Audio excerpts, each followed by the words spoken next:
all that it is. It's not a debate. These guys, for some reason, think it is one. That's why I think it's funny when they try to enter a debate with a flat earther, because we demolish them the first on the right through the door, right through the door. Any scientific evidence for the Earth being a globe presented right now, and they don't have that. All they got is like sticks and shadows. They got like toe tanks. They got idiotic examples of how they're looking at other things other than the Earth's surface. And it's annoying. Globes in shops, globes in Walmarts. Go buy one. That's all they got. In CBR. Pick up the globe. No, but yeah, anything but the ground that we're standing on. Anything but that, right? Exactly. Anything but that. Yeah. Go to Walmart, ladies and gentlemen. Pick up your globe at Walmart. I mean, who was it that told me that they were having a conversation about like how clouds look like they are from a distance if you shine a laser through them, or some other example of like using the horizon like from just the cloud perspective? I'm like, why are they always looking up? Isn't the curvature found on the Earth? If it's at a drop rate of 8 inches per mile squared, shouldn't we be measuring that? Why does everybody want to talk about the sky and what's going? Well, look at the moon and the shadow. Well, that means the Earth's a globe. I'm like, what does that have to do with the surface curvature? No one's ever even like. I think just if we really wanted to, we could be dug in on one position, and that's surface curvature, and just be so dug in and be like, nope, I'm not going to talk to you about nothing until you provide evidence that the Earth is a sphere by way of measuring this curvature that everybody's talking about. You know what I mean? Like that. Nice one, Miggy man. Absolutely correct. You know what I say to them in Gen Pandas? I say, measure the ground under your feet. Feet. Yeah. The ground. Under. Your feet. The ground. Under your feet. Under your feet. You can even... but that's the thing they don't do, and it's like they want to get into these debates that are like high level, like pseudo-intellectual debates, and it's like, you guys are this is ridiculous. Nobody needs to know all that extra shit that you talk about, and it's so boring. Are you trying to talk about how like like they use scientific these Star Trek scientific terms like parsecs. Like this one guy came in there, he was like, I was told, what the hell is a parsec, bro? And he was like, you don't know? Any third grader would know. It's the toxic salad that they bring. Bullshit, toxic salad, isn't it? That stuff. Toxic salad. Nobody talks about these stories. They're the only ones that talk about them. Like there's something to say. You know, like these idiotic pseudo-scientific terms that nobody even uses. And I like, toxic pseudo salad. Yeah, that's it. Toxic pseudo salad. That's what they give you. How you doing upside down Australia? Yeah. Good, Jin, my brother. Good. Nice. They did this other thing where they were trying to ask me. They're like, right, so you're talking about like geometry and that. Do you know what something principle is? And I was like, no, I don't need to. And they try to do this whole thing about like, if you don't understand that, then you shouldn't be talking about it and all this sort of stuff. I was like, I don't need to know any of that. You know what I mean? And No Tanks, that's he's a mad cunt, but he just comes in like the way he talks to it, and he's like, yeah, right. So I mean, unless you know how the calculator works, like you can't use the calculator. But it's just like. Jen. No, I was going to tell you upside down that I was going to tell Jen, you know that the thing that when we first started many years ago, we're talking about this army and the resistance and us rising up. It's starting to form now, man. Everybody's really getting the hang of it. We're seeing the people rise up, man, and they had enough. People had enough already, and they've come to their senses, and now the tides are turning, and these guys know it. These guys know it. They're on the run. Reaching that tipping point. Yes. No, the thing is, because you know how I know this, because their argument has shifted to now, like when we talk about the horizon, they say it's optical and it's physical, both. Now they're trying to have their cake and eat it too, but we're not letting them. So the argument shifted. Remember, it used to be just physical.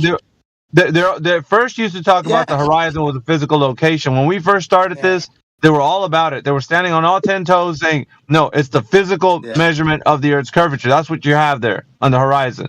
Right. And then the Black Swan came out, and then people started to say, no, we got some measurements now. You just no way. You can't get away from this. And so they started to then backpedal and now say that it's optical and physical. It can be both. That's their new. Yeah, That's their yeah, new no, argument. no. That they're focusing on trying to say They've it got can be both. nothing. They're panicking so much they can't get enough rockets into the sky. That's how much power we are wielding. We are forcing them to put those rockets up, by the way, ladies and gentlemen. Those of you in the live stream listening to this episode on the 24/7, it is because of the flat earth movement across the flat earth that the space agencies can't get enough rockets up to keep you invested in space. Flat earth, that's the reason why. I'll stand by that to the day I die. What do you think? Am I right? Am I Well wrong? said, Jin. Well said. Yep. Right. And now, ladies and gentlemen, another little thing you may want to consider. Those of you heliocentrists, pay attention, please. A cup's usefulness is dependent on its emptiness. Do you understand that, ladies and gentlemen? A cup's usefulness is dependent on its emptiness. So those of you who are heliocentrists with your toxic cup of knowledge shit that's in there, you need to throw that away, clean it out, and then you can take from my teapot of knowledge. Then you'll have room for the flat earth truth to be poured in there nicely. And you can drink that, and you're sipping that. And whilst you're sipping this nice tea, flat earth tea, and learning about the flat earth truth, you must also try to attain the excellence and integrity of a blade of grass. You know, you pick up that blade of grass, you look at it, it looks excellent, it's beautiful, full of integrity, it doesn't lie about what it is. You need to attain that. And when you've done that, you can then begin to acquire the essence of water. You know what Bruce Lee said, be like water. It can flow, yeah? It can flow in drips and drops, and we're at a rock, yeah? It can pick you up and smash you onto the rocks of your disillusionment. It can purify you, yeah. Start there, ladies and gentlemen. Start by cleaning out your toxic cups. Gin CBR1 out. What do you think about that, guys? I love it. How do you like them apples? That's it. Yeah, man. It's true though, isn't it? I mean, these people are useless. They're full of so much toxic rubbish, the good stuff can't get in. You know? Pseudoscience. Toxic pseudoscience salad is all they have. So there you go, ladies and gentlemen. Clean out your cups and come drink from the flat earth teapot. Yeah. Carry on, guys. Don't let me stop you talking. No, I'm We were listening having to a you, man. discussion about non sequitur. Yeah, you were talking about non sequitur and the true meaning of that. Mm. Yeah, a few moments ago, about maybe 20 minutes ago, there was a discussion there. Someone was talking about non sequitur and he didn't know the meaning. Well, I don't know if you guys heard. I said it briefly, like what happened, like where they said, it doesn't matter. But this is what I got them to do, right? I told them that like believing and knowing are separate, yeah, and because they want to debate that because they have to, right? Because if they agree with me, then they have to admit that like they don't know the Earth's a globe; they simply believe it. So they have to tell you that no, believing and knowing are the same, or in order to know, like believe something, you have to know it first. So they come up with extreme examples, which are ridiculous. But what they did was say, a foster child finds out that the mum isn't the real mum, yeah, and then what they did, they didn't realize what they were saying, and because I did the little play dumb thing. All they wanted me to do was agree that and understand that the lie has been perpetrated. And so I said, well, why would they lie? Why would the mum lie? And they were getting angry, right? So they lost track and they said, that's irrelevant. It's irrelevant, right? All we're trying to get you to understand is that the lie has been perpetrated. And at that point, I laughed, right? And they said, what are you laughing at? You're stupid. You're fucking retarded, blah, blah, blah. Yeah. And I said, okay, so let me get this right? Are you saying that it doesn't matter, right? Like, so you understand the mother has lied, and you're saying that the reason is irrelevant? And they're like, yes, do you understand it's now? a noble lie. Yeah, the noble lie but do you from understand? Anthony Pope. So I laughed. Yeah. I laughed because how many times have I heard, why would they lie? Yeah. So then I said, wait, for the last time, I just need to clarify. Like, so what you're saying is the mum has lied to the child and it doesn't matter why. All you know is that you've been lied to. Yes. Then I asked him, okay, so does this apply to all lies? Like, for example, say the earth, like the earth, the daughter that you're speaking of, you can establish a lie, and the reason why they were lied or whoever lied doesn't matter. They're like, yes. Okay. And then I said, do you realize what you just said? So in the case of the earth, right, we understand we're being lied to. We don't need to know why. Oh, no, that's different. It's different. Oh, it's a classic moment, man. I loved it. It was good. Yeah. I love those moments. It's a checkmate, isn't it? Checkmate moment. No, they'll fuck from that point. And then the biodual, I'm not saying it's...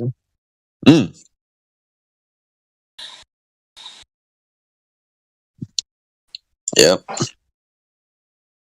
Yeah, when you've succeeded in getting them to realise that's what I call a checkmate move. As in chess, checkmate. They're trapped. They can't move, and the king is in check. It cannot move. And you know what I do now? I checkmate them from the start. In the beginning, when I engage these fucking idiots, I tell them, yeah, that's fine, but listen, the second you mute me, you lose. That's it. The second you mute me, you lose. And when you mute me, I will leave the conversation because you will not speak to me while I'm on mute. You don't have that authority. You have the mute button, but you don't have the authority to make me listen. So I'll just leave. Yeah. And I set out those guidelines from the start. So every time they mute me, they lose, right? And then I'll come back and they'll talk about you ran away. No, I didn't. I set out the guidelines. You remember in the beginning, I said, you mute me, you lose. That's just how it works. That's correct. That's exactly how I've been operating for 8 years. 8 years operating on those standards. When they mute me, they've lost. They're throwing in the towel. That's the white flag. Okay, first and foremost. So they've given in, and then when they start to ask questions like, "Why is up, and why is down? Why is blue, why is red?" They've lost the conversation. That's it. You've just thrown in the towel right there and then. That's the end of the discussion. Asking ridiculous questions like why is up, and why is down. I don't engage in that. I used to just, are you stoned right now or are you on something? Yeah. You're right, mate. Yeah, that's a fucking mad. Why is up, why is down? Look, fucking retarded, man. Yeah, and that's what they ask. Why is down? And they expect us to engage that. They expect us to down engage is down. that question. Because we established that direction as down. Yeah, I don't even give them the answer. I said it's like north, south, east, west. Yes. Right? You can call it. You can call it whatever you want. You can call east, west, whatever. You can determine it. But there's only one direction that's a compassable point, and we call that north. Yeah. Yeah. So where I go, when you get silly little famous people's names like the George Bush, whatever, I change that name to a friend of mine's or a family member. I don't want to read his fucking name. Yeah. Fed up with that as well. Fed up with that shit as well.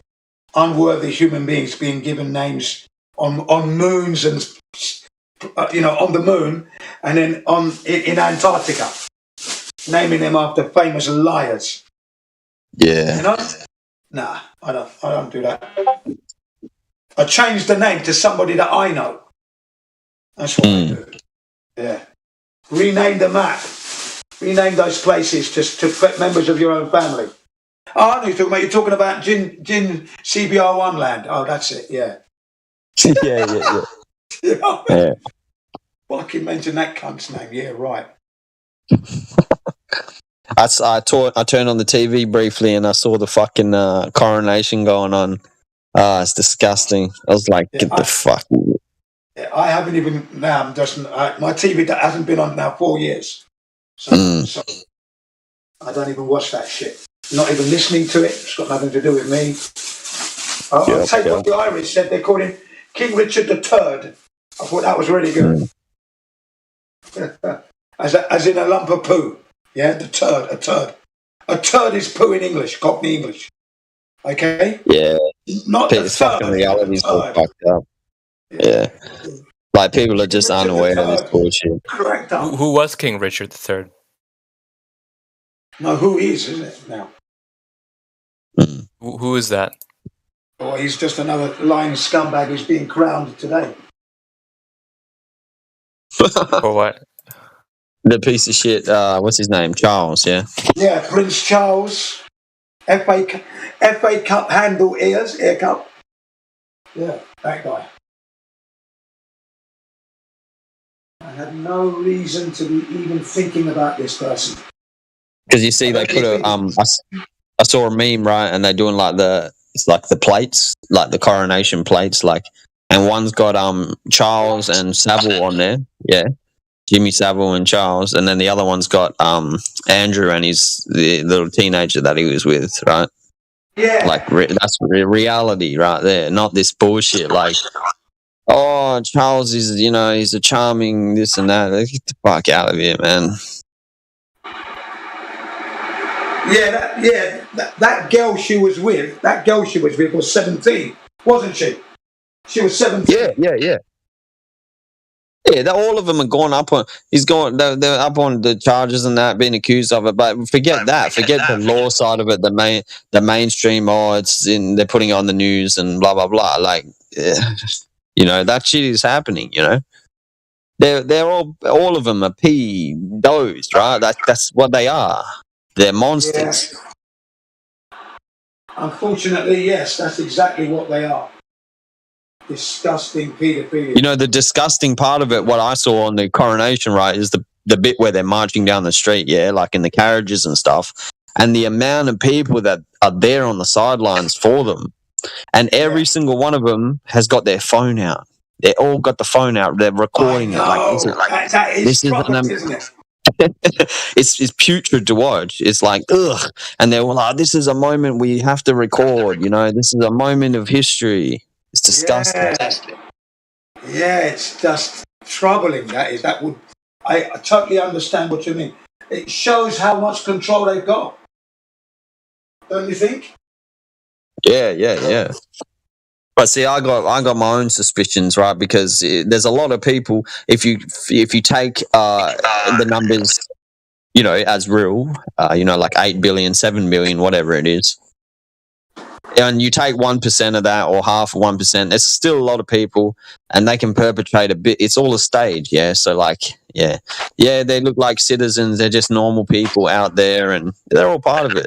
I mean, I saw another one that were talking about this, like the theory and stuff. Where when you go into like the history and these orphan trains and stuff, they're saying that's how they like infiltrated it, as the orphans and that sort of stuff, because they're everywhere, Yeah. That's where it's at right now. Yeah, but it's definitely disturbing because it does show how much control they have over the people. Some people. The people are robotic. Like, if you watch this, you don't watch it, right? Like, I'm the same. Like, I'm not saying like, oh, I sit there and watch the news every day. Yeah, I don't do that. But I'm not also like completely oblivious to it. It's around me. It pops up. And like these news reporters and stuff, they're all on social media. Yeah, if you're on social media, this type of shit has popped up. Like, and I know that from family who aren't involved in like as deep as I am, right? Who have mentioned things like Pizzagate and all that sort of stuff. Like, they've talked about that, and I'm like, I asked them, well, where'd you hear about that? Oh, I saw it popped up on Facebook or Instagram or whatever. Like, these things make their way to the surface, and you're either ignorant or you didn't look into it enough. But I'm saying they can't all be oblivious to it, where they really think like, oh, the Queen died, Charles is the king, and we're going to put on a big show. And they all, like, it's on every channel right now, all the mainstream ones, like ABC, 10, 9, 7. Of course. It's like, it's a fucking show, big stage. And I don't know why I'm on echo when I talk. Like, I keep echoing. I don't know if someone's recording me. I That's don't because know. my mic is open. I do apologise. Oh, right. Yeah, that's all Sorry good. about That's that. all good, though. Sorry about that, mate. No, I don't care. I don't care. Yeah. As long as it's not disturbing anyone else or anything like that, yeah. Yeah, if I cut it off like that, it means I can't. Yep. Yeah, shout out to the Breakfast Club in America. If you guys waking up in the morning, what's up? Shout out to you guys. Whoever's up right now. We got a new person in the chat. Sensual Goat, looks like. Sensual Goat, I'm going to unmute you so you can have ability to speak on this channel. Welcome to the server, Sensual Goat. How are you doing? No one, if you want to give a little introduction of what brought you here. Sensual Goat, if you're there.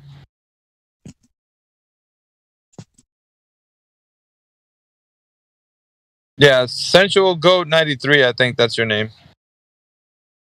If you're there, you can talk. Anyways, if he doesn't speak or whatever, guys, you may continue. So, Miggy,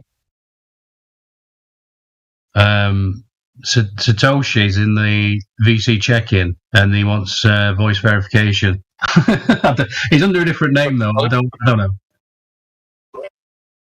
Did he say why I come back? Tell him to come over here. I'll just do it here.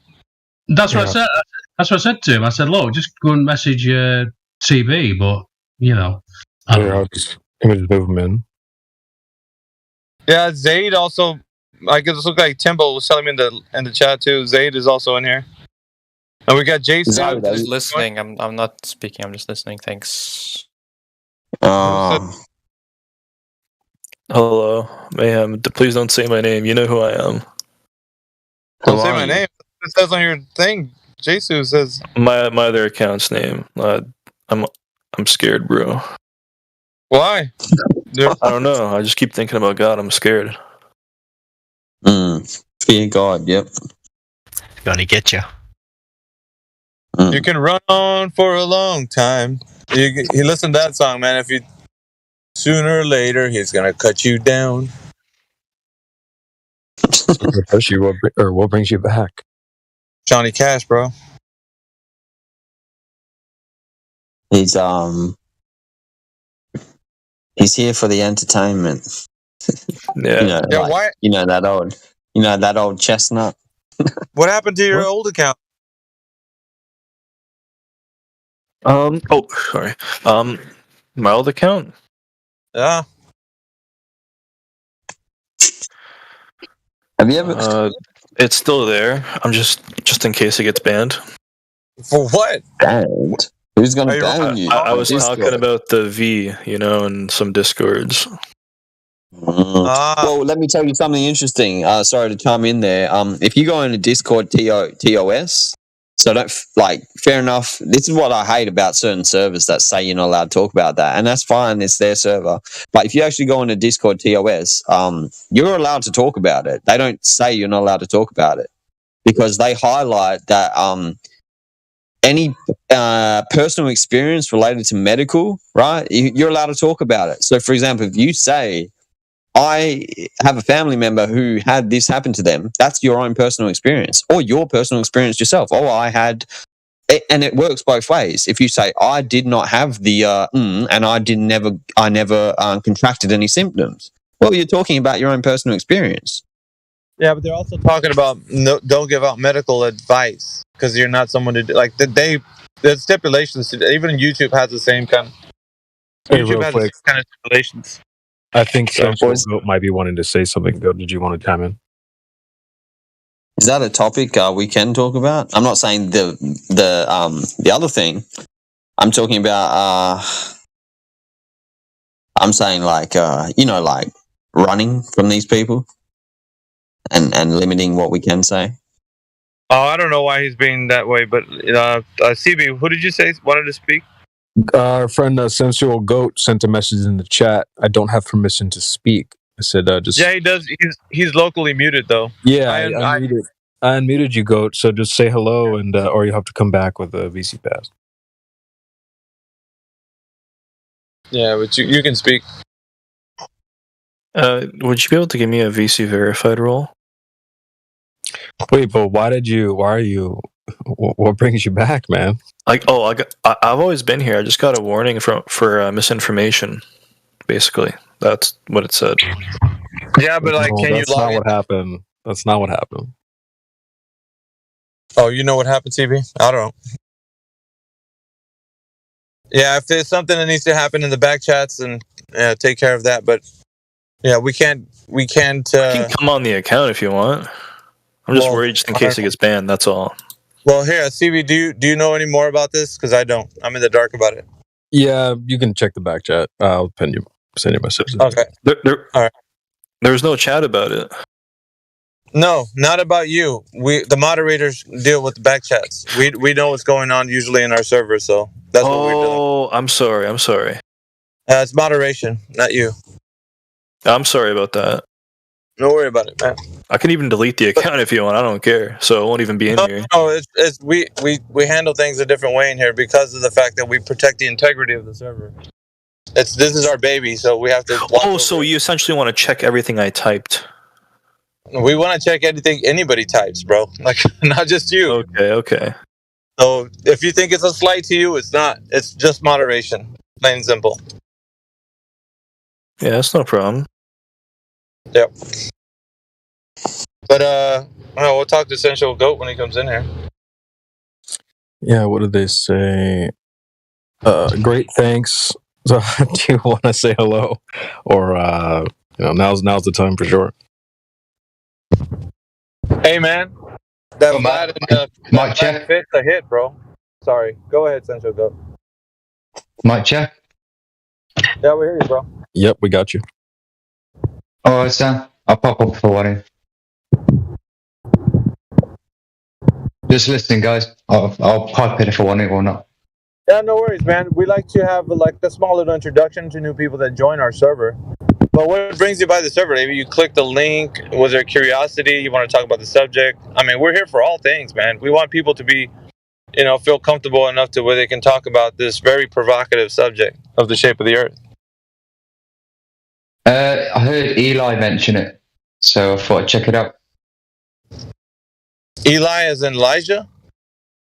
Yeah. Okay. What server were you on where he was talking about? Is on Nathan Oakley's or? Yeah. Okay. And what's the position that you're taking on this topic? Are you feel like the Earth is a globe, or is that? Nah, obviously flat, mate. Okay. Yeah, just give us a brief introduction of what brought you to it, how you came about knowing this, and we can go from there. Sure. About 2018, I was listening to different things on YouTube, and I was listening to Jordan Maxwell. Don't know if you know him. Name sounds familiar. Yep. But I heard him have a conversation with Stanos Bonacci, and then I heard Stanos Bonacci mention flat Earth without ridicule, and I thought, oh, so I was there on YouTube, and my mind knew not to listen to the anti-flat Earth videos, but to actually listen to flat Earthers, what they have to say. And then I found Del from Beyond the Imaginary Curve, obviously, and then David Weiss, and then it was listen to David Weiss's videos in one of his many 2-hour conversations with different channels that he mentioned Nathan Oakley 1980s channel.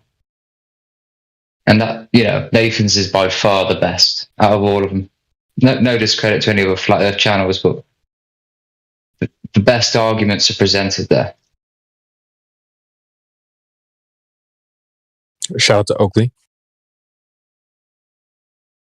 Yeah, it was well a little done. bit scary at through a nice first. route. It was You had a very good route. exciting. Sorry, mate. Go on. No, I was saying you came through on a good route. Your path to the flat Earth sounds like a good one. Well done. Carry on. QE's is the best. Actually, Yeah, I but agree. 24/7s is the best. We have the best content. We have the best moderators. We have the best forum. We have the best everything. Everyone else is just second best. We are 24/7, around the clock, always on. We have a team full of people that are efficient, intelligent, and get ready to do the work. I don't think there's anything comparable to what we have here. We got the recipe, folks. Everybody else is just catching up to what we're doing. They may be strong in maybe an hour, but we're on 24/7, 7 days a week, always on. Yes, sir.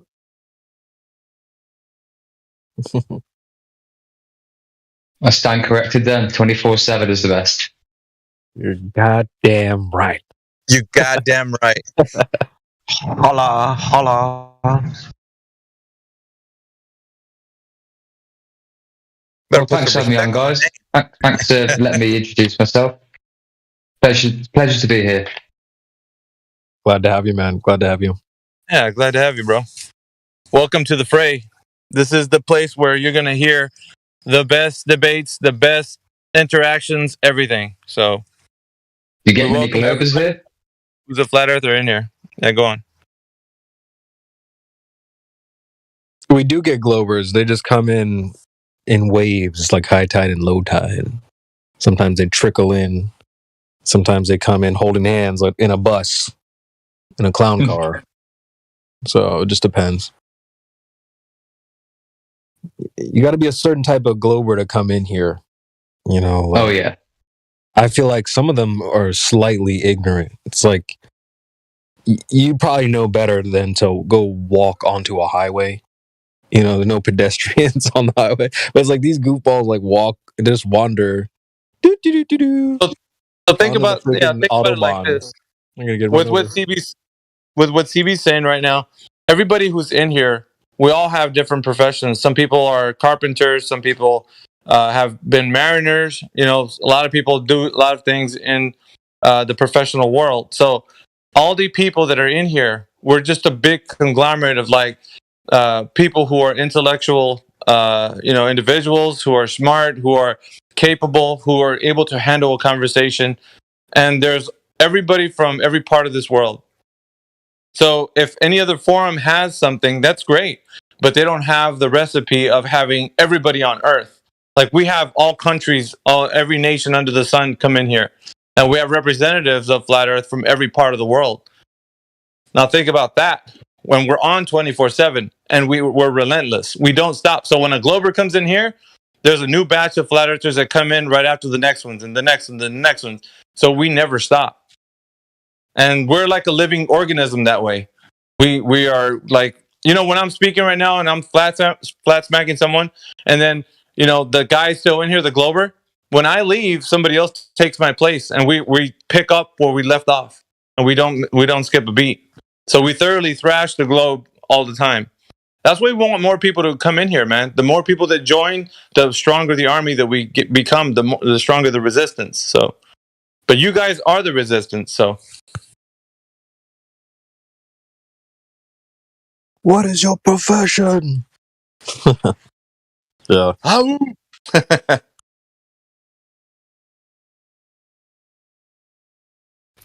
Any evidence of rotation?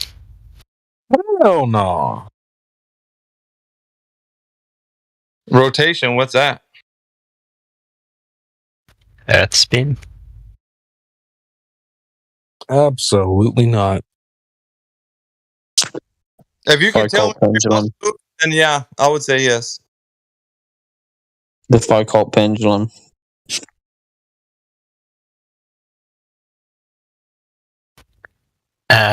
Wouldn't all pendulums do the exact same thing then? Depends if you understand it or not. But don't look at those over there. Just look at this one here. Focus your eyes. Any spherical object. any spherical object, What? they say, a different force will be applied depending on where you are on that sphere, I think. I guess So the if question is, you, why is so, that special? Why is that pendulum so special that only that can do well, it? or get this, like, the effect is the pendulum moving. The claimed cause of that is the rotation of the Earth. But But you why only can't that vary, pendulum? and manipulate the rotation. So you have to move around, and then you have to say that the independent variable is you and your location. So the location is the cause. But why don't all pendulums do that? Didn't Paddle Um, try to argue that was location was the cause of an earthquake? yeah, like the Mount Fuji or whatever it was, that Tongan volcano, that it sends shockwaves around the globe, and they measure that, and it's another proof that the Earth is a globe. You know what I'm saying? So It's coming back. Like, why does that pendulum only do it, not other ones? I'm not sure. Like, I think it's like, to be honest, I think it comes down to like understanding. Like, basically, like if you understand it, then you understand. But if you don't, there's just no way to understand it. Well, guess that's what we're here for. Let's try and understand it then. Like, do you understand it, or Well, we you're can't claiming because it? like we can't because we have the position of like a flurf. So like we're naturally like incapacitated. But like, you made the claim, so you should be able to understand it. Well, I don't like I just why would they lie? Why? Why would you make the claim then? If you Because don't understand. I just believe like there's nothing wrong with that, right? Like Well, like, you don't want to believe, you want to understand. no, like, I'm pretty comfortable just like believing in what they tell me and stuff. Like I don't. All right. A bit weird, but all right. Yeah, thanks for the update, CB. I mean, honestly, kind of Yeah. with them. You guys don't trust and believe like the experts. They've clearly dedicated their lives, and they have no reason to lie. So, what don't you guys? What's the problem here? Yeah, like I mean, are you saying you're smarter than Neil deGrasse Tyson? Like that guy's like, He has you know what I'm degrees. saying? Like, He has bikes. He has microphones. He drops them. I mean, like he is the Black Einstein. He's the Black Einstein. He's the new modern Black Einstein. and if you guys don't If you agree, think about it, yeah, you're clearly bigoted. he's like quirky. He's fun to like, he has a funny side. He works within conceptual mediums. Yeah, and like I mean, he's a personality. You know what I mean? He's a famous pop star, as they say. Like overnight, Einstein became somewhat of a pop star, and he He's an spent the actor. rest of his life, taking pictures and traveling the world and.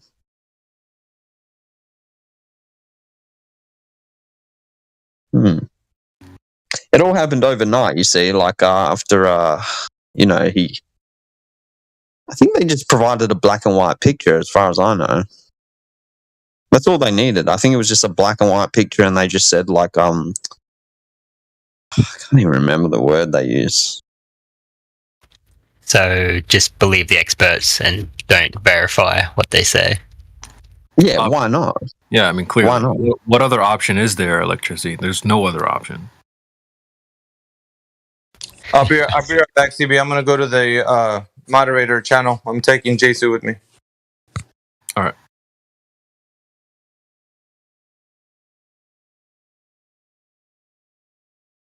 But yeah, I mean, what are you going to do? Actual research on your own? You're not supposed to do your own research, folks.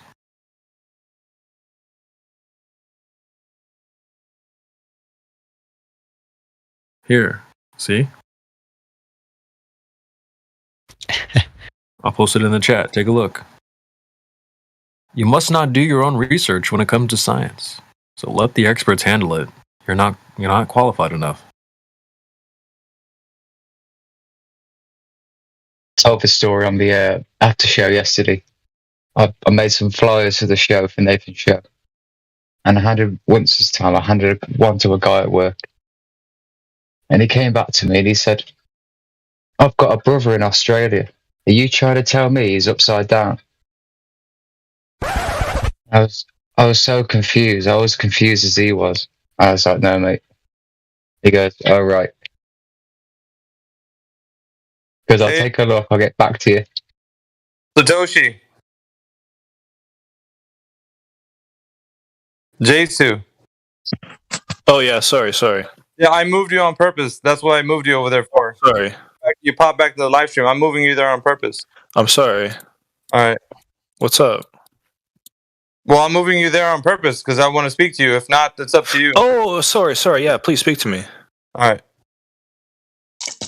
Oh.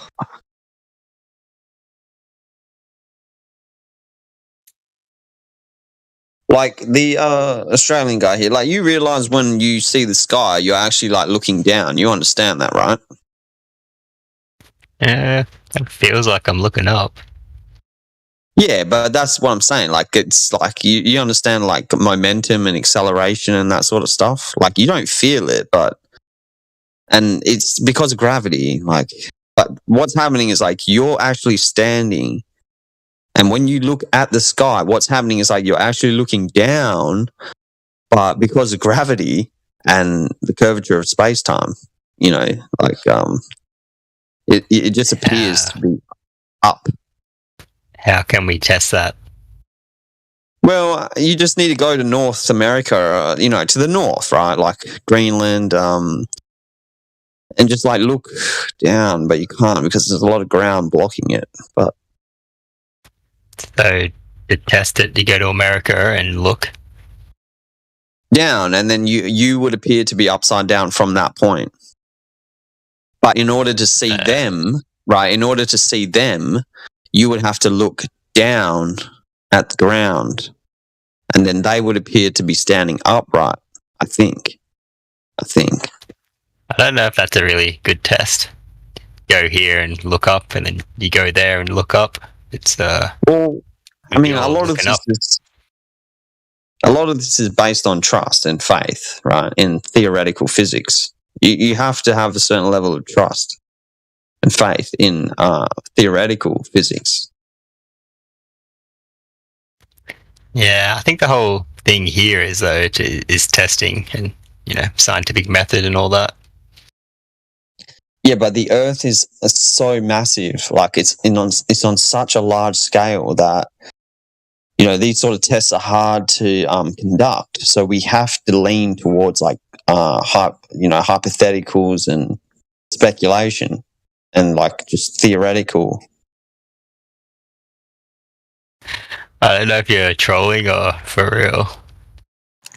I mean, why do you need to test it anyway? I mean, this is just if you really want to apply some rigor. You could just, again, listen to the experts. They clearly know what they're talking about. It's for real. We're all flat earthers. We just want to be globers.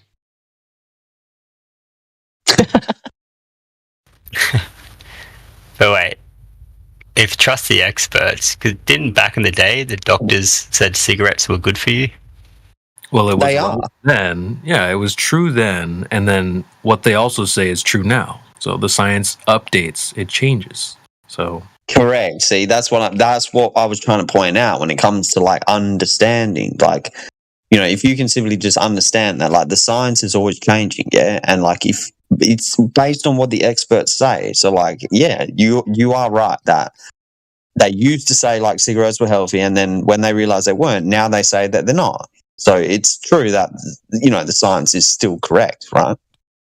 Exactly. It's the speed of science. Yeah, it did change. They used to be really healthy, and then they're not so healthy now. That's right. Well, it's when they started removing like the level of nicotine. Because if you have like you need the full like nicotine, You can't like lower the amount of stuff. It messes it up. I think that just shows the whole cigarette thing is just, experts can be wrong. No, clearly the experts are always correct. Yeah. You just didn't understand properly. You didn't understand properly electricity, That's where we have... Right, and like, the way it works is like, it's impossible for them to be wrong because they're always updating. So like, they can't be wrong because they just update it as they go. That's correct. So you know how electricity, maybe you're familiar with, what's his name? I forget his name, but the dog whisperer. There's a guy, they bring him on. He communicates with the dogs. I forget his name. You guys know his name or whatever, but the dog whisperer, right? So what these guys basically are, they're like the globe whisperer, okay? So you are not able to interpret the information properly, so that's where the experts come in. They're like the globe whisperer. So they can interpret the information for you.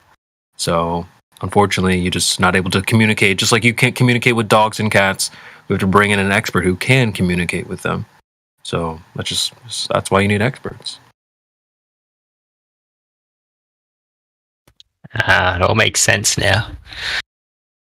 Nah, see, now you're getting it. Yeah, you're not qualified. So don't question, just believe. Yeah, Cesar Millan. There we go. Yep. So he's an expert at communicating. So we also have experts who communicate the globe to people. Like when Neil deGrasse Tyson says that stuff is flat. So you hear that stuff is flat, but the globe whisperer will translate it for you. So it's not actually, he's not really saying it's flat. How do you guys feel about watching flat earth debates around YouTube, on like modern day debates, or say when Dave Weiss debated Professor Dave? Yeah, didn't you see Professor Dave just destroy him? Professor Dave destroyed him.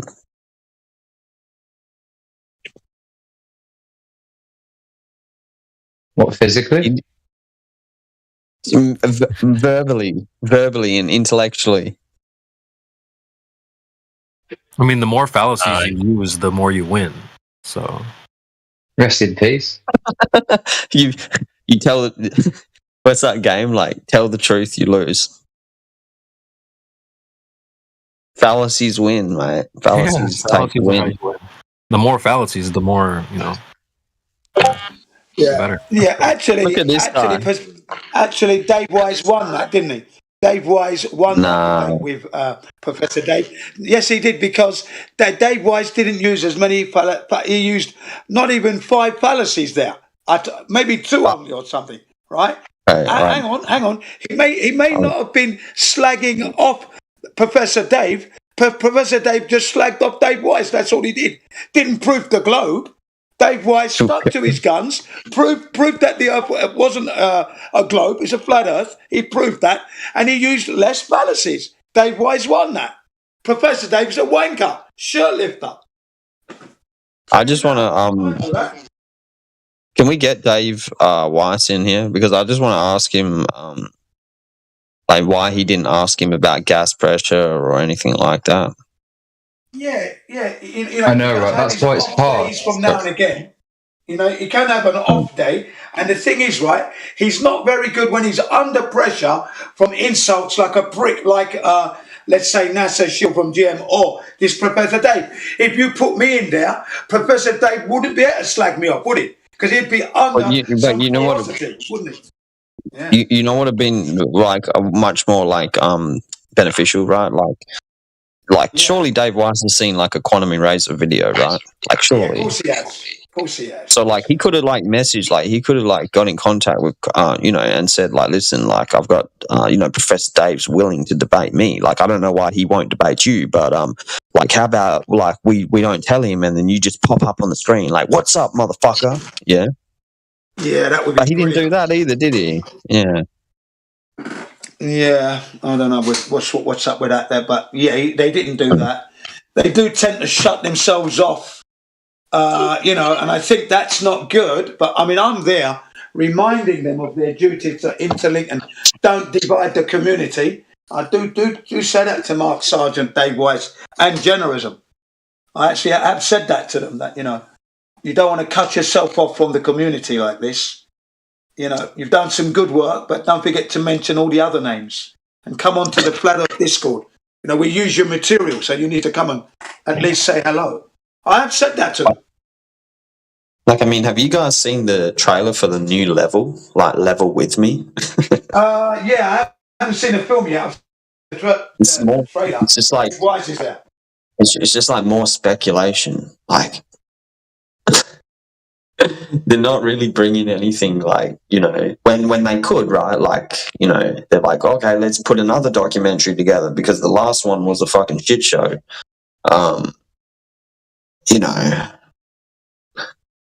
don't know. Look, as far as I'm concerned, anybody coming into the Flat Earth and looked at level 1 and then they looked at level 2 and that is a sequel, they're going to learn something, right? We can't be slagging them off to this point.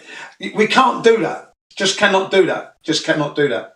They put a lot of time in it. Wiz fits in there as well. Okay, they're giving their efforts to try and enlighten the world to the deception. We have to give them a round of applause. No matter what level you think they're at, please. This is what's causing the divide, mind you.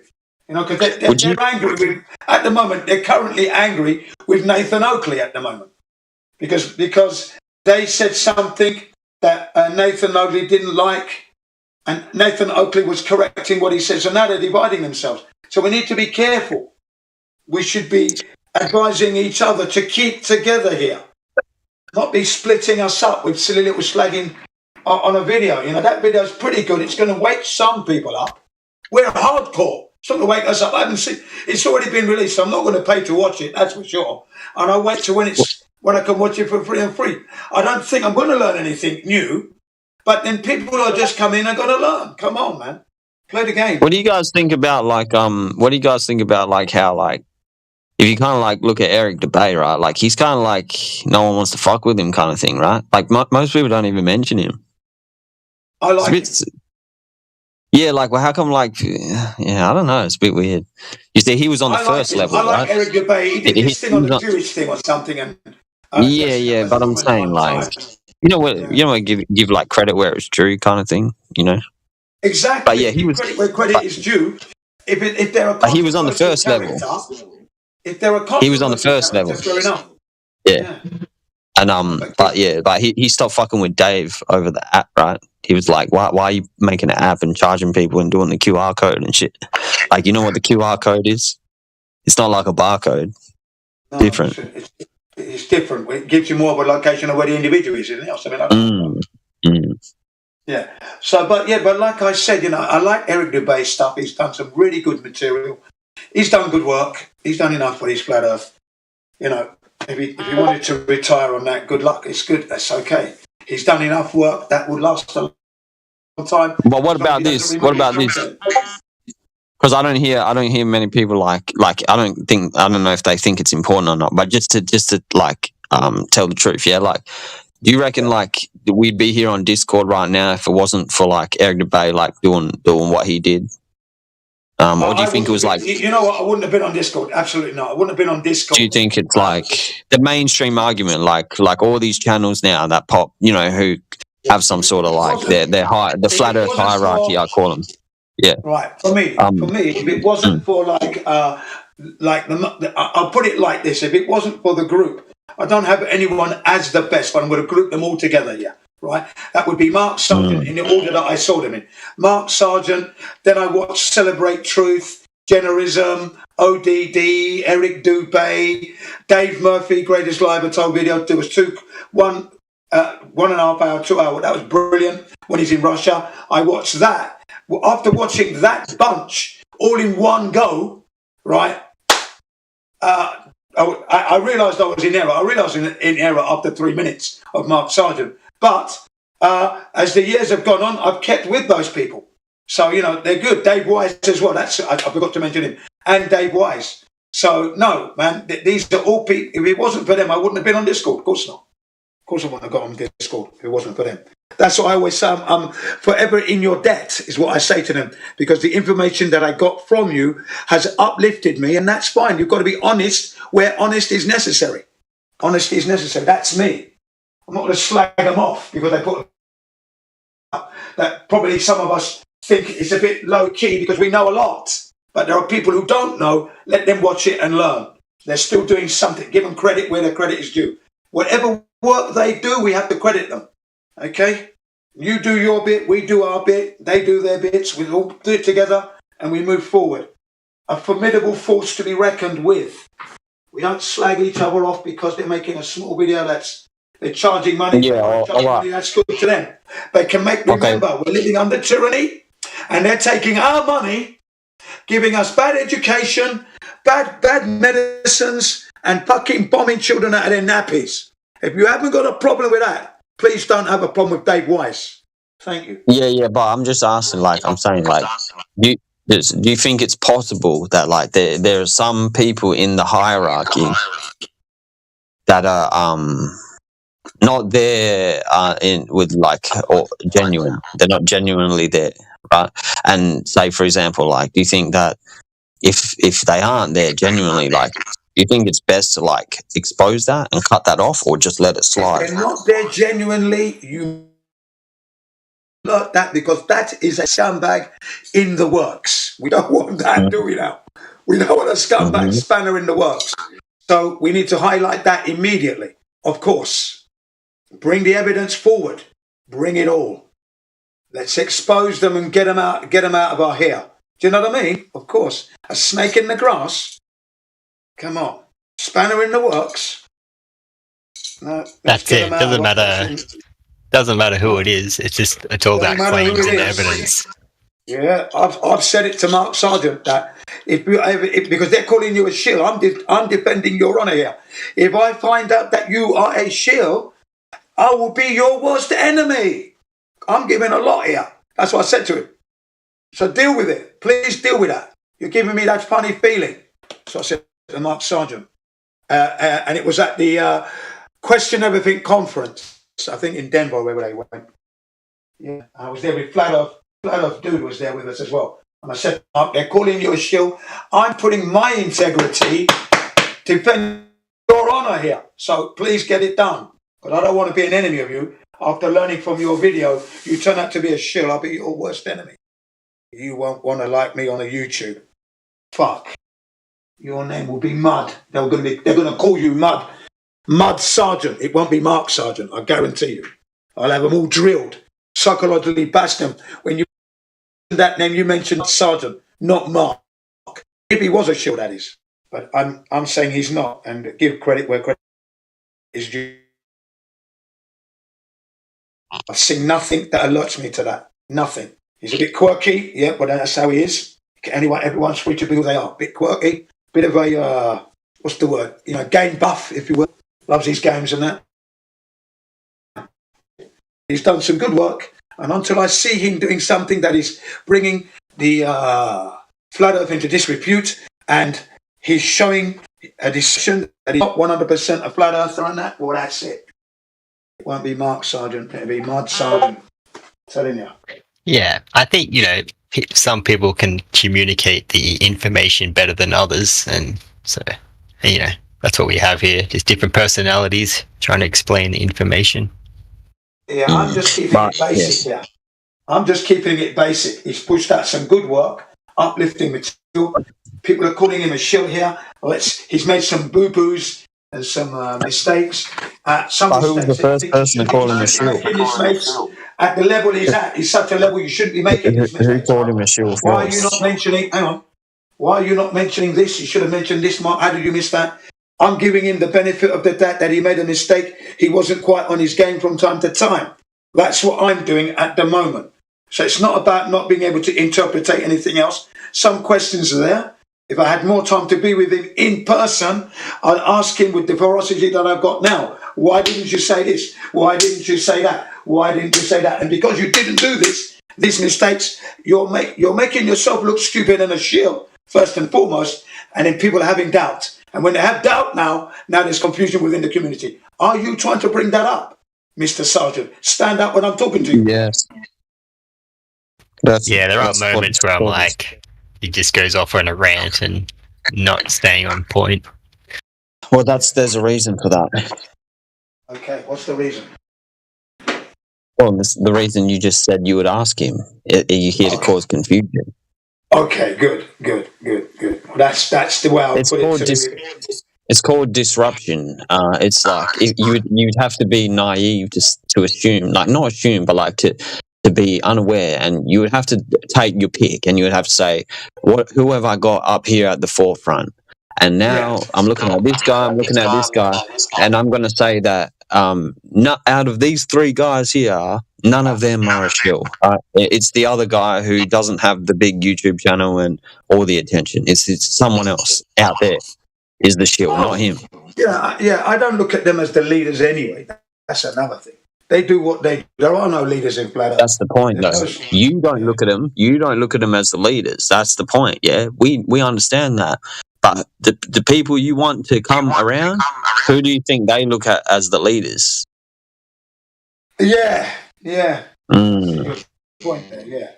Yeah. I see your point there. But they learn later on. I mean, they learn later on that that's not the case. I mean, that doesn't take long to translate into their heads that look, there are no leaders in flat Earth. So if you're looking at Mark Sargent or one of these as the leaders, no, they don't even want to be the leader. So no. Yeah, but it comes down to a simple thing, right? Like it gets broken down into like if you're trying to bring people in, right, who like are on they're not that deep in it, yeah. They go. Their understanding is going to go based on what they assume is the flat Earth belief system, and if someone is, you know what I'm saying? So, like the person telling you what that belief system is, that's their idea. Now, you don't get many opportunities. So, if you get one shot with these people, like one chance to like convince them, and you're telling them there's a dome, there's a 360-degree ice wall, blah blah blah. Okay, you just lost one. There you go. Okay, now like you said, you might be able to get them to come back around, but now you've got twice as hard to work, like if not 3 times a harder job to convince them. And now they're going to ask you, oh, so wait, I shouldn't listen to this guy and I should listen to you, and this guy's wrong and blah blah blah. Yeah. Yeah, that's why I say that you give credit where credit is due. Most of the stuff Mark Sargent has said and done in his Flat Earth Clues, that's the main one really, and his other one called The Strange World, where he's interviewing people on the telephone and people are phoning in and that. He's doing some good work there. That's good. It's good enough to entertain people as well as informative, constructive work. And it's putting a lot of effort into there. He's up to his 405th episode, I think, now coming up, just gone by. Quick question. If you're talking about the dome thing, I mean, most flat earthers understand that we can't have air pressure without containment. Is it a hard exterior dome? We do not know. Most of us say that. We don't know what it is. But it has to be there. Something's there to contain the air we have. So can I just ask it may not even be a dome shape, but dome is nice. Can I ask you something? Because I've never seen Mark Sargent's videos. Yeah, I've never been on his channel, but because you said that you watched him like a long time ago. That was the first video I clicked on. Yeah. Does he have the same channel now? Like, has it always been the same channel, or did he get shut down and have to do it again and stuff? Well, what he's got now is it's called Strange World, and he's had that for bloody hell, from the beginning. Still there going. Yeah, no. 400 episodes gone by. Oh, so his channel never got shut down or anything like that. I'm just asking. His channel never got shut. He got a strike, a few strikes. Okay, and then he moved his stuff from YouTube because he was frightened he was going to get shut down onto some other platform. Can't quite remember whether it was BitChute, I think it was. Yeah, BitChute, and he's back on YouTube again. He's always been on YouTube, but he's been very careful on eggshells. He got a few strikes. He had a whole lot of videos during the pandemic removed. Okay, a whole load from the 3 years. Okay, so a whole lot of his YouTube content was removed recently. Oh, I'm just thinking he's pretty lucky. Like his channel never got shut down and stuff because. That's all. Yeah, there's a lot of people that he says it himself. How comes he hasn't been shut down yet? He says it. Their whole lives. How comes you're not getting shut down, Mark? That's going on. You're lucky there. Generation, they all moved. Like, I think Eric Dubé's like on his third or fourth, like, you know, I'm not sure.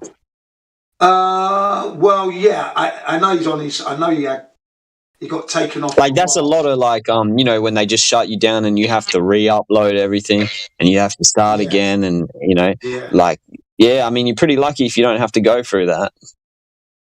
Well, what happened was other people mirrored his videos, and then they just uploaded them to the YouTube. Immediately he went. As soon as Eric Dubé went, I think within days, literally within days, his videos were being put back on the YouTube via other who had downloaded it, other flat earthers. Brilliant, you know. So yeah, he didn't die really, and then he's been reinstated anyway now. So he's back. He's been back for a while. He's been back for a good 5 years, 6 years even. Personally, I empathise with Dubé because he's a fellow vegan. So he's quite feisty, but everyone has vices, and his vice is that he doesn't play nice with anybody else. So he's a bit arrogant. Well, real truth is, don't play nice with anyone anyway. We don't give a fuck about your feelings. You know what? I've never heard Eric Dubé be arrogant. I've seen him be stupid when he dressed up as Miss Patricia Steers and took the piss calling them shills, and I don't know why that argument began between Mark Sargent, Geronism and Patricia Steers and a few others. He was arguing with them, you know, and he said something about the Jews. So, and then I think then that group shunned Eric Dubé because he became controversial from that moment onwards when he did something about the Jews and whatever. Said something. But that's one of the other biggest lies. You don't want to talk about that. Well, basically, you know I've never seen him be arrogant, though, as someone has just put it. I've never seen him do that. I've always seen Eric Dubé showing off his Wing Chun and that, how to maintain and fight, and that's bloody good, right? And then he's done his flat earths. So that's why I say give credit where credit is due and leave the controversy in the dustbin. Forget that. Don't need it. It's not really necessary. Unless he does something in front of your eyeballs, then you can pull him up. Until then, don't create divide. Put a question mark on it and then carry on, benefit of the doubt until sake. That's what I'm saying. Otherwise, you're never going to go forward. Yeah, no problem. Forward with the wrong ideas. We're listening. Yeah, you go forward. But is that one example though where divide has created was Dell with claiming the Earth's moving up all out of nowhere, you know. Things like that. People just sometimes do throw a spanner in the works. Well, yeah, you have to pull them up on that. The Earth is not that's what they do, though. That's like that's the whole point. It's like disruption. I tell you who did that, and I really didn't like them for doing that, and that would be the Globebusters bunch, Dietary and Bob Nodell, with that stupid mistake they made. I thought that was a stupid spanner in the works. They overdid what they were trying to do. They were overdoing it. I thought they'd done too many fucking laser beam tests. We know it's flat. The laser beam's proving that. Then they went and get this gyroscope thing. Forgot what it was called now. $20,000, and then they reckon they reckoned it was showing 15 degrees movement and shit from the Earth, and that's all wrong. Part of the. That's all part of the. That brought us into disrepute. Bob Novell and that whole thing was sus. But yeah, it was sus. But he did try to apologise, and he apologised no end of times for a couple of years actually, because it was coming up and it wouldn't go away. So why did you put the information out there? Yeah, that's right. What gets me with that is, flat Earth is all about evidence. And did he provide any evidence of this? Or did he just come out and say, like, oh, it shows 15 degrees, like, thing? Yeah, like, where's the evidence? Yeah, this is what actually happened. He didn't even want to release that. They got him recorded saying that this doesn't go well for flat Earth. That's what he said, and they didn't want to release it. But in the integrity, they had to put it out there. So they did actually put it out there. Didn't put the evidence, but they put what their statement was put out there.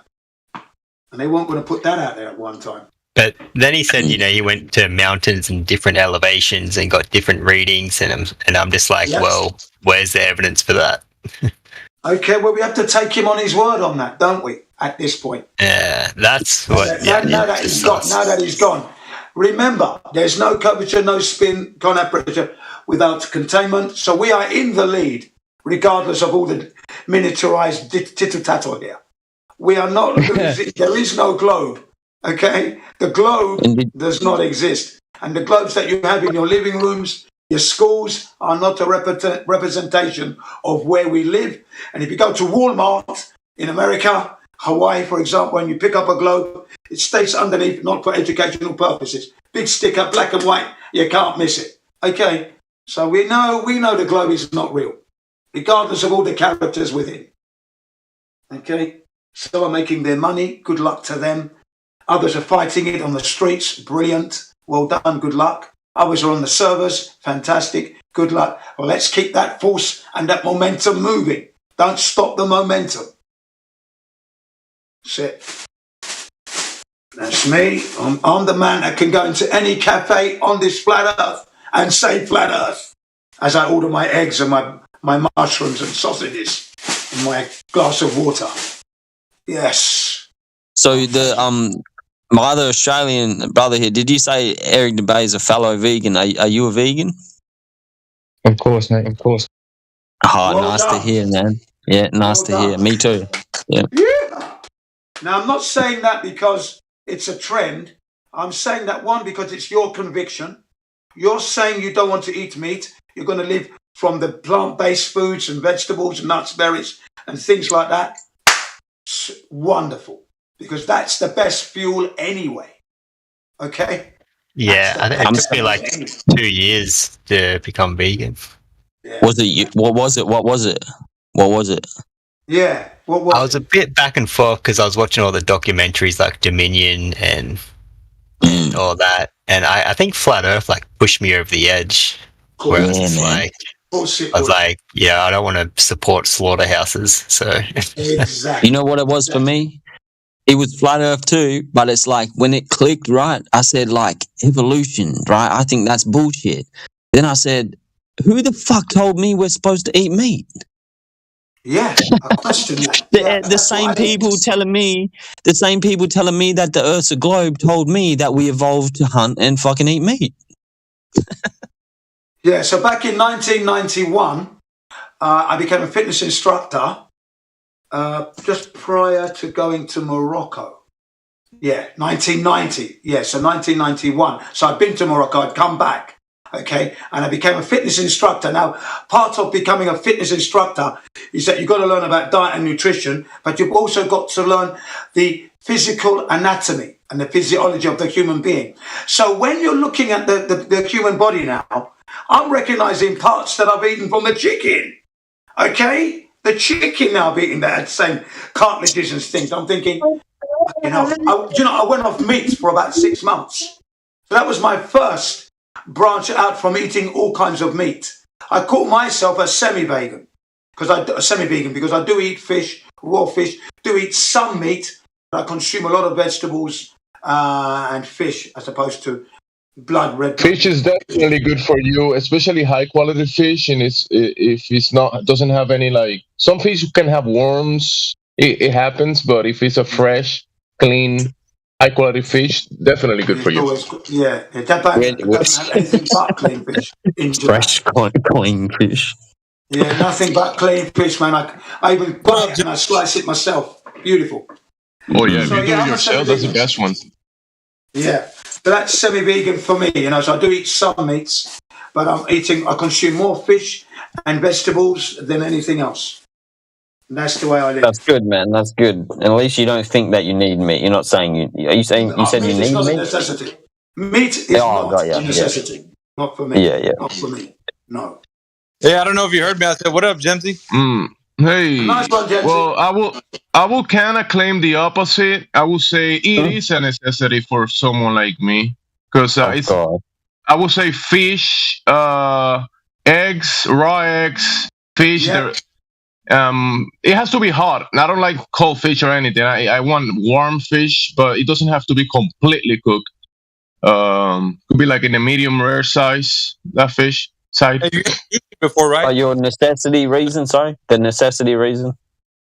The necessity? Yeah, because you said it was a counterclaim to him saying meat's not necessary. But then you just said compared to whenever I eat other stuff, like let's say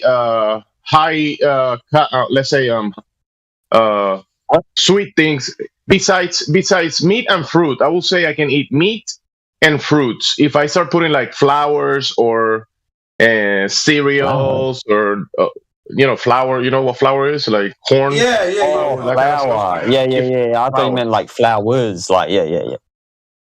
Many of those types. They come in many types. If you can't, I can't eat much of that stuff. It just messes me up. I just want to ask you, like, I'm just saying, like, because he said meat's not a necessity, but you said like it was a counterclaim to like I thought you were going to say like why meat isn't. He necessary. said for himself that he thinks it's not a necessity. I will say for myself, I found it that for me to thrive and feel fine, fish, meat, eggs, for me is a necessity. Yeah, I'm the same way. Function. I'm just like Gemsy. Me and him share the same ideals, I guess. But I feel the same way as him. But an analogy or a counterclaim to that is, like drugs make me feel good, so that's a necessity. Yeah. You're completely talking about something else, because I will tell you right now, you from your perspective, you're saying you believe in something, right? And yes, I can eat. I'm from a Hispanic background. I know what grains are, meat, fruits. I've had fruits in their season. I've had fruits from the real tree and the real timing of the fruit for many years. Okay, I didn't go to the store to buy the banana 24/7 all year long, which is on a natural fruit, right?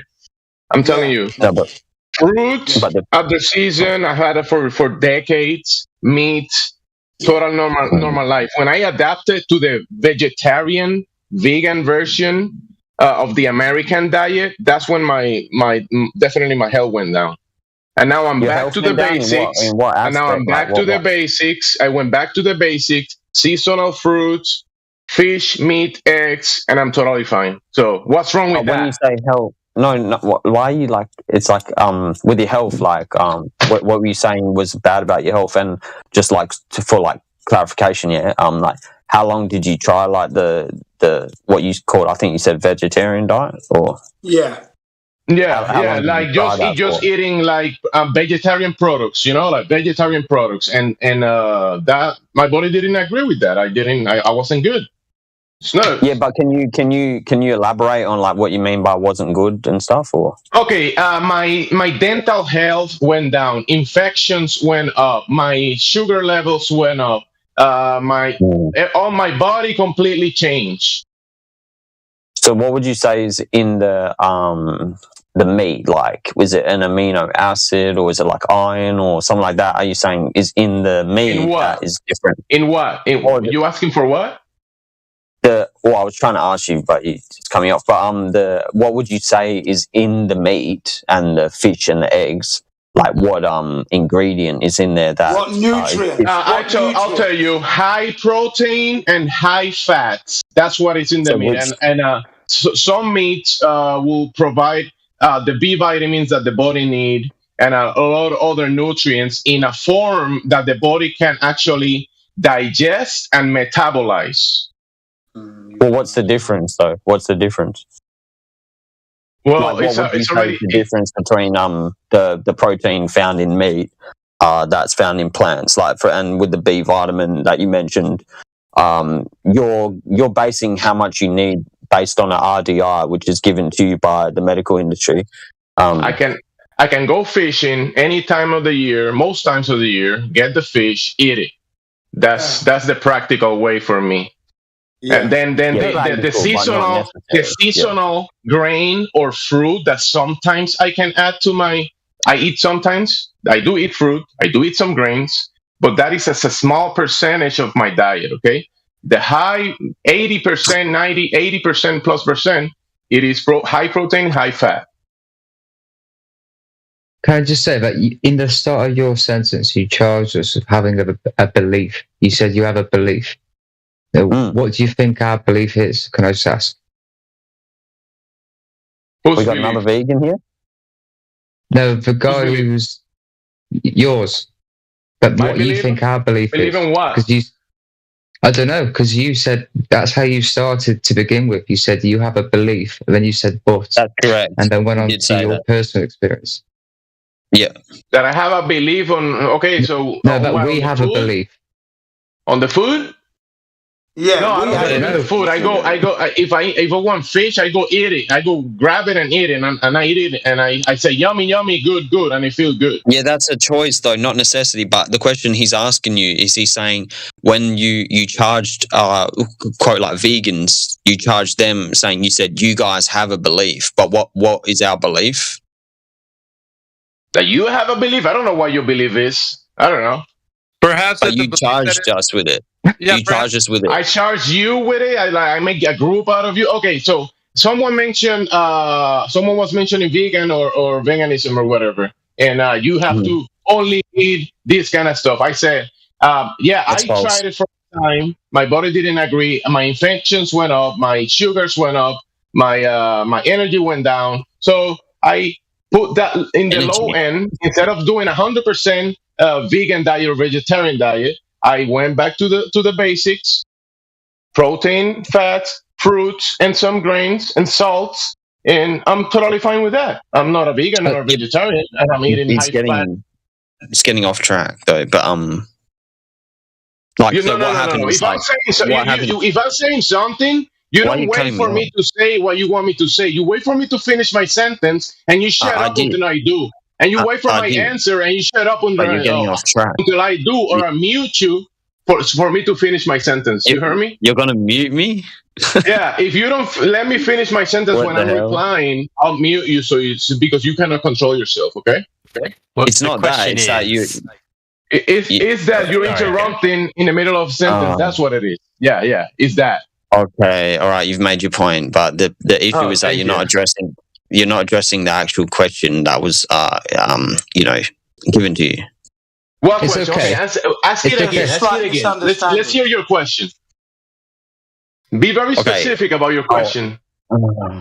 Yeah, I'll also just address the misrepresentation. So what happened is, when we were talking about Eric Debay, I think it's electricity. I don't know who, because I'm not looking at the phone. He said Eric Debay is a fellow vegan. So then when I had a chance, I said, "Oh, you mentioned fellow vegan. So are you a vegan?" And he said, "Yeah, I am." And then I asked him what it was that made him go vegan. And then I told her the reason thing. And then Jin said something.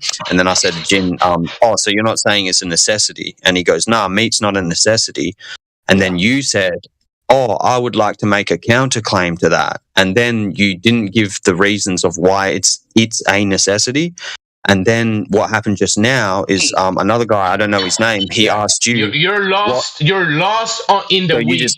That's your problem. You're lost in the weeds. So you just cut me off now. Because Gene, shut up. I don't care. Shut up.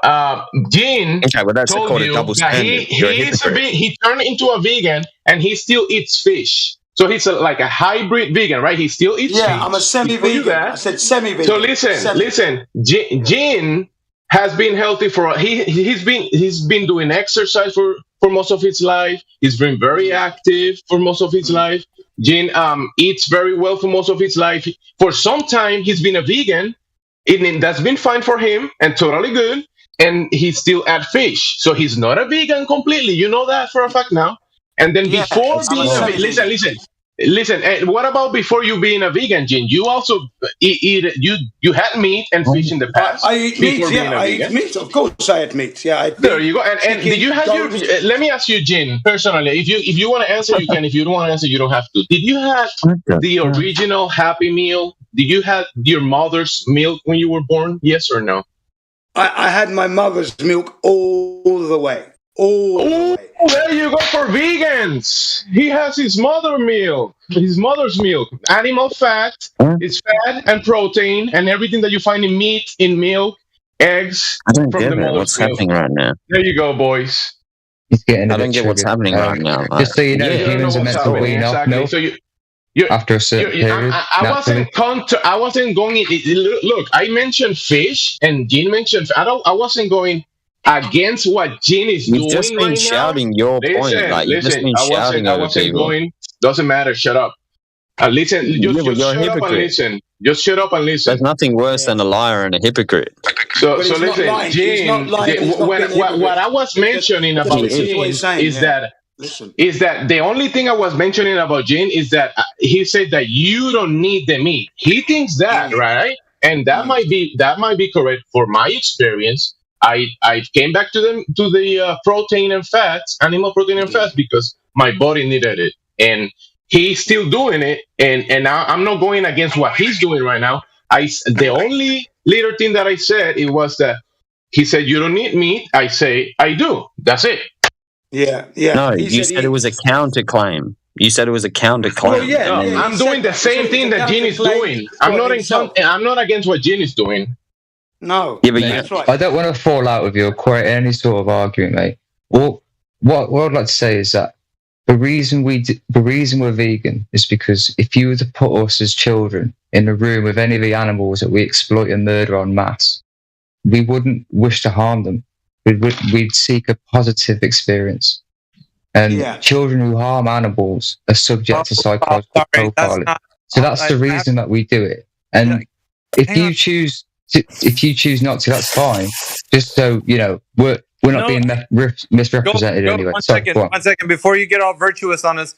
Do you know that when they make tofu, they kill a lot of animals in the fields while they get the tofu? So with the tofu that people eat, listen, man, this thing about not killing animals, bias, that's not true. It's simply not true. Because in the process of making vegan food, animals are destroyed. Didn't even address what he just said, though. Just saying, like the idea that do no harm, you're killing animals when you're making the food for vegans. So that virtuous idea that you're not killing animals, and then who do you think the largest it's just the idea. Isn't 60% of soy fed to the animals?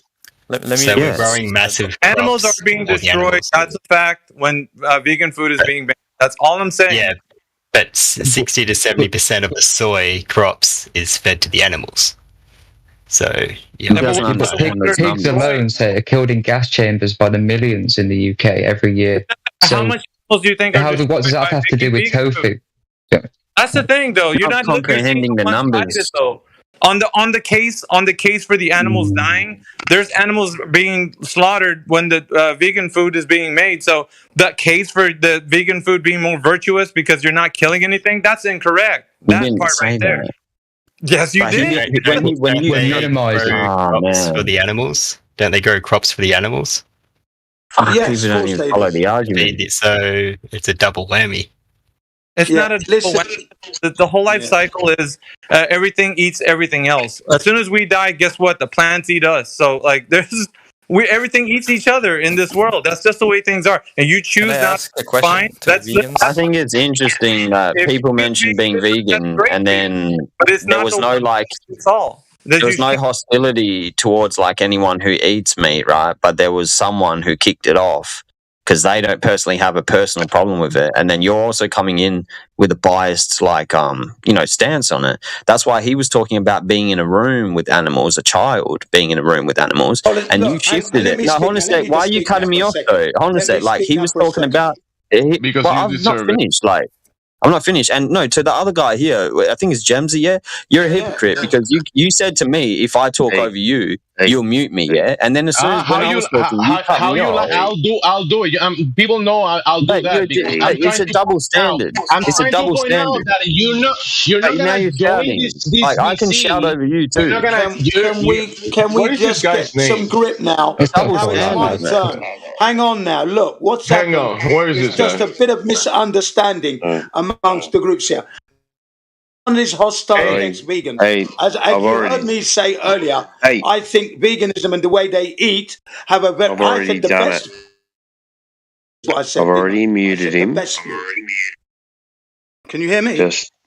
No. Jim, the thing is that you are speaking right now, but that guy, he will interrupt other people and then talk shit when other people do it to him. So the thing is, let him finish his sentence, and now you finish your sentence, and then whoever want to reply, okay? I'm trying to clear the air. So all I was trying to say was there's no hostility against the vegans. No hostility at all. You may have heard me say that I think they're eating the real, the best fuel. That's what I said. So there's no hostility there. Then Jamesy put up his case for why he needs meat. That's what he said. I need meat, and that's why I eat meat, because I tried the vegan and the vegetarian, and it harmed my health. That was his basic foundation there, and he went back to the basic fats, meat, eggs, fish, protein, and he's happy. That's good for him.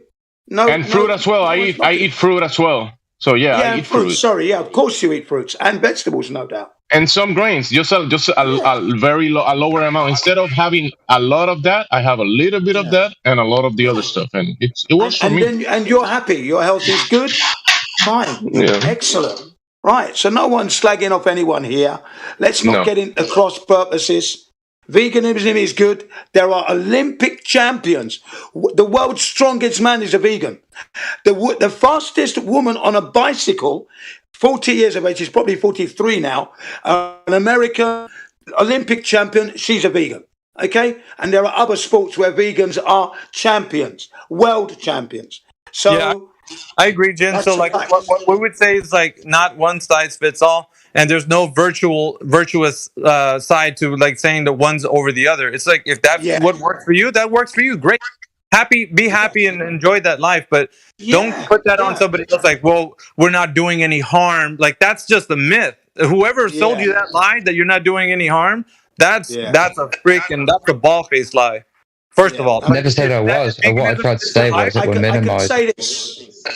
Yeah, I'm just saying, if veganism fits your life, then that's fine. Live your life with veganism. Like that doesn't fit me. If it doesn't fit Gemsy, so it's not true to say one size fits all, and that's the way we should all be. That's incorrect too. So if it fits, if it works for you, then go for it, man. Let it be the way you live. So there's no hostility, like Jen is saying, but there's some correct things and there's some incorrect things. And people, when they say incorrect things, like we're not harming any animals. Now that we're gonna have to talk about that because that's incorrect. So could I elaborate? So, for example, pigs are killed in gas chambers to the tunes of millions in the UK every year. So when I learnt that, how does it's as if you're downplaying the fact that by supply and demand they're in that situation.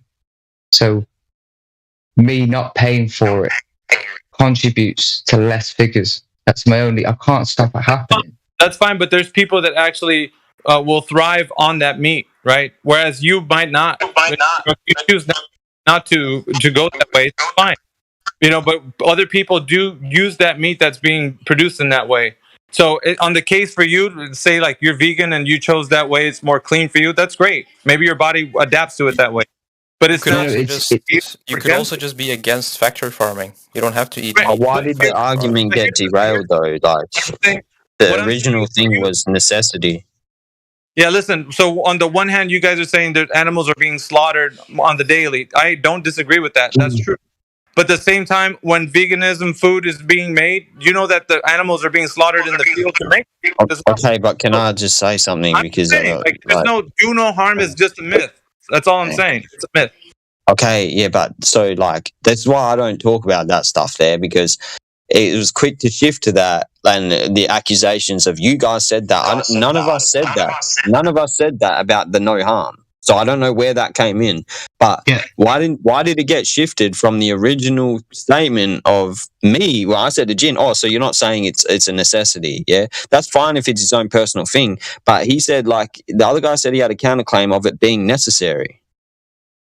And it's shifted into you guys said do no harm, and not a single one of us said that. No one said that. This guy is lost in the weeds. He's just lost. I could elucidate a small bit of information for you guys. A lot of us. Can I just come in for a second? Jin, with your mic open, dude, it's echoing back and you're causing audio chaos. If you close your mic when you're causing audio chaos, but I will. Dude, while your mic's open, it's echoing. My mic, I do apologise for that. Right, I do apologise for that. Chill, apologise. I always forget to do that. All good, guys. All good. All right. So you guys have got a difference between eating meat and not eating meat. Who gives a fuck? If they want to eat meat, they'll eat meat. If you don't want to eat meat, hey, electricity, be quiet for a second. If they want to eat meat, they'll eat meat. If you guys don't want to eat meat, don't eat meat. Who cares a fuck, mate? But it comes to what you're contributing to. But who cares? Who cares, man? You're contributing to slaughterhouse. So slaughterhouses, is who that... gives a fuck, mate? That's your problem, not anyone else's. No, it's their problem, and the only way it's why it's being ignored by comments like that, and then we're just raising it. That's why we're in for it. You know what I mean? Wait, when I go, that's why we do it. Quick. I'm gonna finish this. If you don't want to eat meat, don't eat meat. If they want to eat meat, they'll eat meat. Don't tell people what to fucking do. Yeah? No one's telling anyone what to do. Someone's making the claim that meat is necessary. No one told anyone what to do. Someone's made the claim that meat is necessary. And you have the claim that is not necessary. You have that claim. Correct. So you're making a claim, and someone is making another claim, and you're like, "Oh, would you like to debate that, or you just gonna mute me?" Hey, your claim is better than the other guy, than my claim, right? Your claim is better. No, we can support it. I can support it. So yeah, you can support you're making a claim. Let's address your claim, Gemsy. Let's address your claim, Gemsy. You're saying you're getting something out of it. I don't have a claim. I don't have a claim. He has a claim. Yes, you do. Can I just say... Wait, I thought we were going to talk about this. Talk about your claim. Don't talk about my claim. Talk about your claim. Didn't make one. You did. Don't make a claim for me. You make your claim. You made you said you're getting something out of fish that you can't get from plants. Hey, you claim that if you eat meat, you support fish. You support the slaughterhouses. So if I go to my fisherman like 5 minutes from here, that I can go to the fisherman right here near my house, and I buy a fish from them. Are you saying that I'm supporting slaughterhouses? No. Why is the straw man being allowed? Like, why is it because being you allowed? said that you said that if you're eating that, you're supporting slaughterhouses. Why is the straw man being allowed? I don't get it. But are you saying you're getting something from fish that you can't get from plants? The fisherman went fished it, and I buy it from them. So he's not addressing what you're saying. You're not hearing what I'm saying. You're getting a nutrient from fish that you can't get from plants. And how do you know that I'm not? How do you know I'm getting nutrients or not from fish? How do you know that? Because you said that's why you eat it. Bro, can I say something? I eat it and I say yum yum. I go cook it in a rare side. I like the fish with a heavy cream. Listen, I make a cream with heavy cream, onions, garlic, right? And I cook it all together. I smash the garlic, cook it all together. Then that garlic cream, I heat the fish, and then I put the sauce, the cream on it, and I eat it with that. And I say, yum, yum, yum, fish good. And I feel good. I'm going to go do workout now. And I go do workout, and I feel good. What's wrong with that? Tell me, guys. The point that's wrong, right, is like when I said to Jin, you're not saying that it's necessary, right? He said no, and you just said previously you don't have any claims, right? But you said I would like to make a counterclaim to that. To the one that says you don't need any meat. I mean, I need it. I eat it. So that's from my perspective. What I need, what I necessitate to operate and do work.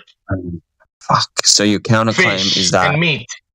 Your counterclaim is that you feel eggs, better, but you don't have anything else. You don't have anything else but your feelings to support the claim, the counterclaim that meat is necessary. Yeah, the output of work that I do and all that is definitely part of what I eat. It's a necessity. Yeah, it's that's like an antecedent. You know what an antecedent I need? I have to eat I eat some fish, I eat some eggs, I drink some milk, I eat some fruits, and I go to work. We get that. That's basic energy conversion. So there you go, bro. You got it. But you have, okay, we get it. That you know how to convert energy into your time, right? Whatever you want to do, yeah. But you said you had a counterclaim that meat was necessary. So Should we get back to flat Earth? Let me tell you this, right? If I don't eat the meat, eat the fish, drink the milk, eat the fruit, I cannot go do workout. I cannot go do There's some vitamins activity. you cannot get from plants, like vitamin B12, like what? for example. Hold on, you can't get that from plants? If you guys want to you ask me, right? I'm telling you, if I don't eat the fish or the meat or the eggs and drink the milk, eat the fruit, I just start and I cannot go do the workout. So that's why I'm telling you, I do that and I go do the work. So what's wrong with that? Imagine Tell that. me, what's wrong with that? If you don't eat meat, you die. Imagine that. You're making a claim that people don't need meat. Okay, can you support that claim with any evidence? Okay, yeah. So let's go. Let's go with what you're saying is necessary to survival. What's necessary to survive? Which what are you saying? Protein. You need food, shelter, air, we sunlight. Get that. That's necessary for survival. If you don't get the sunlight, you don't live. You don't get the air, you don't leave. You don't get the food or the water, am I saying it's necessary, and then you just started talking about the sunshine and stuff. But that's not the topipic. Yeah, this whole conversation is not the topic. Thank you. Hey, because he wants to point the narrative. That's all. He says, there's nutrients in plants. There's nutrients in plants that if you don't eat them, the world's gonna end and everybody's gonna die and we're gonna have some bro, just shut the fuck up, dude. Yeah, I guess you win because you can just swear and use the mute button. Let's just you think you have an argument, but you don't. You think you have an argument, but it's just... I do have one, but you're scared to debate me, and now you have other moderators protecting you. So no one's protecting him, bro. You can get the smoke in another panel. This is not the VC for this. Oh well, let's go teach these guys what they should be eating. Yeah, let's teach it. Let's tell them, right? I don't know who you're trying to impersonate. I don't know. You dumbass.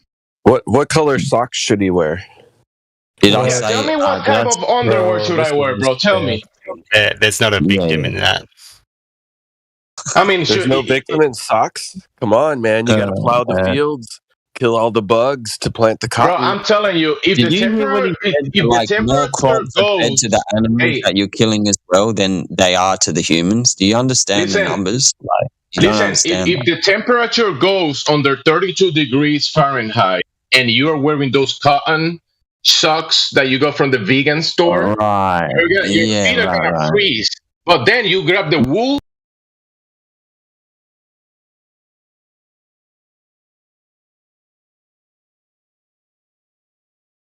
Hello?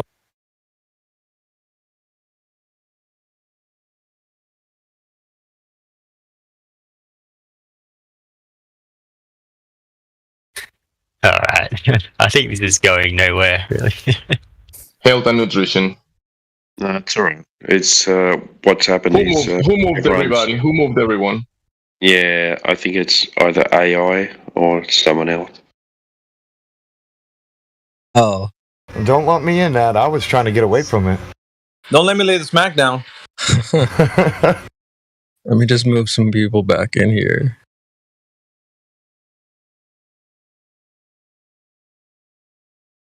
Yeah, I'm fine with the topic being changed, so. Yeah, me too. I knew it was AI. Art didn't activate it. Oh, that was just me channeling my inner AI right there. Well, it's good to know that works. That was the first time I've actually done the vortex bot. But hey, if you guys want to continue that conversation, you guys are welcome to do that. Just not here.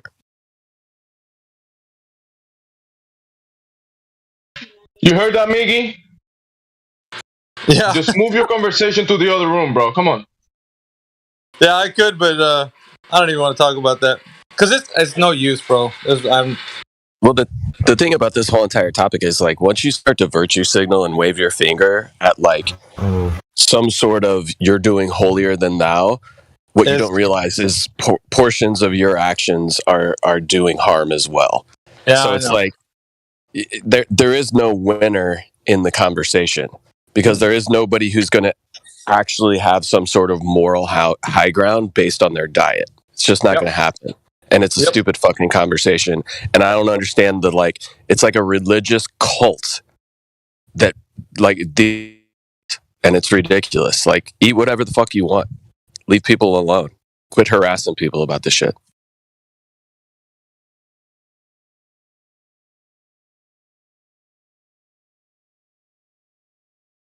Yeah, well said. This topic never goes well. It's never one of those things where you can come to both sides are never going to agree. So it's just not even a productive conversation for anybody.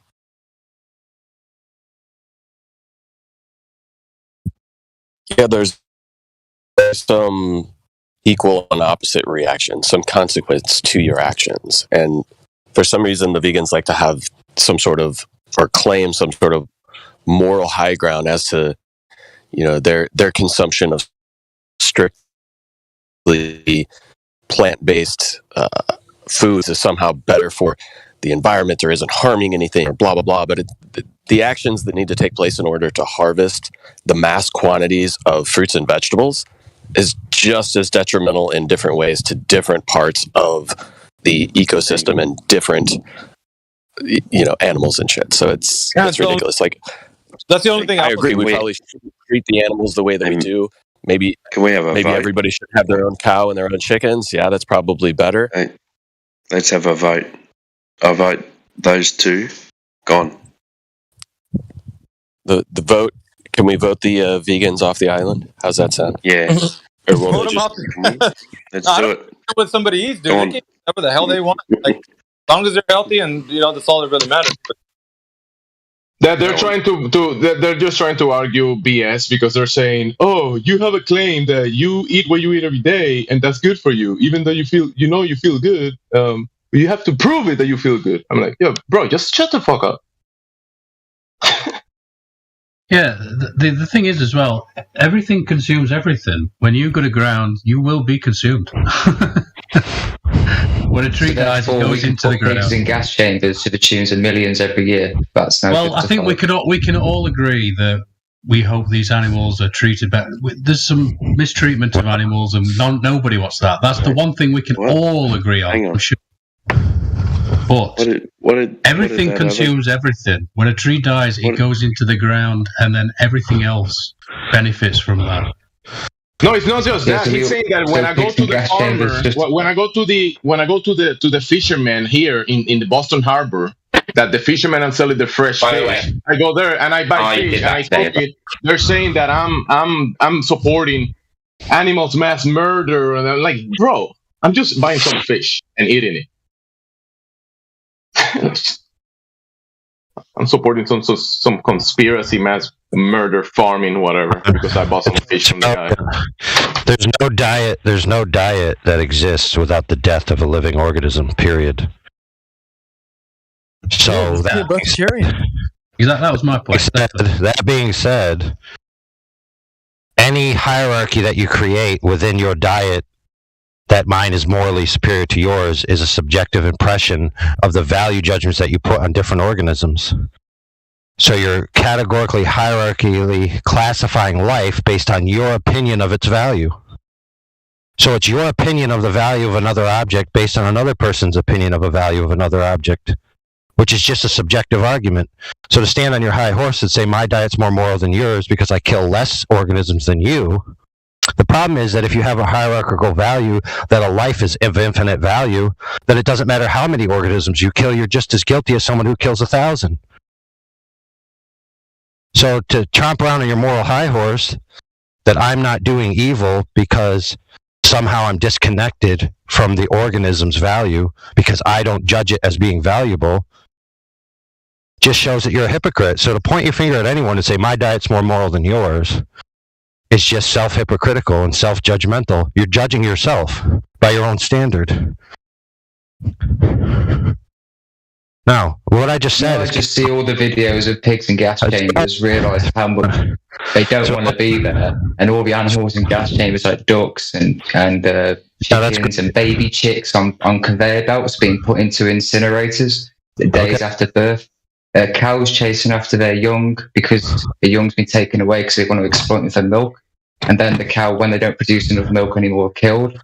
All the chickens and factories. Yeah, when I see all that, that's all I'm on about, mate. It's not about pointing the finger. Yeah. Let me transfer to industrial vegan diet. So when I see the millions upon millions of land animals that are killed for agricultural crop production, and when I see the red tide that kills millions of aquatic animals when it flushes off the water table into the oceans because they need to spray all of these things to keep the bugs from killing the crops in order to get enough crops to satisfy the vegan agenda. See how that goes? You just are looking at a particular set of animals and you got hurt in the fee-fees about it, but those other animals that are also being killed by the millions and billions, by the way, they don't affect your feelings, and therefore you just choose to say, well, this one doesn't affect my feelings, so it's morally superior than the other. So what you're doing is you're just saying my feelings and my categorical judgments are more important than another person's.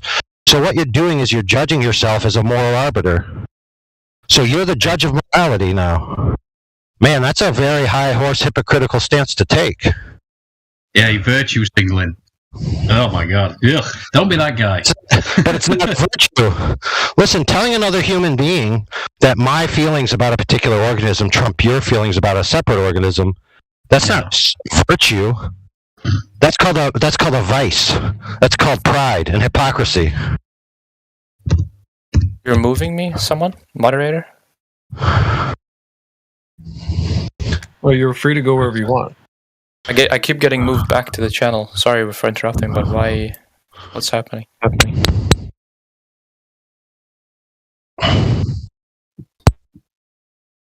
Just a bit of moderation. We're trying to get the conversation back to flat Earth and clear the air on what has been said, so that we. Yeah, I wonder if some of these people have experienced the effects of red tide. Come visit me on the west coast of Florida beaches during red tide season, and see if you enjoy the slaughter that's on the beaches. Oh no, look, all the crabs are dying. Look, the starfish are drying. Or the fish. The seagulls are eating them. Stop the seagulls. They're carnivores. You forgot, though, that in hierarchical structure, which is entirely subjective, right? They don't value fish as much as they value mammals. Kind of like they don't value flat earthers as much as they value globe earthers. Because flat earthers are so stupid they don't deserve to breed, right? See how it goes? It's very easily a slippery slope into you aren't as moral as me or as good as me in one category that I decide is the value, and therefore you're unvaluable and worthy of death. Just because you believe in an alternative proposition about the nature of the earth, just because you question authority figures and institutions that have known to have lied in the past and have known to have killed people in the past, right, by the thousands. Heck, the United States government injected black people with syphilis. Injected black people with syphilis. Now why? Well, we all know the answer, because black people are worthless, right? Are they not? Are they not subhuman? Or am I wrong? You see the point I'm trying to make here? You're not as moral as me, you're not as good as me, therefore I can persecute you. With that being said, why is it that flat earthers are second-class citizens? Any person on the panel right now that believes in the globe, why are flat earthers not worthy of equal rights and equal respect? Why? Why are flat earthers not allowed to breed? Why? Yeah, I didn't think you had an answer, because you don't. So next time you come in here moralizing on your moral high ground high horse, just go look in the mirror and take a big, long sip of a sweet, warm glass of shut the fuck up. Damn! Does it come in diet version? There's a mic drop right there. Boop. I'll take a grande venti. What up, Flatterday? What up? How you doing? Pretty good. Cool. Look, man, we got some new people in there. We got Fern that just joined. Who else we got in there? Dora. Bearded Dora's in here. What up? Who else just joined us? Got old dude in the chat. What's up, guys? Hello. Man, we've been having encounters with a lot of the globe Earth proponents who anti-flat earthers. Actually, I wouldn't consider them globers because they don't really have an argument. So I don't know. What do you guys think about that? More of a belief. We've been having run-ins with Dogs Are Gods. That character's been in here. A few other guys, Sticky Moss. So, yeah, for the new people that have joined us, welcome to the 24/7 Flat Earth Discord. Do you guys have any questions? New people like Fern? I don't think I've spoken to you, right? This is my first time in the group call. Oh, yeah. What brought you by? Did you hear about the Flat Earth somewhere and you saw a link and you clicked it, or what's the what's your stance anyway? This is actually my third account that I've had in here, and I've been verified 3 times, but like I've joined calls before and I just didn't like want to interrupt or anything, and yeah. But yeah, I've been into Flat Earth for a while. Cool stuff. Yep.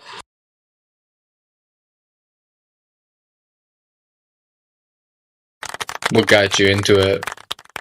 Oh, gosh. So like the first time that I ever heard of it, I think it was 2015. I was just hanging out with some friends in a psychology group. I think it was on Skype. And somebody in the group just mentioned that someone in one of their classes at school was a flat earther. And that was the first time I ever heard of the concept. And I was just like, how is this even possible? And I was really curious, because there had to be a reason somebody would believe that, right? So I started looking for information. And of course, I just found all the ridiculous bullshit. And then I kind of got frustrated, like, well, this doesn't make any sense. But I stopped looking. And then a couple years later, it came up again. And I was like, all right, I just have to keep looking because there's got to be more information out there. And I eventually ended up finding out about Eric Dubay, or Dubay, I don't know how you pronounce it, but I watched his 200 proofs, and that was it. Game over. Flat Earth from that point? Yeah, 100%. He's got some good videos. Have you seen the evolution and dinosaurs video? Did I watch that? I don't know. I do think that the dinosaur stuff is all BS too. I can't remember if it's because I watched one of his videos or somebody else, but yeah, it's all ridiculous. Like they're trying to hide evidence of creator. Mm-hmm. Hide evidence of a lot of things. Like school is just like early brainwashing. Yeah. We're gonna make you into a soulless, brain dead consumer who participates in this capitalistic culture, I guess. Yep. And just be a good worker. Don't ask questions. Just do your job. What are you talking about, mate? Sorry? Why would you do that, bearded Dora? Do what? Do as you're told. Don't ask questions. I don't. It's what the government or the people in government would want you to be. Just, be smart enough to run the machines, but just dumb enough to accept all other bullshit. You're talking about. As George Carlin once said. I know it. Well, George Carlin didn't say it, but someone else. Well, that was one of his skits. That's what I'm. Yeah. I don't know if you ever seen that shit. Yeah, I've seen it, mate.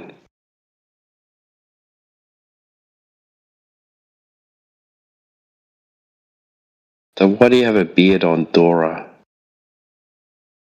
Because I have a beard.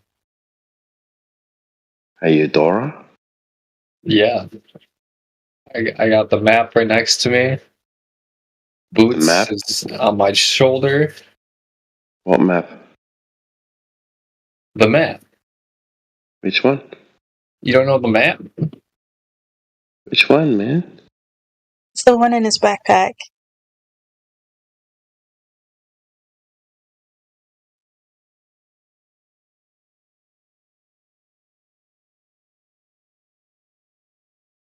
know the map. Could be any map you want.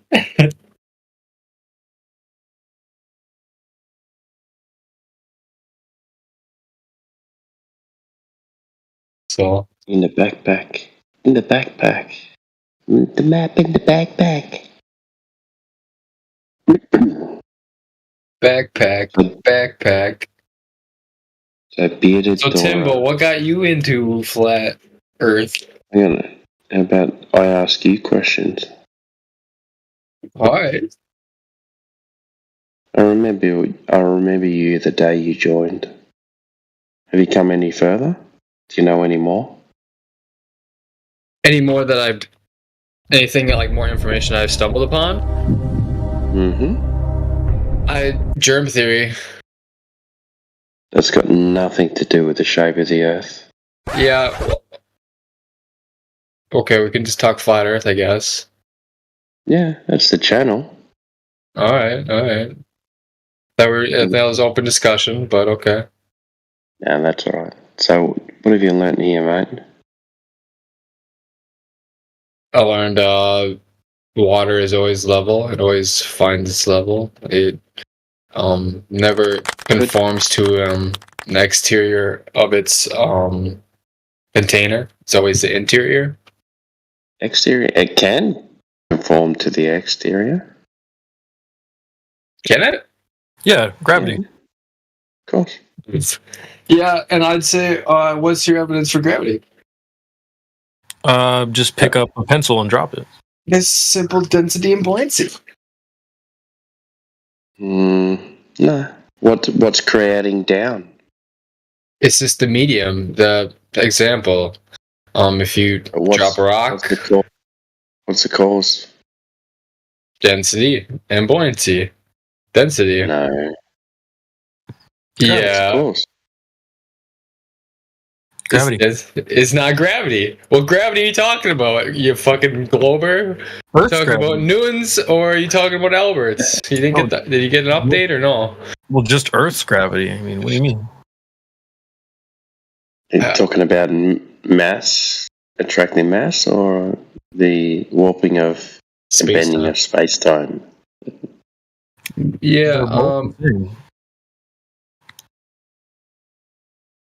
yeah, it can easily be explained with density and buoyancy. Do you want me to explain it? Or do I really have to explain it? I swear, I've explained it several times already to you guys.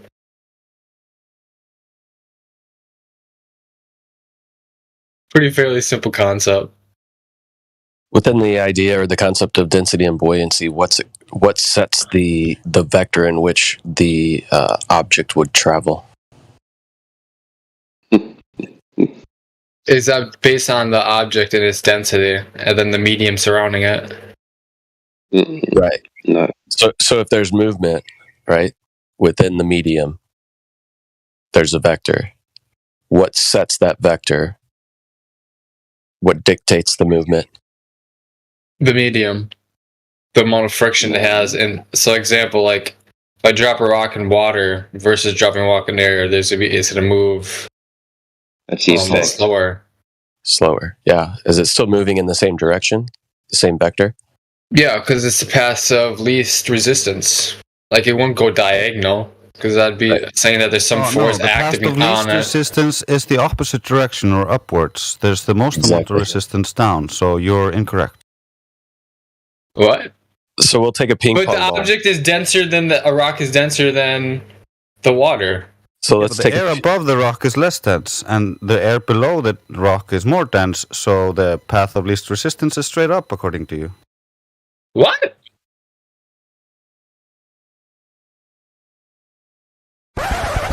Less dense air above, more dense air below. What are you smoking? It is purple or OG blueberry Kush.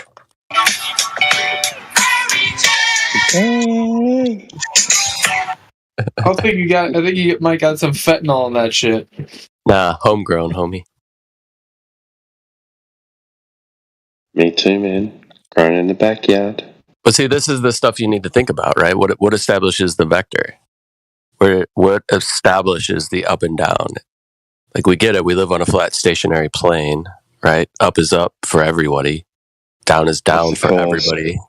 But what is the cause of the direction in which, ping pong ball falls when I drop it above my pool, but it floats on my pool? If I go down to the bottom of my pool with the ping pong ball and let it go, it rises up.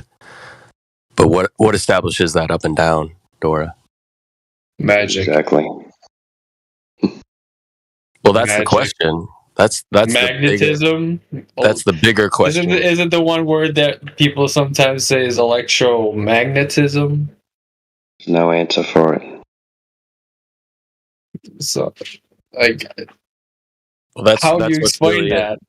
That's what's really in debate, right? There's people that are trying to figure out whether or not electrostatics can be the cause of that, right? Is it the inherent electrostatic bonds that are present within anything that is material?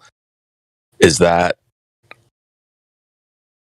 electrostatics somehow playing a factor? Is there a downward flow of energy on the earth, meaning the ground is grounded? We ground electricity to the ground because that is the negative or the discharging portion of the earth. So there's a downward flow of energy from the sky above to the ground below. Is that what establishes it?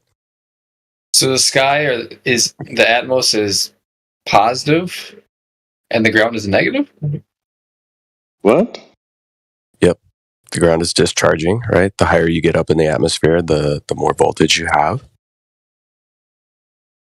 Are you familiar with this? Yes. Is that what Tesla was doing with the ether, or just lightning in general, like lightning? It's net Tesla. What do you mean? What he was doing with what? Tesla did a lot of stuff. Yeah. Yeah. So he was not working on gravity. That's for sure. No, but we're talking about like negative and positive charge. We're not talking about gravity. Well, Yeah. it's kind of related to gravity. I mean, technically, there's no such thing as a negative charge. We call it a negative charge, even though it's just an amount of charge that's really discharging. There's only charge and discharge. Okay. Yeah, it's kind of like saying there's negative pressure. There's no negative pressure. There's just low pressure and high pressure. Yeah. Okay. Exactly. Makes sense.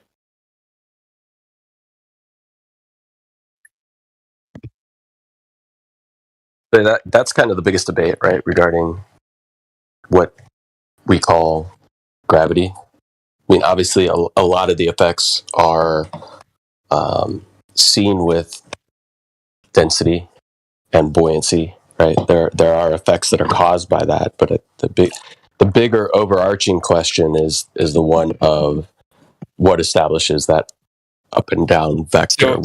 Why do we have that? Would this be pertain to like objects in like a vacuum, like a feather and a bowling ball being dropped in like a vacuum where they fall at the same rate, and why are they falling downwards instead of upwards? Is that what you're saying? It's just generally, why are they falling downwards at all? Like, what is the cause for that? There's no proof of that cause. And just like with hot moving to cold, high pressure moving to low, it's just like a natural law, something we always see. We don't have scientific proof of cause. The Globers believe they have a cause, and so a lot of flat earthers are trying to see if there's a way to figure out a cause for why it's going downwards instead of upwards. Helium balloons go upwards, but that's because it's less dense in the medium around it. And then the objects that fall to the ground in the atmos are more dense than the atmos. But why? Okay. Why is the sky blue? Why are trees green? Why are boobs good? Why do titties feel good? Like the question you should be asking about why is, why do Globers think that the cause of gravity is globe. Because rest assured, globers concede down. In all their demonstrations, they point to down because that's what we commonly experience. But then they try to bait and switch you and just say that the cause of down isn't just gravity, but below gravity is a subcause, which is globe. So, for example, we had a guy in here yesterday that said, my number one proof, right, against the flat Earth and why it has to be a globe is gravity. So he's appealing to down to say down somehow proves a globe. Why do they think that globe in and of itself is the only way that things can fall down? It makes zero sense. It's kind of an affirming the consequent, right? Because it's a necessity for their model. They need down to be established as a fundamental of their model, because that's how they say that planets were formed in the vacuum of space and things traverse around one another, the Kepler's laws of motion, all this kind of stuff. Like it's a requirement for their entire model. Yeah, Copernicus is even in trying to categorize it, you failed because you said down is a requirement for their model, but it's not. Inward is a requirement for their model. They just bait and switch the word down and inward and expect nobody to notice. No, when they start talking gravity, you could be like, why is it that the gravity, the oceans and all the bodies of water on this Earth are forced down with such a great force? If it was gravity, the oceans are on the ground, staying. But the problem is, but flies and birds and insects can take off, and yes, we can the walk. problem is that both sides, quote unquote, have the same phenomenon, which they have a density distribution, right, that stratifies itself and orients itself essentially up and down. So we concede up and down. When they hear up and down, they hear inwards towards a giant floating space ball to the center of mass. That's what they hear. And down and inwards are two different things. I would say, can they somehow can this be replicated besides just in their model? No, they tell you we need to be in outer space where there's no gravity to be able to show any of this stuff. What you were saying earlier, they will just sophist their way out of it and say, "Oh well, you just imagine." But then you could say, what is the evidence for there being outer space? Like, how is there outer space if we're in this pressurized system? How is there a vacuum around us, and how is this pressurized system contained? There isn't. They just believe that all the gas is held down by gravity because they believe gas goes down, goes boom boom. Yeah, and they can't demonstrate that. That would be pseudoscience. If they can't, Yeah. demonstrate But even that's not true because they don't believe that gas goes down, goes boom boom. They believe that gas goes inwards, goes sticky stick. and collects and stays at the bottom. And coalesces into giant objects that are floating in a vacuum. Yeah, it coagulates into a gradient. Yeah, they also think that down is towards center of mass.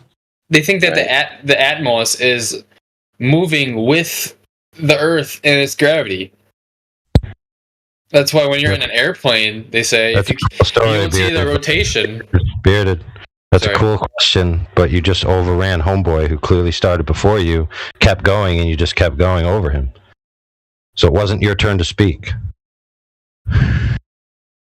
Yeah, I was just going to say that they falsely equate down with center of mass, which is what you guys are calling inward, right? So that's their false equivalency, that down somehow is analogous to center of mass, but there's no justification or establishment of that.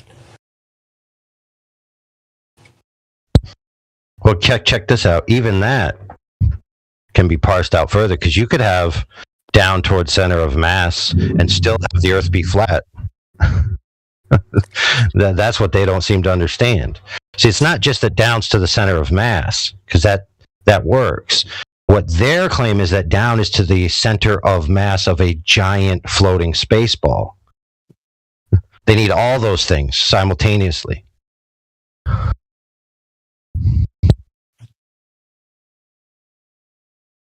Because I could just have a giant object of mass well below the surface of a flat surface, and you'd have the same field lines of gravity, quote unquote, that we experience, where we generally have an almost perfect down vector everywhere we go. And that would be, quote unquote, down to the center of mass, but it wouldn't be a giant floating space ball as the world you live on. So even in trying to explain their rhetoric, there's so many parsings of the language that are required for their quote unquote daydream model to exist that they don't realize. So they just say, oh, I dropped a pencil and it fell to the ground, therefore Earth's a globe. It's like, you can't get there from that rationale. I could explain it differently too. Just density and buoyancy too. So there's conflicting shit.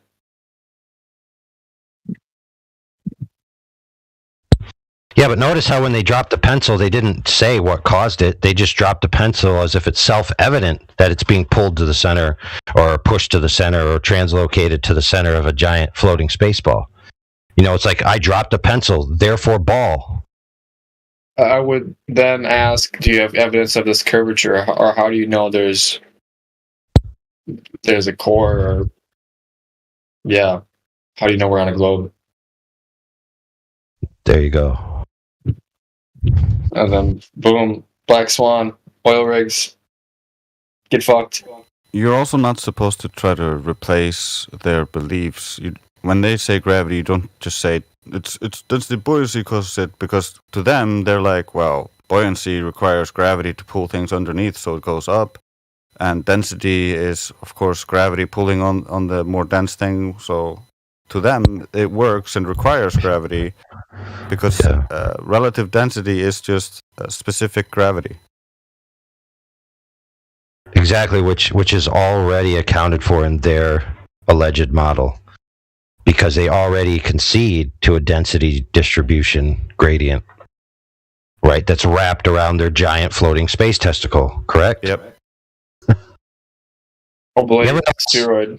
You ever notice how these all just circle back to the assumption of the giant floating space divine perfect shape? They're rocket wieners. They always have rocket wieners going up. You know. Oh my! All right, friends. I've got to do some work, so I'm going to ask you a favor. Make it very interesting enough to listen to, but not interesting enough that I want to participate. Yeah, that's good. We'll keep it right in the middle for you, man. Don't worry. We got Just kidding. I'm just kidding. All right, have fun. Hey, bro. The guy came in yesterday. I remember. I don't know if it was UCB that answered up to him. He's like, "I'm gonna come in with my strongest evidence, gravity." And I started to laugh when behind the mic because I was at work. I was like, the one that I was talking about, bro. Like, yeah, that's the strongest evidence. Gravity. What do you think about that? And then Q's like, "What gravity? What gravity? What do you mean what gravity?" It was funny, bro. Like, how many gravities? And he's like, there are many? What? He's like, are you serious, bro? Are you serious? And Kiwi's just laughing. Are you serious? Like, that was hilarious. And I thought I was back in 2016. I was like, wait, what's going on? Is this like 2016 again? I didn't even know I thought he was trolling him, though. But no, he was for real. Like, he didn't know. It was awesome. Wasn't that the guy that was denying? He's like, I don't believe in things I can prove. That's what he said, right? What? Yeah, he said, I don't believe in things I can prove. And that gets the panel was like, well, you can prove flat Earth. He's like, yeah, that's why I don't believe in it. Yeah, that's why he believes in the globe, because he can't prove it. Yeah, that's his weird, right? Like, so anything that he can't prove, he has to believe in it. Well, the guy I think they were saying, how many sides does a triangle have? He's like 12. And he's like, well, menage a trois, what is that? He's like, well, that's 3. And I was like, well, yeah, you know that. How come you don't? And CB, you made a comment like, how come you're on the serious question, you were just like made a joke, and on this joking question, you were like, now you're being serious. Right. So stupid.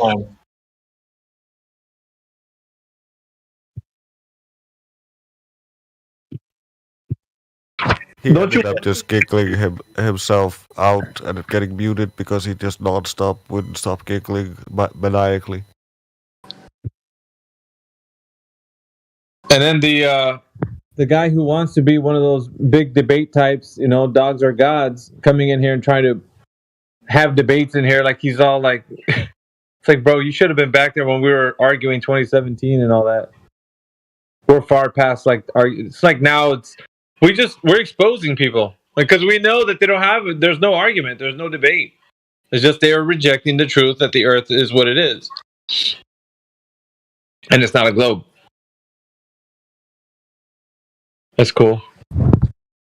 That's why I sometimes when I speak to people, I bring it to the realist level, to what they can experience, their senses and everything. I try to make it familiar to them, and it makes sense to a lot of people.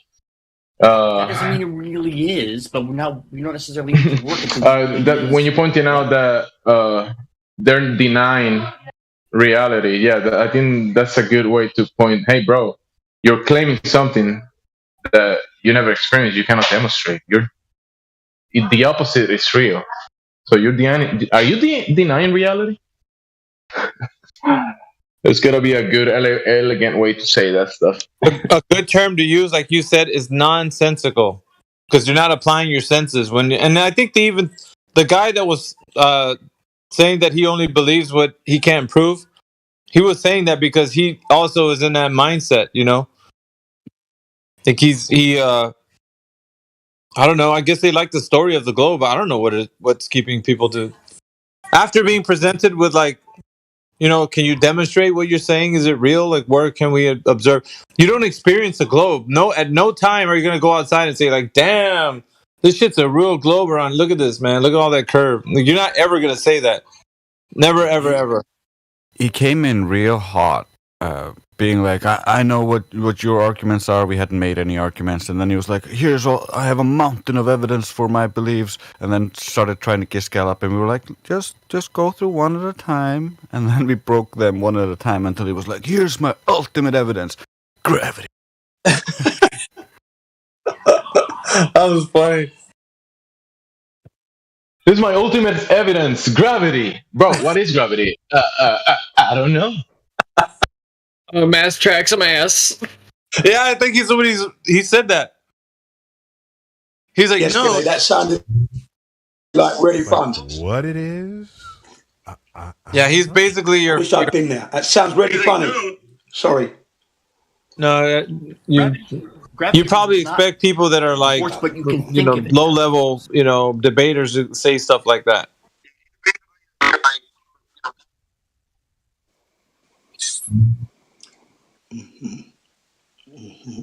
That doesn't mean it really is, but we don't necessarily need to work at the really is level. Is the bot really low, or is it just me? I don't hear the bot up, CB. Maybe it's just me. I can hear it, but it's a little quiet. Yeah, it's pretty quiet for me too. No, it's a good volume, but just for me anyway. So you can hear it. I don't hear it. Yeah, I can hear it as loud as you, louder than you, Miggy. In fact. Wow. I wonder why that's the case. That's because you have Miggy at 50% and the bot at 200%. Yeah, that's probably a good point. I probably got the bot. Well, that's actually board. I don't even. No, the bot didn't play, fellas. That was just the soundboard. But some clips are lower than others, and I've been having issues on my own as well. I've been having some audio issues with. Oh, is that okay? I just wanted to make sure it was an issue with the thing and not volume. James is right in a sense though, because I had CB at 100 and Miggy at 50. So I knew it. Oh, dude, you have your crystal ball then working hard. And what, James? I turn everyone down to 50, but then for whatever reason it comes back to 100. So at some point. Well, I only know that because he might be upside down, so that gave me a signal. He's on the other side of the ball. It just comes back to 100, doesn't it, Andy? Mm-hmm. And no, he does. They just resets. I don't know. I wonder who's going to respawn today. So anyway, I thought the ball came up to the object. Does anybody want to explain that to me? Came up to the what? Oh, don't get us started, Andy. I thought the ball came flying up to the object rather than the object appearing to fall, or am I just... That's what I thought happened. You've been listening to Zanuck too long. Yeah, that's Einstein. In Einstein, the floor comes up to the ball. In Newton, the ball comes down to the floor.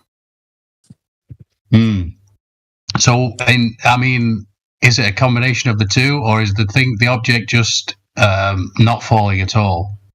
Well, the two are completely incompatible. They contradict each other with the inertial reference frames. They have completely different geometries. They cannot function together.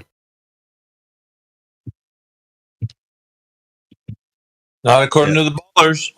This is where the whole reference frame just mind F's people. Because that's what it is intended to do, is to mess with your mind and also give an out for any type of corner you may paint somebody into when it comes to the physics of the whole entire model, because they categorize everything like compartmentalize many things. So it's like when you want to talk about a certain thing, yeah, we'll use some of Newton's ideas, right? And then then we'll go over here and we'll start to use Einstein's ideas. And then when you're speaking strictly in relativity, then you can move everything around to different reference frames. So then when you have them cornered in one reference frame or just between two different reference frames, they'll bring in the third, the fourth, and the fifth reference frame to tell you, that doesn't work because of the vantage point from this reference frame. It's what's been going on like recently with Zanuck, where his claim is that, the object is technically in free fall. There is no force. There is no actual acceleration. It's in free fall, meaning there's no forces acting on it. So the ground is technically moving up to it. And then the question is posed, okay, if you have people antipodal on the planet Earth, right? If you have people on opposite sides of the sphere, and they're dropping things, or they themselves are dropping simultaneously, how can the Earth move towards both of those objects at the same time without increasing its radius or circumference? And that's where the paradox comes in, and then it gets moved around to different reference frames. I'm sure glad I'm not a baller. That sounds like a labyrinth. A big mind fuck. Gravity is not. Yeah, that's all that is. But you can think of it. They have these contradictions everywhere, so that if I need a force, I just use Newton. If I don't want a force, I just use Einstein. We must. It's a force, but you can call it not a force. As a force. Oh, these guys. Yeah, that's the thing. It's like they want to have their cake and eat it too. Quite literally, they want to have the force, but then also not have the force, and that's kind of what they have between Newton and Einstein. Einstein kind of did away with the idea of gravity being a force in and of itself, but it has the effects of a force through, geodesic paths being straight line paths that objects will follow, but aren't actual physical forces that are acting upon it. So it removes it away from the common average physics. So it's weird. Yeah, it basically just transports it without any forces. It's retarded. Yep. They want to eat their cake and your cake too. That's what they want to do. They want to eat your cake as well. That's what they're doing. I don't want to eat my cake. Fuck off. It's my cake. Gravity is not a force, but you can think of it as a force. We must think of. Yeah, that's the thing. Like gravity as a lots force. of times the ballers like revel in the paradox of things. Like they think it's actually, a correct idea to have things be paradoxical, when in reality it's, something can't be reality if it is a true paradox. but they kind of revel in the paradoxes as being, proof or evidence of something. I don't know. It's weird. Yeah, I've noticed that as well. It's like they think that it's more valid because it can go in all directions because you've now accounted for it is and it isn't. So you can just imagine it's whatever you like. I think it just fits what they want to believe. Yeah, I mean, it honestly, scientific ideas, theories, concepts like relativity, specifically relativity, I think not only have implications on the scientific world, they have implications on society in general, meaning we get taught these ideas like relativity where everything can just be subjective depending on your reference frame, and we masquerade that as empirical science, and that trickles over into subconsciously accepting things like subjective morality and moral relativism, which is what breeds kind of the situation we're having right now, societally, right? You can't even define what a man and a woman is these days because everybody's so off into it all depends. It's so subjective. But something moving in two directions at once is retarded. I'm sorry, I don't know. How can someone? But I've seen them trying to explain it, and I'm like, why? Why are you even doing this? And I think so you're telling me we can't go back to the future? I don't know. I was going to give Jeremy credit, but I think it was Gio that said if the globe splits in half, and that's about the only way I can get my head around it. Beyond that. The funny thing is, whenever they do celestial navigation, that's literally what they always do. They split the globe in half and place themselves on the middle of that half a globe, and then imagine the rest of the curvature of the imagined globe is now the celestial sphere. Yeah. Yeah, they hijack the celestial sphere and put it below your feet. They're like, okay, we take measurements to the celestial sphere, but then we claim everything's parallel light rays. So what they do effectively when they say that, when they say all the light coming from the stars and everything that we have in our vantage point is due to parallel light rays, they take a straight flat thing, right, only in conception above you, but then they take measurements to our curved view of perspective, call that the celestial sphere, and drop that sphere below your feet. So it's like mathemagic. It's a trick, really. It really is. Because the math dictates kind of a spherical shape because it's being measured to a arc of vision. The way that we view the world in perspective is through kind of a arc, a spherical, hemispherical, dome-like manner. And when you're taking measurements to that dome-like perspective, you're going to have spherical measurements. You're going to have degrees, right? You're taking measurements in degrees. Degrees creates a circle. They just take that and put that below your feet, when in reality, it's a measurement to what's above you.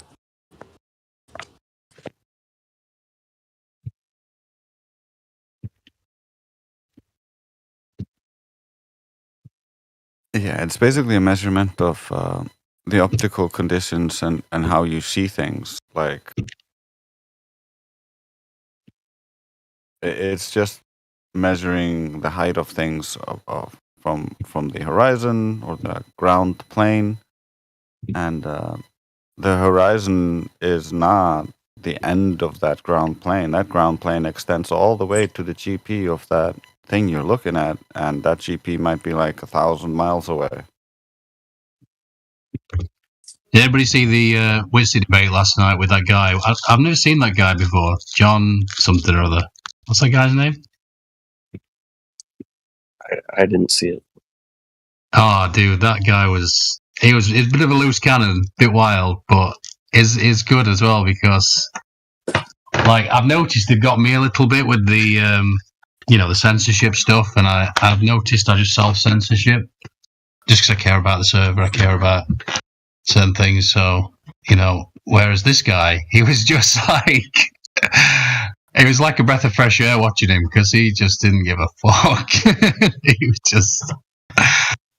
He went in every direction. He was just like, I don't know. It was a bit impulsive. I could see him getting muted in this server, but yeah, wild. It was just so it's one of those that it's like could make Flat Earth look crazy based on his actions, but he's saying things that we can't really say unless you have kind of that mentality. Yeah. But at the same time, it was funny. It was really funny. It made for entertainment anyway, and the Globe side of that debate was just such a letdown.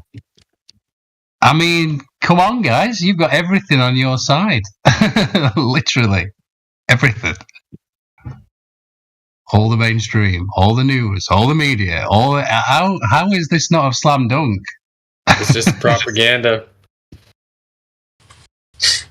A big piece to make you think that you're insignificant, that you came from nothing, you are nothing, and you go back to nothing. And we want you to be a brain dead consumer, don't care about others. Just, yeah. This would all be over if they sent their Neil deGrasse Tysons and Brian Coxes and debated us publicly on TV. They'd get wrecked so hard that no one would believe the Globe. They won't. They won't ever do that. It's just, they're the puppet figures. They know they're full of shit.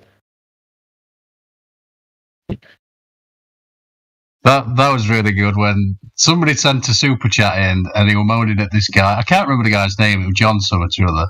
And he's like, I can't remember what even the question or what it was, but the guy sounded a bit like whiny. And he's like, put a one in the chat if Justin's a whiny bitch. And all of a sudden, all one start flashing past, and I'm like, this dude's like wild. Yeah, I liked him.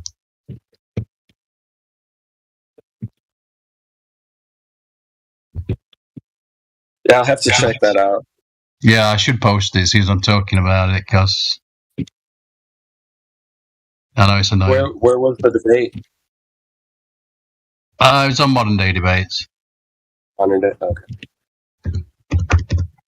I ain't even subscribed to it. That's because what it is like. If Witsy goes on there, I'll subscribe, because you can only post a comment if you subscribe, and then once it's done, I unsubscribe. Oh dear. Well, I assume this one will be taken down soon enough, because there's a lot of stuff that you can't talk about on YouTube.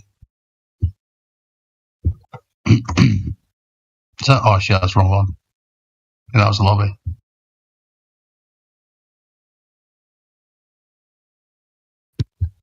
That's all right. The lobby probably needs to see it as well. Yeah.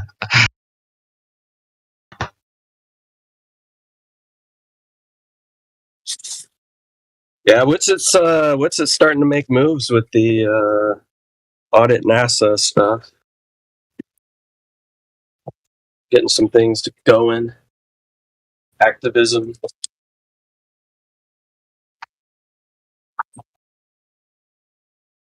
It is real interesting. What's that? I find it highly interesting. I don't know if I can join that stuff, but I support it.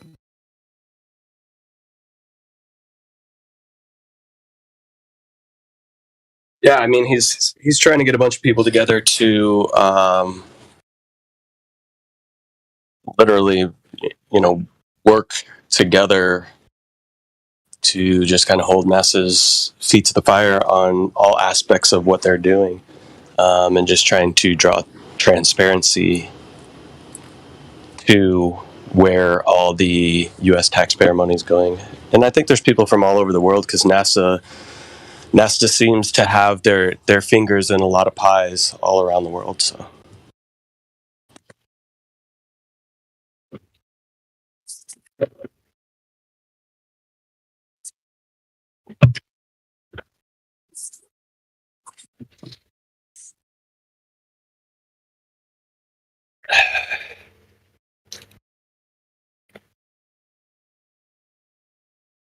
I want to debate you guys. Are you ready for my evidence?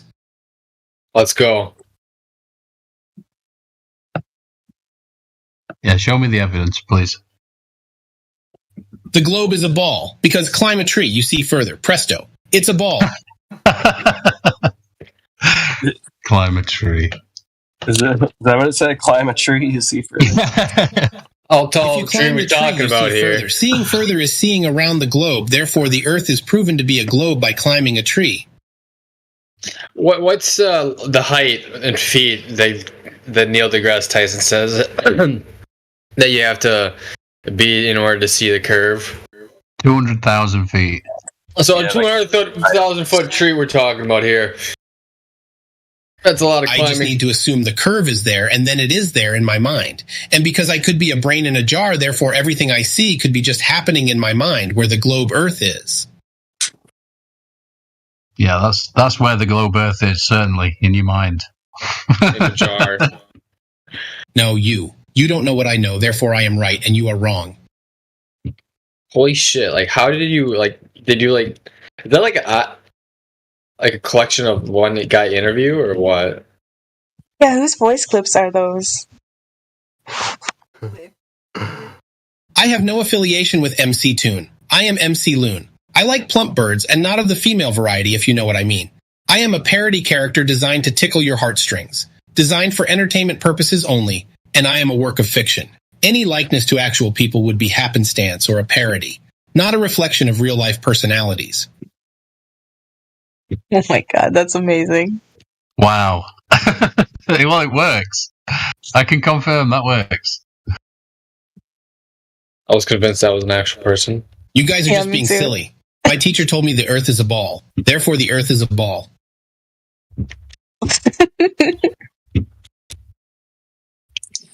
So this is great and scary all in one, right? Yes, it's pretty scary. It takes only 5 minutes to clone someone's voice. Right, which is just going to eventually sow disbelief in like anything we could have previously claimed as like empirical evidence, like video and audio of people saying or doing things, right? Yep. It can also be used in pretty malicious ways, like with defamation and fabricating evidence against people. Like it's gonna get pretty rough. And unfortunately, we live in a world of like guilty until proven innocent, not the other way around. How do judicial systems handle that? Well, currently, it's okay to do parodies if you like disclaim that it is a parody and you're not pretending to be the other person and stealing their identity, if you will. Are you talking about like if like a voice call or something was submitted into evidence? Yeah. So I guess they're going to have to spend a lot more time in authenticating sources as far as like where the evidence is coming from. Well, no, it's going to end up that OpenAI and the other AI institutions are going to be the arbiters of truth because they can say, oh, no, that one was fake, that one wasn't. Yeah. Yeah. Eventually, good point. You're going to have AI telling you what is and what is not AI. Yep. It's, yeah. I was going to say that's scary, but not really. I mean, I feel like it's, yeah. AI in some way, shape, or form is going to work its way into every person's kind of normal everyday life. to a much greater extent than it even is right now. I mean, the large corporation of the world's their board of directors, the biggest things that they talk about right now is how to leverage and implement AI, automation, machine learning, all of that into their corporations.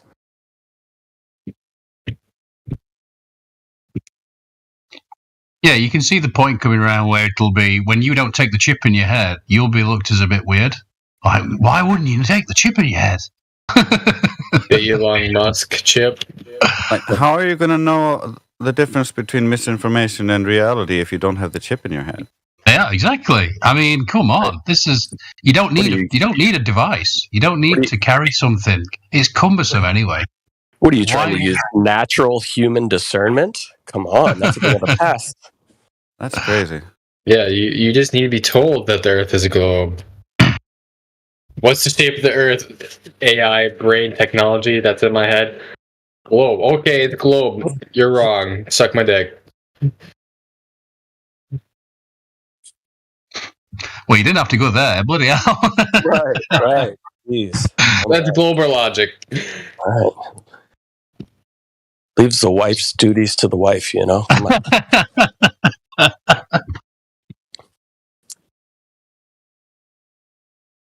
Well, I have no beliefs. I mean proofs, like sticks and shadows, baby. Checkmate. Checkmate. That was a... Jeez, you got me thinking about two things at once there, Trace. Sorry. I was thinking of that, the first thing from Napalm, that guy from that debate, he turned his camera to the kitchen, and there's obviously his missus cooking in the kitchen. He's like, look, a woman in the kitchen, where she belongs. Oh, geez. Oh, dear.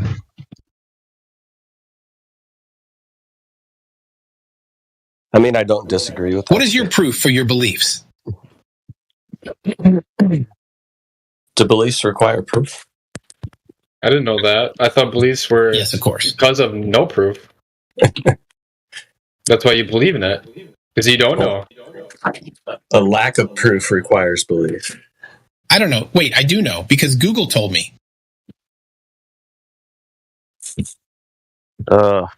Just the voice. Who is that? Or who's that voice of? The original voice comes from basically McToon. That's why this character is called McLoon, but he also... Oh, McToon. I think I saw a debate with Whitsit. Is that what did the Whitsit debate McToon?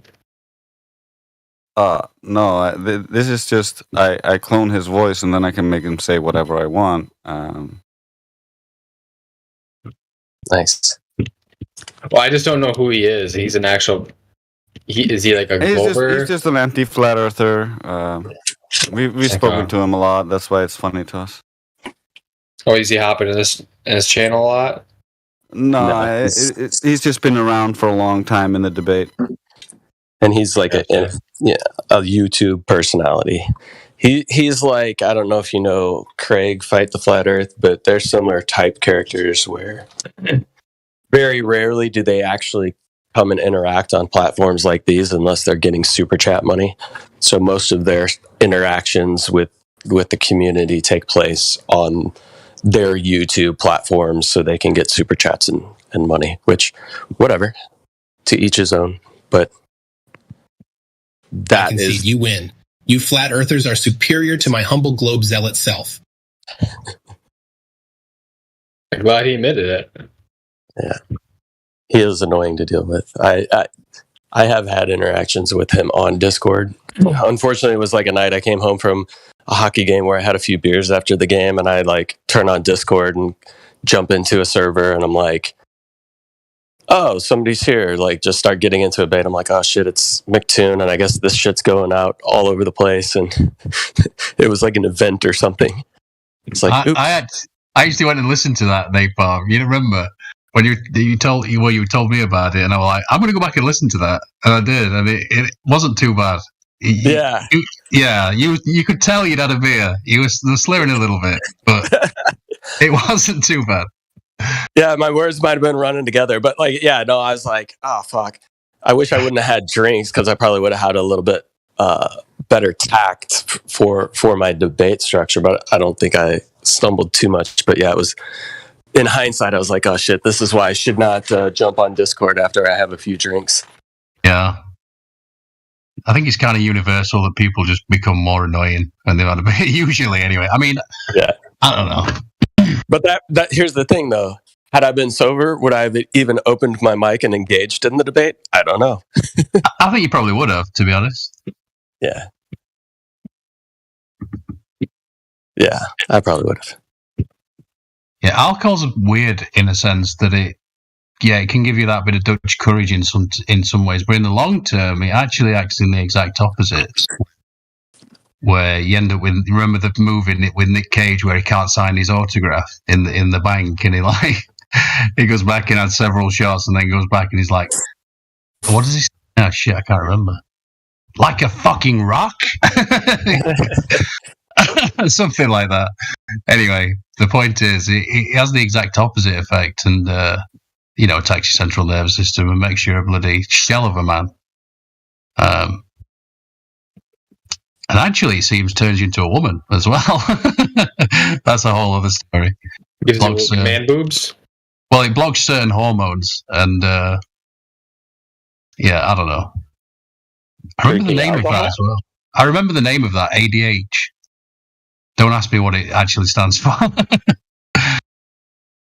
But, yeah. I'm essentially making this McLuhan character currently just for fun. When there's no Globers in here, I can basically use him as a fun distraction that can help others learn logical fallacies. And because what I really want is you guys to just rack these retarded claims, and then he can concede.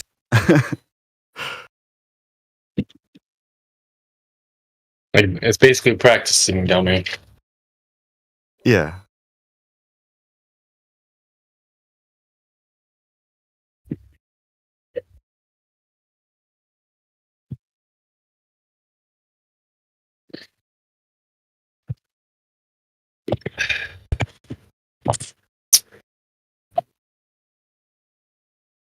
And I'll probably collect it all together and have there's easy retarded ones, and then there's arguments that kind of McToon and those characters would actually use, which are less on the nose, obviously fallacious, but more nuanced. So you'd have to pick through it really to figure it out. And it's hard when because these characters like to talk real fast to try to get things past you. Mm-hmm. Try to make it you not check what they're saying, so they think that you accepted it, or the audience is accepts it because you didn't interject. They'll talk really quick and slide certain other little things in there that if you don't catch it and correct what they're saying, they'll continue off and get onto completely different paths and completely skip past the point to begin with. And they'll move you away from what they don't want to talk about into something they do want to talk about, and keep you there so that you can't actually articulate. You can't attack them and their model. Yeah. There's some clever ones out there. There's a lot of them that are really good at doing that. But the more you interact with them, the more you start to recognize the tendencies, which it's annoying to have to deal with them or be around that for extended periods of time. But after you experience that for extended periods of time, you also, have better discernment for those things that take place even in real world situations. When you go into the car dealer and you want to purchase a vehicle or things like that, you start to understand some of these tactics and these mental linguistic tricks that get you put in certain situations. Let's put it that way.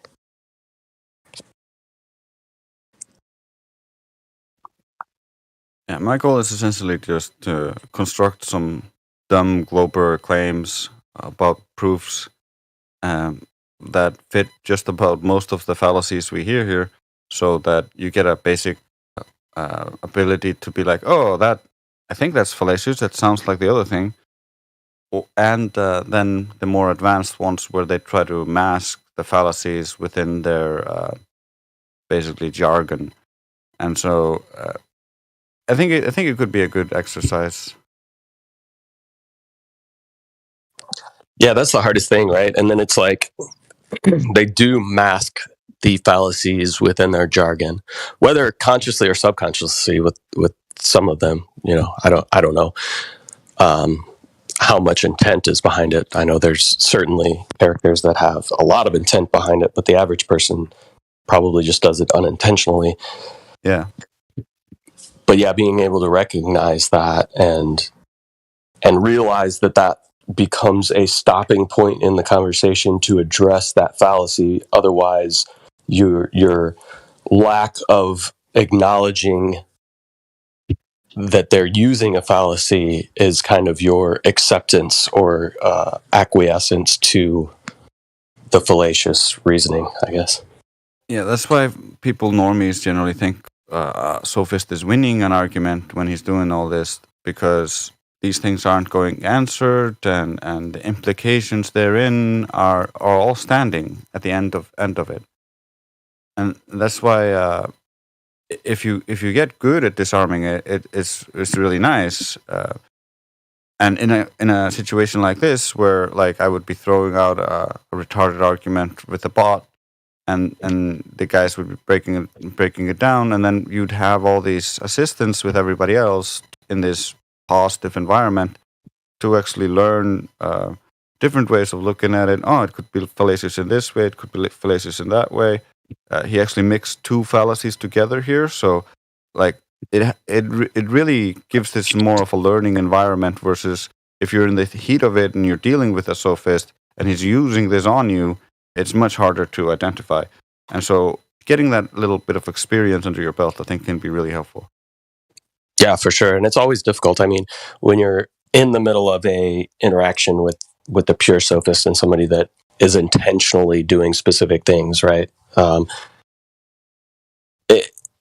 There is constant fallacies that are thrown out, and it's one thing to be able to recognize them and either call them out or tactfully move the conversation around them, or use the conversation to expose the fallacies.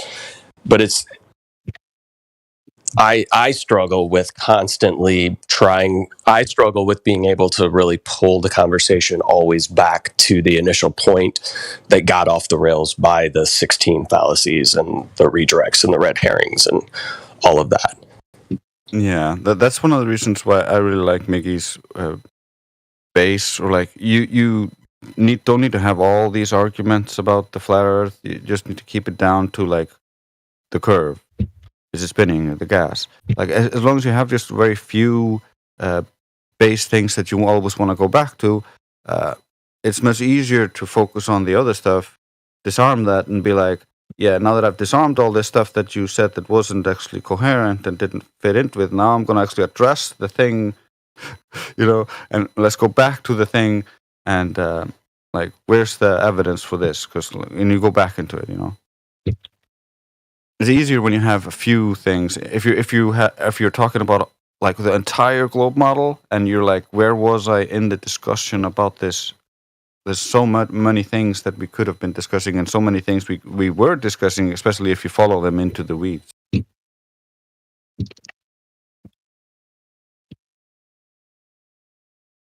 Yeah, it's good to have those home-based points to go back to. Keep it simple.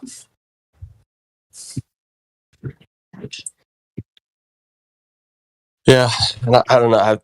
The conversation keeps moving forward. A lot of things going on and all that kind of stuff. I've spent a lot more time debating the ancillary concepts surrounding flat Earth, right? Visual space, how we see the world, continuing to try to pin that down. And even getting in debates just solely based on that one topic, the characters are always going to use their sophistry and misdirection and blah, blah, blah. So it's like, no matter the topic, you have to be on guard with that crap because they're trying to move away from what you're saying regardless. Yeah. Like, all right, we're not debating about the shape of the earth. I understand, a lot of these anti-flat earthers try to always bring it back to that discussion, which is a discussion that needs to be had, but not in all aspects, right? If we're spending 3 hours discussing how we see the world, we need to establish how we see the world before we can put that application to somebody's hot making. No, my bad. I wanted to give an example to what you're saying because the other day I posted.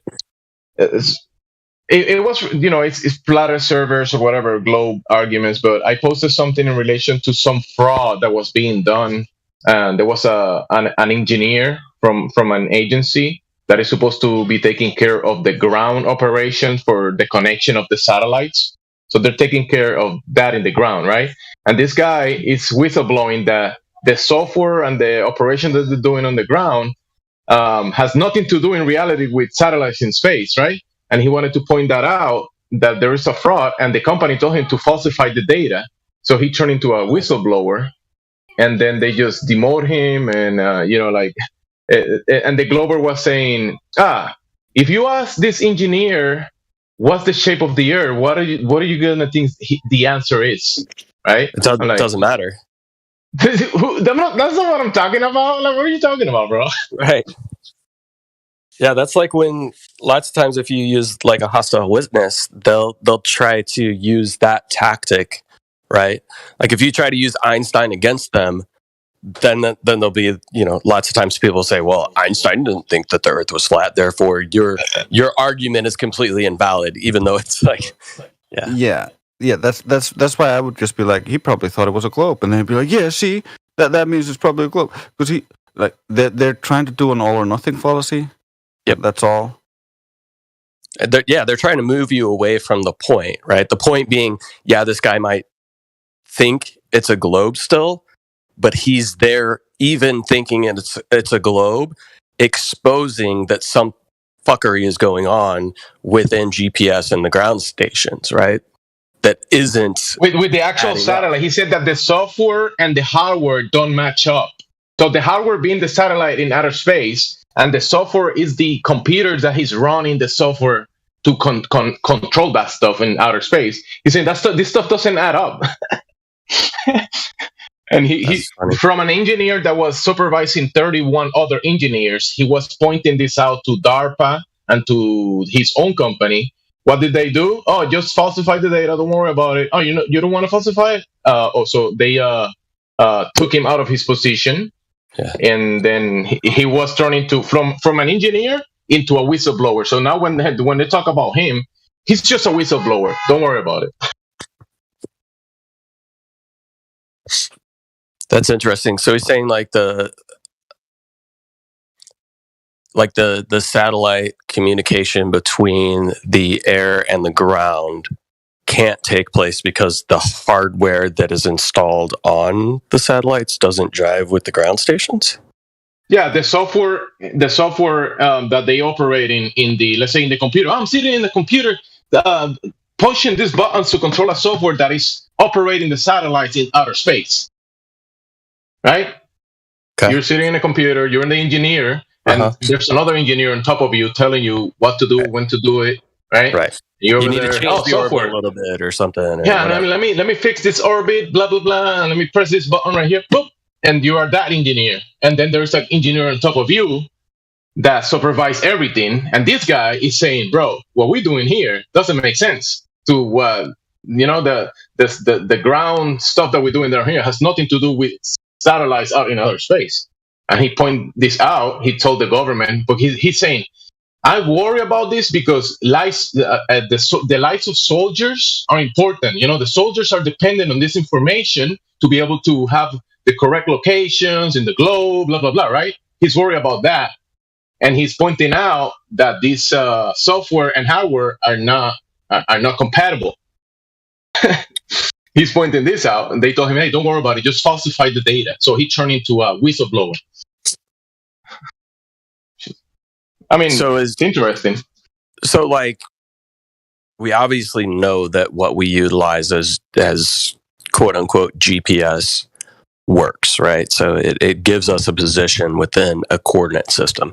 So within that idea, let's not go too far, because the thing is, keep it very simple. The guy saying that he, as an engineer, is telling the other people, "Hey, this is not adding up." They told him to just lie about it. Then that same program was $1 billion over budget. So they're just funneling money, lying about controlling satellites in outer space, doing certain tasks. They're just flowing the money through there. This guy pointed that out. He's not working for the company anymore. But that's what I'm saying. And the guy in the internet, the Discord Globe Warrior, is saying, "Hey, if you ask that engineer the shape of the Earth, what do you think he's gonna say?" Okay, all right, bro. I'm sorry to push it again, but yeah, that's that. I think that goes to the point that you're trying to bring. Yeah, which is like irrelevant to the whole entire argument. It gets away from what is actually taking place. It's a falsification of the data, which would expose possibly that where these objects are claimed to be might not be the location they actually are. There could be some other system in place, whether it be closer satellites on balloons than further away satellites in quote unquote outer space. The communication differences between those and the ground station is going to be enough to where it could possibly expose the distance to the objects or whatever. But they're falsifying the information to begin with, right? And they're telling him to lie about it, and just to stay on his position and just forget about it, lie about it, and keep getting his paycheck, bro. Just shut up. You gotta keep getting those space bucks. Bucks. You'll be paid in cryptocurrency.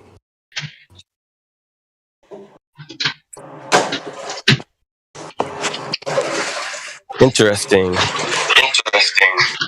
I'll have to look into that guy. So is there information? I'm getting feedback from somebody. Yeah, I got a link. I'll send you the link. Sorry, I'm going to maybe I want.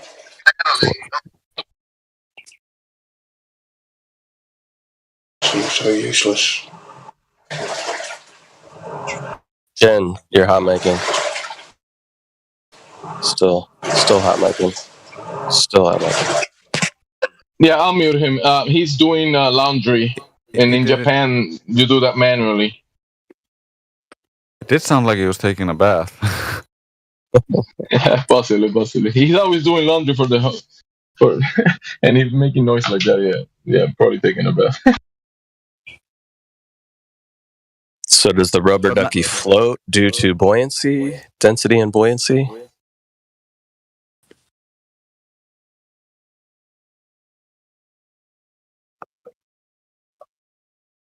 Anyways.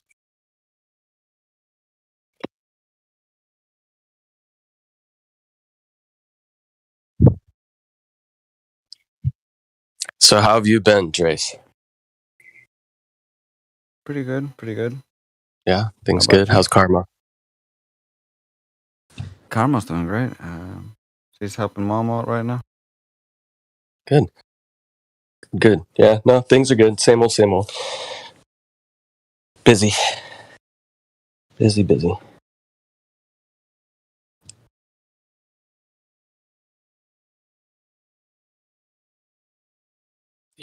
The rat race, they keep you so busy to try to be able to keep up that you lose track of things,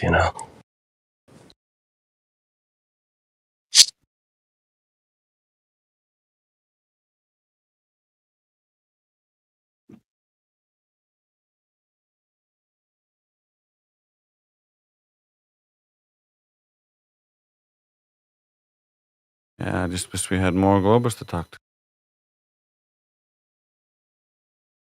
How Glober's been in the server coming through? You're roboting a bit. Sorry. Am I good?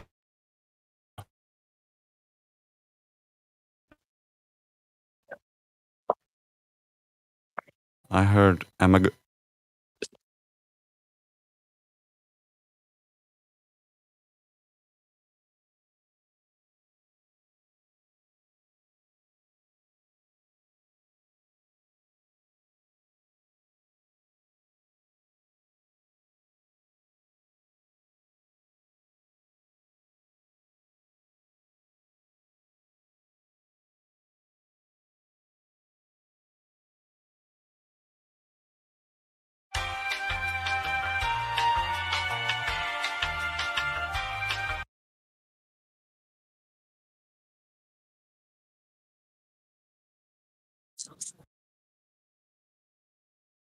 Mic check. Welcome back. I can hear you. All right, good. Yeah, my Discord's doing weird things. I was just saying, have a lot of newbies been coming through? Newbie Globers? We got a steady stream, like normal, but it's not. It seems to be like it always comes in waves, and the waves have been getting a little bit smaller.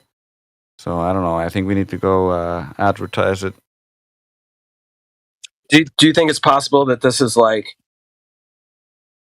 a good thing, right? Like the conversation has been had enough to where more people are open to it, are hearing it, and possibly a bigger wave of people who would identify themselves with the flattened stationary plane that we live upon is growing so exponential that we don't have the volume coming in?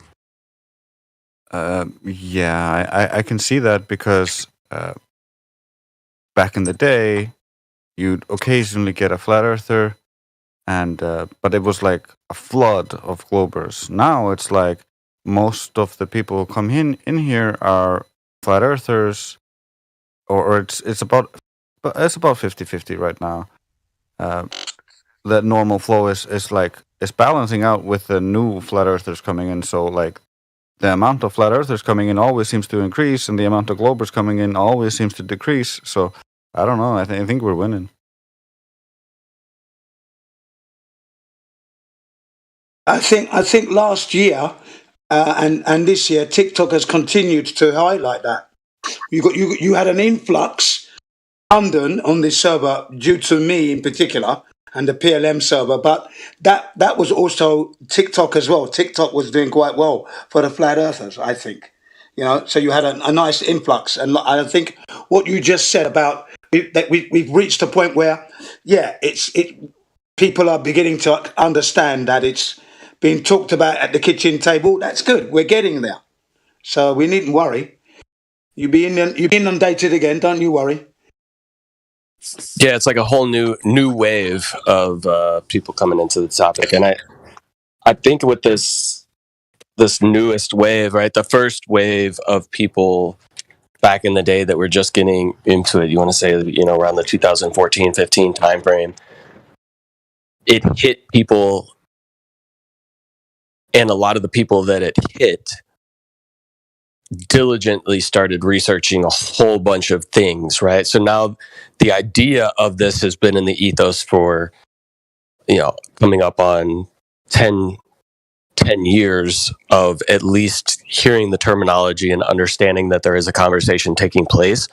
So I feel like the new wave of people who are coming into it might just be like, okay, I hear these 4 points, makes perfect sense, got it, not on a planet, no big deal, don't need to research too much, but understand that we are being deceived. And I feel like the first wave is like diligent researchers and people who are coming at this idea and these concepts from so many different directions, trying to pick everything apart, not only through the physical side of it, but the psychology aspect of everything that's taking place with the deception. And these new waves of people are just going to easily jump onto the bandwagon, but not necessarily be in the engine compartment of the wagon, making sure that the machine runs. They're just jumping on the back.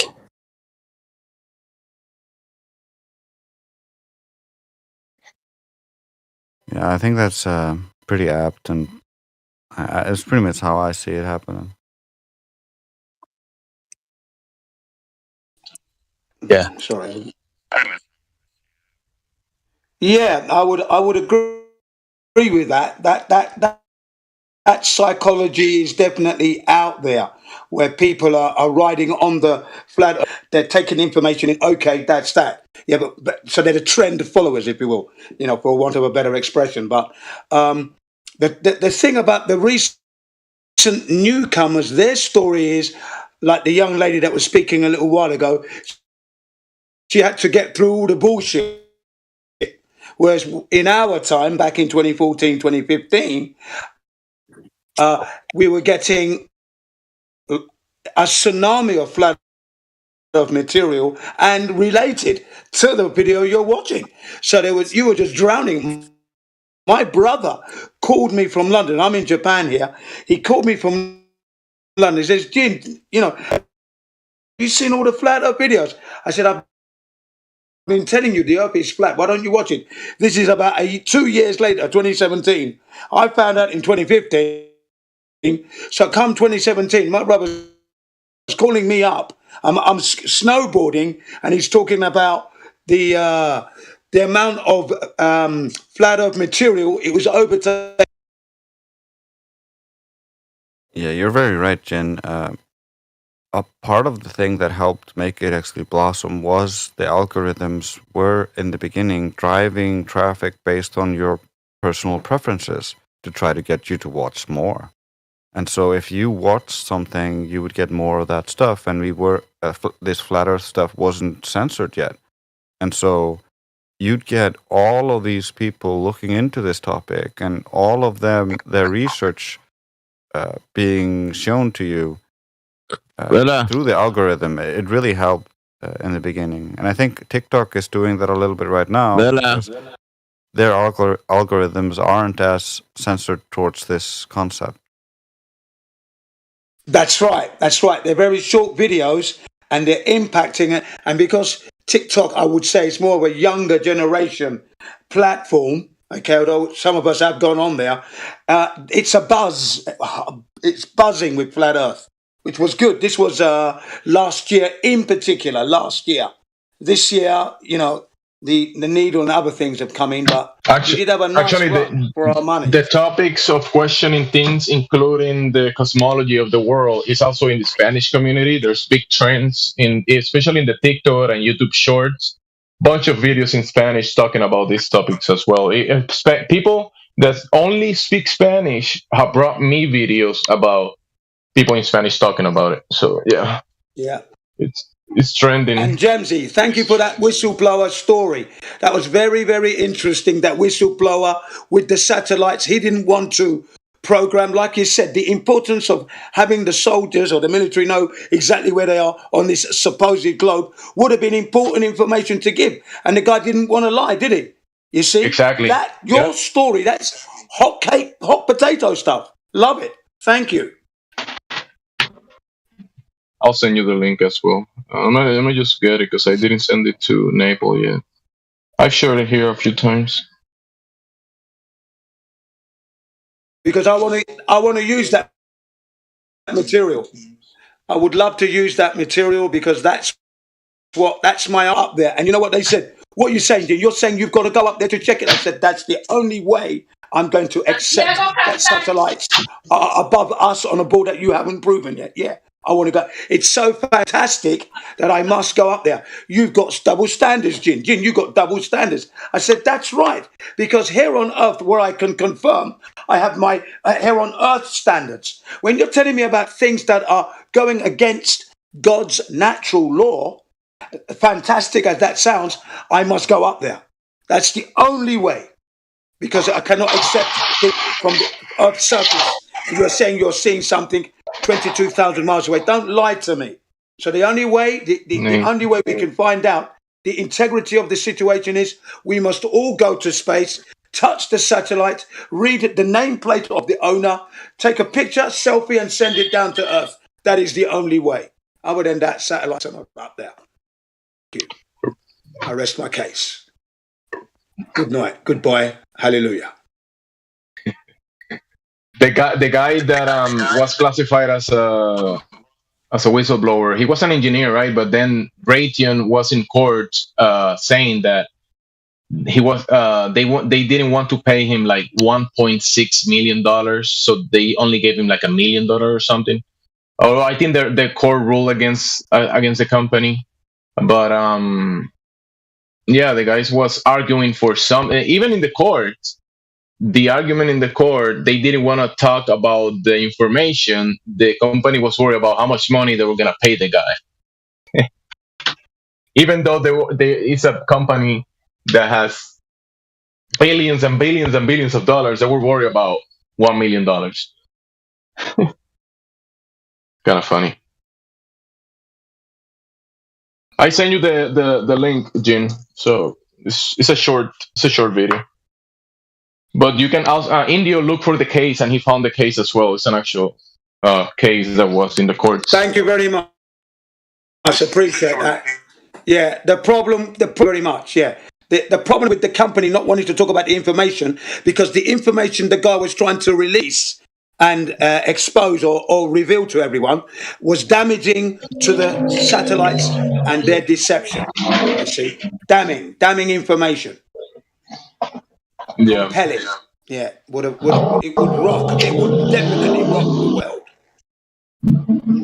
Right, someone's got a motorbike there, or some heavy hot rod moving through. That was me. I'm near I'm near the window, and the window is near the street. Yeah, you can hear the action. Yeah, I could hear the hot rod going through there, guys. Wasting petrol.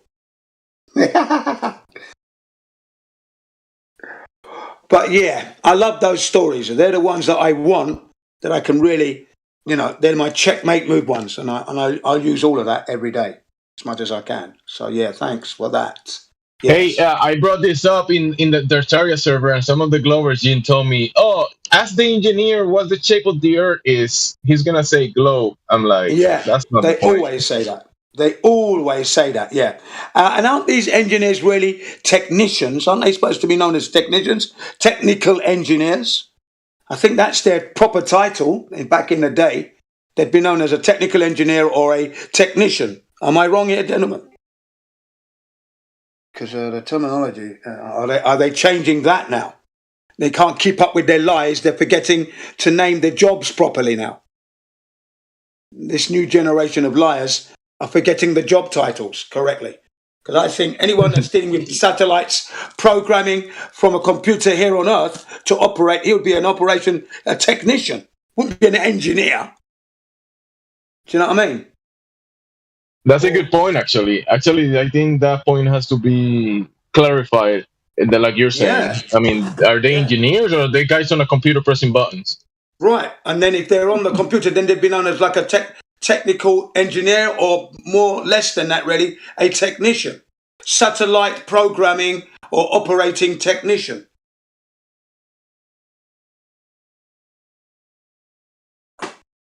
The engineer is the man who puts it together. The satellite engineer, he's the one that supposedly goes to space. He constructed it here on Earth, and then they deploy it. Satellite engineering that doesn't exist, ladies and gentlemen. Just the words. Actual equipment don't exist. They don't get deployed in space and solar panels opening up, unfolding. What you've got to think, ladies and gentlemen, is what gave you the idea that things can float up there. Float. Just floating. I mean, Jin, let me have this talk with you, right? Real quick. You know that we can devise devices, right? Engineers or people can put pieces together, engines, computers, boards, and they can put something together and create a device that they can probably utilize to check temperatures or even take pictures of high altitude from high altitude positions, right? And that's something that you can make one of those devices a very sophisticated one, right? And you can be an engineer to devise something like that, and then you can attach a balloon to it. You can attach a balloon to it and send it very high up. And some people might label that, hey, satellite. So whenever an engineer is doing a job and they can devise a device like that in their mind, oh, I'm making a satellite that is going to outer space. Right? In their mind, it's going to outer space. But even though they're building something that it might be real and it has a functionality and it will serve a purpose of, I don't know, temperature readings or pressure readings or whatever readings. Weather satellites, things like that. Yeah. But that's why that engineer thinks that he's doing something for outer space and the globe, right? That's right. But we can't throw the baby with the bathwater and say that no one is doing anything that is going very high up and doing some readings. There might be something to that. I agree with that, and we call those like satelloons, ladies and gentlemen. I'm aware of that. They're satelloons, technical equipment that can read the weather. Yes, tethered to the balloon, and we know this because in Brazil, back in I think it would have been 2017, perhaps, a balloon fell down in a Brazilian's garden. It was a Samsung one. It was still beeping. It still had the helium balloon attached to it. Crash landing on Earth. There's been others that crash land on people's roofs. Yeah? So we know that they're up there. But hardware like washing machines, boxes with solar panels, 22,000 miles away from the Earth. No, we don't have those. That's what I'm talking about. How would they be able to stay up there? What's keeping them up there, not dropping back down to the Earth? Where do you get the idea that things float in space? We haven't confirmed that at all. Okay? They're not floating, Gene. They're falling. Oh, right, yeah. The highest, one of the worst insults you could ever have. Falling round the globe, ladies and gentlemen. You can only fall so far and it's over. You can't fall. That goes against natural law. Nowhere do we observe anything falling round a spherical object. It doesn't happen. It just doesn't happen, ladies and gents. That's wrong. So the very idea that the ISS, in a highly radiated zone to the tune of 25,000 rems, can be falling around a globe that no one has ever proven, not even you, ladies and gentlemen, because you haven't proved it. Don't kid yourself here. Right. Can be falling around it. It's an insult.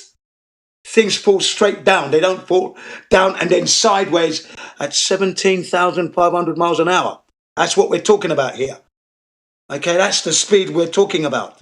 Falling, ladies and gents. Hey, Gene, there might be someone new. Let me... Oh, they already have VC verified.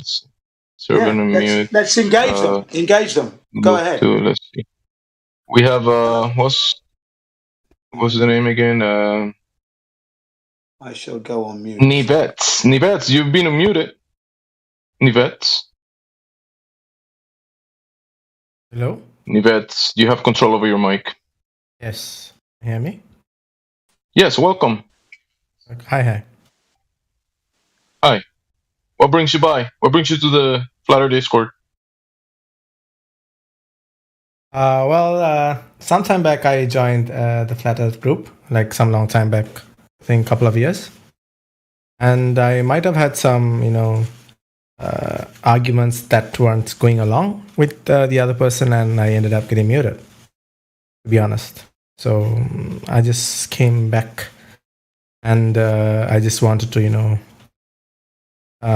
share my arguments. I mean, to have a conversation with y'all in respect to some topics that were going on today.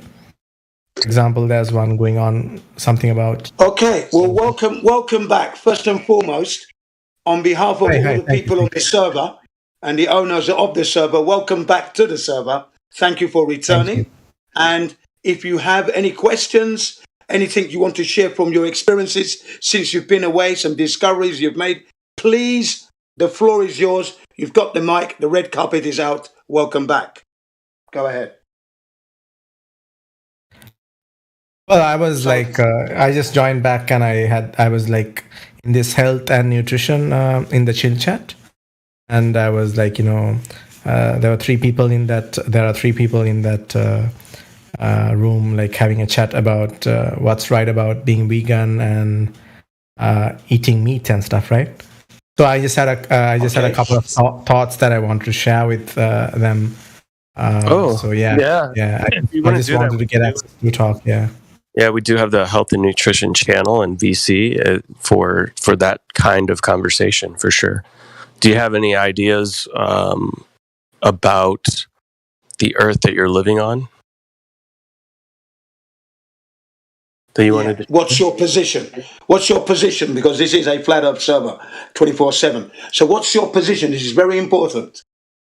Yeah, I'm just here to learn. Like, I'm just open-minded. I'm just here to learn why we think the Earth is flat, or why we think the Earth is round or globe or whatever shape it is.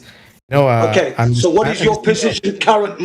I asked you a concise question. Yeah, currently, to be honest, I believe it's a globe. That's what I've learned so far. And that's what I've Okay, that's what you learned. That's what you were told. Have you confirmed that for yourself? And if you have, what methodology did you use? So the couple of things I've used was, looking into the horizon and, seeing a ship go down. I mean, there are some instances, some atmospheric reasons why you might see a ship above the horizon, but they're like, whenever a ship goes away, it keeps going on down. That's like one of the basic things. And the other thing was why I came to this understanding is like, take a really small object, and you are a really, really tiny object on top of that object. Anything like you cannot perceive if it's round or flat, right? So that's what I think. That's what I understood or believe. Yeah, I believe. I haven't seen it. Like, I haven't gone away from the Earth, or as you all say, flown out of the globe and observed it from above. But from what I've learned and understood, I believe these certain things. Okay. Well, thank you for your honesty, and thank you for putting forward two of the most common explanations for proof of the globe, which are not proofs at all. And let me help you. The first one you mentioned was the horizon. So before I go into that, I want to explain the word optical illusion. Do you understand that? Optical illusion. Do you understand that? Yes. Right. Okay. So when we look at the horizon, we see the sky and the ocean meeting together there. Now, we know fully well that the sky never touches the ocean. Is that correct? The sky, never ever touches the ocean. I mean, it literally shouldn't. Yeah. I'm going to say it one more time. I'm asking for your integrity, your honesty, and your honor here. I'll ask you one more time. You know for 1,000% that the sky never touches the ocean. Yes. Correct. That's what I expect from you. When it's 100% affirmative, yes, we'll do. Don't waste time with that, because that's where you get into trouble, and other members of this server get exasperated, and you end up getting muted. We want honesty, clear, straightforward. Okay. Sure. So we can say, so you can agree with me that the horizon that we see is an optical illusion. Yes or no? Horizon we see is an optical illusion. Okay. Yeah. Yes. Yes, because the sky isn't really touching the ocean. Okay. Yes. Now, I want you to now place yourself on the motorway where the traffic is coming towards you. You're on the motorway in your country, the highway, and you can see 3 lanes, and you can see the cars coming. Now, at the greater distance, the cars are tiny, are they not? Yes. Right. Now, they're that tiny. With your body at the size you are, you'd think you couldn't get into that car. Is that correct? Because you're too big. Yeah? You could think that, couldn't you? Couldn't you? Yeah, I could think that, but then... You could think that, but you know different. Correct. Yeah. So as the car comes towards you now, the size gets bigger and bigger and bigger. And at your location, 100% right where you are, it's full size. And then it goes past you. You then turn around and you're watching that vehicle move away from you. Now it's getting smaller again. Yeah. That's an optical illusion because we know the car is at the same size. Yes. It's I don't know if that's the optical. The car is the same size in actuality. Yes. As I see it, but no, technically it's still the same size. In actuality. Okay, let me check that. Yes, in actuality. That means in reality, the car is always the same size. I just need 10 seconds, 15 seconds. The gentleman that you're speaking to, are you looking at the live stream voice text, sir? There is some relevant, might be some relevant material that is being shared and posted in relevance to the conversation and specificity of the examples. That is said it, I'm looking at. Yeah, Okay. and now that is said, I'm looking at it. Yeah. Okay, good. So when I'll repeat my question to you. The car in actuality is the same size, isn't it? The car itself, even though it's moving away from your locale, it's really not really shrinking in actuality. Yes? Exactly. Do you understand that? Yes. Right. Yes. So what you're witnessing is a real life optical illusion. Yes? Yes. Yes or no? Okay. Yes. So far, you've agreed that optical illusions exist on this flat earth we live on. Yes, good. Okay, that's what you're agreeing to. It's not proving your globe at all at this point. Now, when a ship moves away from your locale, it will always disappear bottom upwards. That's known as optical, what's the word I'm looking for there now? Angular resolution from your perspective. Excuse me, I'll repeat that. Angular resolution from your perspective. So as the ship goes away from you, shrinking in size, it also disappears bottom upwards because it's on a horizontal leveled surface. That is indicative. That is God's natural law. That is not Jin's law. That is not Flat Earth's law. That is the Creator's law of Earth from the eyeball and the way it works. So things disappear bottom upwards. It's not going over the curve, and let me explain why. One question to you. Can you see round corners or over a curve? Can you see from your position? If something has gone over the horizon, over the curve, can you see it from your position? I don't get, like, you mean the horizon or like a yes, a you're on the curve? horizon. The ship has gone over the curve. You think it's gone over. So once it's gone over, can you ever see it again from your position? Yeah, I technically shouldn't. Yeah. I'm going to ask it again. Because you said yeah. I'm going to ask it again. From your position, once your ship has gone over the horizon, it's disappeared from your eyeballs. Can you ever see it again from your position? I shouldn't. No.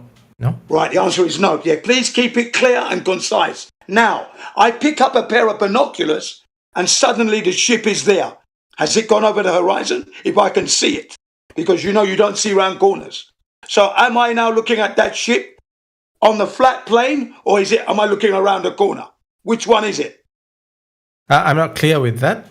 So if I say I cannot see it, even with a binocular, I shouldn't be able to see it. No, right, but we can. Yeah. With the binoculars, we can. Because it hasn't gone over any curvature. What happens is the ship has gone beyond your eyeball's ability to focus and see it. Resolution, you can't. So you need aid. You need an optical aid, the binoculars. And you look at it and there's the ship still on the ocean moving away from you. Okay? So, your natural eyeballs that God gave you is limited on the distance it can see with an object moving away. So then you use your binoculars. Stay with me. I'm looking at the binoculars and the ship is moving away. It's getting smaller. Now I can't see it with my binoculars. Has it gone over the curve? Or is it because the binoculars can no longer focus? Because I pick up a telescope and there's the ship. It's still there. With my telescope, I can see it. So has it gone over the curve? No. So what you're witnessing there is a natural phenomena, optical illusion, angular resolution from your position. And that means your own natural eyes are limited. They need optical help. So you pick up the binoculars. There's the ship. It didn't go over the curve after all. It's disappearing with my binoculars. I pick up my telescope. There it is, still there. So where is the curve? There isn't any. Do you understand now? That argument you put forward has been crushed and debunked. It's sand. Can you give him a chance to answer, please? Sorry. Go ahead. But let him answer. Yeah. So now, how I look at it, if I look at the horizon, I see a ship. I should be able to spot it. Say it's like about a centimeter or whatever in my frame of how I look at it, and slowly it goes from, as you said, bottom up. It disappears. It never shrinks in size. But yeah, obviously, when it moves away from the beach or whatever, from where you're looking at it, when it's closer, but when it's leaving, it gets smaller, right? After an instant, it's not getting smaller, but it's going away from the horizon. It's either going below it. So no, it's basically in my from my belief, it's going below it. Yeah, it disappears in that way. It doesn't keep on shrinking, is what I'm saying. So in that case, if it goes below the horizon, and even with a telescope or whatever, I won't be able to see it, is because you're mistaken. I'm sorry to interrupt you there, but that's everything you've said is incorrect, not according to what we experience naturally on this earth. Everything you've said is wrong, categorically incorrect. It is not correct at all. In other words, you are willfully lying. That's what I'm going to say, because that's not what any human being with honesty, integrity, and honor would say. You're not saying that. You're dishonoring this server when you speak like that. That's why they get upset with you. I'm telling you straight out. I don't mince my words. I've been amicable and keeping it simple so you don't lie. Okay? Jen, are you sure? Are you sure that's what's taking place? Because it sounds to me like he's just like many people I run into where they don't think about the topic that often. And then when they do, they think, oh, ship's over the horizon. Blah, blah, blah. Do you think he's intentionally being dishonest? I mean... Well, he's brought it up, and he's clearly quite clearly... Hold on, I'm going to explain something. He knows optical illusions exist. He knows optical illusions exist. He knows that. He knows that when things leave your locale, they do get smaller. So that's a fact. Okay? So you're bringing up something that doesn't make any sense that we do not experience in this server. None of us. So how about we explain that to him? Why don't you work to explain to him why that might be incorrect? Instead of it just calling him a liar straight out the gate. I'm trying to do that. But I want him to explain himself one more time so we get the picture. Give him a chance. So you explain your position one more time so we clarify it for sure. Ship's moving away from you. Go ahead. Yeah, so that's my point of argument. But if you can, so prove that it's not correct or whatever, I'm actually here to listen to you. Yeah. So let me follow that up. Right, it's been established as Jen spoke about previously, right, that what we call the horizon is considered something like an optical illusion, meaning it's a fictitious apparent place where the sky appears to meet the ground. In actuality, these things don't physically take place, right? So when you're looking at objects off in the distance at this close to the horizon point, we know that optical effects take place that aren't congruent with reality. So within your idea or conception of what's taking place within that area or that band of your vision, you're thinking that what you're experiencing and what you're visually seeing there is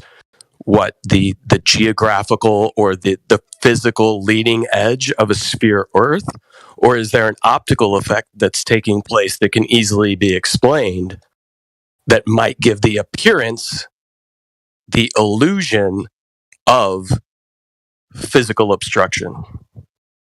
Which do you think is taking place? Do you think that there's a physical geometric aspect to what you're seeing there, meaning what you're seeing as far as the visual space, there is the leading edge of a globe that is physically blocking the bottom of the boat? Is that what you think is taking place? Yeah, that is what I'm thinking, yeah. So we've already established that optical effects take place within that portion of your vision that we call illusions. Why do you think what you're seeing there doesn't fall into a similar category? Yeah, so even if you take like really big ships, okay, like I have seen like from the beach, I'm a photographer, I've seen like ships disappear into the horizon. They never shrink beyond a certain size, right? So they tend to just like slowly go down in a way, whatever you may call it, but it tends to go down after like when it's close to you, it's bigger. When it goes far away, it gets smaller. But after a certain instant, it just goes out of sight.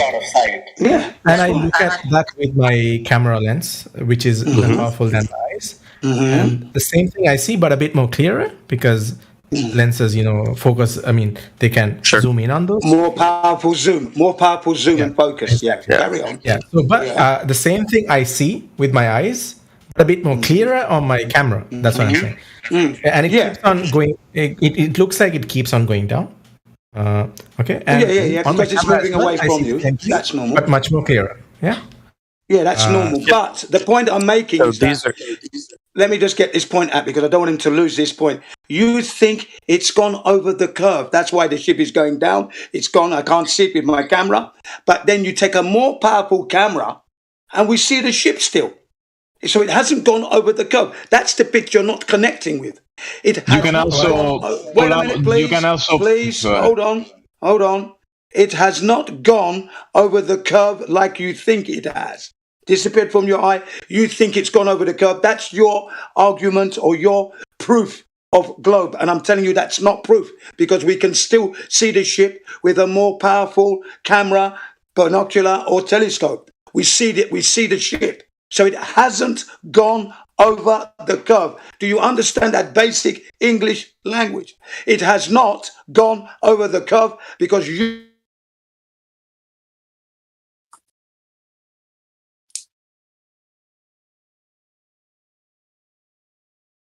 I think Gene's satellite connection got dropped because he's at the other side of the globe.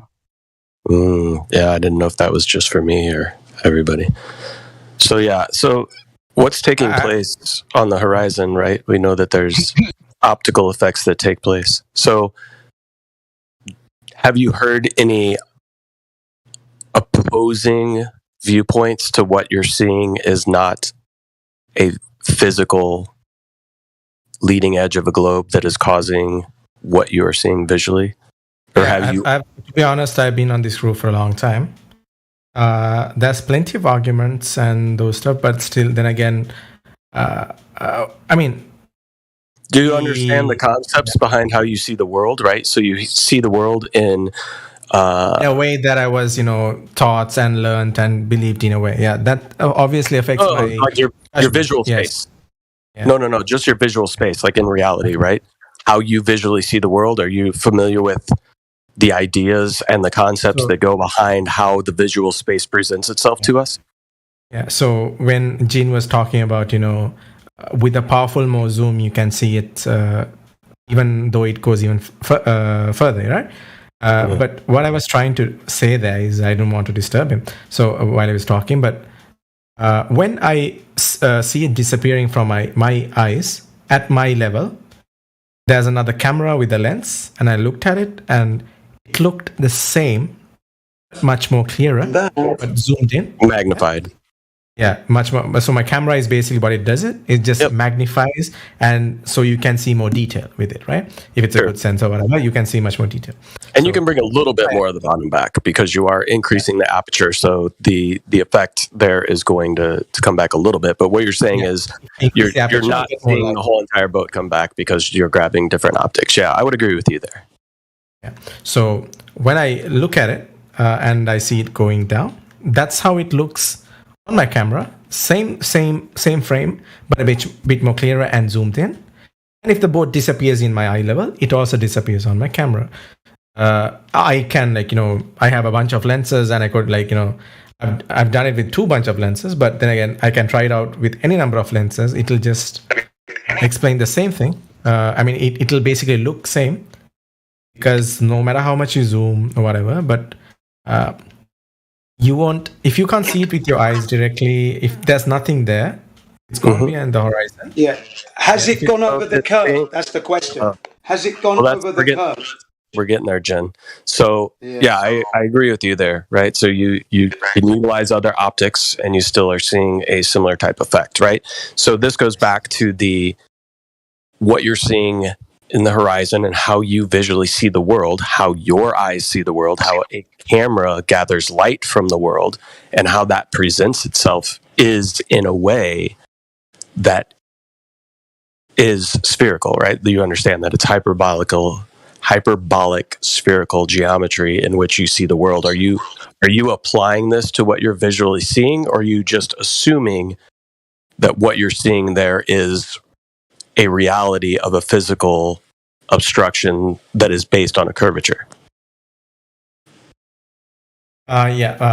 So those are pretty tough words for me to grasp. I'm not my first language is not English, but that's why I kept it basic for you. Yeah.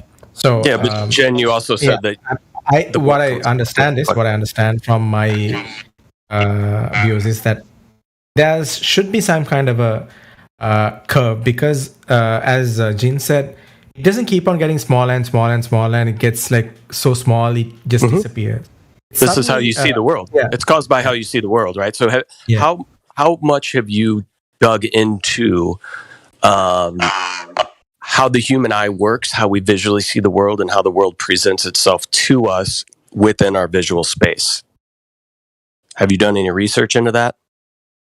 Yeah. So why that's too much of stuff for me to look into, but again, I don't think it's that complicated to understand these kind of stuff. It's very complicated. Actually, the funny part about it is the experts in the field are still trying to come up with a definitive consensus as to how we visually see the world, meaning a specific algorithm that we could apply to our visual space. And the reason they haven't been able to do that is because not only are we seeing in a specific way, the atmosphere and the atmospheric conditions also change how we see things as well. So the combination of the two is something that can't easily be determined or an algorithm created that can give you a exact specific scenario as to what's going on. So even the experts in the field are trying to figure out exactly how we view the world around us just within our visual presentation to our eyes or the visual presentation to a camera. And within that is an aspect that allows for these optical illusions to take place, where it appears as though on one day your horizon is going to block a ship at 1.5 miles, and on another day it appears as though the horizon is going to block the bottom of a ship at 10 miles. So if we have these two experiences that we can experience on 2 different days, what is the actual cause of how the world is presenting itself to you? Is it physical geometric curvature? Or is it how we see the world combined with the atmospheric conditions that are taking place for that day? Right, let's not get it too complicated there, because hang on a second. Remember, it's not going over the curve is the point. The argument is the ship is going over the curve, and we say no, it is not, because we can take a more powerful optical to aid the eye and see that ship still on the horizon. That's not the argument, man.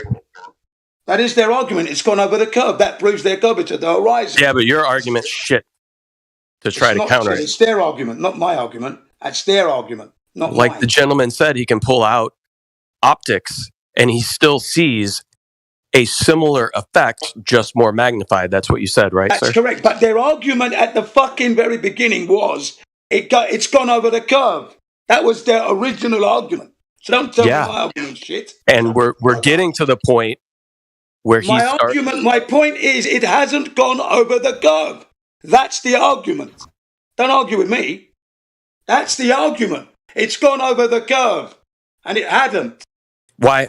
Can you explain to him why it hasn't, Jen? Explain to him why it hasn't. Explain to him why it hasn't. What's visually taking place? I will explain it in layman terms so he can understand. Basically, the argument from your camp for hundreds of years is that the ship is disappearing bottom upwards. That's the curvature. And I asked you categorically, if something has gone over the curve, once it's gone over the curve, can you therefore see it? No, you cannot, because we cannot see anything round the curve. But yet we pick up the optical equipment. Try to let him answer so that he's actually thinking about. You must let me finish what I'm saying. You got to let him answer. But you asked me to explain. Let me explain. Then he can answer. Don't interrupt me. When you put a question to somebody, just leave it there so they can answer. Don't else he's not going to think about it. I'm just going to steamroll him, and he's not going to really grasp it. I'm not going to steamroll him. You're interrupting my explanation. I'm putting the integrity of what he said. Picked up the optical. You can see the ship. So at that point, it wasn't the curve when you couldn't see it with your eye. That's the argument. Okay? It didn't go over the curve when you couldn't see it with your eye no longer. You pick up the optical equipment, it's still there. So the question is, where is the curvature? That's the argument. There you go. Please answer now. Take too long to do your stuff. Shit, you lot are. And get on with it. What's your answer now? Oh, people are such dimwits, dummies. Right, can you now answer the question?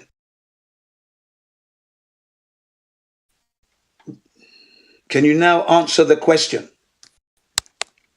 It didn't go over the curvature, so what's going on? Niveth, are you still there? Yes, I'm there. I think I explained it to Napalm why I don't see it. I'll just explain it to Gene as well. Okay. So if you can let me finish through my. Okay. Well, did you catch what Jim was putting down there? Yes. So what I'm trying to say is now, according to when an object or a huge ship is closer to me, I'm at the harbor. It's closer to me. It's huge. Okay. It moves away. It gets smaller. Obviously, that's according to the argument. I mean, initially you said that a car in a highway, it looks smaller when it's far away. But when it keeps on, it comes closer, it's the same size. But when it goes away, it keeps on getting smaller. So when you look at the horizon and see a ship moving away from the harbor, and it's directly moving away from at 90 degrees perpendicular. What is it? Is it perpendicular? Yeah, it's moving perpendicular from you, just straight away. It keeps on getting smaller, but after an instance, I can still see it. But suddenly, I can see it. It's kind of it's the same size, but it keeps on dipping. It's like it's sinking. Yeah, I take my camera and I look at it. I see the same thing, but much more clear. I have a camera. It's much more clearer and it's zoomed in. The same thing I see. I see some atmospheric disturbances, those like wavy atmospheric stuff. And say if I use another powerful lens, I see the same thing, but much more clearer, and a bit more bigger.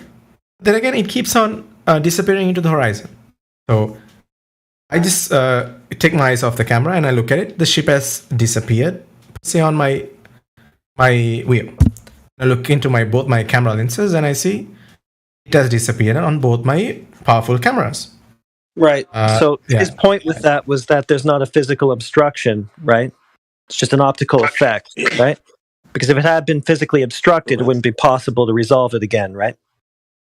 Exactly. It's not gone over the curvature. That's the point we're making here. Keeping it simple for the listeners in the YouTube as well. Yeah. What is the physical obstruction that I'm seeing here? Are you saying there's? I don't understand why you say there's been a physical obstruction. Yeah, there's no physical obstruction, as in an Earth curve geometric horizon that blocked it, right? That's why it was still resolvable after it went beyond your range of resolvability. You just needed better optics to do it. Yeah, more powerful optical equipment that you use to aid your eye.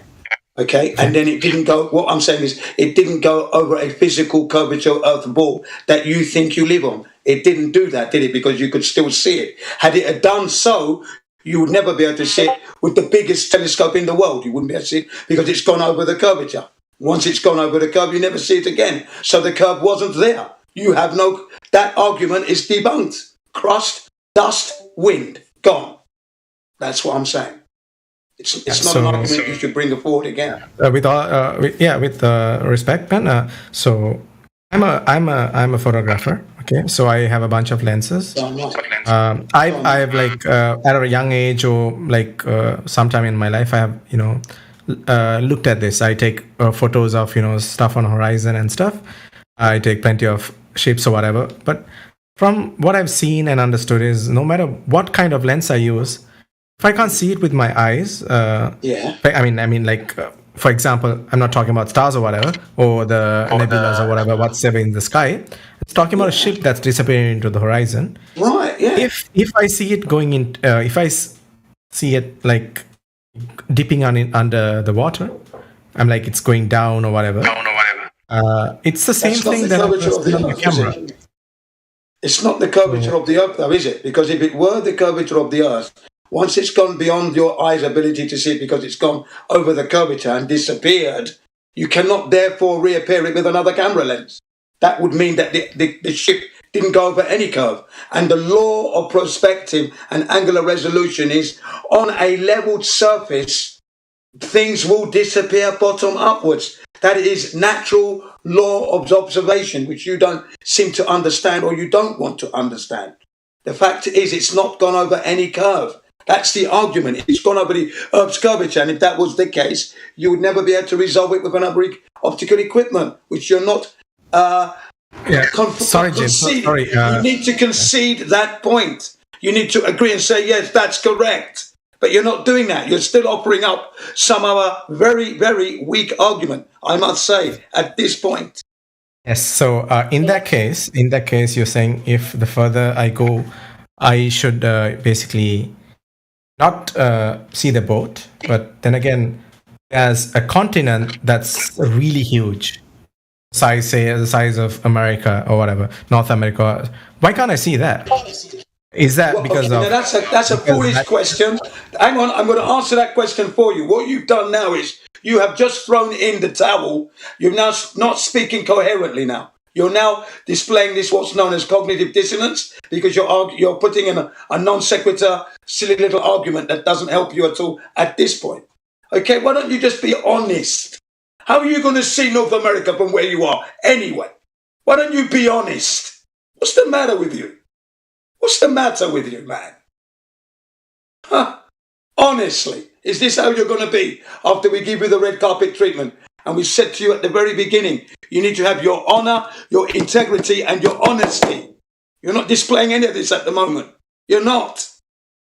I'm telling you. I'm being really honest here. I'm being really honest, and I'm like trying to explain myself. No, you're not going to see North America because it's too far away. And then you've got the atmospheric, the air that we breathe, that we can see, that we breathe, is going to block you to see that. Because as the distance increases, so does the Earth's air and weather increase. So you're not going to see it, unfortunately. Okay, does that make sense for you now? You've got fog, mist, dew, sun rays, temperature, vapor, rain. You've got to see all through that to see something in America. No, you're not. You're not. That's nature, natural law, not Jim's law. What you're saying is on a perfect day, I won't see anything. Even on a perfect day, you see, to have a perfect day, you would have to remove all the weather. Because weather is a thing that happens every day. Temperatures are varying in flux by the second, by the minute, by the hour. So you're in trouble on your perfect day, sir. Yeah. So, just let me. I have a small argument. Yes, please. So during the Corona period, the Corona virus time, then where we were all locked up, right? So I wasn't, but you were, yeah. Yeah, I mean, this is not a topic that we're gonna cover here. No whatever, Yeah, whatever. But I can I'm just say I going to get to wasn't the locked point up where at the all. skies were clear. The skies were clear. Oh, the sky looks clear. Yeah, there is a period of the year, or for the past 2 years, that there wasn't as much pollution because less traffic or whatever, and the sky was clearer. And yeah, you can make that point. Let's not Yeah, bring but the other. it's not a strong point because you still have Earth's weather over the ocean and the temperatures that would block you in that sense as well. So there is no way you are ever going to be able to see those distances. You'd have to remove the air completely remove, and then you may have some optical equipment, so you'd have to be in a vacuum, in other words. Then you might be able to see something. But we don't live in a vacuum. We live on Earth, which is a very big place. It has sun, it has rain, dew. You're never going to see that. No curvature. Okay? So your argument for us being too small, we can't discern, is a weak argument. It's not good. You've lost. You have to concede. You also have darkness and light attenuation that is not going to allow for whatever image is 10,000 miles away from you to be resolved in any way. You can't just see it. Absolutely, yeah. You don't have your two arguments that you brought through here have been totally destroyed. They're not good for you. They're not helping your case. They're too old of an argument and they're weak. They've been debunked before I was born. So I'm just repeating what the experts have said before me. I'm not saying anything new. It's not a good argument. Okay? So basically, it doesn't have to be 10,000. So from Italy to Africa, it's not nowhere close to 10,000 kilometers. You're not going to see it. You're not going to see it. Period. Unless you have a super duper gigantic, bigger than Lucifer. Maybe if you had God's telescope, you might be able to see it. You know what you can do at 10,000 miles? You can set up a two-way communication system from one point like England, and you can put another antenna in Australia 10,000 miles away, and you have a two-way point-to-point communication line of sight system that you can communicate with. No curvature in between. Yeah, if there was curvature, you wouldn't be able to communicate. There's something like triangular connection, like a satellite in between that connects you to Australia, because you cannot have. You think there were satellites going around that you can bounce signals in the 1912s?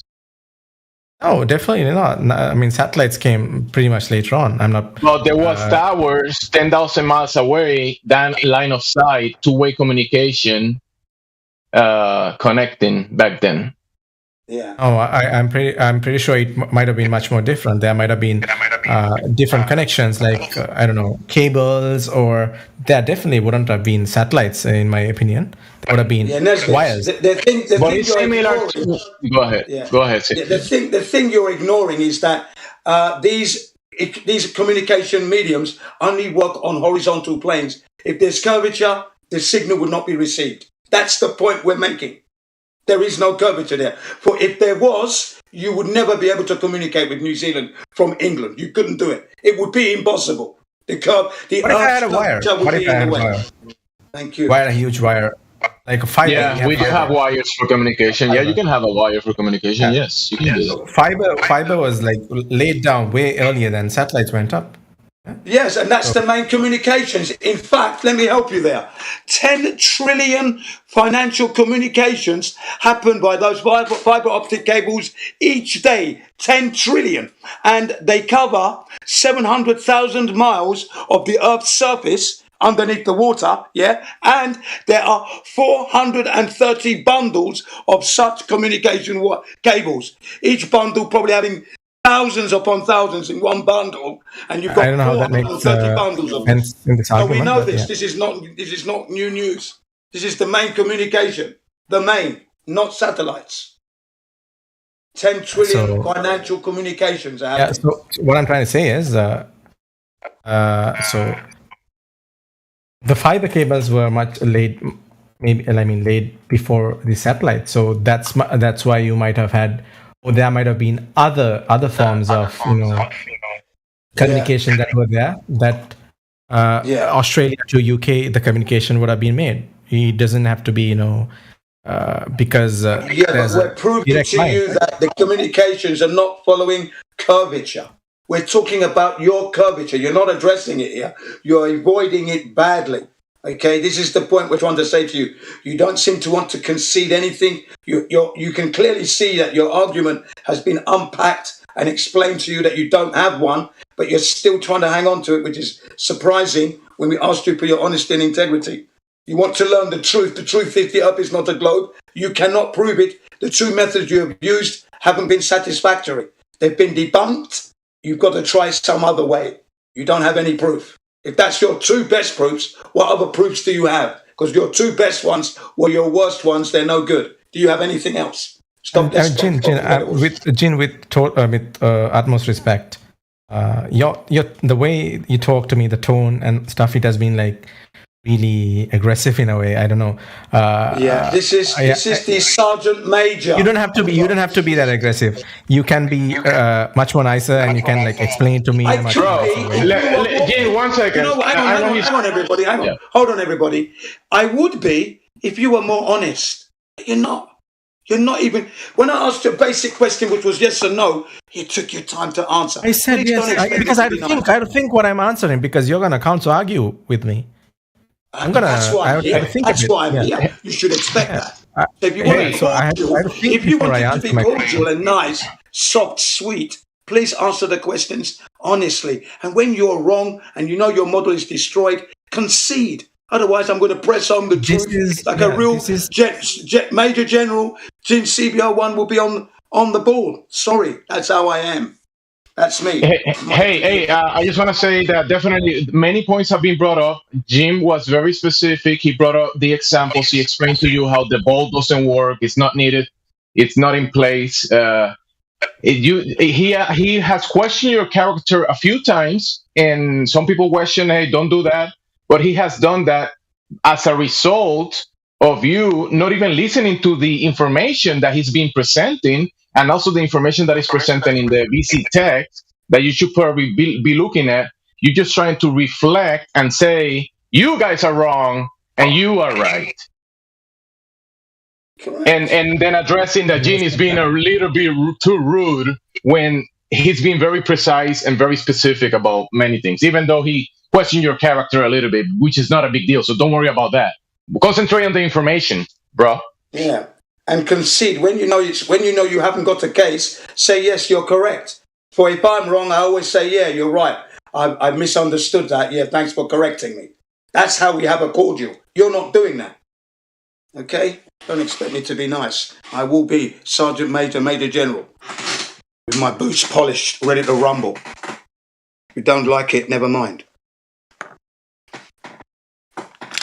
Hey, just say Gene as your great-great-grandpa, grumpy grandpa, and he has some good stories, good information. You should listen a little bit and take it into consideration if you want to learn something from someone that, has some experience in stuff.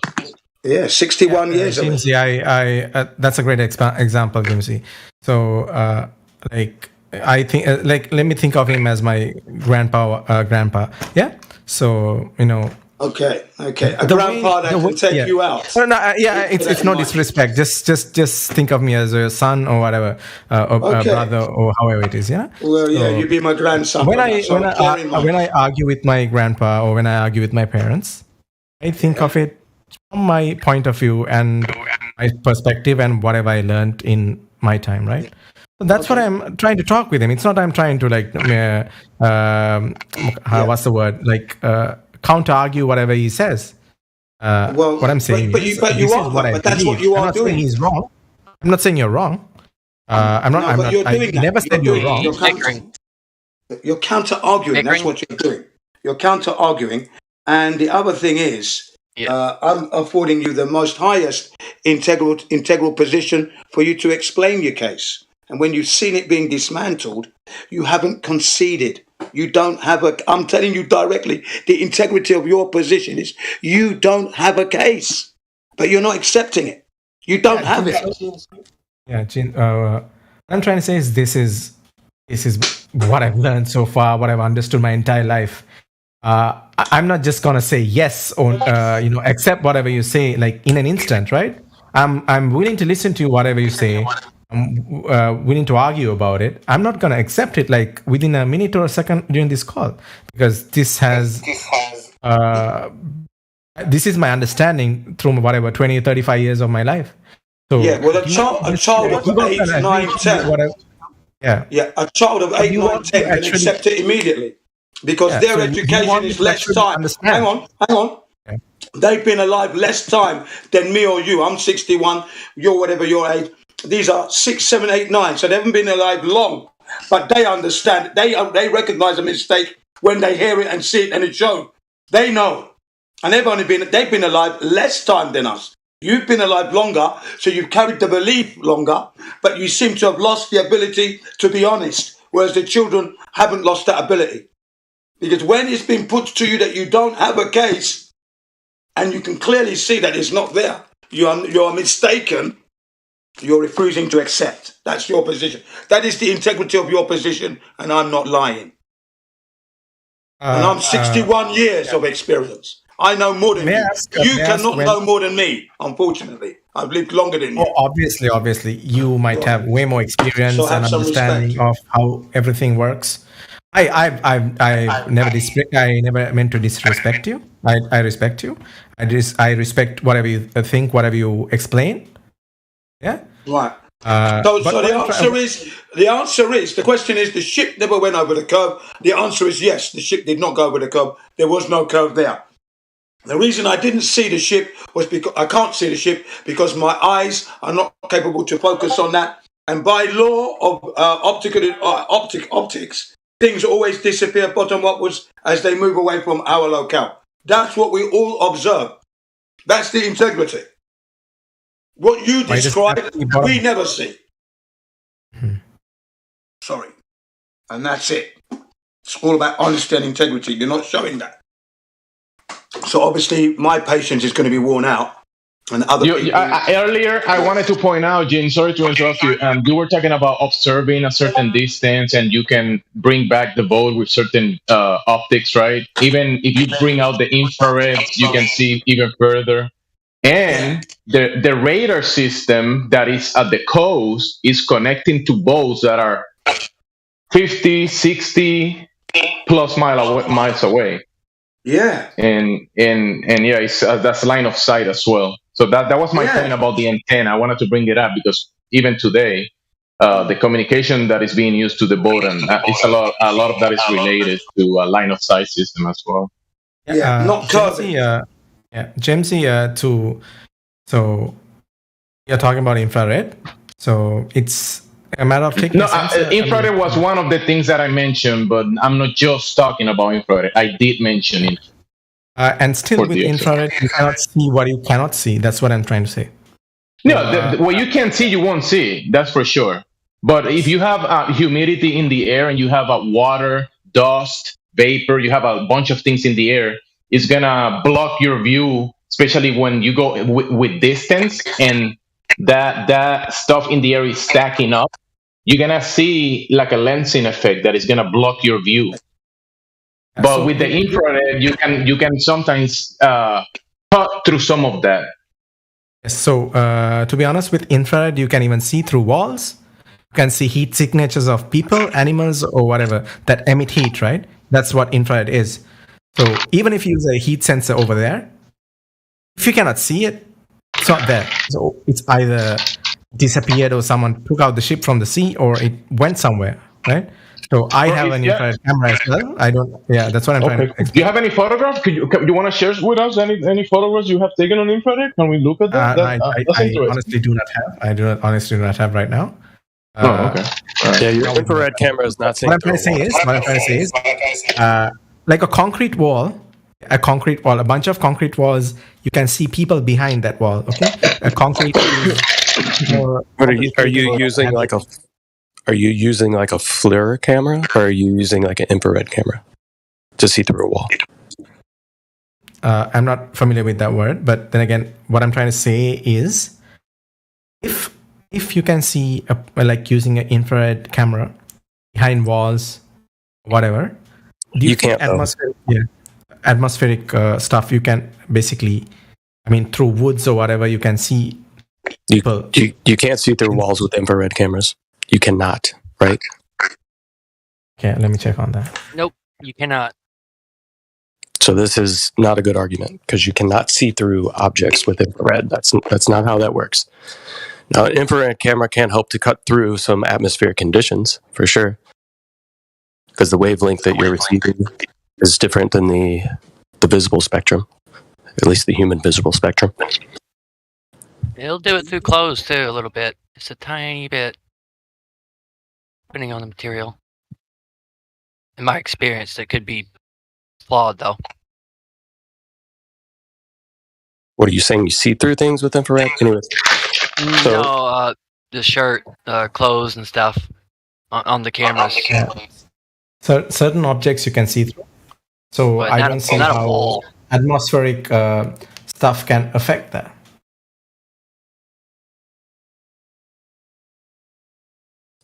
yeah, atmospheric conditions can affect what you're seeing, right? So If you cannot see with your eyes, no matter whatever infrared or whatever wavelength you use, you cannot see it if you cannot see it with your.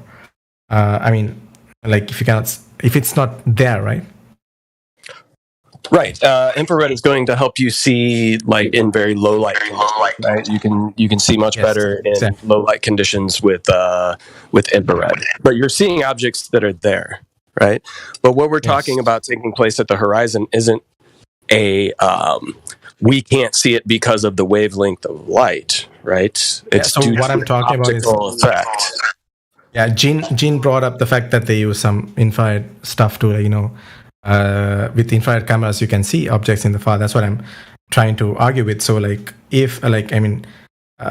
can help see further because it can see further through the atmosphere, right? So there's many different things that affect how far you can see. So you were claiming earlier something about like seeing North America or seeing a whole entire continent. I didn't say that I could see. What I'm saying is, if you can use a powerful zoom, whatever, you should be able to see that as well. Right? Can you explain to me why you think that would be the case?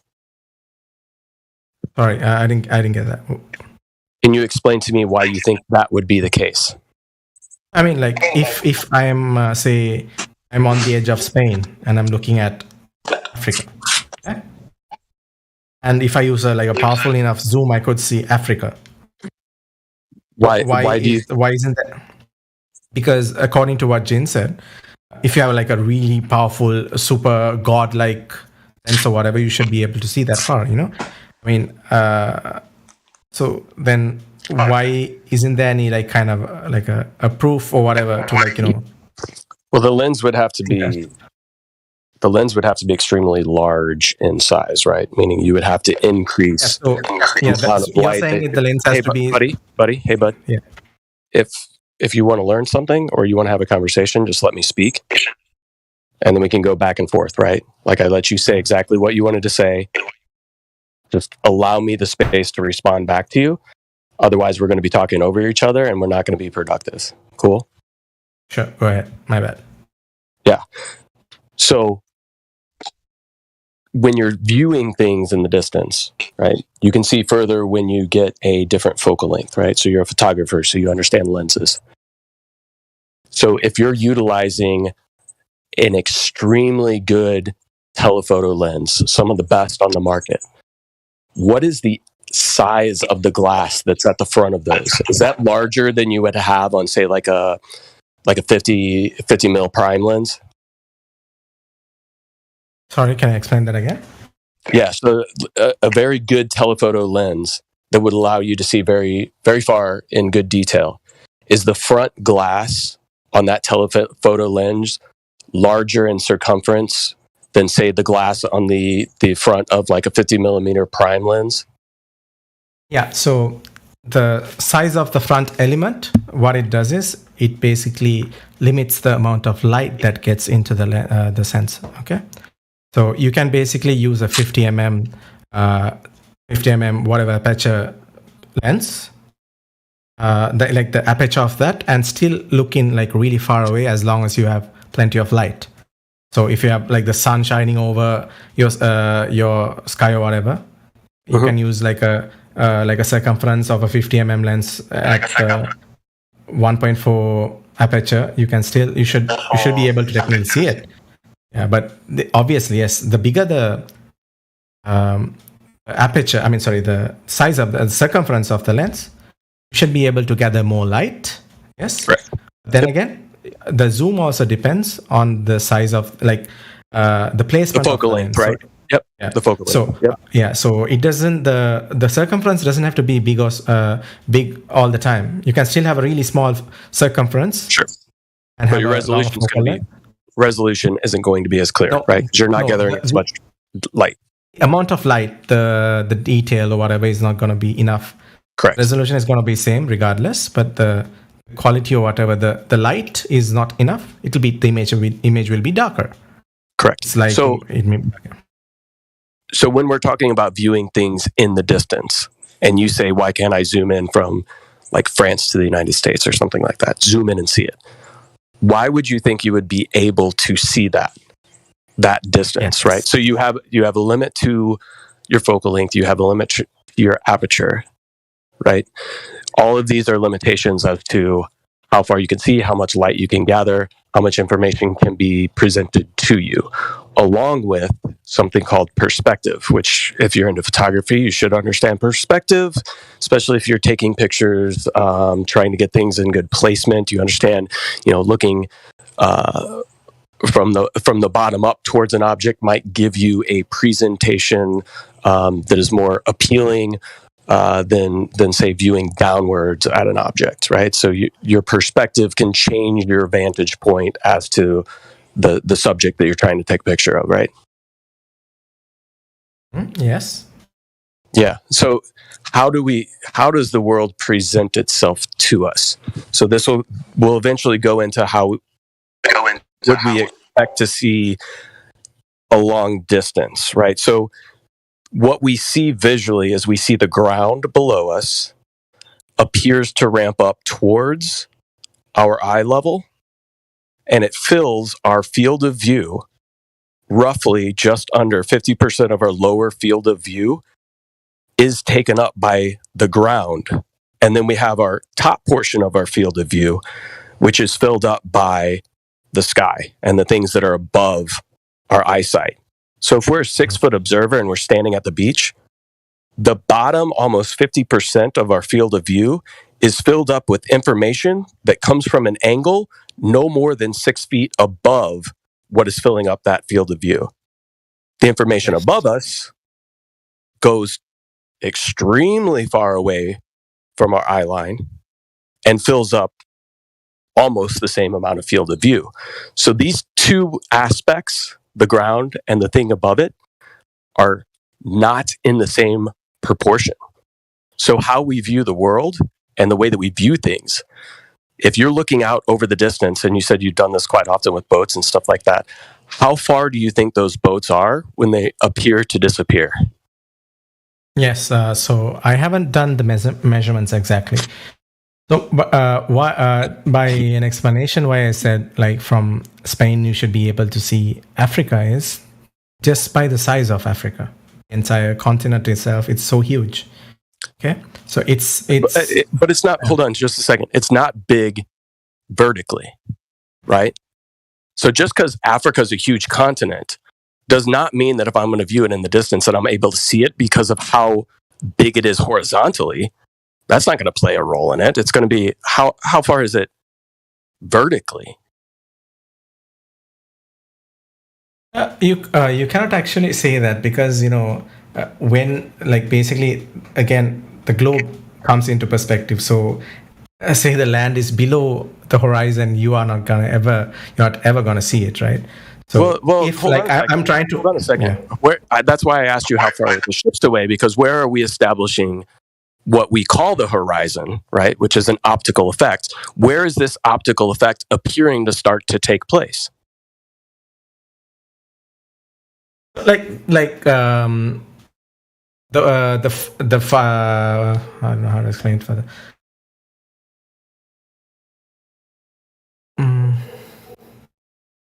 Roughly for a 6-foot observer, it should be around 3 miles is where we allegedly start to see what we would call a horizon in kind of normal quote unquote conditions. Yeah, so to be honest, I haven't gone through these calculations, to be honest. But again, this is but it's like you all look at these. Basic stuff. So this is it's basic stuff. So this is the crux of the argument, right? You're thinking, oh, you're going to see something that's thousands of miles away on the horizon, when it can be proven on a flat surface that due to angular resolution, that's not going to be the case way sooner than thousands of miles, that you're not going to see that object. How is angular? How is it angular? Can I ask? Angular resolution? How do you? What do you bring? How do you bring angular resolution into this? I don't get how you apply that into your eyeballs in your head and the height. An object at a distance is going to become too small for you to angularly perceive it. So basically, if you were 6 feet and if you're just laying in the ground, you should be able to see it. Is that what I understand? Or see what? Like laying on the ground? No. What do you mean? Explain what you're trying to say. Talking about, like, if you're talking about a 6 feet person looking at something away, then angular resolution comes into effect, right? So if that person were to be on the ground and his head was on the ground and he's still looking at the horizon and he can still see it, how does that apply? They're going to be two different angular resolutions based on the height. Do you know what an angle is? Yes, I know what an angle is, yeah. Okay, cool. So, and you know what resolvability is, right? Obviously, you're a photographer, so you understand that concept. What was that word again? Resolvability, your ability to resolve an object or an image. Let me understand that exact explanation. Sure. Able to resolve or analyze something. So if you take your telephoto lens and you have it zoomed in on something in the distance, but then you don't change your focal length, you don't adjust your lens at all, and you try to look at something up close, do you have the ability to resolve something up close? I don't think that's the correct word to use. It's basically, the word is focus. Yeah. So I cannot basically focus has to deal with resolve. Yeah, focus has to deal with resolvability. Okay. In that case, focus is the correct word. Okay, go ahead. Right, because when you're focusing, what are you doing? You're changing the angles. You're changing the distance between the lenses. You're changing the distance between the lenses, right? So you're changing the focal length, and then you can begin to resolve things. But there's also a limit to that within your optics. So when you're viewing something in the distance, the angle to it, and let me give you an example. If I have a really small boat like a kayak or a canoe, are you familiar with these? Sorry, can you explain it again? A kayak or a canoe, are you familiar with these small boats? Yes. Yeah, so if I have one of those off to the left-hand side of me on the beach, and I look off to the right and I have a cruise ship, much larger boat, much larger boat. Would you expect that I would not see that kayak first if both the boats started to go off into the horizon? They started to leave the shore and started to go away from me. Which boat do you think I would not be able to see first? Yeah, the kind of, smaller. The canoe, right? Or the kayak. Yes. Yeah, that boat would appear to disappear first, but you would still be able to see a cruise ship. So let's say that the kayak goes out a mile, and we can no longer see the kayak. But the cruise ship that's gone a mile, we can still see the cruise ship. Okay. You'd agree with that, right? Yeah, can I pause you for a second there? So the reason why I might not see the kayak or whatever, the smaller boat, is there are basically, the waves might be slightly higher. Yeah. Let's say it's a perfectly flat day on the ocean. There's no waves at all whatsoever. Then I should be able to see it. Then I should be able to see it like pretty far. I should be able to see it pretty far. It'll be getting smaller. Yeah. Yeah. So then it comes down then it to appears to kind of like you'd only see the guy's head eventually, right? The kayak would appear to disappear, and you'd maybe see the guy's head. Not really. I mean, it's more like in this kind of scenario, like we are looking at a really small object. So there can be much more other. There can be other factors that might affect my visuals. Yeah. Yeah, So, there are other factors. It's called angular resolution. Because if I took that kayak and I strapped it to the back of that cruise ship, so you could see the kayak tied to the back of the cruise ship, as that cruise ship went away, that kayak is still going to appear to disappear at the same distance it did before we tied it to the cruise ship, but we're still going to see the cruise ship. So why would we not be able to see that lower portion of that kayak as it goes away in the distance, but we still see the boat? We should be able to see it, I guess. Yeah. We should be able to see the kayak, yeah. You should be able to, is what you're saying. Yeah, so to be honest, I haven't used a kayak or whatever canopy or a smaller version. Yeah. So, but technically, you should be able to see it if on a clear day or whatever. If you have like a good eyesight or whatever, you should see it. And then again, with the camera lens, you should be able to see it. Yeah. No, but it gets to a point where you can't. It gets smaller and smaller in the horizon.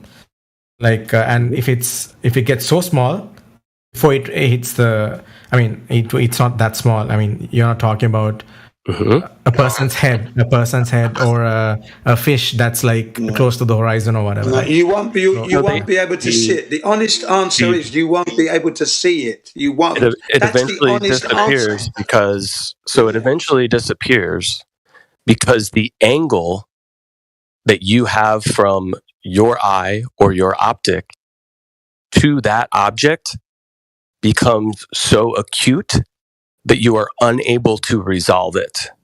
And that's what's called angular resolution, meaning the angle from you to that object as it moves off in the distance becomes such a small angle that you can no longer resolve it with your eyes.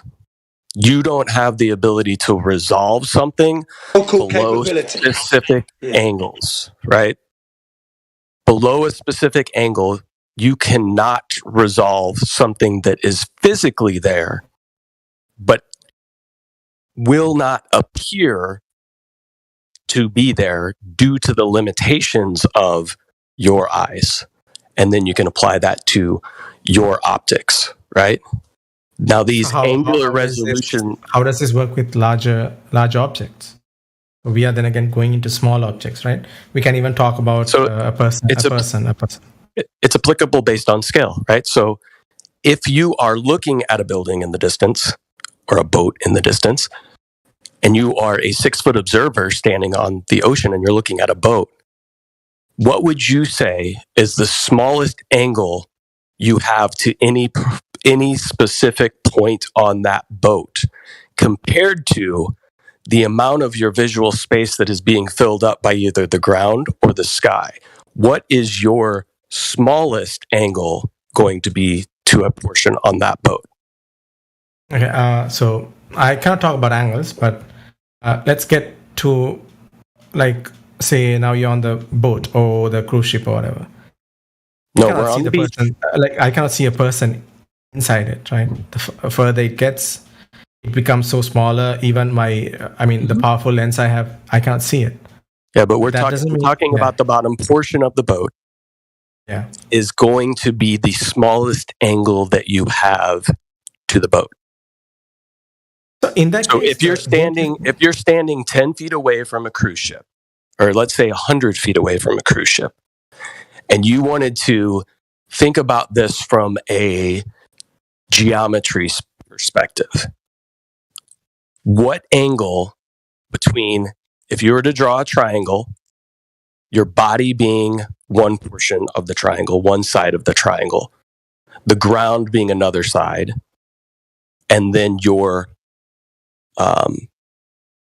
eyesight being the other side of the triangle, what would be the smallest triangle you would draw to a portion of the boat? maybe that's not a good way to describe that.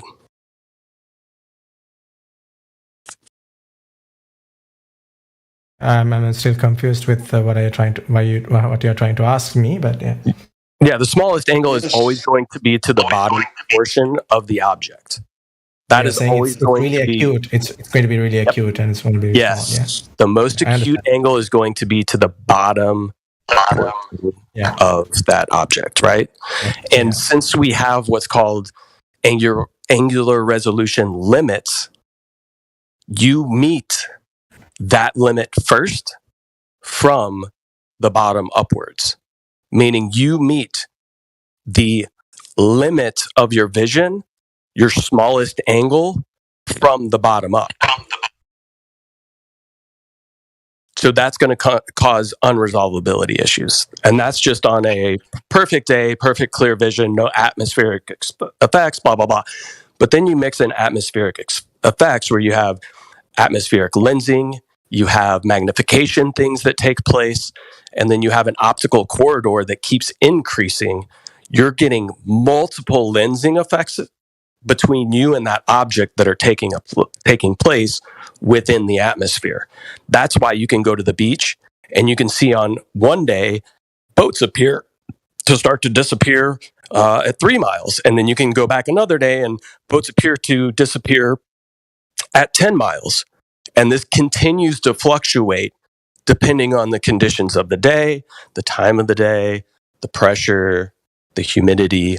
All of these atmospheric conditions play a role in how the world is being presented to you. So, yes, you agree. Good. You can't see obtuse angles. That doesn't make any sense. So if this is taking place, right, where we have these days where optically things look completely different due to atmospheric conditions, why would you say that how we are seeing the world and where we are seeing boats appearing to disappear from the bottom up, changing on a daily basis, why would you then conclude that that is the leading edge of a physical object that is causing those conditions? Sorry, can you repeat that again? Yes, can you repeat that again? I can follow you. So we've done a lot of talking about how visually things can change how we view the world. So why would you then conclude that the only reason that something is appearing to disappear from the bottom up is because it's going over curvature when that point changes on a daily basis due to atmospheric conditions? Obviously, it's an optical effect. So why are you thinking it's geometry and physical? So that's one of the reasons is because I would have done this I have done this in a couple of times, plenty of times to see that has never been a factor. To be exact. What has never been a factor? Having different weather or different whatever factor, but you different weather patterns and as you said pressure and stuff affect it.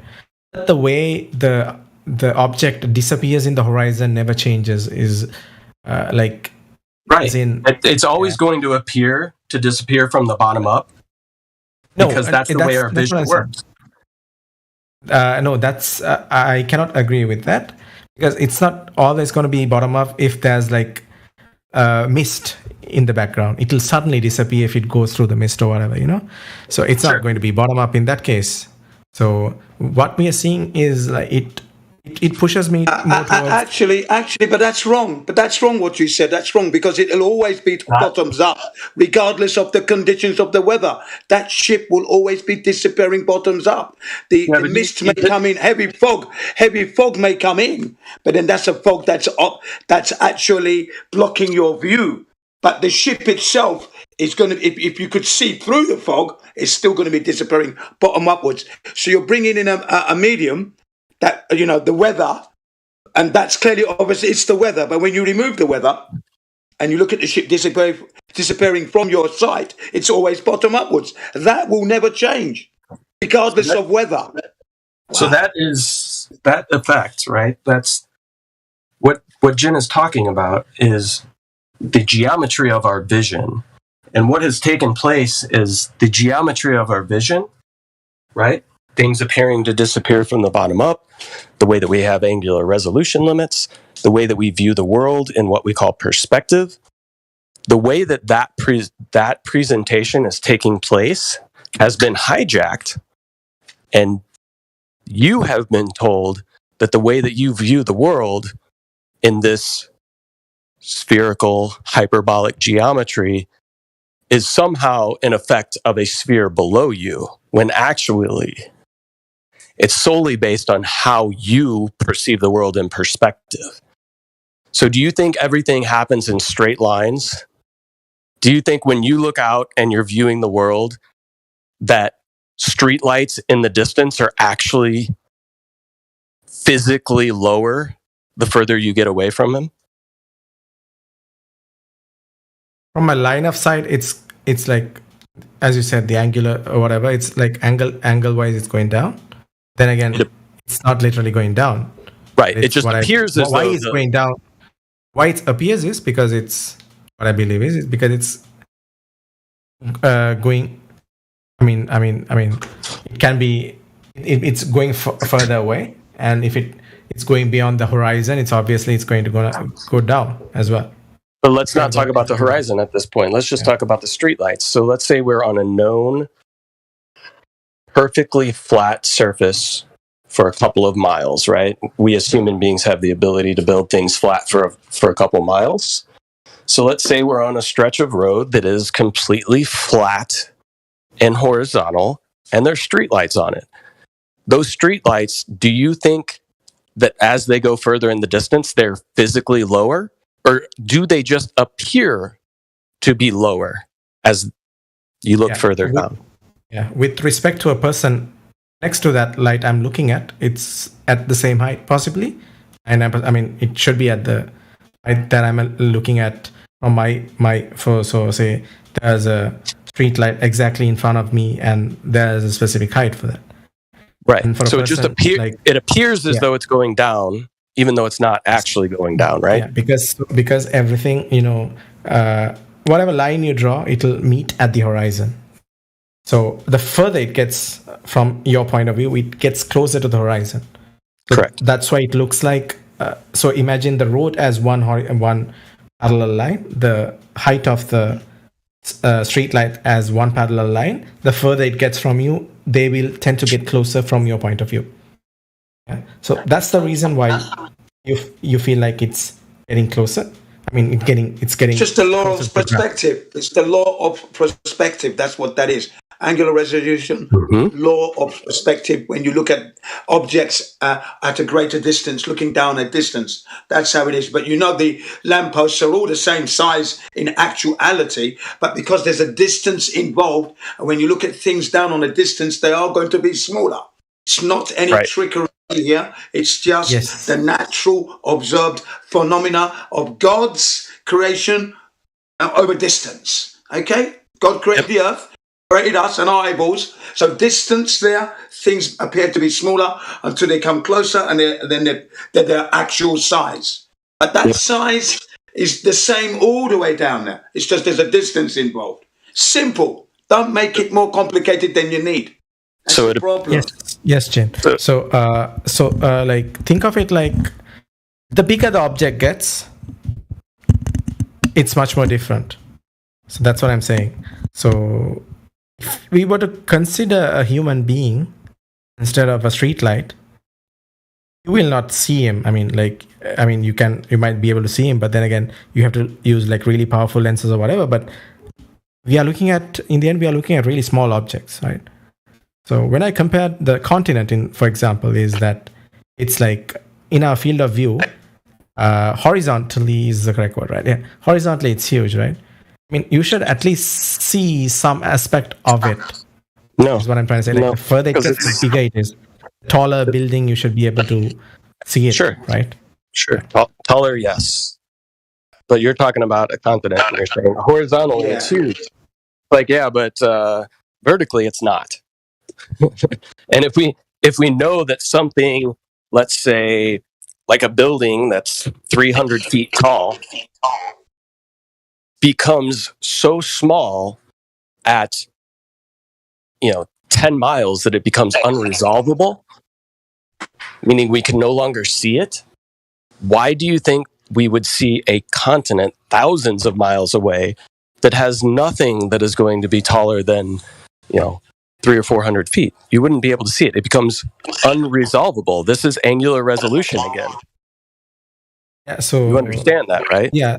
So one example is from where I live. I don't want to disclose that, but then again, from where I live, I can see, mountains on a clear day. I can see certain mountains that are like certainly like really like particularly far away from.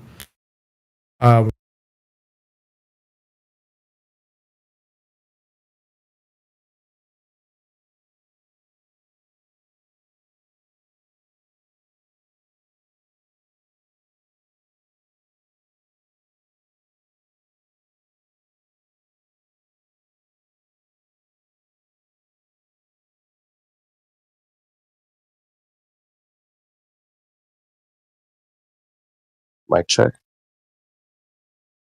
Yes, I can hear you. I can hear you clearly. Yeah. Did he drop? Can you hear him? He's still in the. He's dropped. Yeah, he's dropped. He'll be back in a minute. Okay. It's a shame. It's a shame he didn't take the pictures because he knows he's going to be in a debate or a discussion. He should have brought those pictures with him. It would have been nice to see them. If he can see them, if he's a photographer, you'd bring your material with you, wouldn't you? You just would. Yeah, it's just going to take a little while to get through the angular resolution and resolvability thing, I think. Yeah, unnecessarily so though, because this is what I'm saying. His intellect is there, and I can read through that. And I have very little patience when people start when you've given them the cordial red carpet and that, and they're not conceding, and that you have to tell them they're not conceding. I've heard you guys do what? I'm a pretty patient person, and I like to think that people are operating under good faith, and they just haven't fully fleshed out what is taking place. So I just want to take the time to try to build as big of a picture as possible for him to start to understand, how fallacious his reasoning is, and thinking that you would see something at a distance, meaning thinking you can see forever. Yeah, some people might think you like chewing your food. Some people might think you like chewing your food, spitting it out and chewing it again and spitting it out, though. Playing with your food, I think. Could be said. Because, I'm always giving people the innocent until guilty charge. But when they don't concede and they can see their cases being destroyed, and they're not conceding, you have to call them out on that. That's what we always did on this server. Yeah. Always call them out. Yeah. But, there could be other people listening that maybe something being said, the more we flesh out the argument and the more we articulate why they're incorrect, somebody, if not them, might hear something that makes it click for them. Yeah, in the live stream chat. Yeah, absolutely. In the live stream, YouTube. And I can agree with that 100%. Yeah, absolutely. Because just destroying somebody and giving them a toe tag, sure, that's easy. We could have been done with the conversation in 30 seconds. But is that productive? Well, yeah, but I didn't do that, did I? I gave him the opportunity to just come, to be forthcoming with all his knowledge. But you could see that he was looking the other way when he was clearly losing it.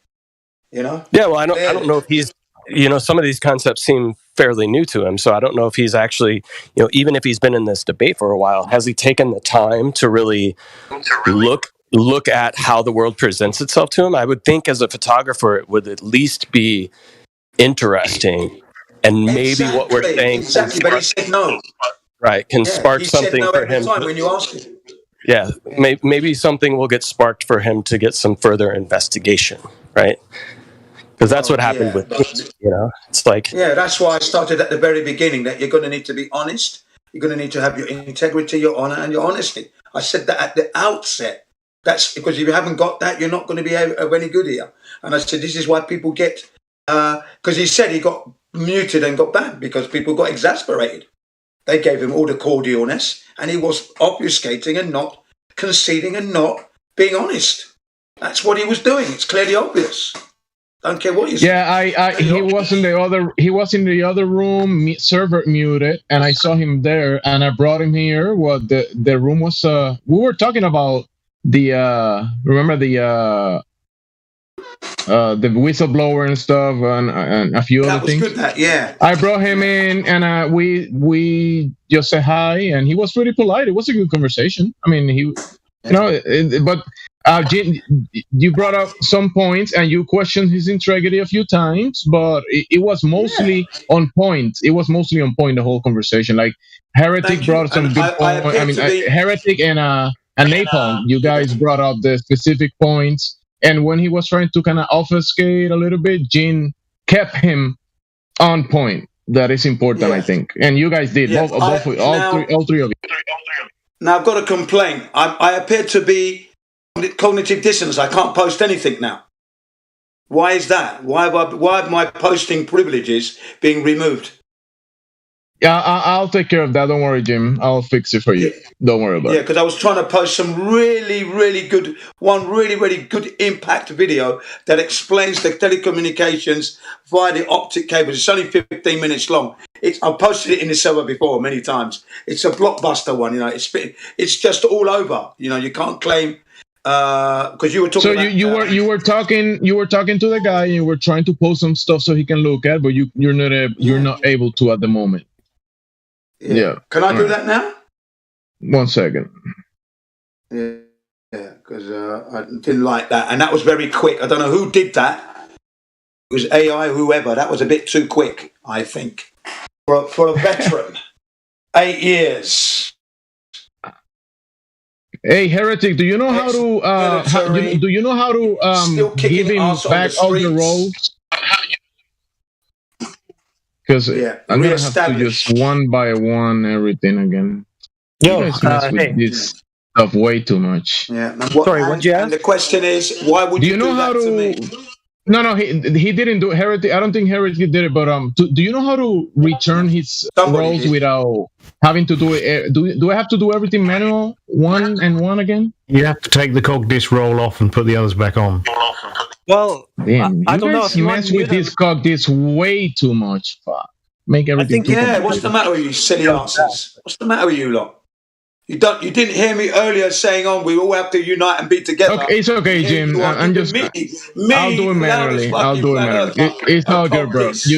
Good comment. Let's bring it back to the topic. I'll fix it. Yes, well, I'm just highlighting that if I was in the room, whoever did that would have got a slap for sure. Don't worry about it, bro. It's all good. You got the flat earth. Yeah, I'll take. Oh my goodness! People don't really know me, really. Those who did that don't know Jin CBR1, really. It's only because people from London would come in. They would fucking tell you straight, don't do that to Jin. I was here in the VC, and I it's all good. I think everything was good. Thank I know you very much. You told the guy that he wasn't being a little honest, and I agree with you. I was like, hey, I think you keep being on point. It's all good, even though you were being a little aggressive, but okay. And then you kept your cool, and you came back to your cool, and came back to the globe destruction like you do. It's all good, bro. Yeah. It happens. It's a little bit of the Gem Panda server rubbing off on me there, I think. That's what that is. It's all good. Yeah, I've been in there too long. You're talking a number of years. I do all that dirty work, where everyone else gets exasperated and gives up. Jin doesn't. I am their nightmare and their daymare. Yes. But that guy, is he still here or he left? Because he was pretty cool. I mean, he was having a decent conversation with you guys. Yeah, he was going around in circles, though. That's what I observed. He was given, again, the position of the opticals, the camera, everything was being perfectly explained. Perfectly, textbook. Nothing wrong with the explanation. And he agreed on a few points. Right? But now I'm like a jack in a box. I was like, okay, well, you've agreed with that. What about this thing? That's what I would have done. You don't let them off the hook. Once you've got them, bring them in. But anyway, each to their own. I'm not knocking their methods. The method that was being employed after me was perfect. Not a degree wrong. I greeted him when I brought him in and unmuted him, and I was going to try to speak to him, but then you said something. I went, let me see if Jin is going to use his kind of like because I like when you take it step by step, and I've heard you doing this many times, and you do a really good job if you stick to what you did, and yeah, you do a good job. That's why I muted myself when I heard you speaking to him, and that was pretty good. Thank thanks you, for Jim. giving me the opportunity. Yeah, thanks, because I like people to get the clear crux of their argument. It's the integrity of their position. That's all we're interested in here. That's it. Once we've got that established, we can then begin to dismantle it methodically, and then they should be saying, yeah, you're right. I didn't know that, didn't realise that, because it's ABC 1, 2, 3. But when they don't say this stuff, and then they bring on something that we never see as human beings, we don't observe that. Well, that's wrong. That's why I say no. We never see that. No human being can claim that. And you're a photographer. You ain't no photographer. Get out of here. I mean, he can be a photographer, and there's photographers that believe in the globe, obviously. But when you point out things that they're just kind of like overestimating and just putting the globe in the background and concluding that they live in a globe because they can't see America from Europe. I mean, well, that's what I mean. For me. He's a man with a camera that he got at a shop, and he's not a photographer. Doesn't understand how it works. Doesn't understand how his eye works. Doesn't understand. He's not a photographer. Yeah, because it's one thing having the camera and know how to use the tool correctly and apply everything. Yeah, I get it. Exactly. You got to know your camera inside out. Now, and if he took those pictures that he mentioned, he knows he's going to have a discussion because that's his case. He would have brought that in here. He would have shown us these pictures from his mountains, wherever. That's what I always say in Gem Panda server. If you claim to have done all these observations, you know you're going to be in a debate. When I come to you, I destroy you with the material I have every time. You know, you give me the finger because you don't want to look at it. That's because you've lost. But I don't see any of your material. Nothing. Especially when you say you observed this. Well, where is it? Where's the pictures of this stuff you observed? None. Never forthcoming. Never. Gem Panda server, those idiots in there. That's why you still go there, bro. You still go there. Let me tell you something. I'm in there all the time. When you don't see me here, that's where you know what? They wanted to make me a mod, okay? And you know what I said to them? When they said I was going to be a mod, I said, right, now that Gem Panda is going to make me a mod, if I come into this server and you people are untidy and your boots are dirty, I'm going to ban you bastards. Do you understand that? Guess what they said? If Jim becomes a mod, I'm going to leave, some of them said. They were going to leave because Gem Panda was going to make me a mod. And the reason why was because, what's his name? Chemo had left, and then we were getting attacked, being muted for like 30 minutes, 1 hour sometimes, okay? And that's not right. We were being bullied, basically, okay, in the server. So I said, why don't you make me a mod? A woman by the name of Queen of the Troll said, yeah, why don't you make Jim a mod? Because he'd be a good mod. Make him a mod. He'd be a fair mod. I was, yeah, come on, Gem Panda. And then when he said he was going to make me a mod, you know what I said? No, I don't want to be a mod. You know why? I want to be the thorn in your sides. I don't want to be having any pally nice conversations, because that's not what I'm here for. I'm here to destroy your globe and your emotion attached to that. So I'm never going to be a mod. That's what I said. Yeah, tell him. Yeah. So I didn't take the mod state. I didn't want it. Because it meant that I would have to rub shoulders with these people who lie all the time. I can't do that. I really want to punch them in the mouth. That's what I really want to do. I don't want to be on their side. So I said, no, I don't want to take the mod. And I'm going to refuse it. I'm going to decline the mod status. And I'm just going to be your daymare, nightmare, your worst nemesis, your undisputed flat earth champion, unwavering, unceasing. I'm going to destroy you. This is what I do. Yes, and I train to do that. I exercise to do this, is what I say to them. Hey, Gene, just remember that when you join this server, many times you get that young people that are kind of clueless to many of these topics. So I know you know this, but obviously the tonality the guy earlier mentioned your tonality, whatever. You know, I'm like, bro, don't worry about the tonality. Concentrate on the information. And but sometimes we bring the tonality from the Panda server, right? And those people definitely need you. You probably yell at them sometimes because they. Oh my god! Yeah, I well, get what I'm you're saying afraid. from them. Yeah. Yeah, I'm afraid exasperation comes in because you're not even saying, yeah, that's right, or yeah, I didn't know that. He's not even. There's no honesty coming out of this man. No integrity, nothing. He's telling us things we don't see. We're telling him the integrity of his situation properly, correctly, and he tells us something that we never see. Yeah, you're questioning the integrity of the claim. So he's acting as a claimant of that claim that he hasn't checked himself, and you're like, where's the integrity on that? Yeah. What's going on here? You haven't checked anything. Oh, no, I didn't know that. I didn't do this. Well, then look into all this before you come to debate. And don't bring that argument that the ship's going over the curve. That was destroyed before I was born.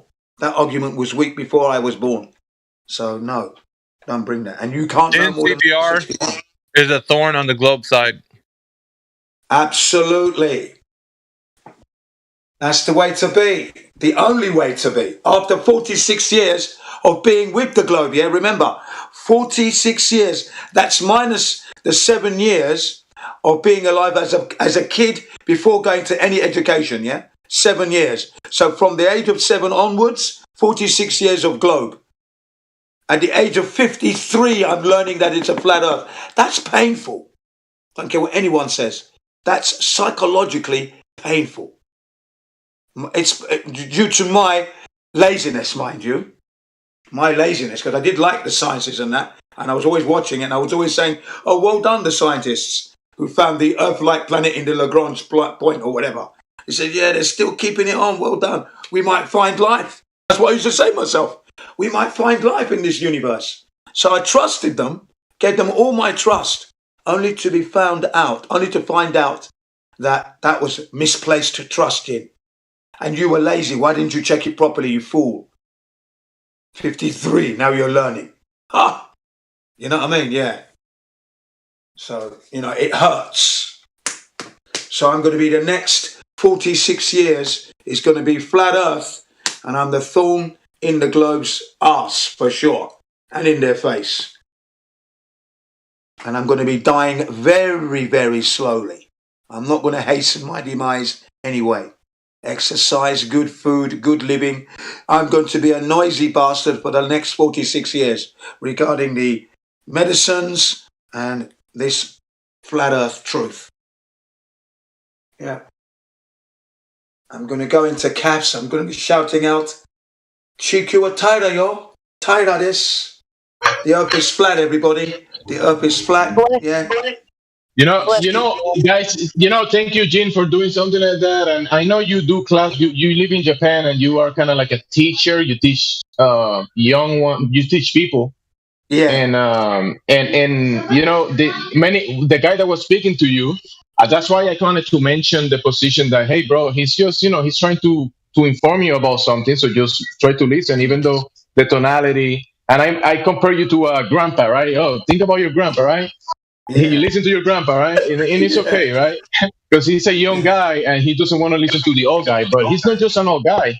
He's trying to teach you something, trying to point out something to you. Listen to the information and don't worry about the sentiments of it or whatever. Yeah.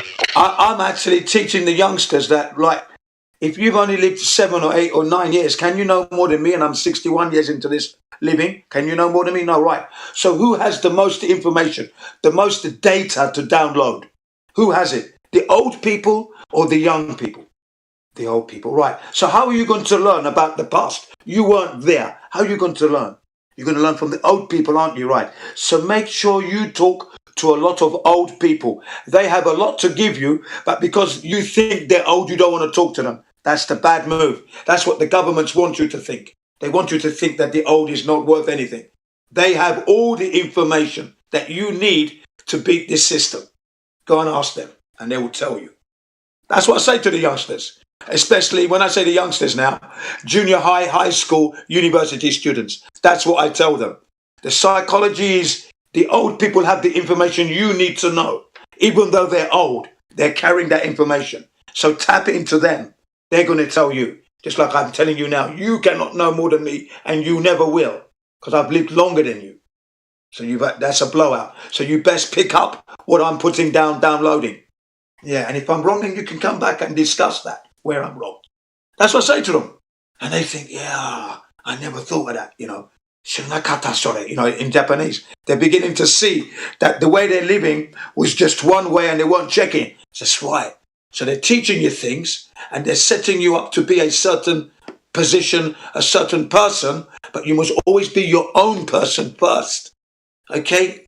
You are the special one, yourself first. Then you go to the teachers. They're supposed to teach you the truth. Why? Because your parents are paying the tax. They're giving them good money.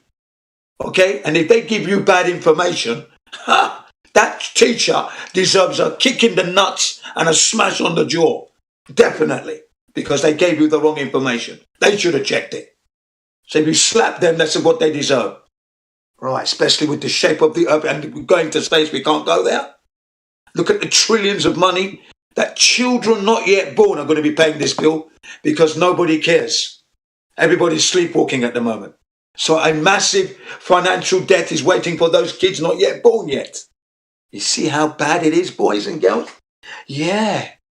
And then you hear a few months down the line, Jin Sensei, you're great.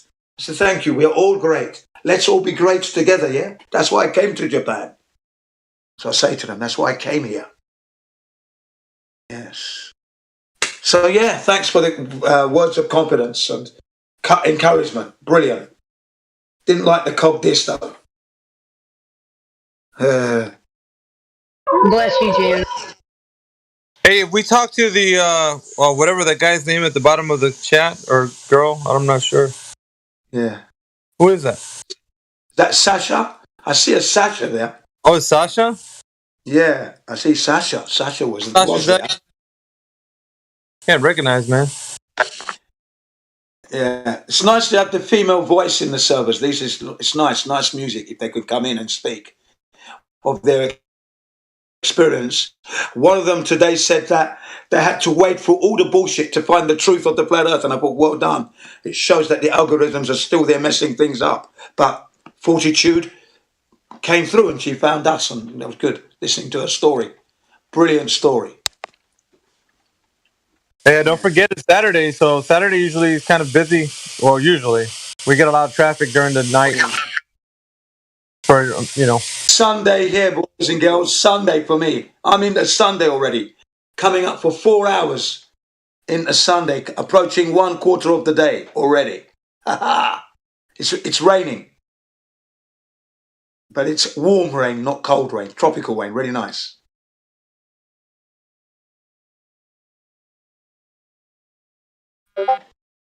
Sunday. Jin's in the future.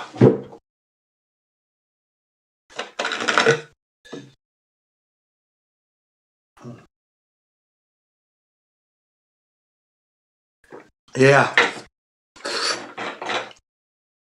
I put my body through some punishment, man. 75 miles in 5 days. 15 miles a day. Yeah. I've exploded into May with some serious workouts. Stamina, strength, and flexibility training. And then eating some really lovely food as well on top of that. So, what kind of fish do you have over there that you like to eat? Oh, I eat a lot of ramen soups with vegetable ramen, chicken ramen occasionally, fish raw, I eat that. Juicing vegetables, I drink that stuff. Green tea, obviously water, some meat. I don't really eat beef that much. I mean, this year so far, I haven't had any beef this year. But chicken I have had. Lots of fish and lots of vegetables, lots of fruits. Yeah. I've had maybe 6 bottles of wine thus far this year, which is not really a lot. Hey Jim, what part of the top part of Japan or the bottom half? I'm at the bottom. I'm at the bottom part. Is that where all the earthquakes are, or is it like the top half? Yeah. I'm where the earthquakes are, man. Yeah. Yeah. Yes, we had one. We had 3 for the last 4 days. We've had 3 earthquakes. and they just come suddenly. You could be having a lesson and suddenly, the house is shaking. Suddenly. And then there are other times when you hear a rumble from yonder, and then suddenly it passes under the house, and it goes on. Amazing, isn't it? Wow. Yeah. You got hit from all sides. You got typhoons. You got earthquakes. Yeah. You got it all, man. The whole gambit. We got it all. And we've got dust, yellow dust from China. So you wash your car, it looks nice. Come in the morning, covered in yellow dust. What, from the factories, or what's that from? I don't know where it's actually from. It's called Pollen. You see tons of pollens that are released by trees. Yeah, and they that's they right. turns into a mist, into a dust that covers the air. Yeah, it's no good to be having allergies over there. It probably suck. Yeah, actually, pollen is part of the life cycle, and it feeds the soil on the terrain at levels that you have no idea. Yeah, exactly that. Yeah. So I don't mind the dust. It's never harmed me or hurt me. But there are certain people who wear masks, because they're allergic to the pollen.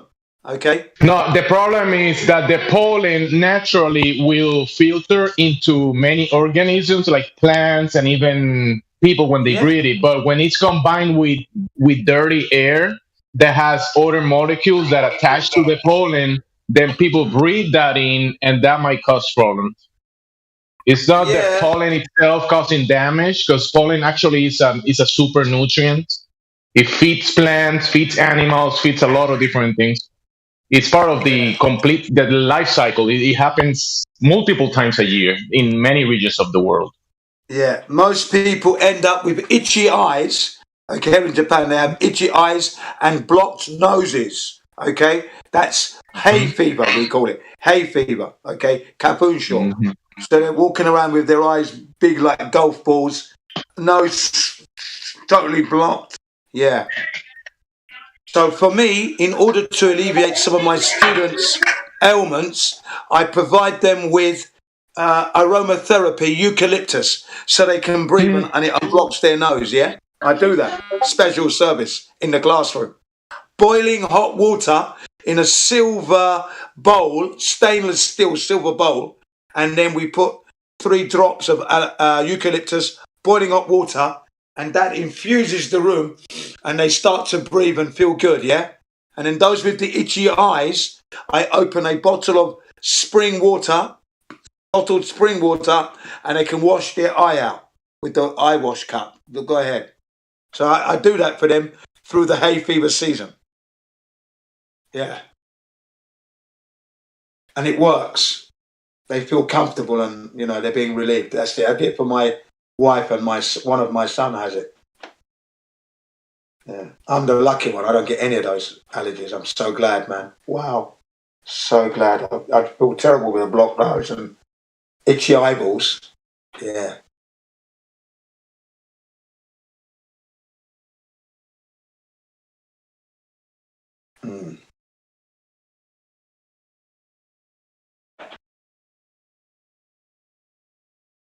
They prescribe eye wash from the opticians, but it's got chemicals in, so the use is limited. If you use it too much, your eyes go red. So I thought about how can I help my family, and then I happened on the idea: spring water, no chemicals, it's natural. That'd be the way, because the eye drops are only washing away the pollen. That's all they're doing. They're not putting up a shield. So yeah, of course, water, and that's what I've done. And my kids and my kid and my wife and the kids who come in for a lesson, they all learn the natural way. It's the only way. And I tell their parents as well. I inform their parents. I show them exactly what I've used. So if there's any problems, they can come back to me. Not hiding from them, So look, this is what I did for them, because their nose is blocked. Eucalyptus, it's natural, it's good. There it is. You can buy it at the Humpty Dumpty shop. And here's a bottle of water. It's Suntory. That's the company name. It's Japanese. That water, that's what they wash their eyes out with. Finish. And they just say thank you. They're so thankful. And they never knew they're going to try it when they go home. I said, yeah, It'll save you a lot of money. Yeah. It's nice to have some aromatherapy in your house, by the way, ladies and gentlemen. Not the heated type with fire, but the one where you're using hot water and it infuses with the air better. No burning. Yeah. Love it.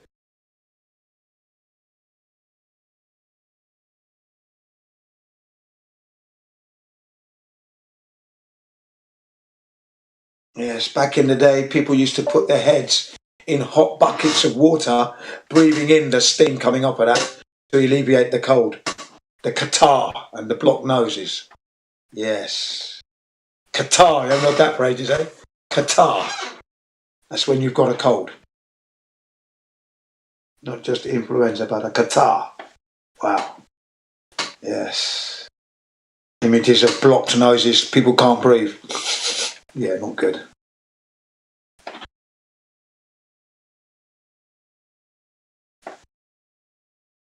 Natural remedies.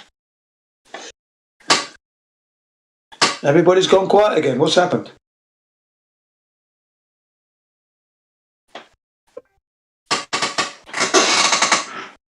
Let me see. It's raining heavy. I just made homemade biscuits, so that's why I'm not. Oh, that sounds good. Homemade biscuits. Wicked. What are they? Wheat germ biscuits? Or just plain flour? Unbleached flour, that with no enrichment, just the organic unbleached flour. Yeah. Yeah, that sounds fantastic. The word unbleached is pleasing, so yeah, well done. And the kids in the background, they sound really happy. One of those kids is my husband. Oh, well, that's good. I'm glad. You should be glad that he can be a kid so he can play with his children. Because you need to result to your childhood anyway so you can enjoy the kids. That's what I did. I became a kid again easily. No problem there. Yeah, that was one of the best times of my life, bringing up the 4 boys. So yeah, well done for doing the biscuits as well. Yeah, can't beat home cooking. When you've got all the equipment and that, you just can't beat it.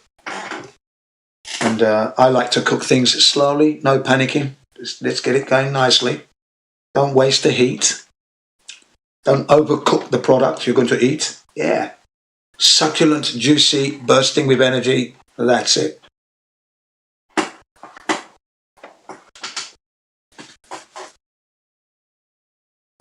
And I take pride in all my utensils. Nothing's burnt. I don't burn. Don't burn my pans. Don't overboil the food. No. Clean up as I'm cooking. Yeah. So by the time I'm finished, all you're left with is a clean kitchen with a nice aroma of cooked food. There's no sign that I've been busy cooking and, yeah, you know, all clean. I like that. And I have half a glass of wine whilst I'm cooking as an aperitif. There, the old Cabernet Sauvignon, a little sip in anticipation of what I'm going to be cooking and bringing forth. Yes. I sent you a picture. Oh, can you say that again? I sent you a picture. I've been working on these all day, leisurely, because I like to do it that way. Thank you very much. If it's in the live stream, I'm going to look now because my screen was switched off. That's why. Let's have... Yeah. Those kids are lucky. So I'm going to ask them to save me a piece. I wish I could. Fantastic. And pick it up right now. It would be nice. You know, it's the right size. Yeah. I could eat one of those now quite easily.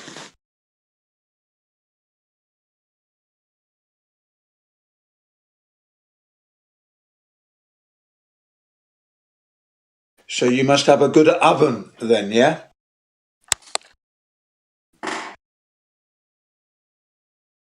I got the best I can have, and it all works out just fine.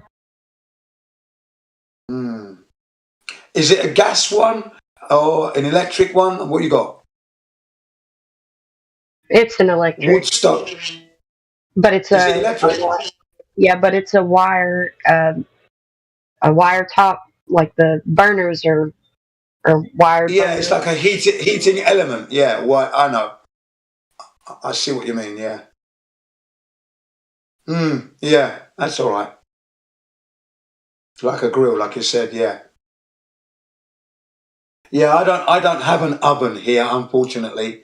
We've got a microwave oven, and then it's got a oven roast mode, but it's not good, you know. And if you want to do a nice chicken, it takes ages. And what happens is obviously the heat gets too intense for the microwave. It shuts down.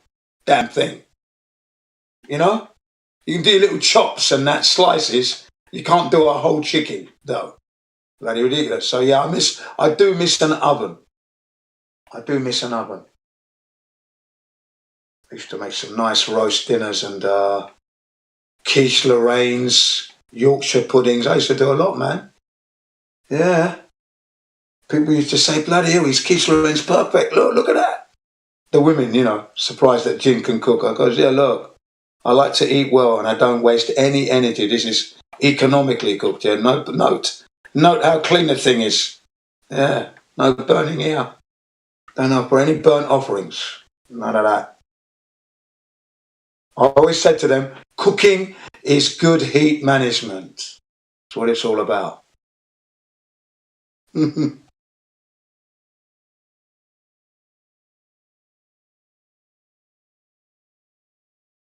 I gained in confidence when all my friends ate the African food and asked for more. My confidence just jumped to the stars. And then my dad said I was a good cook. Well, that's it. I was into another universe there.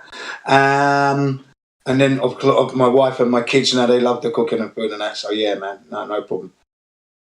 Camping, no one touches the equipment. I do all the cooking and I do all the cleaning. When we're on camp, no one cooks.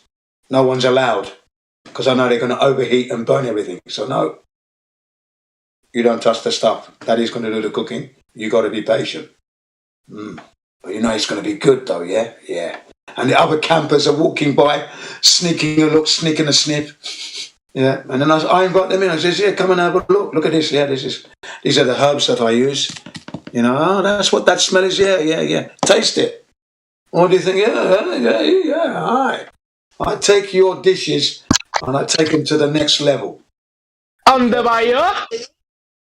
Sodayo? That's what I say to them.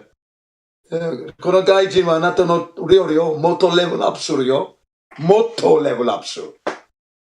Yeah, and they laugh when I say that.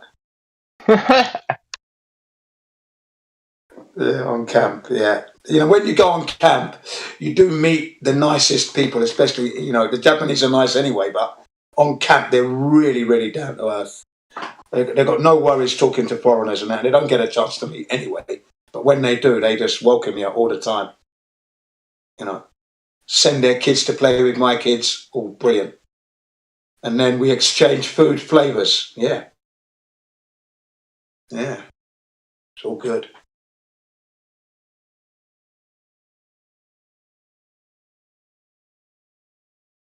So yeah, I do all that cooking on the camp and then I clean. So it's like a non-stop operation, really.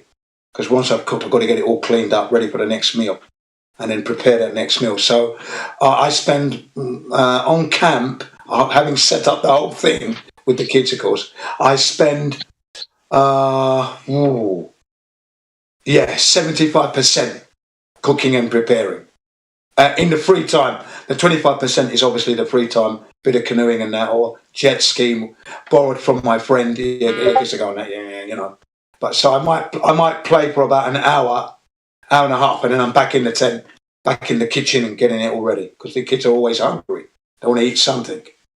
So I do that. So, yeah, go ahead. Watashi wa sanaka ga suki. Okay, so let's go. I like so you fish. Like, Senaka is your back. Senaka is back. You know that. You like my back. That's strange. No, fish. Sakana. Sakana, yeah. Sakana, you mean. Watashi wa sakana. Watashi, you said Senaka. Senaka is the back. Okay. It's a different pronunciation. Yeah, sorry, I thought you said you love my back, but you love fish is what you said, yeah. Hey, no, Gene, no, I didn't say that. I said I like fish. Thank you for the correction. Yeah, I know. Yeah, sakana. Yeah, sakana wa daisuki desu. Yeah, watashi wa nama sakana daisuki desu. Raw fish, I love. Raw fish, yeah. I like raw fish. Yeah, so raw is nama. Nama. N-A-M-A. Nama. Yeah, nama sakana. Yeah, raw. Beautiful. Nama sakama. Yeah, nama sakana. Kana. So there are times when I have what I call the sashimi on the river event with my family. Because most people, when they go to the river, they are barbecuing. Okay, because in order to have sashimi, the fish has to be of the right temperature. The soya sauce and the wasabi, everything has to be chilled just right.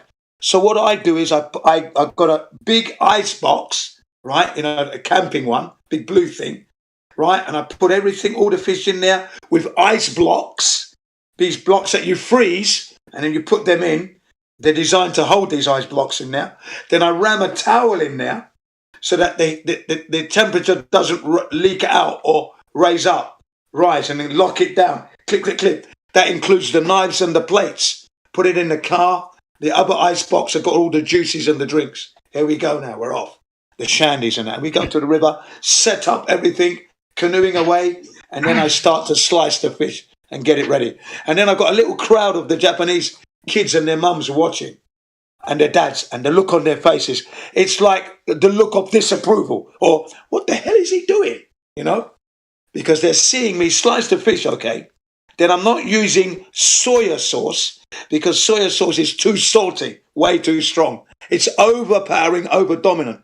So we don't have that. What we have is the noodle, very light color sauce, and I pour that on. It's liquid, and then we get the horseradish, which is wasabi, horseradish, squirt that out, and then a little bit of balsamic vinegar. Pour that in, and that's when they start thinking, what am I doing? And then I've got mixed herbs. It could be herbs from herb de Provence from France, or mixed Italian herbs, mixed herbs, and I pour that, sprinkle that on the raw fish. So the raw fish now is getting sprinkled with herbs, and then we mix in a little black pepper. Okay, and I said to them, dozo, taste. And as soon as they put it in their mouth, their face is like the sun, and they say, umai. I said, yeah, that's right, the best. Even my children. Right. Jen definitely put some pride on that good food, huh? Yeah, absolutely, man. I say to them, I take your food to the next level. That's what I say to them all the time. Yes. Next level, Dale. Level up. Level up, Suru. Jane, I could eat the fish with some salt or garlic cream. Garlic, onions, cream, like heavy cream. Yeah, we call it pureed garlic. It's not a cream as such, it's pureed. So it's raw garlic, but they puree it, and then you spoon it on nicely. Yes. No, I grab that garlic puree and I put it in heavy cream. Heavy cream is the fat from the milk. It's pure fat. I know what that is. And you make a creamy, garlic, salty, onionish, and other stuff. Sounds sauce. Good. So you're making a coleslaw, your own onion coleslaw, sounds good. Sounds good. And then you spread that on the fish, yeah? Yeah. So sometimes I do a a grilled fish, but I do it my way, where I wrap the fish in foil. So I put some herbs in there. I pureed garlic to spread that on top, and then a little bit of white wine going in, just a little bit. Tight that up. That gives some moisture. You see, yeah. And then put that into the grill. Leave it there, and then you can see it swollen up. The foil is swollen up. Give it 25 minutes. Bring it out. Open up, and you just see the flavor hit you in the face, man. The aroma, yeah. And it's just full. You don't have to. It falls away easily, and you eat that fish, and man, the flavor explosion is amazing. Oh yeah. Oh yeah. Well done, Jin. Well done. Yeah. Do you take account the curvature and the movement of the ground while you doing all this? You put it into the I'm not recipe? concerned with the spin of the earth at all, because it's not affecting the glass of wine. That's dead level there. No curvature to be found. Oh, if you don't take that into account, that means your recipe is wrong. Well, it's a flat earth recipe, you see. That's why. Flat earth. Oh. That's why it's the best. It's a flat earth recipe. All happening. I send the kids out to go and find the curvature whilst I'm busy cooking. Get them out of the way, you know? Hey,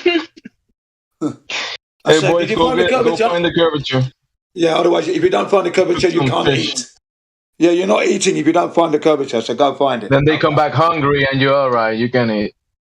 Yeah, exactly. All set up, yeah. That's the best time to eat, when you're actually hungry. Like, I'm hungry. And, all right, it's time. It's time. Yeah. And that's what I say to my kids. You should always eat when you're hungry, best time, yeah. Because that's when you have the best ideas for food. And they've learned a lot from me. And the main thing I keep telling them is, don't panic cook. Don't put a high heat. You're wasting the gas. You're burning the pan. That's why they can't use my stuff. I've got my own cooking utensils. My wife can't even look at it. Don't even look. It's orange, because orange is my favorite color, yeah? So now you know I cannot be burning my orange pans. No chance. They've got to look orange. You know? I don't want to see a single burn. Nothing's burning there. As soon as I finish cooking, I'm wiping down all the oil residue, wiping it down, cleaning it off. Yeah, clean everything like it was new, fresh out the box. That's what I'm like. Yeah. I want to smell clean, new food every time. Clean, new food. Not from a burnt frying pan from years ago. No, sorry. Or from any pan. From a wok. Black burnt wok. Nah, that's not how I cook. I don't want to smell burning. I just want to smell the flavors of the heat that's going into that piece of meat or fish, and then the aroma coming from that. Yes. The vegetables and all. Love it. Stir fries, we do it good. A little bit of oil, stir fry up. Nice. Pour it on a plate. You want more? Okay, I'll chop up some more. No problem doing it. Yeah, here we go.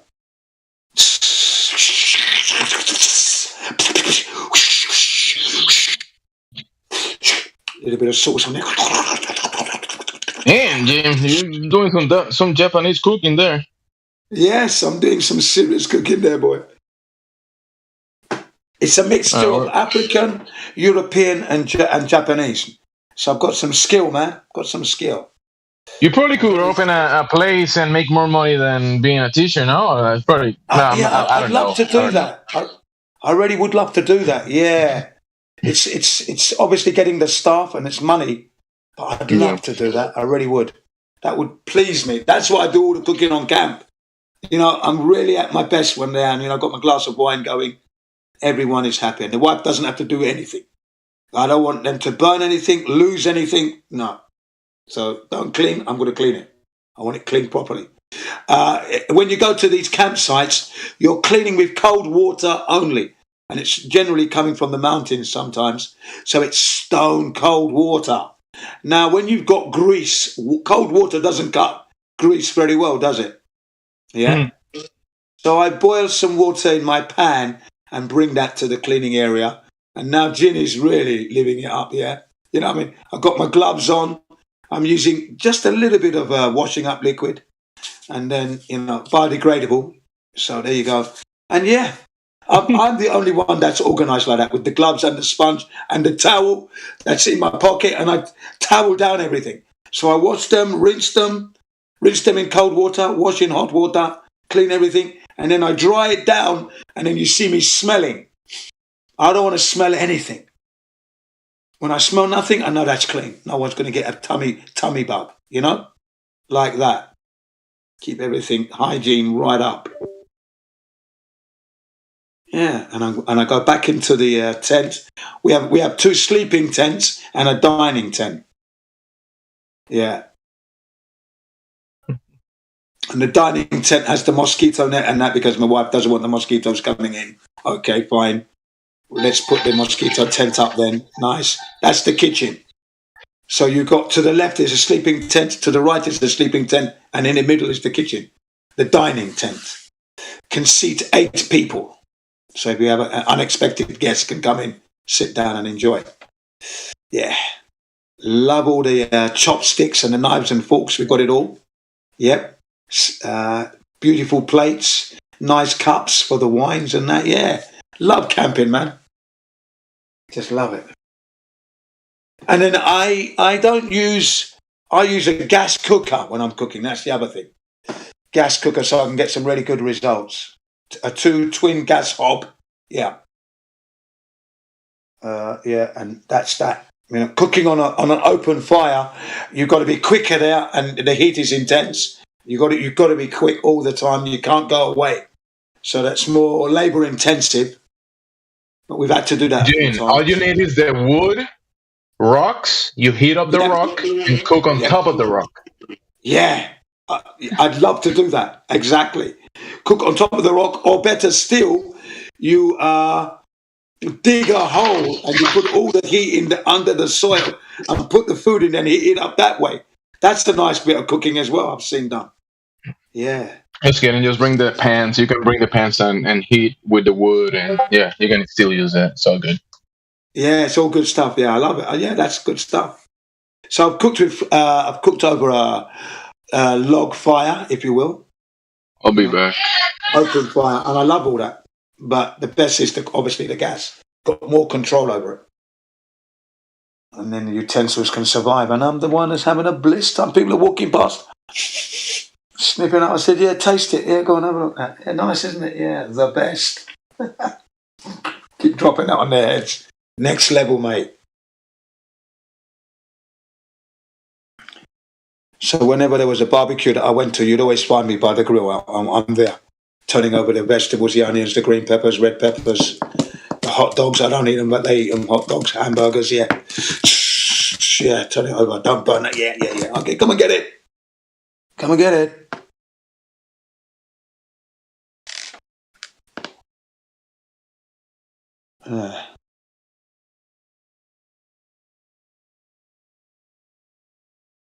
Started cooking round about 10. Yeah, cooking, but preparing, like 8, 9, helping my mum or helping my dad. Hold the meat so he can cut it. Yeah, chop the chicken up, open it up, take out all the guts, throw that out. Yeah, I had to do all that with my dad. Go shopping, of course, do the laundry. Yeah, that all had to be done as kids. We had to do that. And then actually cooking my dad's breakfast. I was cooking breakfast for him on the old frying pan. It was really terrible because it was so old and warped and decapitated. It was terrible. Burnt on the back, really bad. And the egg would stick to it. So it looked sunny, but as soon as you tried to move it with the spatula, it always got ruined. So I said to Daddy, look, can we buy a new frying pan, please? Can we? Yeah? Can we buy a new frying pan, you think? In the shop? Yeah, okay, you get it. Okay, I'll get it. So I got our very first non-stick Teflon pan, 1970s. So I would have been I would have been about 12. So that's 1973. We're buying our first non-stick frying pan. First time. And then when I made the breakfast for him that Sunday, we bought it Saturday. Sunday morning, I'm doing my dad the sausages, the eggs, the mushrooms, the tomatoes, and I put it on that plate. He looked at it and said, did you do that? I said, yeah. He said, you can do it all the time. I said, okay, I'm going to do it like this all the time. Yeah, Don't worry. Because we got the new frying pan now, Daddy. That's why. And he was so happy, you know, receiving his toast that my brother got ready. And then I done the main ingredients. The tomato, the mushrooms, the sausages. Yeah, do the sausages first because they take so long to cook. And they put them in the oven, keep them warm. You know, sometimes when I'm listening to you, Jen, it sounds like you're sucking the marrow out of life. Like it's so like you're not even wasting, not even a little bit. You know, you are giving it your all. You're doing your best, and yeah, cheers, man. Yeah, I'm trying. I sent some pictures in earlier. You know, yeah, you know, you gotta try and live your when you've been hurt. You know what I mean, with this nonsense. You know, you just got to fire up on all your cylinders. And I've been firing up on all my cylinders for a long time, way back as a kid. But I was being deceived all that time. You see what I mean, yeah? And then when you find out at 53, I'm just going to be even noisier than I was before. That's what I said to my wife. I said, this is not over yet. It's just beginning. I showed my children a graph of my life. My deterioration, okay? I said, this is some people who do drugs, they die like that. They're doing alcohol, tobacco, this is how fast they die. You see, Daddy? This is Daddy, look. And it's like I'm not moving down. And then I did a joke, and I went up. I said, I got younger that year. You know what I mean? I said, so if you look after your health, you can live a long time. And Daddy's going to live a long time. I'm going to make sure. Okay, that's the whole point. So we try and get the best out of it. Of course we do. Remember, we're being devalued, yeah? So who's going to put the value back in if you don't put it in? Right. And then you learn not to waste everything because that just costs more money. So I extract. I'm talking to you on an iPad 2012. I'm sending you memes from my 2014 iPhone 6 Plus still. Okay? That's me, extracting everything I can out of everything. Last electrical power. Drop. Yeah, and then I'll get a new phone. Maybe. $1,000. It's got out of control, hasn't it? Don't you think the price of these devices are overpriced for what they are? Don't you think? Can anybody respond to that? Do you think the prices... Yeah, go ahead. Thanks, yeah. No, the thing is that, you know, these days, I mean, you got all kinds of technologies that are similar to the things that we use, like the iPads and the Samsungs. You know, we got just, well, I don't know if you can call them, well, knockoffs, let's just say, but they work just as well. I mean, there might not be the name brands, you know, but you know what I'm saying? Like, you can still get what you want out of them. Yeah, that's right. So I'm just thinking, you know, my next stuff that I get, I'm not going to be spending $1,000 on it. I'm never going to pay that money. Sorry. Definitely not. It's not worthy of that. If I buy it at that price, I've insulted myself. Especially when you open them up and there's bugger all in there, a battery and a couple of components. Fuck. You know, have you ever opened up your smartphones and had a look in there? Wow. Just, I don't know how they can justify the price.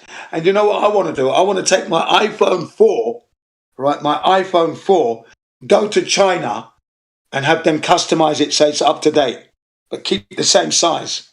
I wanted to do that. I really want to do that. I want that done. I felt that the iPhone 4 was the best one they made. Nice size and everything. Yeah. I've even got the iPhone 3, the one that came out in 2008. Still got it. Still working. I'm looking at it now. 4:27 a.m. in the morning. Everything working. Just the apps don't work. Not being supported, yeah? Terrible. Clean as a whistle. Yeah. But we've got to try to enjoy the life whilst we're busy trying to wake people up. That's the thing. You've got to enjoy your life as well. Otherwise, you know, it's like you're losing out there somewhere. So enjoy the best without wasting the most money. That's me.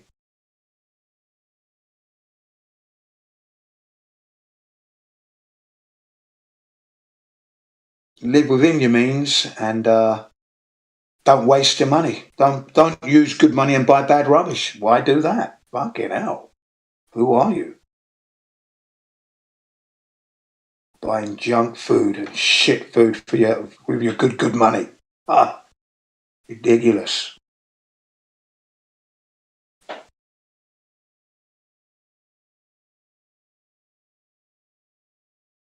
So yeah, I take pride in the things I've got and look after them.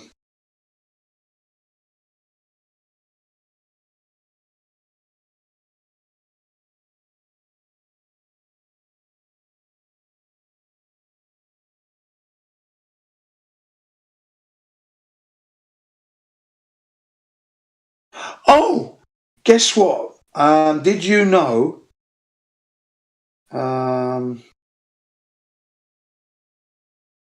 Yeah, let me send you this one. Let me send you this. Hang on a sec. I got this day before yesterday. You're probably aware of this already. You guys are probably aware of it. But let's see. Hang on a second. Where the bloody hell is it? Come on. Unless they've removed it. Wow, they're moving quick.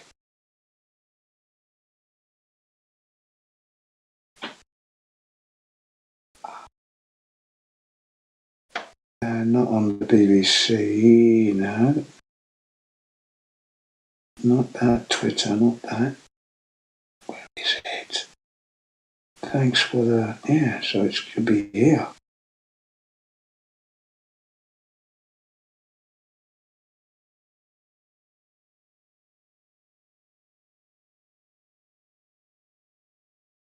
This must be it.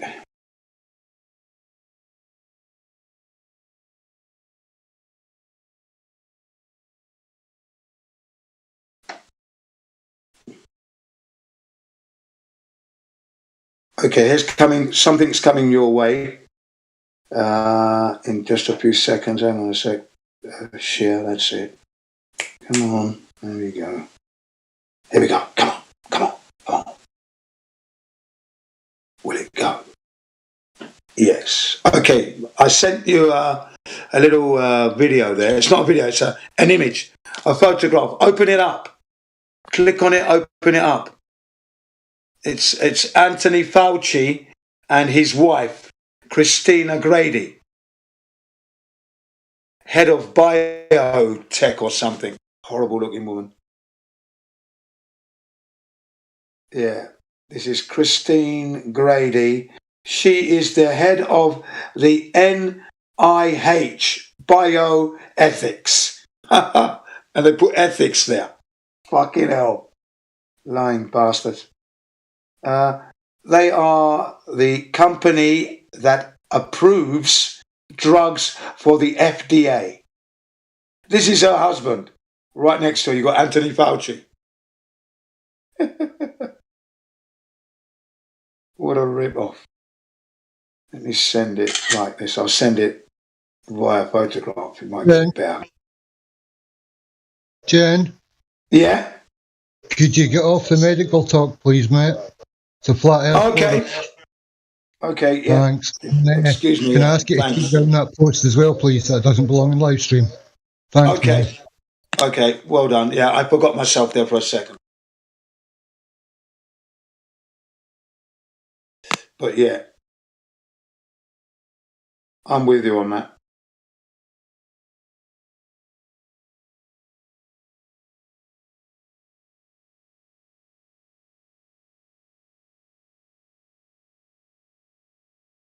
But it's okay to maintain your health, so you don't need to have any medical intervention if you can stay healthy. Good luck with that, everybody.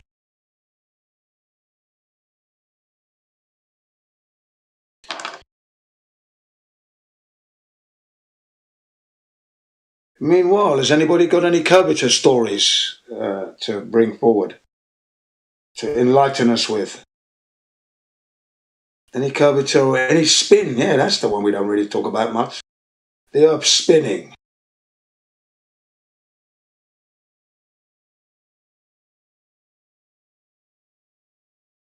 Zero point whatever it was degrees in an hour, but they love that, don't they? You know, that the Earth is moving slowly, but I said to them 1.5 times the speed of sound can never be considered slow, even at 0 point whatever degrees you want to say it's moving at in an hour. The thing is, that's at the speed of 1.5 times the speed of sound. You're going to feel that, no doubt about it. And they want to argue that you wouldn't feel it. Of course you would. Our senses would fire up. What, 1.5 times the speed of sound? You're not going to feel that. I said, you haven't ridden a motorcycle at 183 miles an hour, have you? Yes, try riding a motorcycle at 183 miles an hour. And there's no room for any error. No room for error. You got to be right on your fucking game. All right. Hanging on, fighting all the forces as you're cornering, bringing it back up, firing it out of the curve. Bang, bang, bang. What? That's the only curvature I do know. Going around those corners. Coming out of the corner, bang. What? What? What? What? And your levers are fucking flapping like this. You know what I mean? Your head's buffeting with the wind there, and you're keeping it down behind the screen. Yeah. Ooh. Right. Ooh. And that's just 183 miles per hour. Try and do that times 5 or more.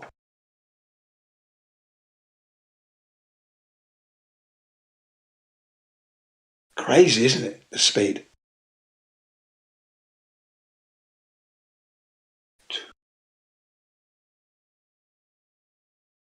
Yeah. Times 5 and a little bit more. That's crazy speeds. Frightening. So you know we're not moving at those speeds. Just a joke. And then the idea that the ISS is moving at 17,500 miles per hour. Another absurd number.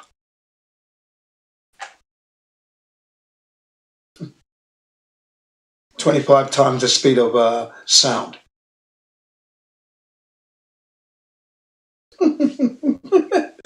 Oh. We just cannot do that.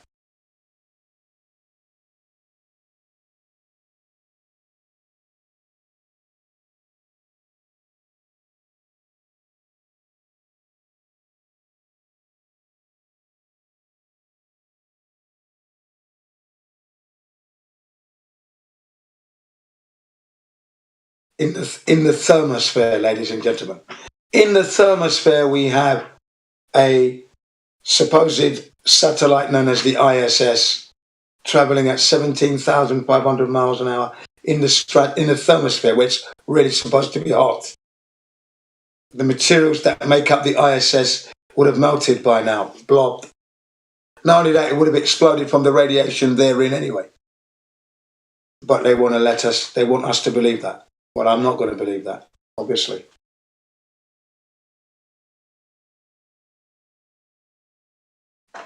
People keep asking me in the Gem Panda server, well, what is it that we see then? I don't know what you're seeing, but my best guess is it's the letter H aeroplane. It's an aeroplane shaped like the letter H, as far as I'm concerned.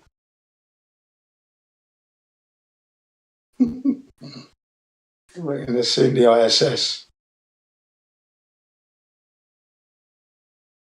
Can you imagine that? An aeroplane shaped like the letter H flying around. That'd be great.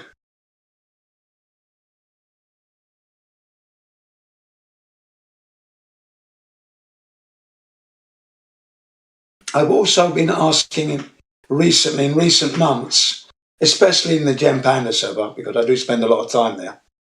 I've asked them, how comes it's funny how when we were kids, that the teachers didn't give us any tangible evidence for the globe. They told us about it, but they didn't actually show us. Now, you would have thought that we are living on a globe that is spinning and it's got the curvature. They would take us to the locations for a school excursion so we could, one, see the curvature of the Earth and take photographs. Back in the 60s, we couldn't do the selfie. So it would have been a group photograph or individual ones with the curvature of the Earth right there. We've got, it's all in your shot, right? And they show us the Earth's curvature. Didn't do that, never happened. And these excursion sites would be all over the world because it's part of the education system. So it should have been part of the education system to take the kids on the school excursion to experience the sight of the curvature of the Earth. Take your packed lunches with you and your drinks, your sandwiches, and we're going to go by bus, school buses, and we're going to go and see the Earth's curvature. Should have been part of the teaching, part of the education. Yeah? And then the other one would be we're in these little, what I call bathysphere, these like oval-shaped plastic containers, and we're in there in a seat, and it's been suspended by the helium balloon. Yeah? So we're in these plastic or glass. It wouldn't be glass. It would have to be perspex. And we can see out of the window. Okay, we're sitting down. It's seated nicely. Right, you're sitting down. You've got your lunch. You're eating your lunch. And underneath you, the Earth is rotating. So you can witness the rotation of the Earth, if it is indeed spinning. Because if it's happening with the four-quartz pendulum, then it stands logical to reason that you have a helium balloon attached to an oval shape, oblate spheroid sphere, where kids go in. You've got seats, and you're having your picnic and your packed lunch as the Earth is moving underneath. So you're witnessing the spin of the Earth. Yeah. These excursions don't exist, but you would have thought they would exist by now. Yeah. That's going to prove that the Earth is indeed spinning. But we don't have these excursions, do we? For the kids, school excursions, packed lunches in hand, going to see the Earth and proof tangible in the natural. Yeah. No curvature, boss. No curvature. Yeah, ladies and gentlemen, it stands to reason. Is that an unfair request? Take the kids to the natural world and show them the curvature of the Earth. It was measured, Eratosthenes, 2,300 years ago. Right. And then if the Earth is indeed spinning, and there are places, numerous amounts of these four-quartz pendulums, supposedly showing the Earth moving underneath that thing, okay, let's go out to the real world then. Show the kids properly. Yeah. We don't have any of these. So I put it to you, ladies and gentlemen, in the live stream. You're not living on a ball that is spinning through the universe at 2.3 million miles an hour. That is a myth.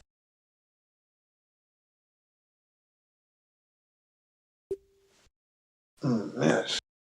I can hear you now speaking. Yeah, why don't they have these school excursions? Yeah, that would be very entertaining, very informative, practical, and proving the Earth is what it's supposed to be. Yeah, that's a good idea. Not only going to the museums and the botanical gardens, but they actually go to where the curvature is found and the spin of the Earth. Yes.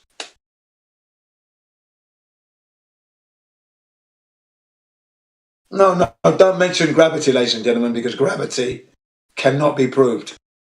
No scientific experiment has been conducted to prove that. It's a theory, and it will always be a theory. Never been proven. So, no, we're fed up with gravity. It doesn't exist. But curvature, yes, please.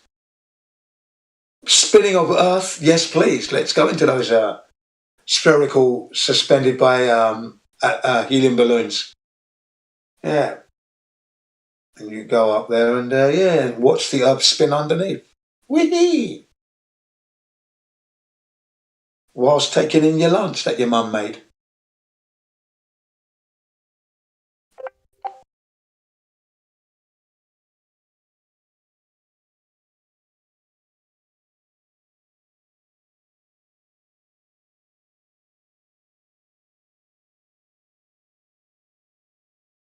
Right, thanks for putting up with Gin CBO1.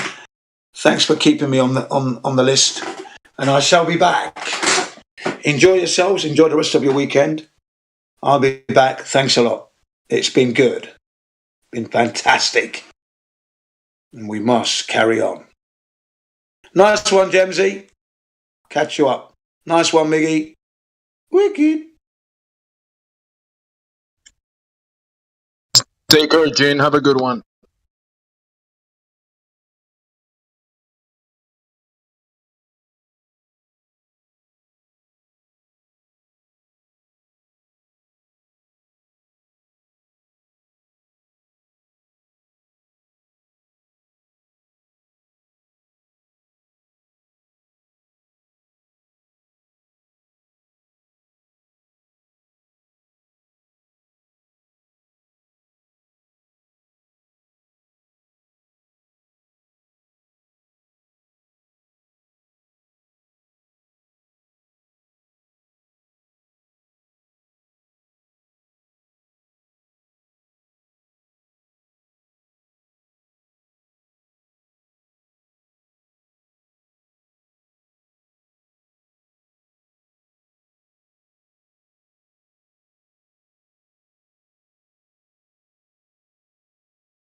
How's it going, man? I'm doing good. I'm just sitting here in the parking lot waiting for my wife to get her mani-pedi. So I figured I'd tune in, see if anybody was on. That's good. So I've noticed Flat Earth seems to be pretty quiet right now. Yeah, I've noticed Flat Earth Man in here a few times this past week. So that's pretty cool. Conspiracy music guru. Conspiracy music guru. Yeah, he's been around. And that's pretty cool. Helio summoned him from the internet. He summoned him out of the good ether. catch. No, they were communicating on, I think, YouTube or something. That's cool. Yeah, he's coming in here now. Everybody needs to come chill here. Whether Globy or on the flat and stationary plane.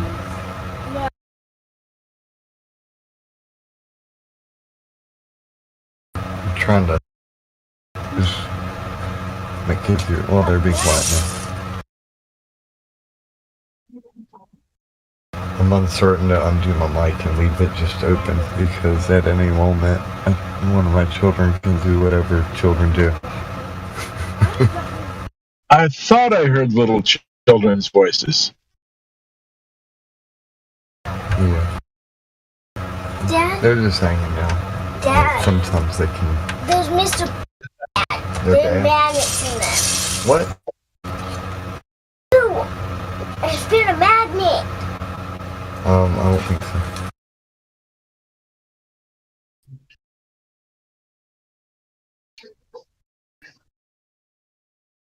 Right on, Papa. I've been a father, a grandfather. I'm now a great-grandfather. And it looks like kids are going to be part of my life for the rest of my foreseeable future. They've been a big blessing to my life. They are the future.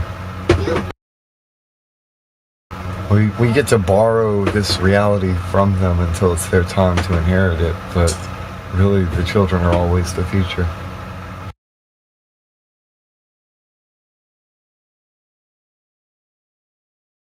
I think that it's incredibly important for time to be invested with them and for them to be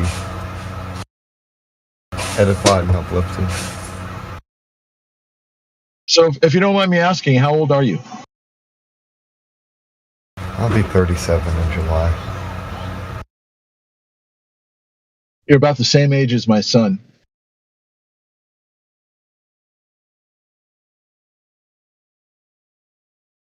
My wife's on this server, but she doesn't really chat up here very often at all. She'll get into the chat, the live stream and listen sometimes, but it's rare. And we have 4 children.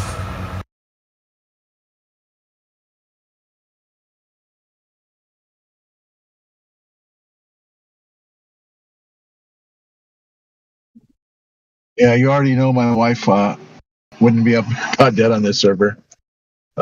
She's more into her phone and living on the globe. So the only time I really get to spend on here is when she's not around.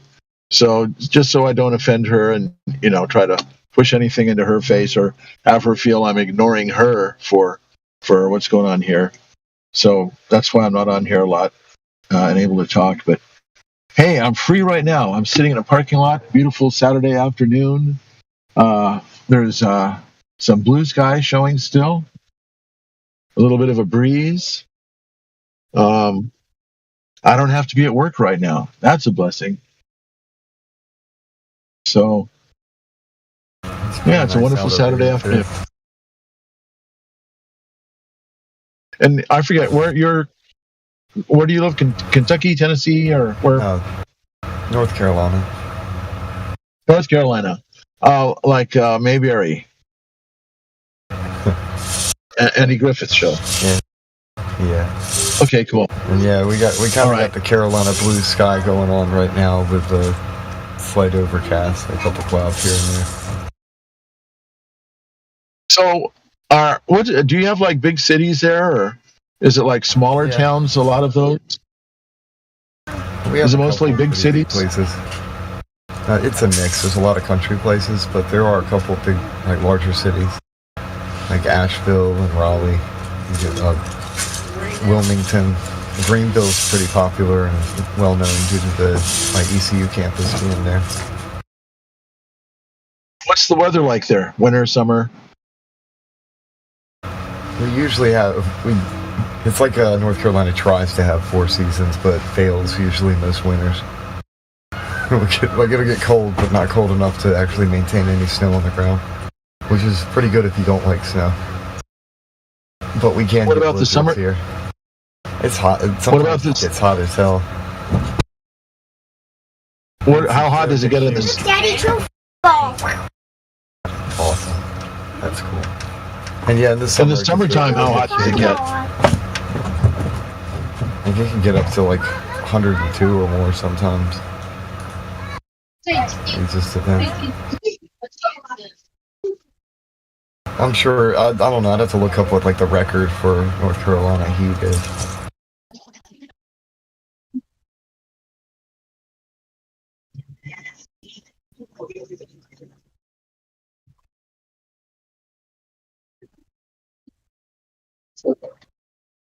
Yeah, the wife and I are looking around for some. We're looking for some place to buy some property, and just here in California, I mean, just the property tax alone's like a minimum $300 a month just for taxes. That's not counting insurance and the price to buy a property. I mean, it's ridiculous what property's going for.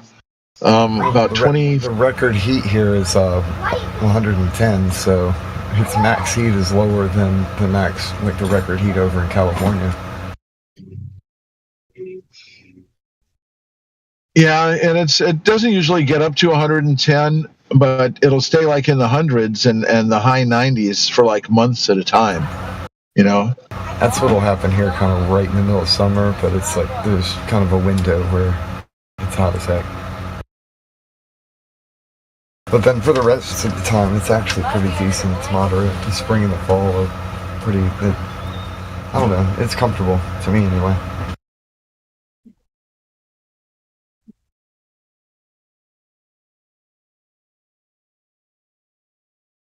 If I went anywhere where it was hotter, I'd get overheated, and if I went anywhere colder, I'd probably freeze to death. Well, I definitely wouldn't want to be in snow for a long time. Some snow coming down and being on the ground is cool. I used to live someplace where we had a little bit of snow on the ground, but you still drive to work every day. Yeah. What I would like to do, I'd like to live someplace where there's greenery around. Someplace that isn't just full of concrete and crackerbacks, condos, little houses made of ticky-tacky. Everywhere you go. And I enjoy going off like on a ride just out someplace like Central California or someplace where you can see something that's living, other than just buildings and cars. Yeah. We kind of live in a rural area, so we're out in the country. But where I am right now, I can look out the window and there's a clearing all the way around. I see nothing but trees. But there's places in North Carolina that are really cool. Like the air here, I don't know, it's weird. If you go up to the mountains and there's certain valleys that you can go there, it's like the air tastes sweet. I don't know how to explain it. It's pure and it's like delicious to breathe. I don't know any other way of putting it. But here it's just kind of dry and whatever. Like some days it'll be good, but then other days it'll be kind of weird. It likely has to do with just the shape of the region up there.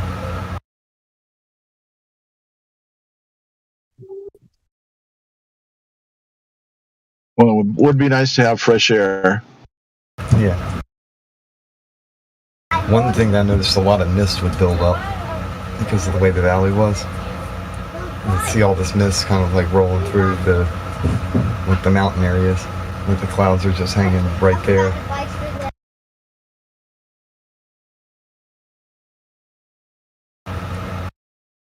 But all that air ends up being really pure and good. So.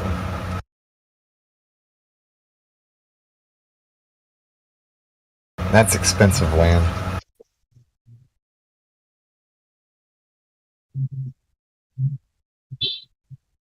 North Carolina map. I'm talking to my friend Google. Yeah, over on the kind of west side of North Carolina, it's more liberal too. At least in certain areas. North Carolina map.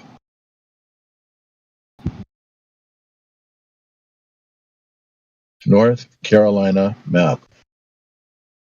Keeps telling me to tap the mic, then speak into your phone for quick answers.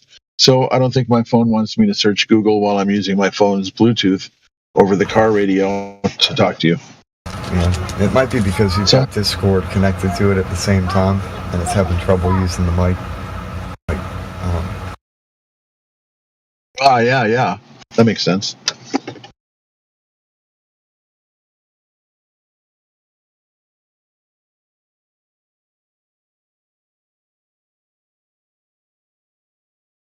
This place isn't perfect or anything, but there are a lot of good reasons why I haven't left this area. Well, you know, we're looking around. What I do is I go to Zillow and I put in like the maximum amount of money we can afford to pay for a house and our requirements for bedrooms, bathrooms, stories, you know, all that kind of stuff. And then I just do a search. It shows little red dots all over the place. Anything that fits within those specifications. And then I look on the map and I try to see where this is and do a little research on that area to see, you know, what the area is like. Strategic relocation. Yeah. And, you know, my wife, she wants to be close to family. All her family's here in California. And it's, I bought our house, our first house, in 1999 for $130,000. And now for $130,000, you might be lucky to get a mobile home that's on a lot that you have to pay like $300 a month rent just to go ahead and stay there. And, you know, it's ridiculous, the property prices up here. I can't afford to stay up here. We have some relatives. Our son's wife, her parents are from Nicaragua, and they came up here and had their family. But after they retired, they bought some property down in Nicaragua, and they had a house built to their specifications. And it's used in the tourist attractions, talking about, you know, some of the nice mansions there. And their house is, you know, predominantly shown there. And, you know, it cost them like $100,000 to build a house with the property and everything, maybe a little over $100,000, you know. And it's, if I was fluent in Spanish, you know, I would think about buying a piece of property around there and have a house built. And, you know, man, I could afford to, you know, if Social Security stayed up, I could afford to live. But, you know, age crept up on me, man. It doesn't seem like that long ago I was your age, you know, and I never gave any concern as to, you know, where I was going to be by the time I got to be this age. And it's, you know, now I'm looking around and stuff, and it's like, wow, you know, I don't want to have to work until I drop dead, but I can't afford to, you know, right now, if I just took Social Security, you know what you have to pay for Medicare and everything else, that takes a big chunk of money. And it's really hard. I don't have like a big savings or anything that I saved up, you know, throughout my life. I've had a few life-changing events happen. So, you know, one of them being a divorce where my ex-wife took everything. But, you know, I'm very happily married now. Been with the same woman for about 30 years. And, just trying to figure out where we're going to go from here. But all I know is it's going to be someplace that's going to be flat and level. It's not going to be on Mars. It's definitely not going to be on the South Pole.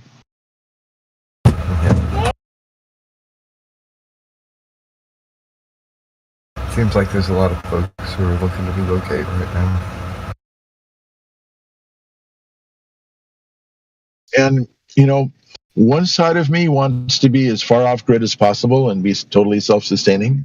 But then another part of me thinks, well, you know what? We're both diabetic and we've got medications that we need to take, other medications and stuff. And then the first part of me says, but you don't want to take those medications.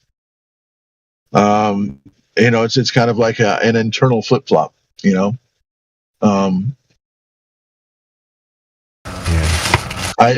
I do know that I've been semi-regularly taking, the biofeedback treatments I've mentioned a couple of times here.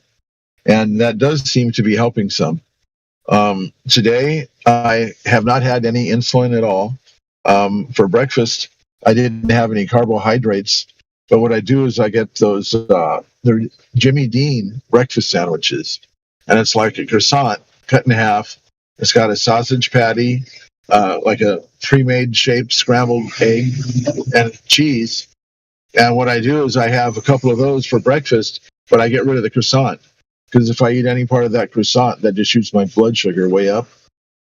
And the combination of going carb-free, and we even had spaghetti the other night. My wife made some spaghetti, but instead of the regular pasta, it's made out of these things called shiitake noodles. And they look like spaghetti. They smell like fish when you first open up the package. You have to rinse them off real good, but they're like a root. So it kind of looks like a long worm. But it's a little bit stiffer. Anyway, so we had that, and I can have that kind of stuff without bringing up my blood sugar. So, but what I was saying is, if I stay away from carbs, if I don't eat bread, if I, we have bread. My wife gets keto bread, and that doesn't mess with my blood sugar. But between staying away from the carbs and using the biofeedback, giving my pancreas and the supporting organs around it, and giving that biofeedback treatment on a regular basis, I have not had to take insulin because of my blood sugar going high. I take a one-time dose of insulin. It's like a long-term, 24 hours. I do that just to get my level down, keep my C level down. And then these other treatments I've done, it hasn't caused any waves to make the spike come up and go over the level where it's supposed to be. So there's some level terminology for you. I'm keeping my blood sugars level.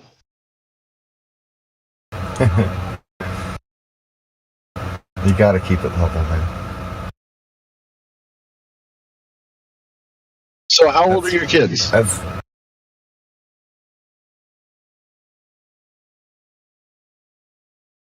old are your kids, if you don't mind me asking? Is that too personal? Well, on the one hand, I'm on the live stream. On the other, I think I've already talked about it.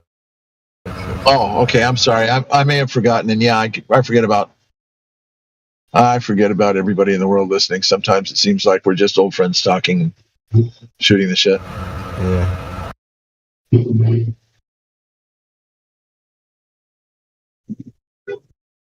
But I don't mind saying that my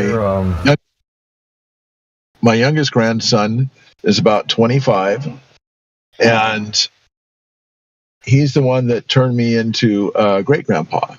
And she's about 2 years old, his daughter. And my son also just had a son about 2 years ago. So I've got that's my 8th grandchild. And I'd have to count up between boys and girls. But anyway, and his wife is now pregnant. And so we're going to have a 9th grandchild coming on the way. So the kids just keep coming along. And for the past 25 years or so, my life has been blessed. I was married once upon a time, got divorced many years ago. Met my wife, my current wife, and it's the relationship that I should have had in the beginning. So, but bottom line is that we met each other and we're doing great. We've got lots of kids. I've got a huge family now. She's got, on both sides of her parents. And then now that our son has gotten married and his family, and the kids grow up and they get married and they've got families. It's like so many family events. And I was brought up from a single parent, so it's a big difference, being part of a huge family. But kids, they're especially a blessing when they're not your own and you can always give them back. But we're there when they need us. We're there when they need us. Quite frequently, my wife, I'll go ahead and drop her off on my way to work so she can go ahead and watch our grandson.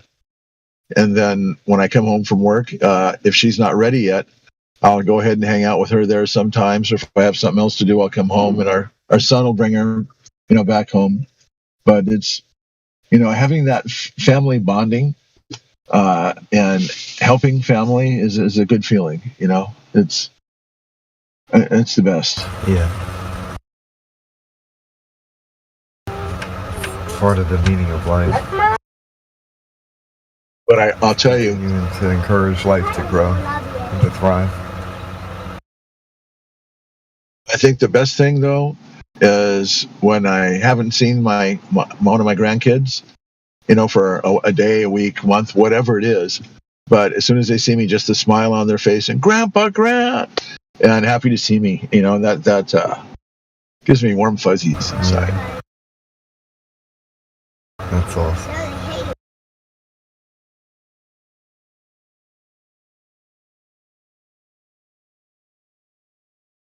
So my oldest grandson, a couple months ago, he was talking about something, and he said he needed something new in his life, some kind of adventure. I said, what kind of adventure? He was like a science fiction adventure. So, well, and do you want to check out something that's not fake and it'll really blow your mind? He goes, yeah, that's exactly what I'm looking for. And I pointed him towards Eric DeBay's site because I figured that 200 clues, might be something. And he totally didn't like it, didn't fall for it, didn't want to have anything to do with it. So sometimes you plant a seed and it plants and it grows, and sometimes it doesn't. Yeah.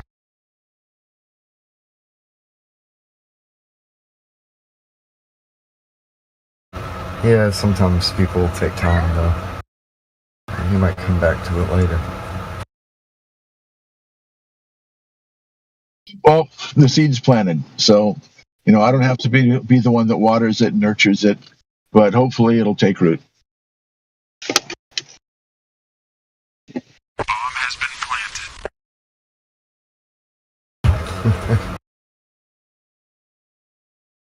The bomb has been planted? It's one of the soundboard things the guys put up there. I don't think I have access to that. Because they'll be dropping facts and get to a point, and then somebody will click the soundboard and it just goes. Bomb has been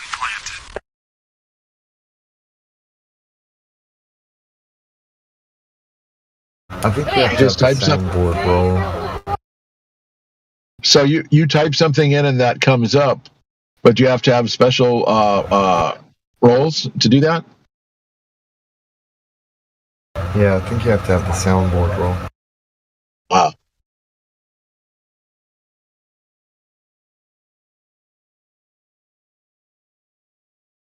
I posted a screenshot I'm on the desktop, but there should be a little icon there for everybody who can use the soundboard.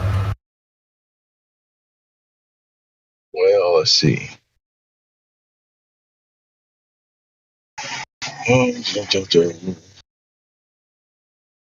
I hate using a phone instead of a computer. Okay, Wolfgang Flat posted something 4:29 at 9:59 a.m. So I must not be in the right spot.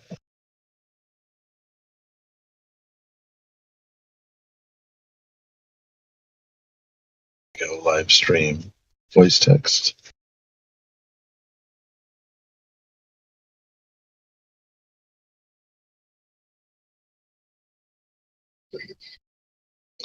Open soundboard.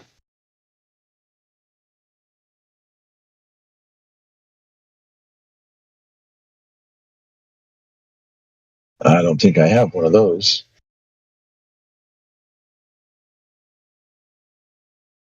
Yeah, I think the permission for it has to be granted.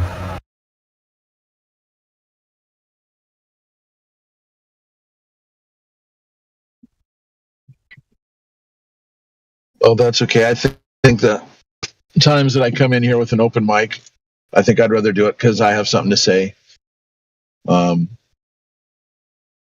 Most of the time I've got it like on the phone, unless I'm at work. But when I'm on the phone and I'm driving in the car, something like that, I hate trying to type anything on the phone or push buttons. I get dizzy when my wife is driving and I try to read a text on the phone and I'm just passenger in a moving car. I get dizzy. I get like a motion sickness. Plus, I was raised. I can't read things while moving forward. It's weird. And plus, I'm biased towards computers. You know, I'm used to a full-size keyboard where I can use both of my fingers, an index finger on the right and an index finger on the left to type, and a mouse.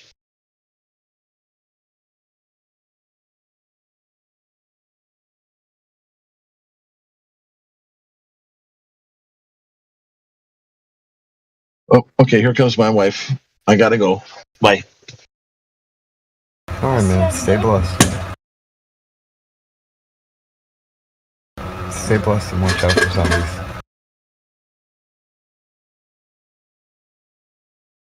Get off it.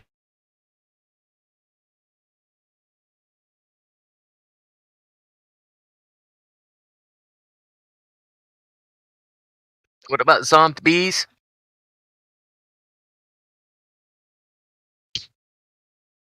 I was telling Wade Mixer to stay blessed and watch out for zombies. I was doing another word game.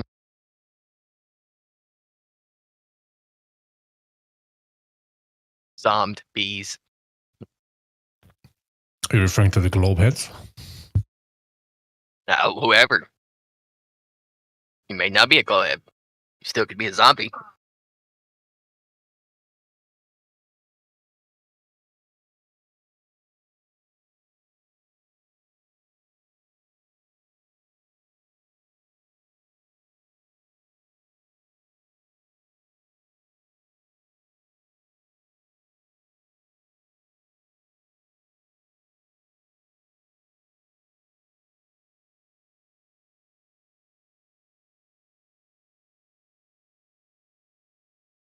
Something red in his eyes there. Y'all see that?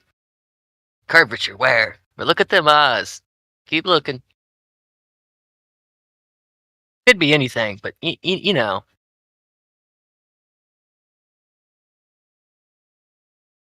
Could have been a camera just taking a flash and just hit the eye just right. Either that, he had a bit of a rage moment. Started to come out, and he had to resuppress it.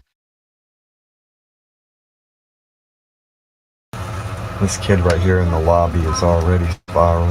He's like, man, you're not even going to make it into VC verification.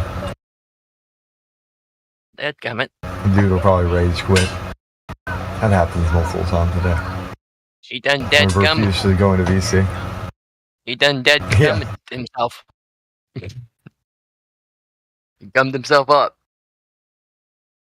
They seem to be actually wanting a real conversation though, so that's why I keep on saying get VC verified. It doesn't make sense to hang out in the lobby when you can go into the rest of the building.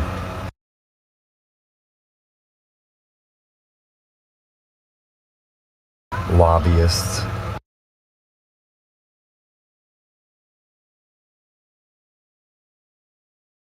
The bent earther lobbyists lobbying for the bent earth. Sounds too similar to assist.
Well, maybe you'll join later.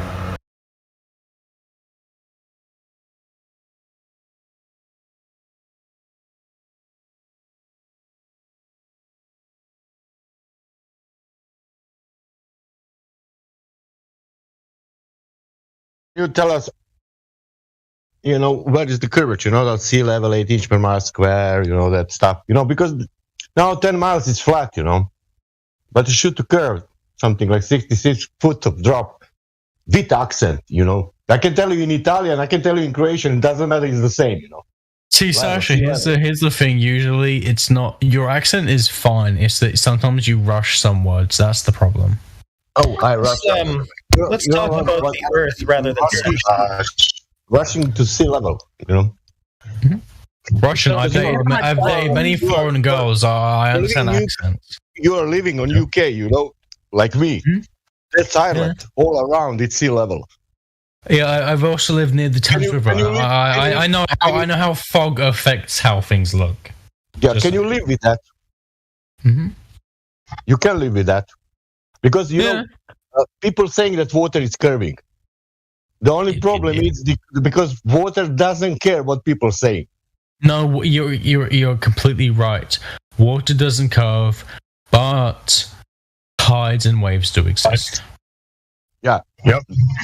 That's not what we're talking about. We're not talking about elevation change. We're talking about curvature. Awesome. Being as water doesn't curve. Water doesn't curve without an applied force. You guys are absolutely correct. The thing about that is, forces are applying to water all the time. Awesome. Are you going to talk about gravity again? I said forces, not just gravity. And forces. Not just gravity. Oh, not just gravity, kinetic forces as well. Awesome. Yeah. So being as water is level upon the surface, observed, measured, practically used to be as such. Where's the curve of the water of the Earth? Where is it? I can give you many explanations. You just won't accept any of them. Here we go, many. We want one. Absolutely. We want one proof that you can prove the horizon in the picture. In the picture. We're using an example. Of the picture. Show us the curve in the picture. Where is the horizon at 1.225 miles? Show it to us. Calm down, Uncle fucking... Okay. Calm down, Uncle. Go back home. Honestly, you've outstayed the family gathering event. Back to what I was saying. No, just you try to address the actual argument here instead of waffling away like a weasel. A weasel? What do you guys have against weasels? They're beautiful. Talk about weasels instead of the lack of curvature. Good idea. Let's just avoid that at all costs. Weasels are great. Anyway, to point out the forces that are applied to water, there's more than just gravity. You guys know this, right? Gravity is one of them. Yeah. Gravity is not a force, is it? Guys, stop fucking spurging out, okay? Do you guys need to go to care homes? You guys need somebody to fucking look after you and give you your meds? Excuse me. Gravity is not a force. We had this conversation earlier. Would you? I know gravity is an apparent force. Gravity is not an actual force. It's a phenomena that produces effects very similar to a force. Yes, we can agree on that. That's the bending and warping of space-time, non-Euclidean geometry. You're going to apply to your curved surface. The bending and warping of space-time produces an apparent phenomenon that is an apparent force. Yeah. Awesome stuff. So where is the curvature of the Earth then? Pardon?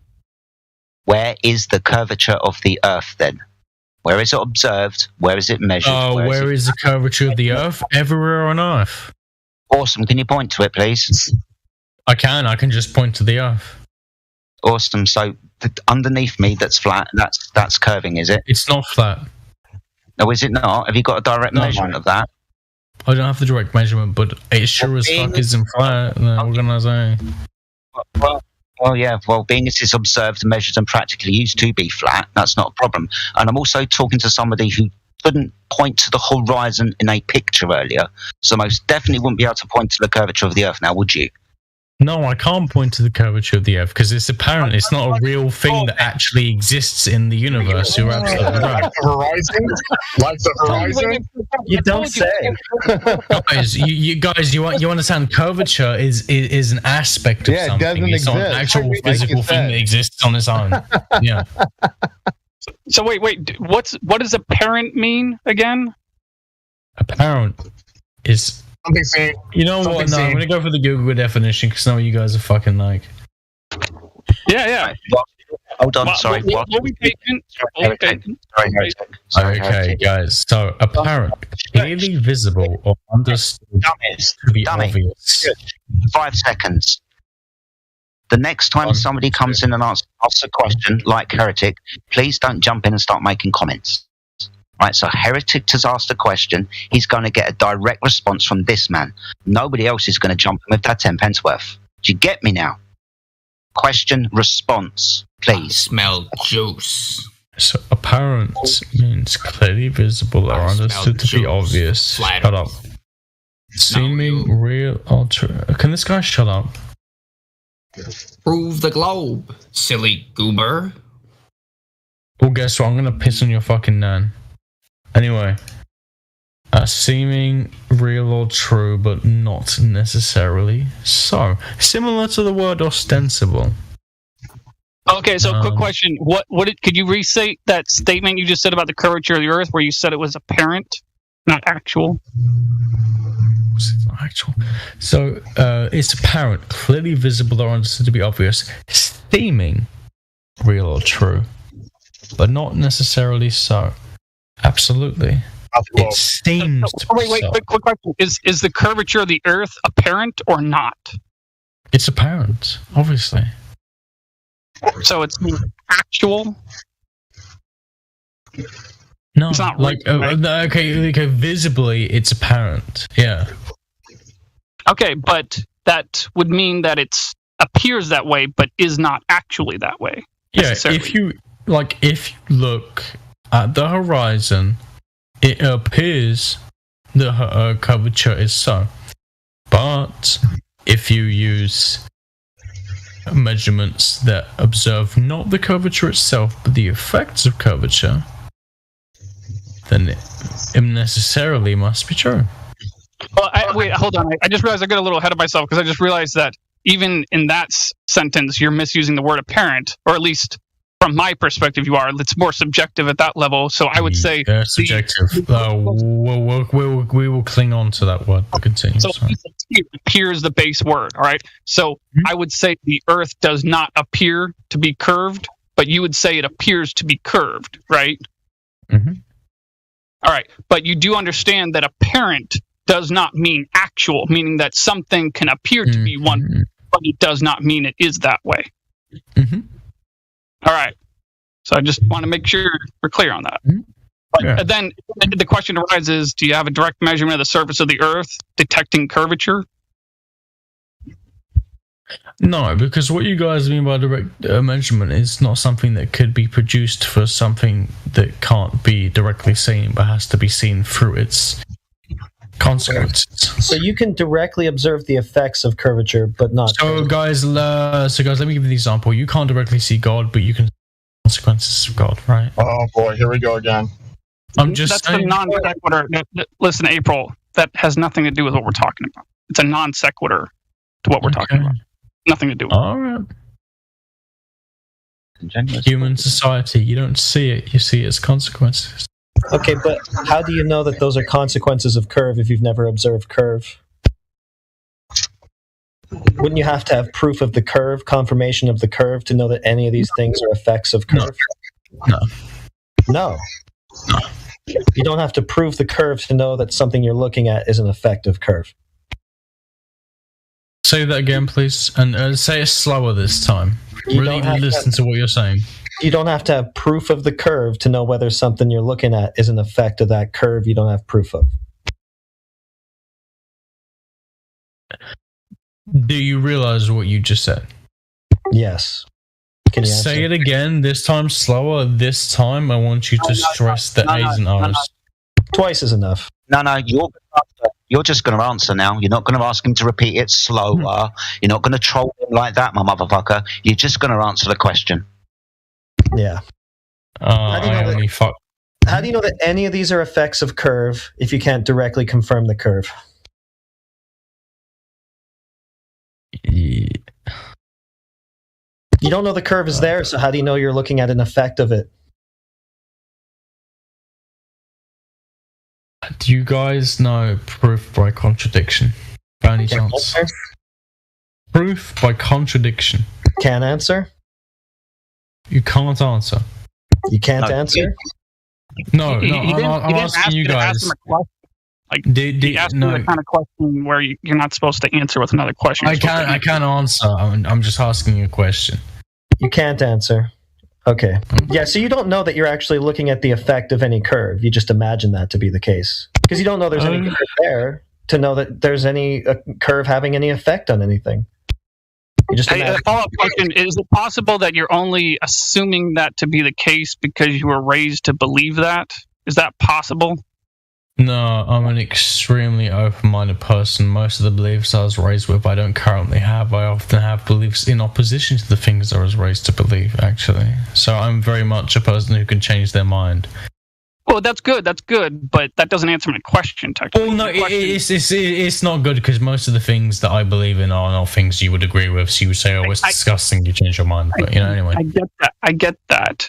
But the question, you still didn't answer the question, technically. The question is it possible that you're only assuming this or that effect or whatever to be an effect of curvature because you were raised to believe that? Is it possible that you only believe that because you were raised to believe that? No. It's not possible? No. You're going to say that? Really? Mm-hmm. Well, that doesn't sound very intellectually honest to me, but whatever. Oh, it sounds quite intellectually honest. How do you validate curve as the cause of any of these effects? By having a basic understanding of non-Euclidean geometry. Okay, someone else is gonna have to take this. I got a call, 1 sec. So you mean you affirm the consequent then? No, here's the thing. I understand that the universe has geometries that aren't Euclidean, and the universe also has geometries where results are based on things being literally light years away. And I also understand the universe has some effects based on geometries that are based on vector spaces. These are just begging the question fallacies. This has nothing to do with trying to prove the curve. Say that again? These are just begging the question fallacies. You're just begging the question because your whole religion is nestled in your cosmos that you believe in. Therefore, your religion is true and your Earth is curved. Okay, can you explain begging the question fallacy? I know what it is, but I need you to explain it because I don't believe you fully understand it. And I want to explain when your conclusion is in your premises. It is the begging the question fallacy. He does know it. That's good. And so why is your conclusion within your cosmological paradigm? Explain that one for me, please. Why you is were just saying how you know about the non-Euclidean geometry and the cosmos and all this bullshit? Like this has nothing to do with proving the curve on the Earth. It absolutely is. No, this is you talking about. Oh no, you're begging the question by assuming that the Earth doesn't require proof because your beliefs contain the Earth as a globe. That's not logical. It is. You just misunderstand what logic is. It's called being irrational. It's called the begging the question fallacy. It's not logical. No, it's not. No, it's not.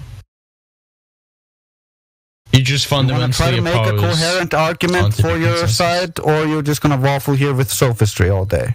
I'm not waffling. I'm not a sophist. I'm quite. You are a sophist. That's pretty obvious for all to see. You have used nothing but sophistry since you got here. Try to make a coherent, logical argument, and we will go from there.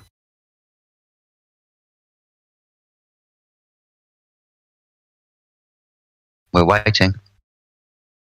Waiting for what? Your logical argument instead of the sophistry you say you don't. Arguments about what? I'm so, like, you guys have me so disorientated all the time. Yeah, we gave you a modus tollens argument, and you said you couldn't see the horizon. You don't know where the ground and the sky are. You're retarded. Yeah, we know. You call me retarded?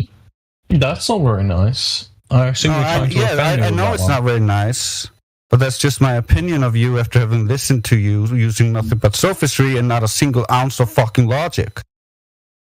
I'm actually mentally disabled. You're being very mean to me. You're a bully. Well, maybe you should go then.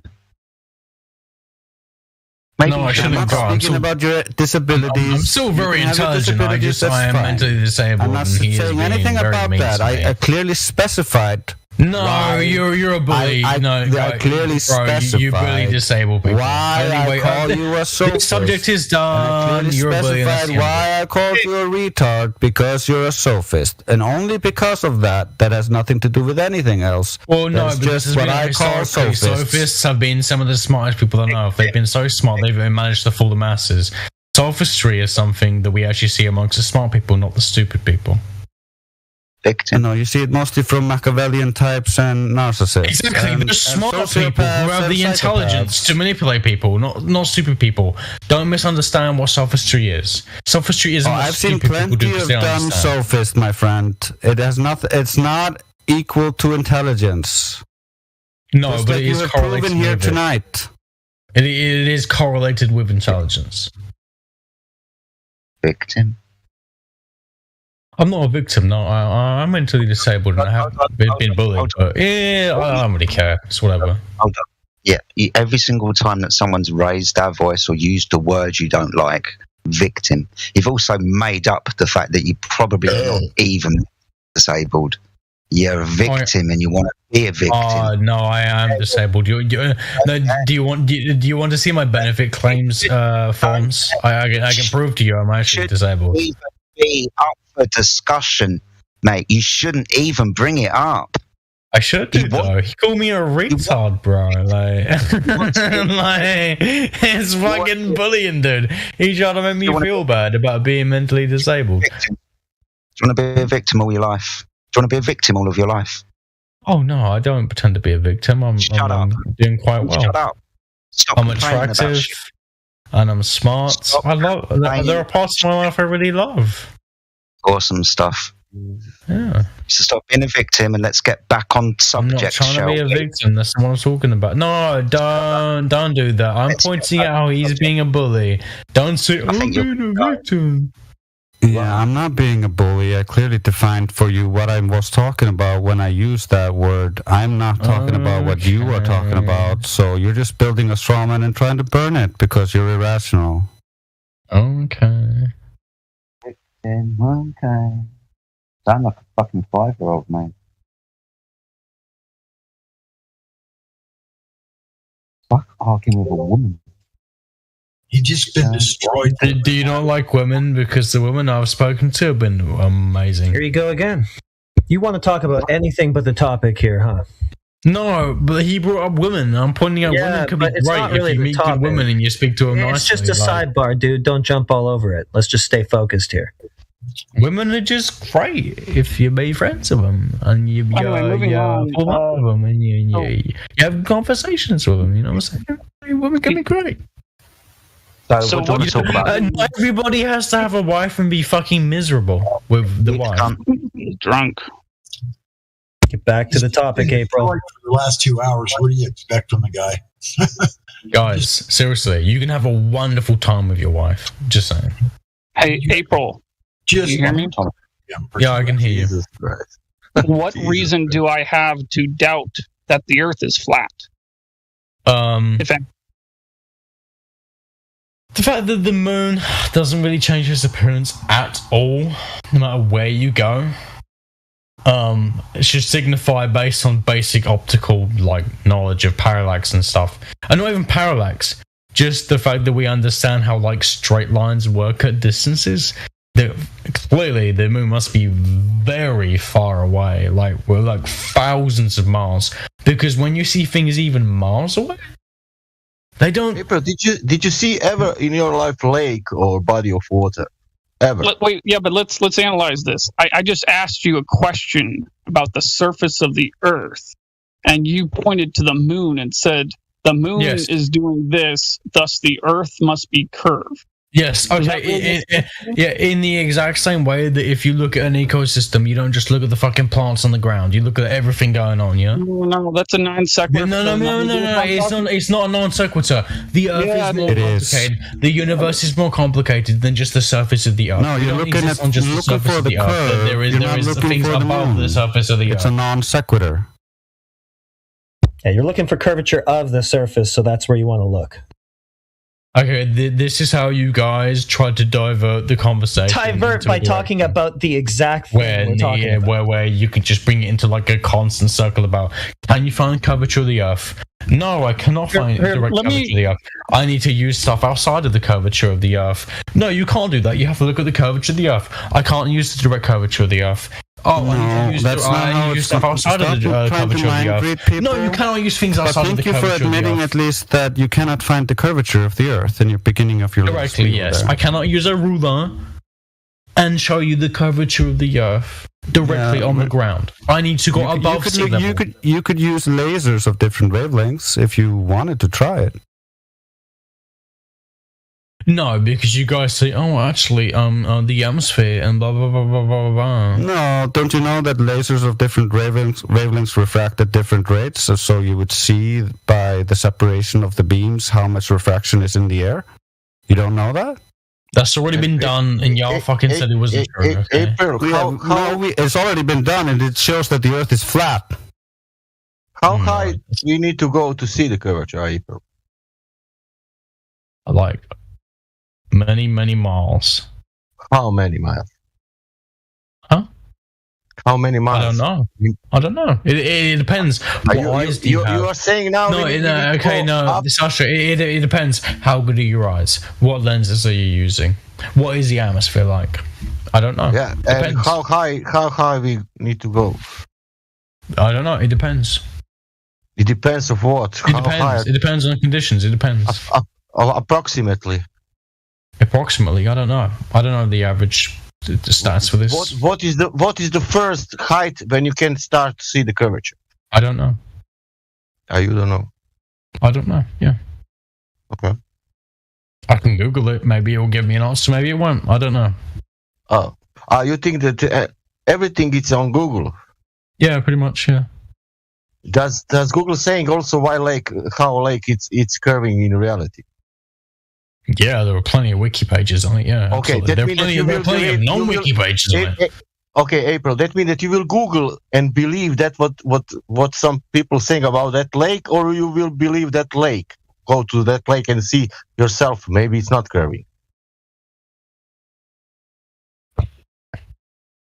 Do I believe what lake? Yeah, because I can Google it and somebody can say, look, this lake, it's going up cylindrical, or whatever. It's spiraling, It's spiraling every 1 mile, and have waves like 30 meters waves.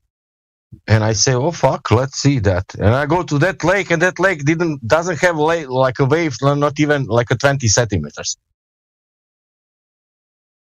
Well, you understand that, they wouldn't say the lake has 30-meter waves. Every wave is different. They would say the biggest wave the lake ever had was like 30 meters. That means lake, what is some big lake, it's curving for sure, because it must curve, because we are on spherical level.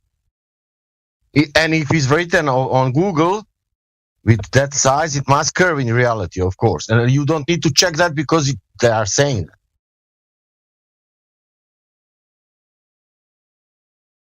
The problem is you need to live with reality now. You have this information, and you can live with that. You can believe that what Google's saying, or you can believe that nature, how it's presenting itself. And that's on you now. It's not, nobody wants that you... Well, you guys don't even believe in nature. You guys don't even believe in evolution. No, I believe in nature. I believe that lake doesn't curve and the ocean doesn't curve. Do you believe in evolution? No, you don't. You don't believe what nature shows you. How people... That's a false equivalence. Man-made theory is not nature.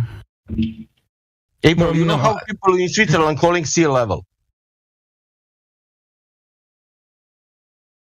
People in Switzerland, how they are calling sea level?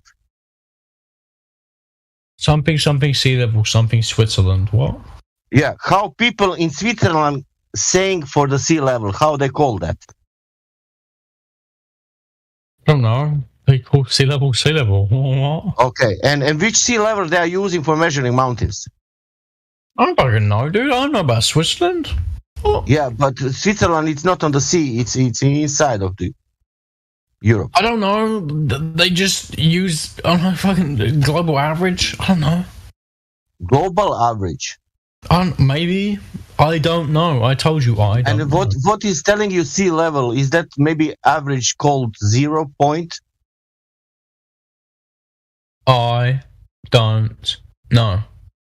How you? What is that in UK? That hills? You know what you have hills in Scotland. Is that elevation above the sea level? What? What? All around UK, it's a sea level, not sea curve. Sea level is different at different elevations. Not different elevations, sorry, different, not elevation, what the fuck's it called? Different... Yeah, I go to one hill. Wait a second. It's latitudes. Listen, I'm in London, and I go to one hill, and then that hill is 100 meter. And now I go to Birmingham, you know, and I go to another hill that is 200 meter hill, you know, and I'm 200 meter above the sea level, also in Birmingham, and there was 100 meter in London above the sea level. But sea level is the same, you know, it doesn't curve. And that land doesn't curve also. That's like asking Yo-Yo Smasher. That's like asking, why do you call yourself a mathematician? You don't know all the math in the world. Okay. I know what is sea level. Sea level is an average. But it's a level, you know. We have tides all over the planet based on the of course, tides more or less, you know, but on some distance, you know, for example. Exactly. So this idea that there's an exact sea level, it just isn't true. Yeah, but for example, you have the guy who made a photo distance, long distance photo. It's like 275 miles, you know. And then he got some mountains there with elevations, you know, above the sea level. Okay. Hey, what's going on, you guys?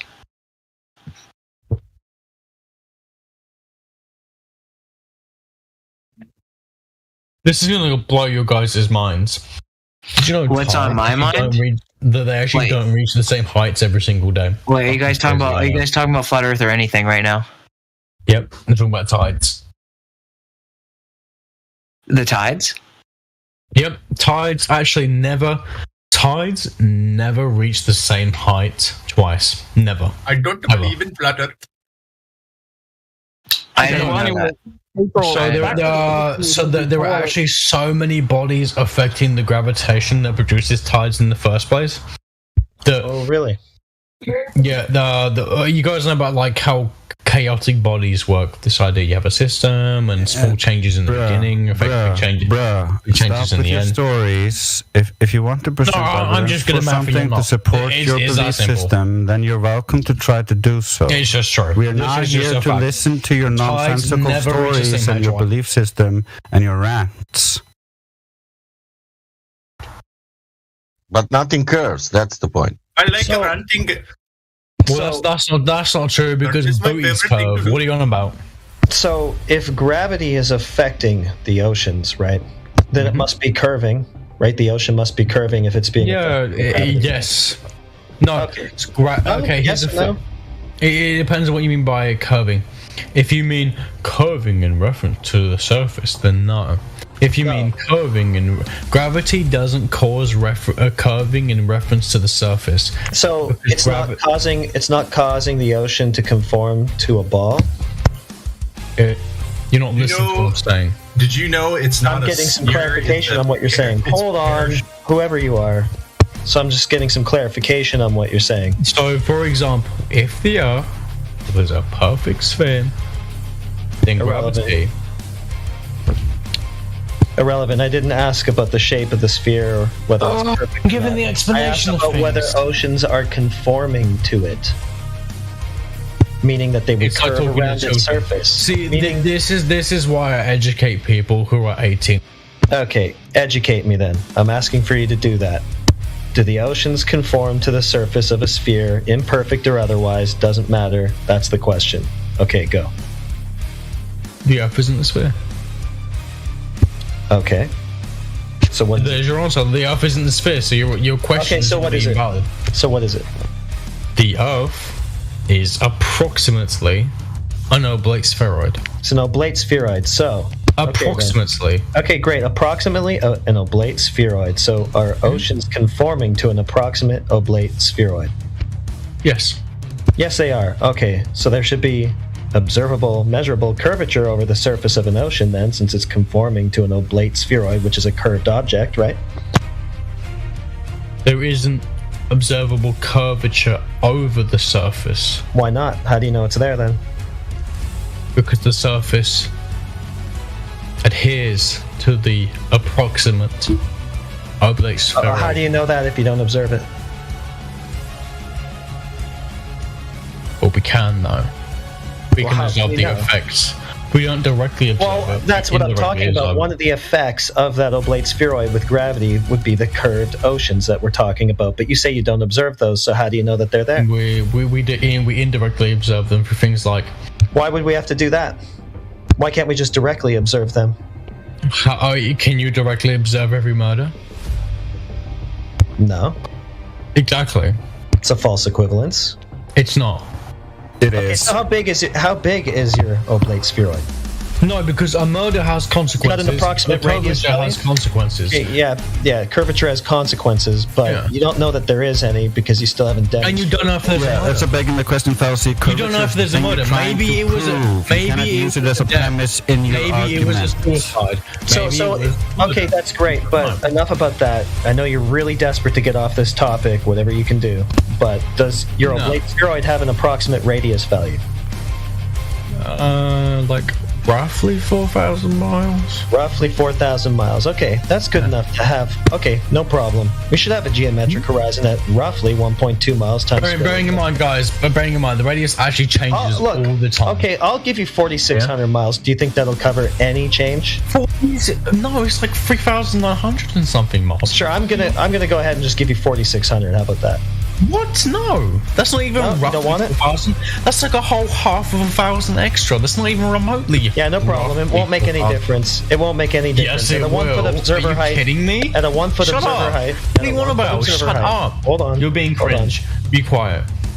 At a 1 foot observer height with the 4,600 mile radius value, you might get an extra tenth or two of a mile of geometric horizon distance.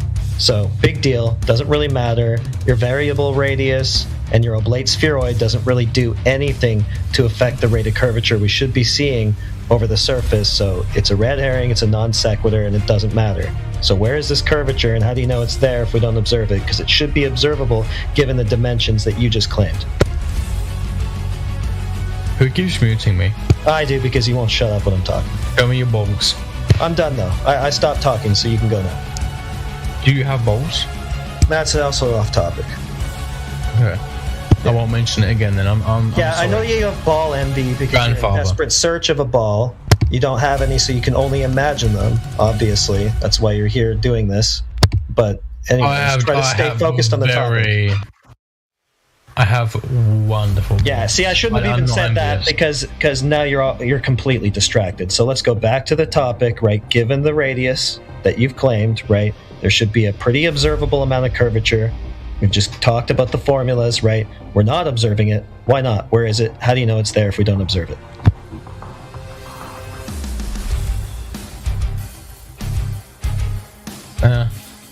Will you let me speak the whole time? You won't mute me, okay? Yeah. Can you promise this? Okay, are you gonna No promises. No, I'm being serious now because you keep muting me. Yeah, don't waste your airtime to ask if you can talk. Just talk. My airtime? That's what you have the airtime for.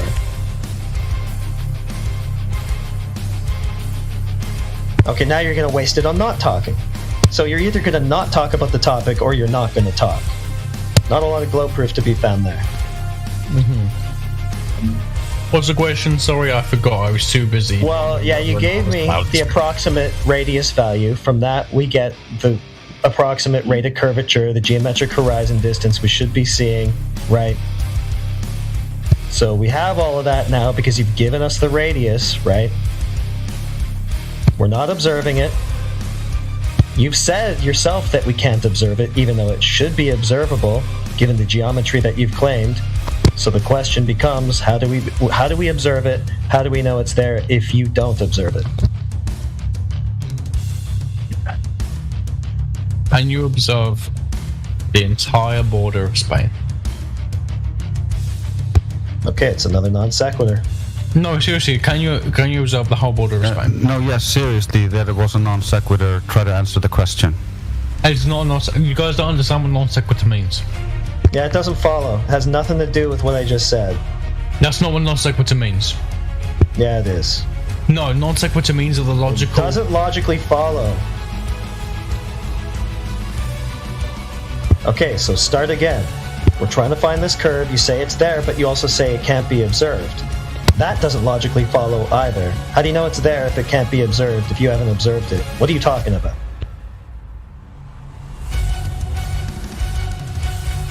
You guys already decided I was wrong before I even started speaking. You won't speak. You waste all your airtime saying stuff like this instead of telling us why you're right. Yeah, that was a mind-reading fallacy as well. Try to answer the question. Mind-reading fallacy. Okay. Yeah, when you try to divine other people's intent and what they think or what they're gonna do. That's a fallacy. And the biggest amount of projection ever. Yeah. So how can you know? How can you know? Oh my god! I can't even point out how there are things that are simply too large, too round, that I can't show you them. They're in not like too a laboratory. Not too large. Once again, you've given us the radius value. From that, we can derive the rate of curvature. We can derive the geometric horizon distance. It's not too large to observe, geometrically speaking, based on that radius you gave us. So why don't we observe it? And if we don't observe it, like you agree we don't, how do you know it's there? But we do observe it. Oh, okay, now we do. Okay, where? Yeah. We know that the Earth is a globe based on the fucking pounds of stars. Oh, now we're looking away from the surface again. We're looking away from the globe itself. Yeah, and this is exactly. This is your obfuscation. No. Yes. No, looking so something anywhere away from the surface can never affect the surface. No, looking away from the surface, the very thing in question here, and talking about everything else, that's the obfuscation. So can you get back to the point, which is the surface? Why do you keep muting me? Because you don't shut up and because you keep going off topic. You hear my voice, don't you? No, because we're going to go directly to the surface, right? The thing that you're saying is curved, and we're going to find the curvature there directly. We're not going off of it. We're not going somewhere else. We're not looking in the opposite direction. So when you do that, yeah, I'm just going to mute you and bring it back.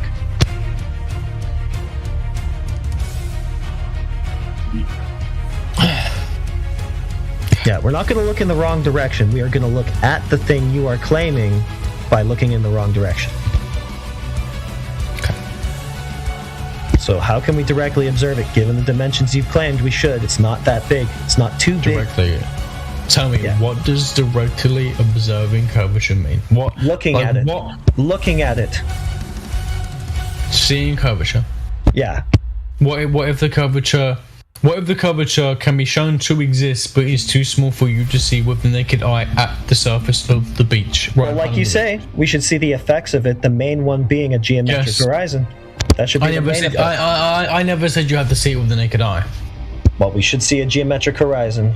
If not with the naked eye, then for example, bacteria exist. You believe this, yes? Okay, it's another irrelevant thing. Because it's not irrelevant. It's not irrelevant at all. It's not irrelevant at all. You can say it's a non sequitur. You can say it's not irrelevant. It's not irrelevant. That doesn't mean that you're right. Right, but now you're just talking about why you can't if you want to go into some kind of asking us a question, first establish your point and then ask us a question. So the point I'm making is don't try to answer a question with a question. Answer the question first, and then you can ask us the question based on your answer. Okay. There are many facts about the real world you cannot see. Okay, so once again, you're just going to With the tell naked us eye. why we can't see the thing that you're claiming. So how do you know it's there if you can't see it? It's kind of self-defeating, don't you think? Magnetism. Magnetism? You cannot see magnetic fields. Okay, yeah, but that's irrelevant because we should be able to see the thing. It's that not you just irrelevant claimed. because you It cannot is irrelevant. see. It's a false You cannot equivalency. see directly. Hey, gotta meet you again. It is irrelevant this is a because false it's a false equivalency. Yeah, it's false equivalence, right? Because we should be able to see it given the dimensions and given the radius value that you just claimed. 1.2 miles at a 1 foot height is not too far to see because as you can see, we have a picture of a horizon that's 10 times further than that, right? The camera can resolve that far, so we can see things that are further than that. It's a false equivalence. Try again. Just because the camera can see it, doesn't mean you can notice the curvature. Simple geometry. I'm very good at geometry, and I know that you don't know fully what geometry is. So. Okay. You know what? I literally get paid to teach people geometry. I know geometry. I know that you guys think you know geometry. You clearly don't, bro. I clearly do. Yeah, you're going off topic again. We should be able to resolve this horizon. Given the telescope, the telephoto lens, good camera, we should be able to resolve this 1.2 mile horizon and confirm its existence. No You problem. can't resolve it. Does that mean the human eye can distinguish it? No. That's irrelevant. The human eye looks through a camera. The human eye looks at a patch. The human eye looks at a picture that was taken with a zoom lens. That's irrelevant. We don't need to see it with our naked eye. We can use tools to resolve it. You have to be able to resolve it for the human eye to see it. We did, using a camera. Okay. Yeah. Okay.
Someone bring up the Black Swan and talk have to me. Have another beer, dude. Man. Shut up. Oh yeah, this guy's going to debunk the Black Swan. Sure, let's bring it up. Bring it up. Let's go. Let me see that platform be lower than the other. Let me see your proof that horizon's at 1.2 miles. I'm not meeting him. I did. Yeah. Okay, we got a 10-mile horizon. I can't take him seriously anymore. Sorry. Yeah, fair. I'm with you. Let Heretic do what he's gonna do. Dude, he got the Black Swan. For real, dude. Yeah, it's hilarious. We got a 10-mile horizon there. Geometric claim of the globe is that it's at 1.2. Any proof it's actually at 1.2? Okay, no, someone give me the full spiel. That's it. Any proof that 10-mile horizon's at 1.2 miles?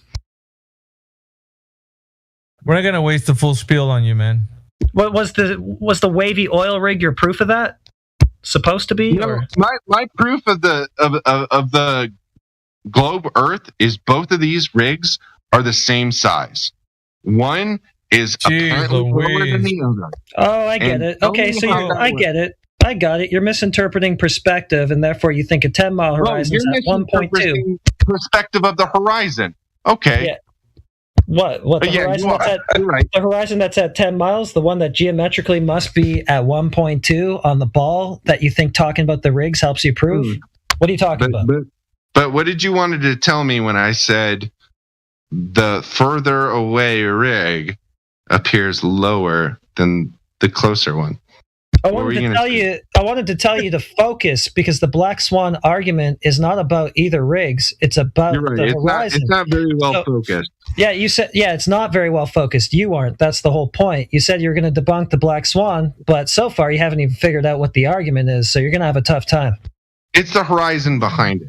I get what you're saying. Yeah, it's the horizon. So the only way that you can come out of this proving a globe is to somehow show that 10-mile horizon's at 1.2 miles. In fact, that won't even prove it. That'll just be an affirming the consequent at best, but that's the best thing you can hope for. Do I have to show you a theodolite where actually it shows the curve? No, dude. I just told you what you have to show me. You got to show me that 10-mile horizon's at 1.2. I can show you illusions too. I can show you illusions of a mask without a hull on a ship.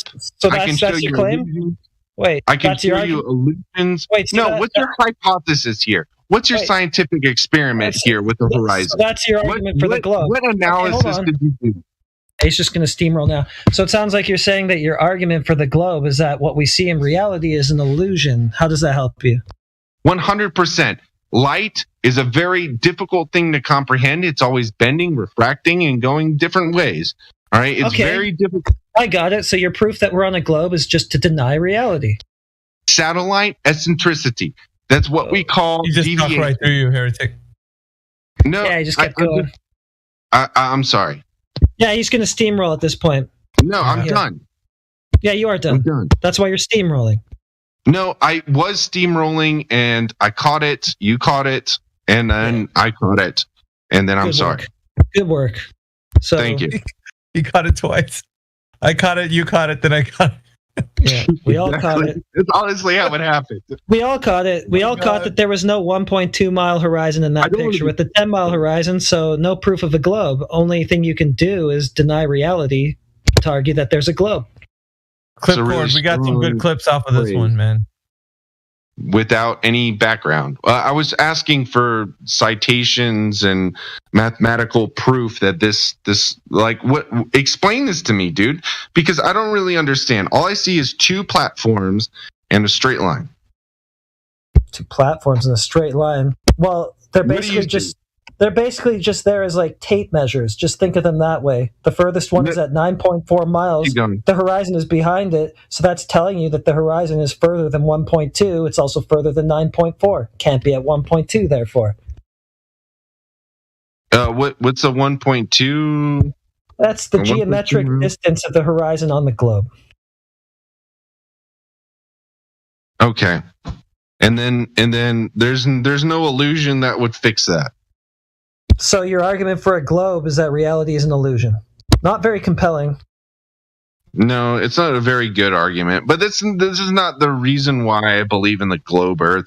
Like, light is really hard for me to comprehend. I'm not a photographer. I'm not a videographer. I'm not a surveyor. That's fine. So You can't comprehend things, therefore you will globe. win that argument. You will win that argument against me, like 9 times out of 10. All right, thanks. You can't comprehend reality, therefore it's a globe. All right. That's not what I said, but it's kind of you won this argument just because I am ignorant. Well, you should learn your claim. He's basically tossing you his wig. Here, take it. I don't want it. That's 100% what I did.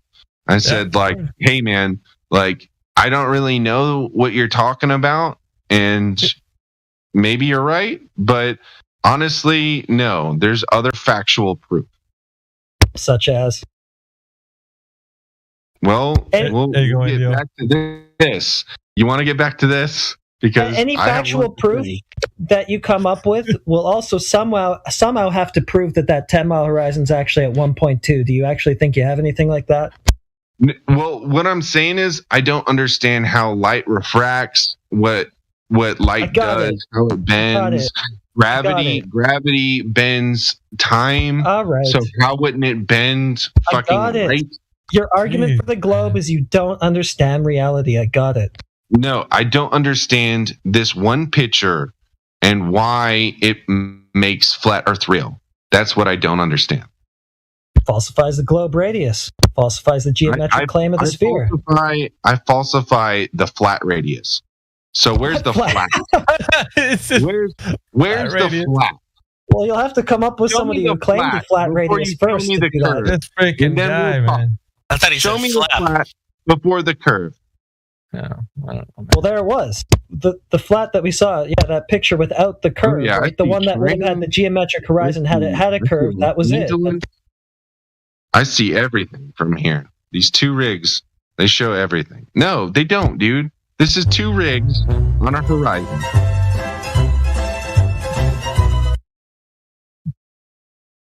At this point, I mean, jeez. Yeah, that's good enough. I don't know. Someone else can talk. It's like, we're just. Okay, can we talk about satellite?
How's it going, guys?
It's all over. It's all over for him. I don't know if you realize it, but it's over. Hold on, not yet. Clear? I took my drum cup because I got mad at my mom, and then I saw him and had my friend come in, and he smokes with cigarettes. Are we about to break the internet right now? I want to do it because it's fun. It's fun to do bad things and drive into a car. So did you know that you could perhaps kill somebody? Yes, but I wanted to do hood rat stuff with my friend. One thing I really want your generation to embrace is that the Earth is a closed system. We cannot leave the Earth. There's no place to go. The Earth is a closed system.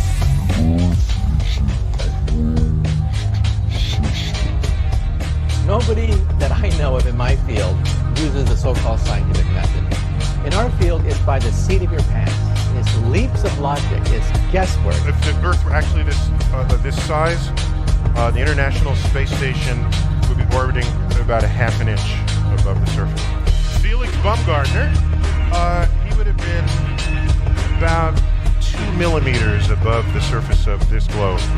That's his edge of space jump. The honesty of it would greatly diminish what I think people thought he was actually doing. And not only that, they made sure to photograph him standing there with a really wide-angle lens, which curves horizontal lines. So in the photo, you see this curvature of Earth's surface, and he's like, wow, he's in space. Look at that. No, he's not. At that height, you don't see the curvature of the Earth if you are 2 millimeters above this beach ball. You just don't. That stuff is flat.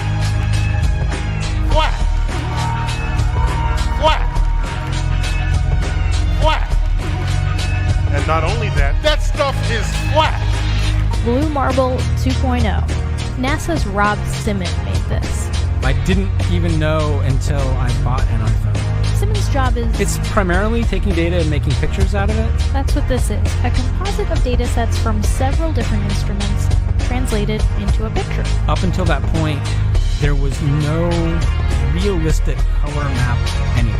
So the land layer here comes from the imaging spectroradiometer aboard Terra. So we actually had to take clouds out. They stashed the clouds for later, went onto the ocean. Where it was low, I colored it dark blue, and then where it was a little bit higher, it was like a little bit brighter green. Then add the clouds back in. There's a small problem with it because there's a very slight gap. So some of those are printed on. It is Photoshopped, but it has to be. There was another layer to sort of simulate the atmosphere off of the water. Those are the pieces, but you can't just slap them all together. It just didn't look realistic. I want to whip his behind. That's what I want to do right now. If I thought they wouldn't take me to jail, I'd whip his behind right now. It looks kind of flat, or the clouds are sort of too see-through, so I just hit Command-Z a lot. There's artistry to creating the world. What I imagine it to be. Unfortunately, I'm not an astronaut. I've never been to space. You don't think you should be punished for all of this? Just a little bit no video games for a whole weekend. But I've looked at these images over and over again, trying to sort of get the essence of it. Yeah, there's an old expression about sometimes you can't see the forest for the trees. That is not a problem for a remote sensing scientist. Feldman studies the Earth from space. He says it's like taking vital signs of the planet, which means working with scientific images that maybe show ocean color or sea surface temperature or land vegetation, or those are why we do what we do. The other images, the beautiful ones, they resonate with people because it's our home. So the next time you're in the forest, be extra careful, okay?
Welcome to Flat Earth Debate Live.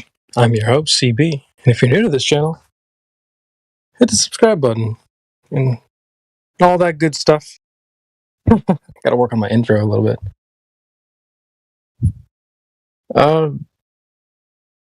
Please share the show on Facebook and Twitter.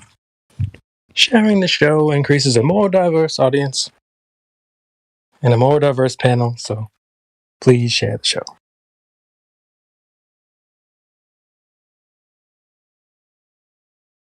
Now, we are joined by Effie Batman, Kiwi Buzz, we got Mayhem, we got Mike Power Swan, Pigo Death, Quetzalcoatl, and Ether Gris, and a whole bunch of people listening on YouTube, so welcome one and all.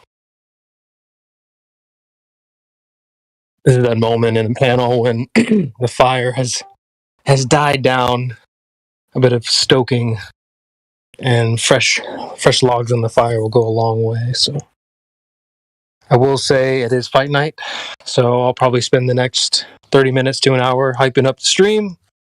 Hopefully we'll get some activity, and I'll be popping in and out throughout the course of the night, just keeping an eye on things in between fights. Let's see. I see Resolve joined, so welcome Resolve as well. So let's take a look at the chat, see what's going on with the folks in the chat. Pretty quiet in the chat. This morning's clip was crazy. Corpuscle, April Fool. It was rough. I must say. Waking up to that was might make you lose some hair, but good to see the boys. We always hold it down when our ops come through. Take a look at the lobby, see if there's anything worth chatting about there. Yeah, it's been kind of quiet. That must be my boy. Oh, that's Resolve. Yeah. Yeah, that's about right. Saturday. I should say Flatterday, folks. So be sure to check out the events. I've been spicing up the events section. Not as pretty if you're on mobile, but if you're on desktop, you should be able to see different events and people who are affiliated with that, and little images and whatnot. It's kind of fun. Just something to spice up the server a little bit. Those are the events at the very top of the server. If you take a look there, you'll see we got Morning Mayhem. Avoid the mind virus with Miggy or Mayhem. So, shout out to Miggy, shout out to Mayhem. We got In the Know with Indio. Make sure you join the panel before you indigo. We also have, let's see who else we have in here. Keeping Pace with Drace. This is the ace place to be with Drace. We got Crack the Code with Crypto. We got Horizon Help with Heretic. Late Night with AI. So if you see something on there, no, just it's a tribute to you, and also we'd love to hear you on the mic as well. Maybe I need to do one for Ethergris. I was thinking of one the other night. Something to do with grass being mowed or something like that. I was thinking of something. But just to kind of give a shout out to the people that hold it down, jump on the mic from time to time. You'll see them in the events section, and if you guys ever want to host, go live, let us know. I'd be happy to create an event for you. You're welcome to drive the bus at any time. In terms of other events, we can take a look. I've got Who's Going Under That Bus? This was previously named the Under the Bus show. We know what Globers love to do when they get hostile witness, they chuck them right under the bus. So that's a reference to the Glober's favorite game, Who's Going Under That Bus? Forgot to mention we have Creation Bear's Den. Every once in a while, I'll jump on and host.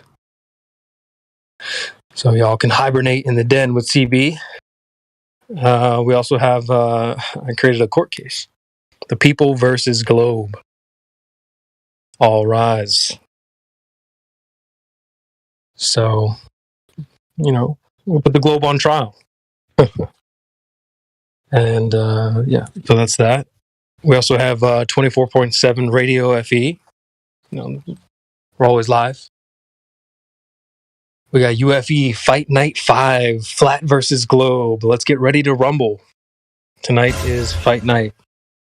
Every night's Fight Night when the ballers come in. So, just some fun stuff I thought I'd throw in the events. So, if you guys have ideas, you're welcome to throw them out there.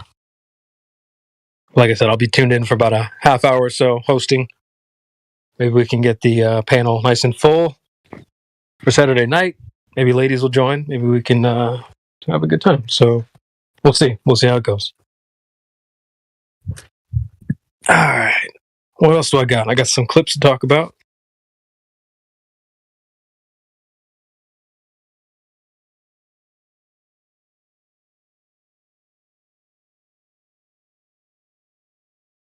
I'll have to get my Helio on here in a second.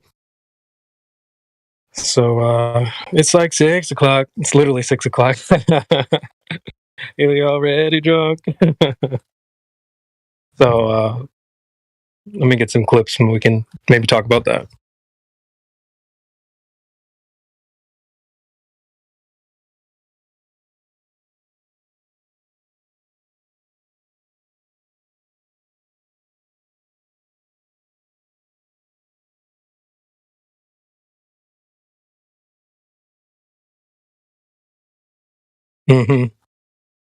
I've played this one before. Just found it interesting. Oh, yeah. I've been seeing more and more commercials that are like have outer space in it. I've seen 2 car commercials in the last maybe week or so that had the car was in space or something to do with space. I think let me see if I can dig it up. The one I saw today was an Acura commercial. Space.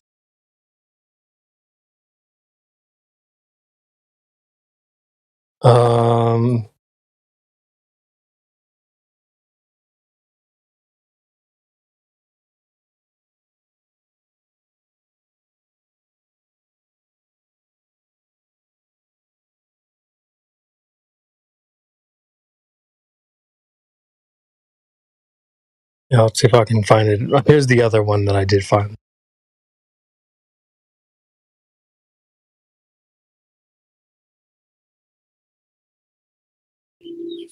They say an asteroid wiped out the dinosaurs. I don't know about that, but I do know if space debris hit my car, it'll be all right. Comprehensive car insurance can cover things that fall from the sky.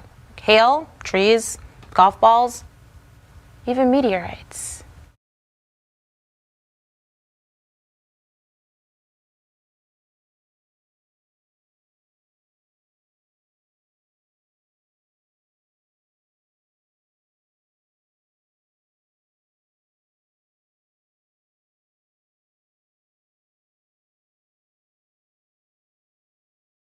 I found the Acura commercial. I think I'm just going to put a link to the visual. I'm going to play through the box. Not sure what's going on there, but the propaganda is out there. I mean, it's thickening. Feels like. Here's a link to the commercial. If you just search Acura space commercial, it came up for me.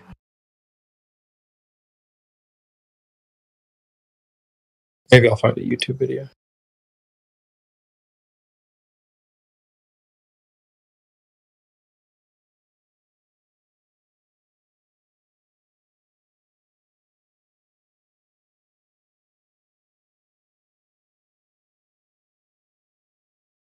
Yep.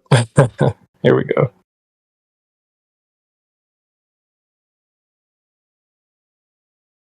You don't have to click that link. Here's a better link. Let me delete that one.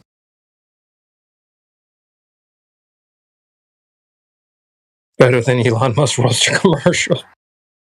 Yeah. I just saw it in passing today. I'm like, oh my god, man!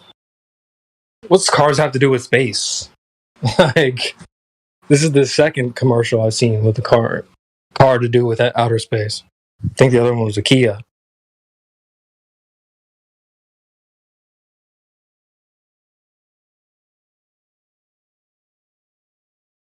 Yep. Hold on. And they both happen to be EVs as well. So I don't know what's up with that. Here, let me.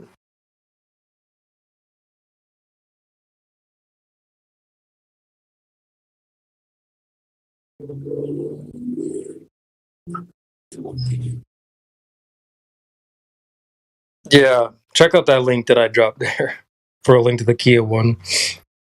But yeah, cars, space, insurance. What's next? Space junk helmets. That's my prediction.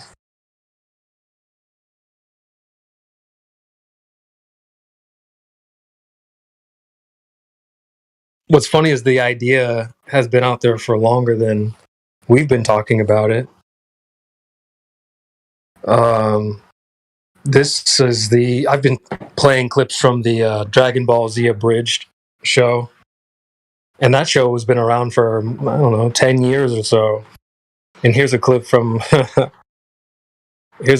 them. So they've been mocking the idea of space and insurance and stuff way before the commercials even came out. All right, get down here. I'm going to call Space AAA and have them tow us. Thank you very much. I'm going to call Space AAA.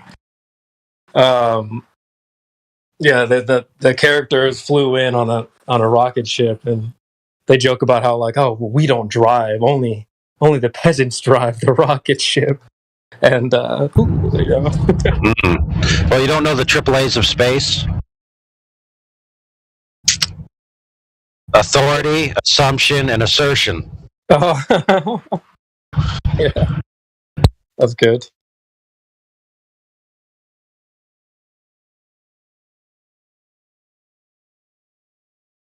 I'm gonna try to find a clip where. Here's one more commercial. I've got some clips I saved up. I love that show, though, guys. If you haven't seen the Dragon Ball Z Abridged, it's super funny. And I've been talking about how they mock the idea of outer space constantly. We get it. You're from space. I played that clip so many times. But yeah, it's funny. We're not the only ones that know. That's kind of what I'm getting at. It's like, just because we hold it down here, it doesn't mean we're the only ones that know about this stuff. I think there's other people that just aren't as vocal, or they're vocal in other ways. Like, I'm going to call Space AAA and have them tow us. Oh, man. Let me try to find the other clip.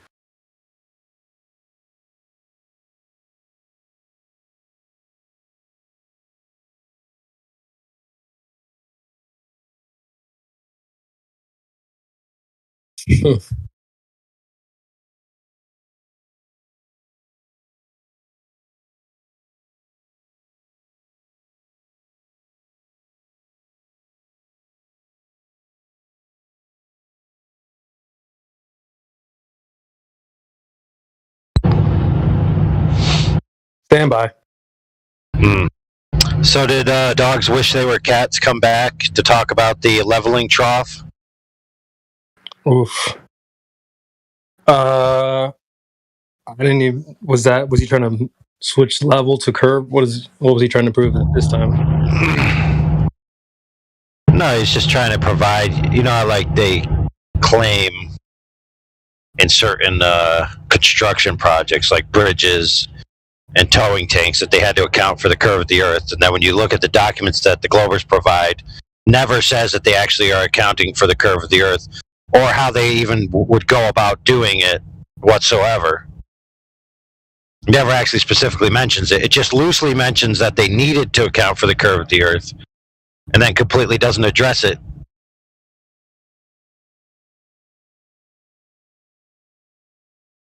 So his idea was that classic tow tank example where they have, a cement tank, which is very long, like about 150 meters or so, some of them. Basically a really long swimming pool. And then they put these rails on top, which are basically like railroad tracks, so that this big sled can ride on the rails and have a boat in the water and, maintain the boat at an equal, distance from the water as it rolls along. Now, anybody worth their salt of engineering would know that the only thing you need is for the rail to be parallel with the water surface. That's it. And so if you use any sufficient methodology to make the rails parallel with water, assuming that water is going to be naturally low, obviously, he was trying to claim that, they had a piece of string and they pulled the string really tight. And that's how they adjusted it for the curve of the Earth. But in the article that he claimed, it doesn't mention what they did with the string. It just mentions the string. It doesn't actually say what they did, how they used it, how they referenced it, how they arranged it, how they affixed it. Nothing about it whatsoever. It only says that it was attached to a winch in between each rail, which you can't even really tell what that means. Does that mean between the end and beginning of each rail, or in the middle of each rail? So I told him, in these sled tanks, usually what they do is they have a trough of the wall that's full of water, since they know water's level, and they benchmark the rail off of that trough of water, right? I told him about that. And he goes, oh, no, that's not how they do it.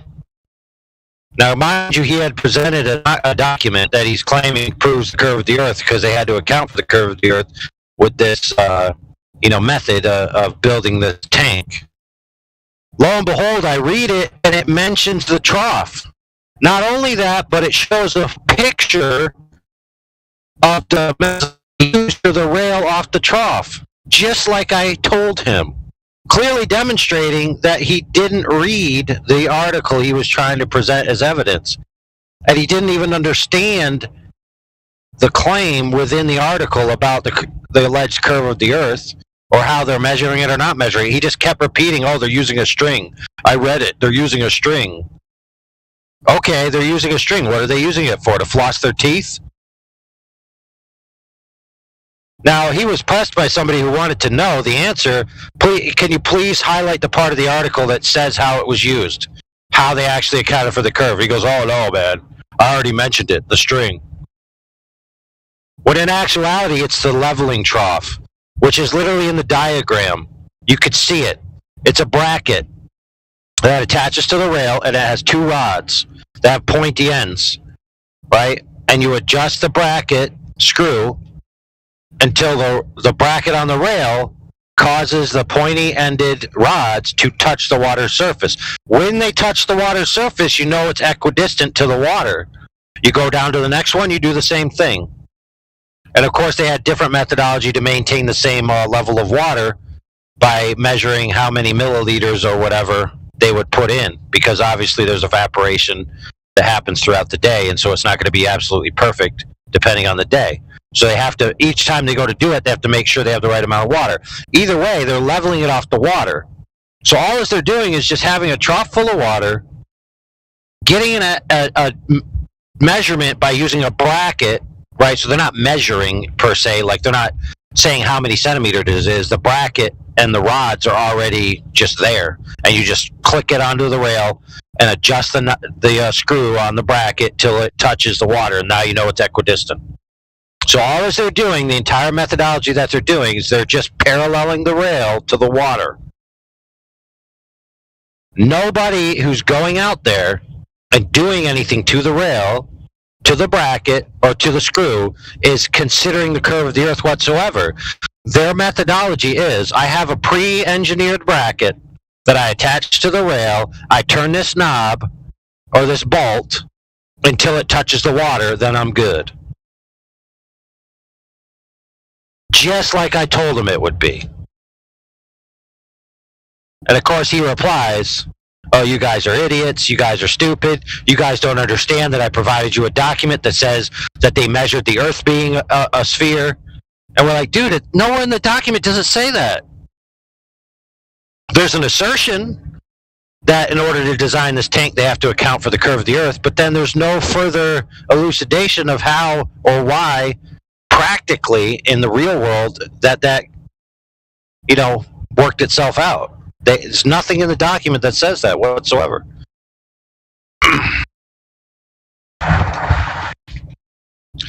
Lo and behold, this guy has an ethos about him where people say he's legendary, and he thinks that he's some kind of debater where he says, oh, come debate me on this other platform and I'll show you what's what. I'll be like, dude, how about when you read the document and you circle and then cite the portion where it actually says in practicality that they're necessarily accounting for Earth curvature, and you could provide that citation and actually know the difference between a reference and citation, then maybe you'll be worth anybody's time.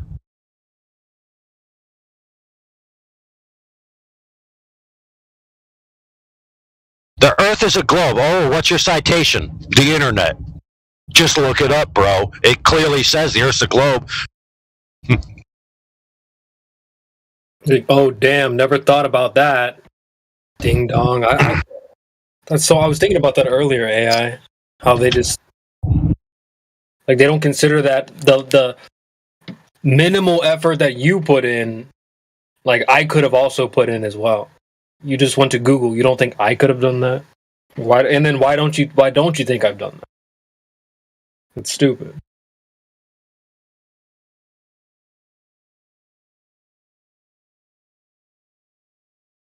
That's no accomplishment for you just to go run and just Google it, bro. Yeah, you don't think we've done that? What's up, Dennis? I see you just joined.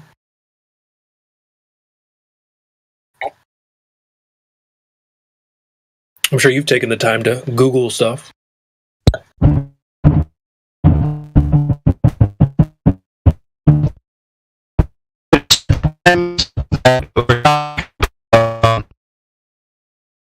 Did accounting for Earth factors for snipers, right? And we asked the dude for some evidence that they do that in real life, not just claims, but actual evidence. There's a lot of people claiming that it's done, not a lot of evidence that it's done. So what he did is he went to Google, typed in, snipers accounting for spin of the Earth or whatever. And then, Google, when you're searching for a video, it'll show 5 videos in a row the way it used to. Show the top 5 videos, and you can see the little screenshots of the videos and the title.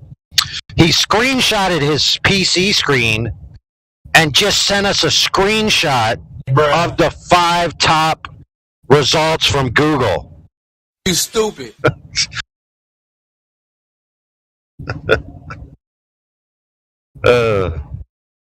The funny thing is that he was actually claiming that the Eötvös effect is the Coriolis effect.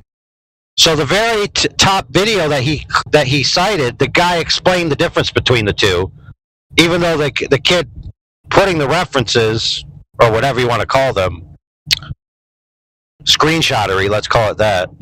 So the guy putting the screenshot got his screenshot. If you actually watch the video, which you'd have to go and do your own work because he didn't provide the access to it, disproves his point, because he is like raising or lowering is the Coriolis, but it's not. It's the Eötvös effect.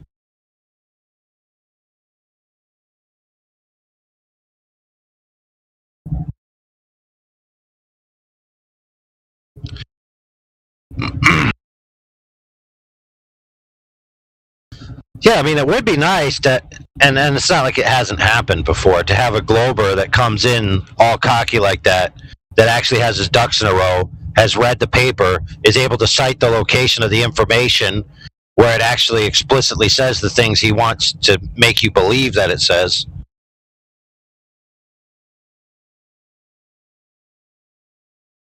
Yeah, wouldn't that be nice?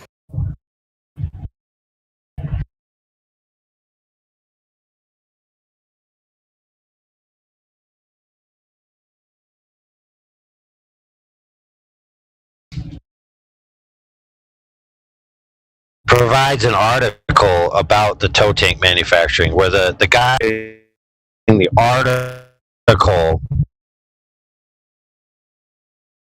the guy writing the article assumes that they would have to account for the curve of the Earth, does some math according to the model projection, says this is how much they'd have to account for, and then just makes the claim that that's what they've accounted for it somehow. That's sufficient evidence to these clowns. And then they, in an exasperated tone, say, I can't believe you guys aren't listening to me. I provided the evidence. There's an assertion in this paper that the Earth's a globe and that you have to account for curvature. It's an assertion, right? Why don't you believe the assertion?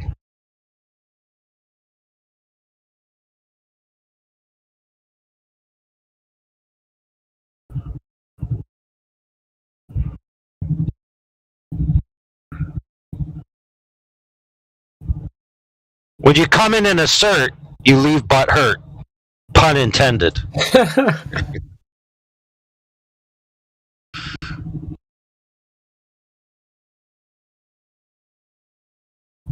Did you just make that? Did you just now make that up, or? Yes, it works. It works quite well. They come in, assert, and they hurt.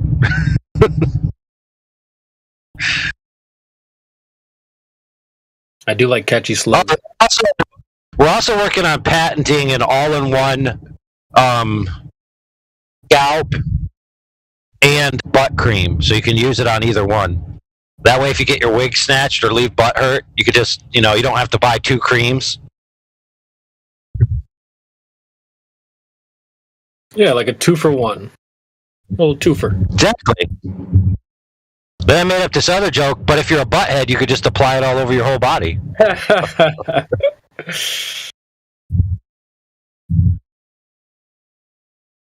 AI on fire tonight. Listen, friends. The globe side ain't got this kind of humor. The humor is, oh my goodness, if the Earth was flat, why is your mom retarded?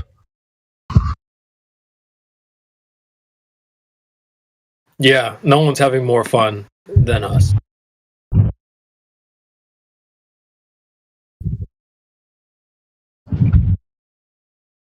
Facts.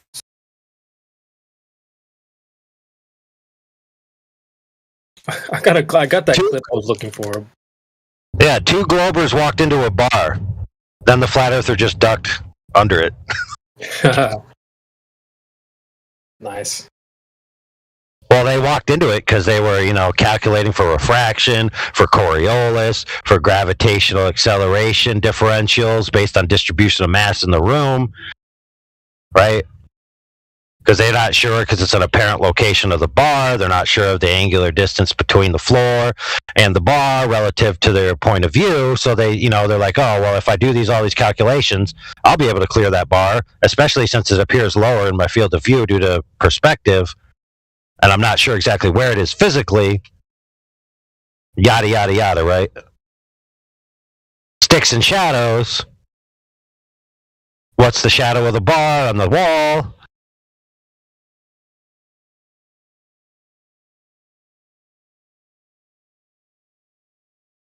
Painful, dude.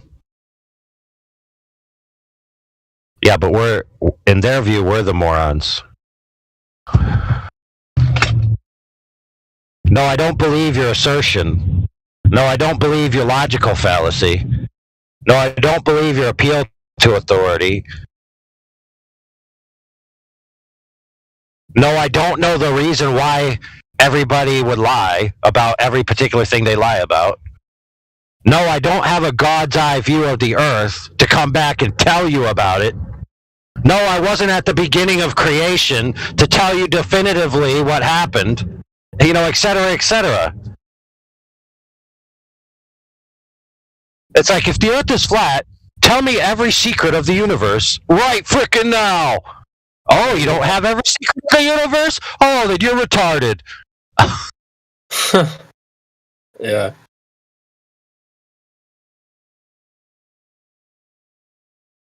Yeah, it's like, dude, sorry, I didn't make the Earth. Like, if you want to know those answers, you might want to ask whoever you think made the Earth, because it wasn't me.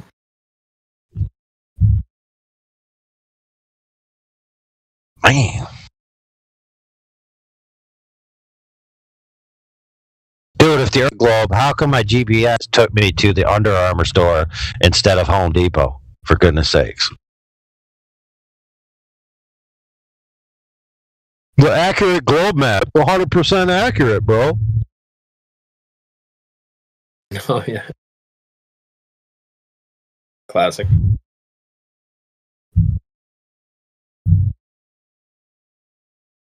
If you zoom out of the groups, it shows the Earth in totality, proving it's a globe. Well, that's a cartoon when it zooms out. Yeah, but it's a cartoon of a globe.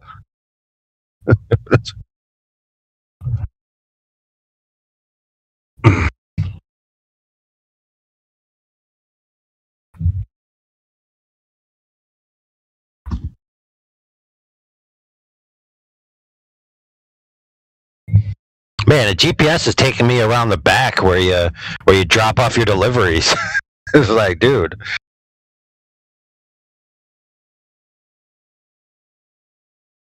Dude. Whatever.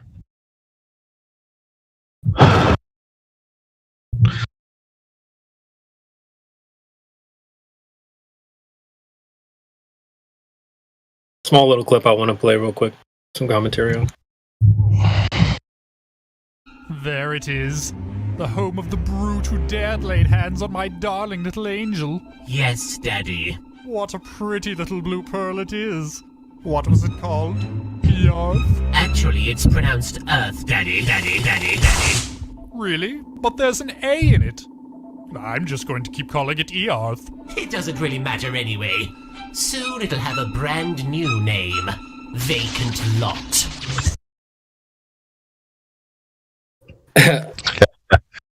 I particularly like that clip. Let me post a visual for anyone who wants to see. But they're rolling up on the Earth, right? What a pretty little blue pearl it is. What is it called? Earth? Right? So he jokes about the name, and I think the reason I like it is like we should probably mock the globe Earth more than we do. Call it names like Earth. Well, what's it called? Earth?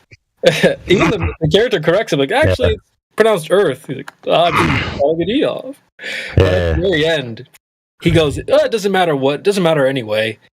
Soon it'll have a brand new name. Vacant Lot. And it's like, that's even more interesting. Yeah. Give me the circumference of Earth. Right freaking meow. But there's an A in it. I'm just going to keep calling it Earth. Love it. That's the same character who was like, get down here, we got to call Space AAA. I'll post it in the live stream. Personally, I think the writers or somebody on the writing team for the studio is not a globehead. I think they are mocking the idea of outer space. But that's my personal take. Dude, there's another series. I'm trying to remember what it was called. But it was like this bug ship. So it had this chick who I guess was human, maybe, and then this alien dude who was like a zombie alien that had this claw that came out of his hand.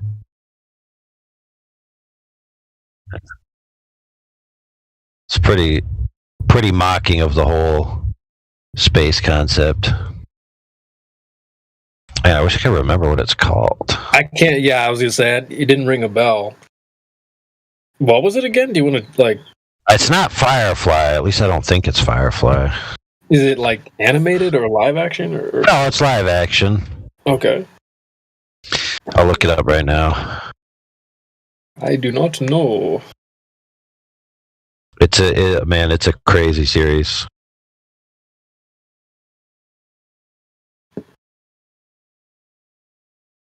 Yeah, where's everybody at? Supposed to be Saturday, man. Popping off. Dude. Fishing line, bro. That's where they're at.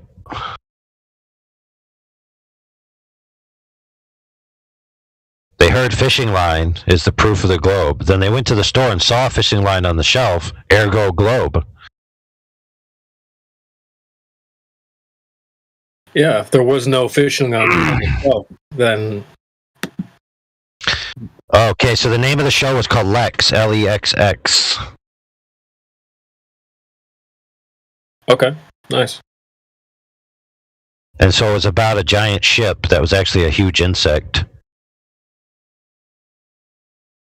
And the little ragtag crew stole it. So it was supposed to be like the planet destroying weapon. We gotta ping dogs, man. Get him in here. See if we can have an explanation. Man. What's his masterful skills of debating? Dude, he ain't never going to recover from the fact that I told him that the methodology that they use to parallel the tracks with the water is the trough. And he said, oh, no, they don't. Proving that he didn't read the article. Because it literally has a photograph of the trough leveling mechanism. And it literally mentions it in the article that he presented as proof of curve, which also mentioned fishing line, by the way. And it doesn't actually say what they used the fishing line for, but he said that proves the globe. And then we asked him, well, how long is the fishing line? What it's attached to? How do they reference it in light of the track to do anything? And he's like, oh, I just read it, bro. It just says fishing line, bro. Well, he didn't know what a citation and a reference, the difference between those two. He thought he could use them interchangeably. Which is why he never actually cited the part of the article where it said what was happening with the fishing line. One, because he didn't know what a citation was, and two, because there was nowhere in the article where it said anything about it. Now, don't get me wrong. Some uptight Glober is going to go read it, and they're going to say, "Oh no, it mentions fishing line." I'll be like, "Yeah, it mentions it, but it doesn't say what they're doing with it." Now, check this out, friends. All the flat earthers that were presently engaged, were asking questions about what they were doing with the fishing line that proves Earth curvature. How long is it? What do they attach it to? How do they reference it? He didn't answer any of those specific questions, but why is it the case that the flat earthers knew that those questions should be asked, rather than just accept the claim that somehow they pull a fishing line tight, therefore Earth globe? It's like this kid read this article and thought that was proof of a globe and couldn't answer the questions of how it was proof of a globe. Then when pressed, he simply had a mental breakdown and said, yo, what are you guys wrong with you? I showed you an article that claims that they accounted for Earth curvature. Be like, yeah, there's a lot of claims out there of people claiming this and claiming that, but if you don't have evidence correlated or associated or proven with that claim, then your claim is just a claim, just like any other claim.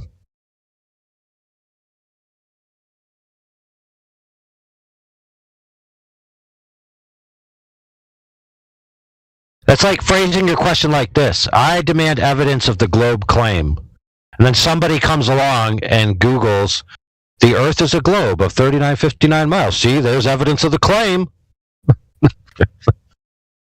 No, bro, what I meant is the globe.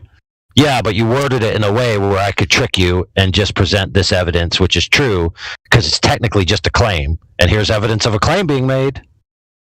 Well, I just referenced the claim, man. That's good enough. Yeah. All right, I'll be back. Let me know if dogs are kangaroos ever figures out that they have a leveling trough on the toe tanks. I pinged him. I don't know if he's coming in, though.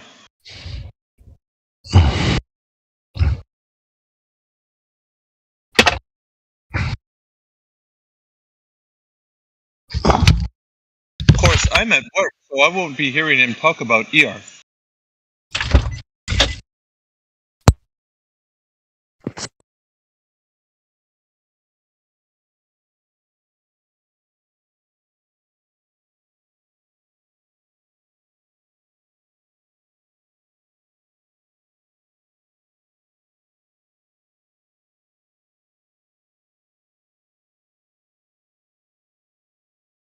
Eat the grass. You still here?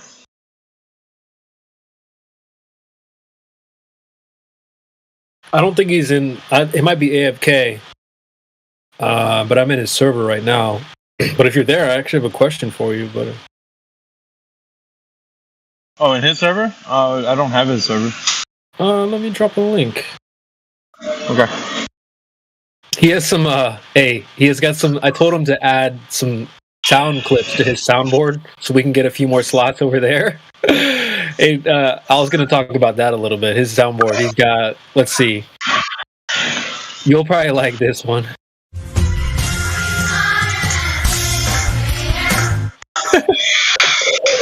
Oh my god. He also has this one. That's a good one. Yeah. So you gotta get that one. I was gonna say, like, he's he's been doing good work on the soundboard. Are you smarter than a fifth grader? Shit. That April Tool really grinds everybody's gears, man, when you hear him. Bruh. I woke up this morning and the bot had it playing. I was like, dude, no. Like, just this guy is such a goofball, man. Makes you want to put the gloves on, huh? Yeah.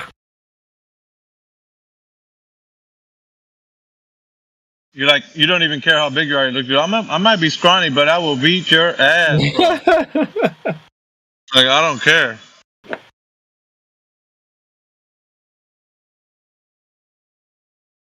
Like, he was just so, like, obtuse. It was, like, unreal. Yeah. It's like being sincere is super vulnerable for them, so they just goof off to try and... Like, that specific character type is probably, like, your anti-type. Like, that's anti-you, so it's like... Ooh. Yeah. Yep. Like, you would think about, like, smothering him, with a pillow at night or some shit like that. I just look at him like a big inflated ego balloon, and I feel like my role and some others is to just pop that ego, because deep down we're all kind of, you can all express some humility and be a regular Joe guy like everyone else. Like, yep. Well, they get up on that high horse and it's really a donkey. I come flying in, high kick him off the damn horse. Did you hear what he was saying about math? Well, I know about math and you guys don't. I teach math. You guys don't know anything about math. And I was like, if CB would have heard you right now, he would be going nuts on you right now. Well, you see, 2 + 2 is... Like, no. Absolutely not.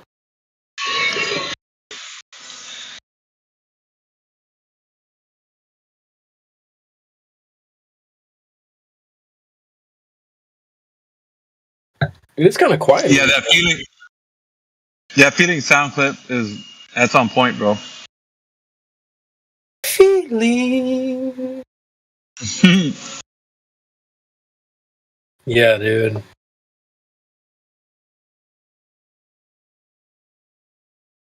God, man, like, dude, guys, just take it serious. Pick a day. Just be sincere, man. Like, it's okay. What do they say?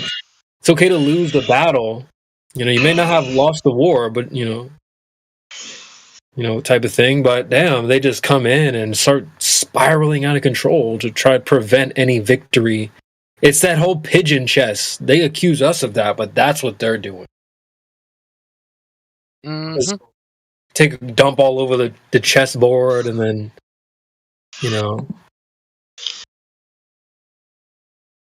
we're down to play checkers even. They done dead gummed themselves. Dead gummit. You heard his sophistry too, right? April Tool?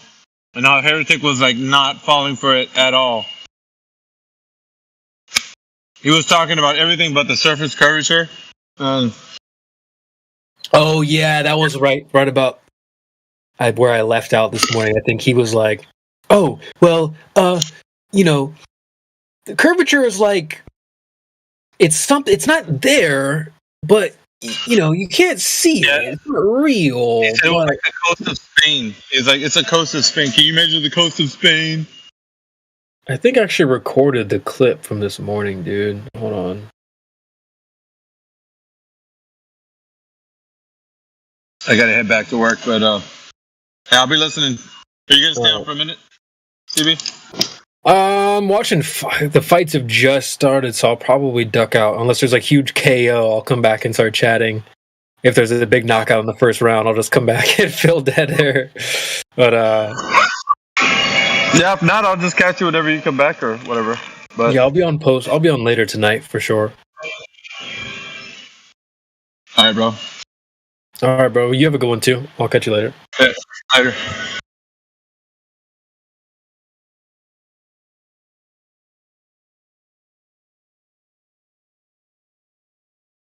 Here, I'll play the clip through the bot that stood out to me. Shit, dude, Chris boy was wilding out. Then I gotta go here in a sec.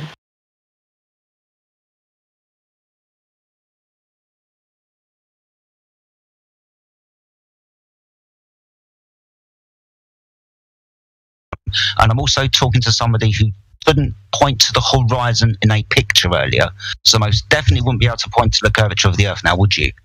No, I can't point to the curvature of the Earth because it's apparent it's not a real thing that actually exists in the universe. You're absolutely right. Horizon? Like the horizon? You don't say. guys, you understand? Curvature is an aspect of something. It's not an actual physical thing that exists on its own. Yeah. So wait.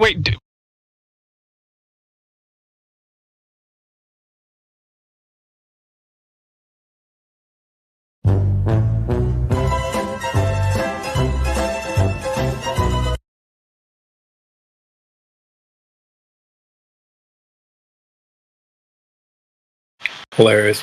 All right, folks. I'll be watching some fights for a few minutes. I'll be back.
All right, fight's over.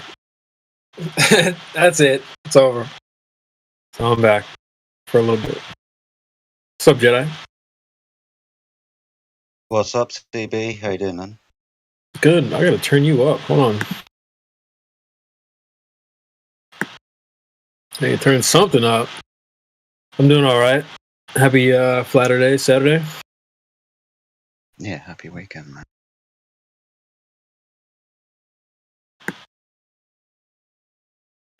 You've been up to much? Anything exciting been going on? Hold on, I got you real low. Hold on. Yeah, it's just late around here, man, so I'm trying to keep quiet. I know how it is. I watch a during the fights. I watch a streamer who will do play-by-play. He's in the UK, and it's always super late for him too. So I feel bad. Feel bad for you guys. Sometimes when it's like premium hours here, it's real world late for you guys. Sometimes. I do like it when the the UFC goes over to like London or whatever, because the cards here the fights will start real early in the morning. Wake up, have a coffee, some fights, and I'm sure it's good for you guys too. It's not extremely late. But anyway, just shout out to the panel. Hold on, let me switch mics real quick.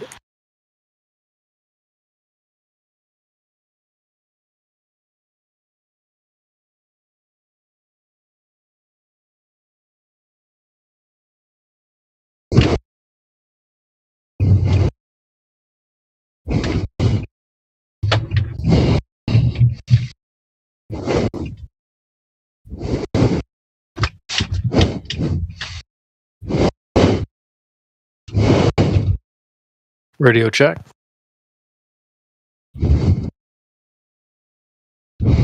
Radio's fine, man. All right.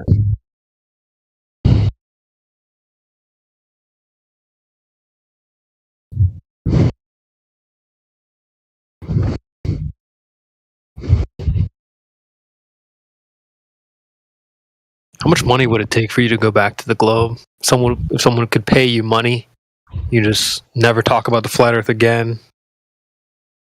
How much would I have to pay you?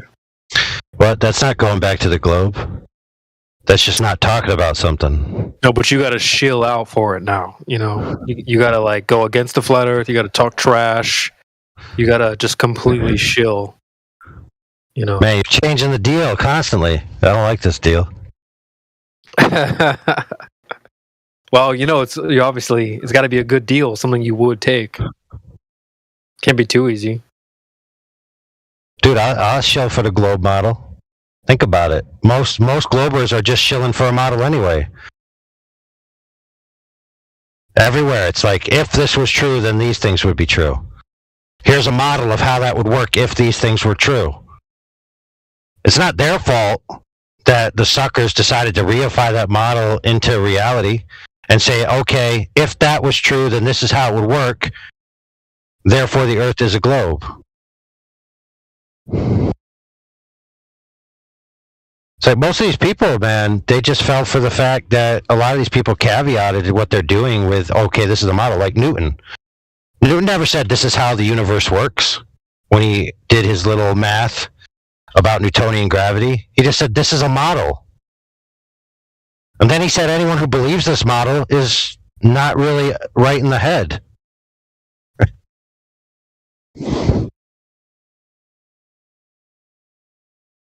So, for example, let's just say, for lack of a different argument, that Newton got paid to make his quote-unquote model of how quote-unquote gravity would work if there were interstellar bodies floating out in free space. And he modeled it, and he made a little math, and he said, oh, look at this mathematical model I made.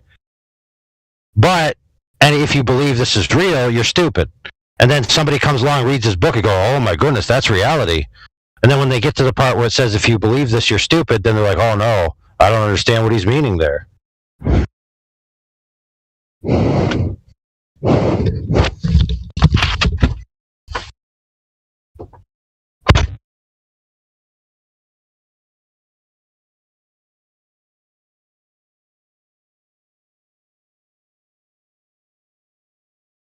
So how much? What's the dollar amount? What are we talking? Do it for 50 stacks, 50 clean, 50 G's. Never talk about it again. You gotta start chilling out, or you need more than that, or less. Would you do it for less?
What I miss?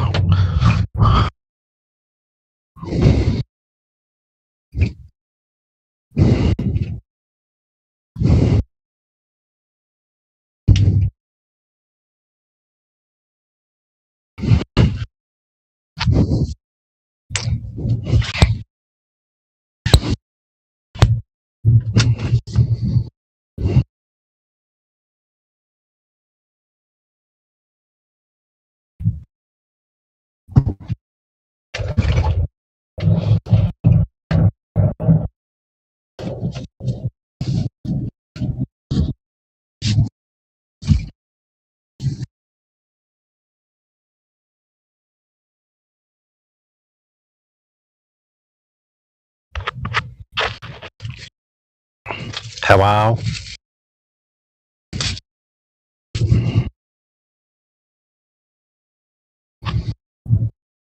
Hello? You ever have a strawberry frosty?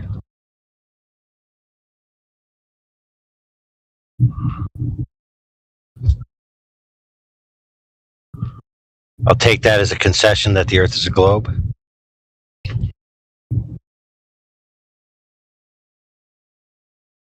Yeah, it is.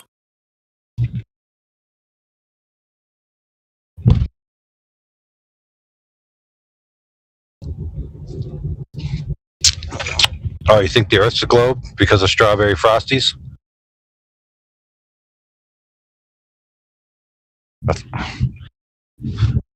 That's points for originality.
Assalamu alaikum.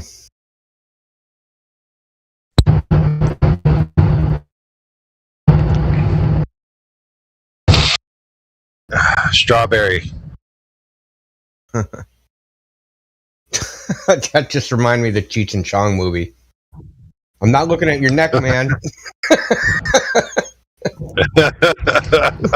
You know what I'm talking about, right? It's the guy Strawberry. Hey, Strawberry. What you looking at, man? I'm not looking at your neck.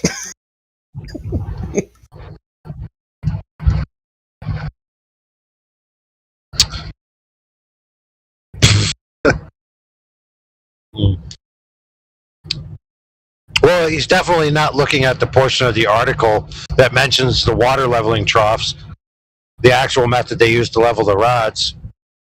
Sorry, the rails. Yeah. Never mind that. Let's just ignore that part. He also said that it was drained of water, which was also false.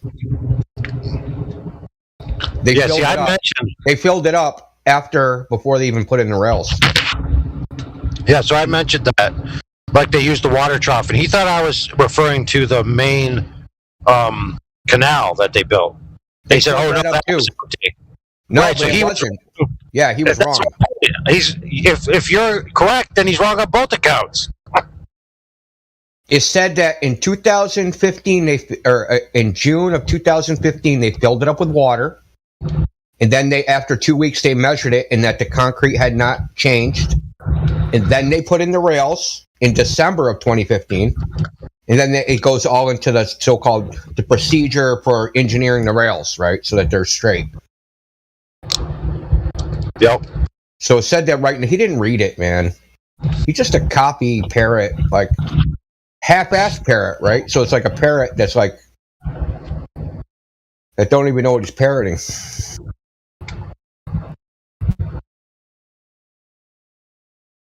I mean, really, isn't that what a parrot is? Where they don't really understand the words, you're just saying them?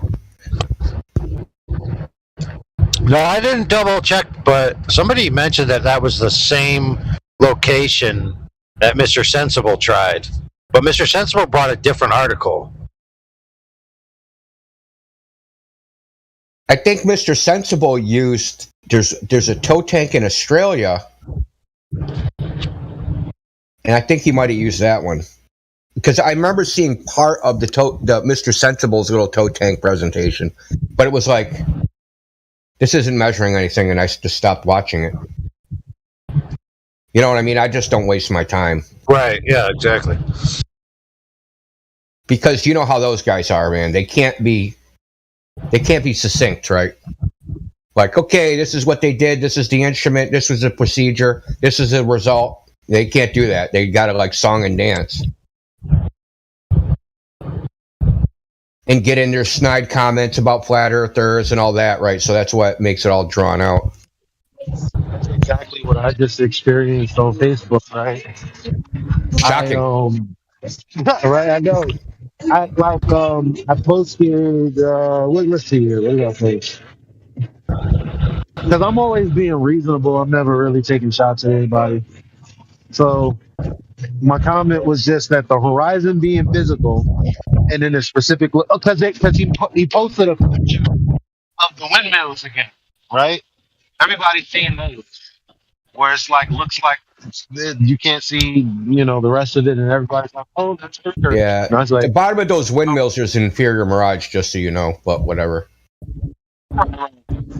If you look closely. The issue is that, well, I just said that the horizon being physical, specific location, distance, that you confirm with the evidence. So while most people assume the horizon is the curvature, they don't have knowledge on what the geometry actually is. It's lazy and not doing Google's any justice. So this isn't a criticism, but this is actually anyone care to engage what I say. So this guy says, I'm down. Then he posts, a fucking definition for the horizon being the boundary the sky meets the ground, right? And then he's like, I don't want to have to explain this to you. And And so this was like if you have high school education, then this should be simple and yada yada yada yada yada yada yada yada yada. Then he made the point about the horizon being physical. I'm like, oh, okay. So I said, explain how this ties into the claim of the horizon being physical, and an example that follows is direct evidence. So he then posted the picture again, and he wrote a whole book. But the main point was that he said that it's the edge of the Earth, right? So that's a geometric edge. That's a physical horizon. So, okay. I was like, I understand that. Everybody thinks that the horizon is, 1.2 times the square root of the observer's height based on the radius of the Earth. And this guy is basically like, yeah. And he's like, look, this is the proof. And he just posts another picture. And I'm like, yeah, but that's not proof of distance, though. And I'm making it really succinct because every comment of his was like slanderous and first thinly don't know veiled anything. insults, right? Yeah, thinly veiled, not so thinly veiled insults too.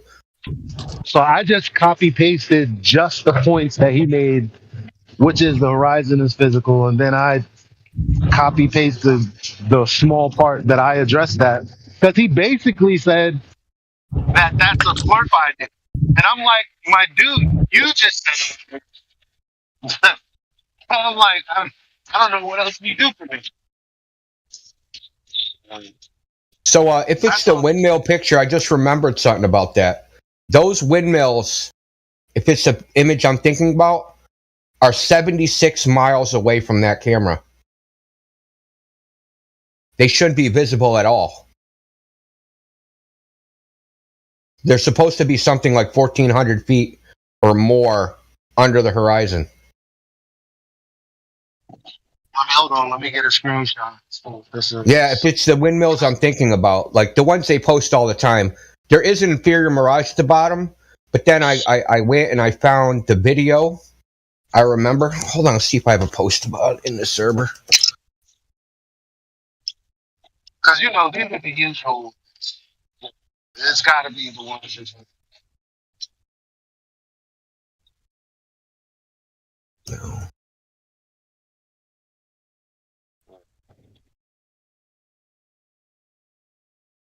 Well, shit. Why was I about to send a message to Vagabond? Okay. Yeah. There we go.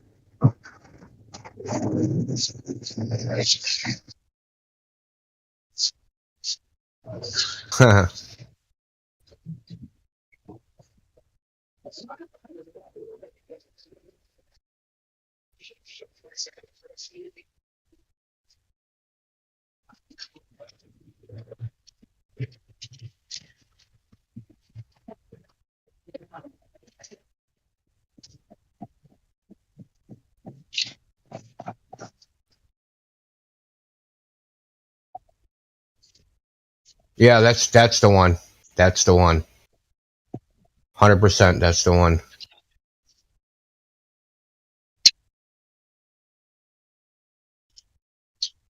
Oh, clownery. So hold on, let me see. I'm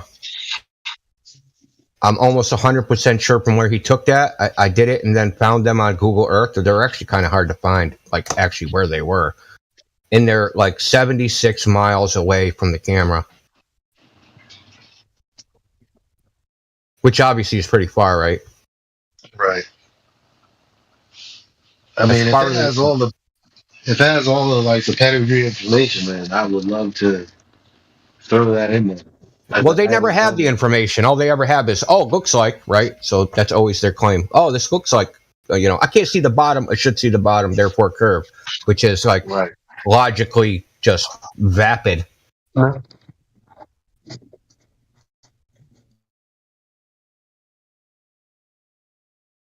44 results, oldest.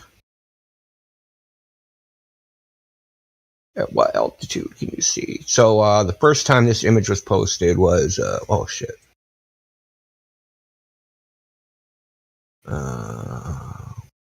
Oldest. 2022? I thought I saw this since 2022. Thornbank Wind Farm. Okay, hold on. Offshore wind farm. Hold on, I just have to go through this real quick. English. The picture of the offshore in front of the Belgian coast. Yeah, I just have to find 50 kilometers. 50 km, DKM 2 miles. That's 30 miles, so that should be something like 440 feet of curb or something. Bruh.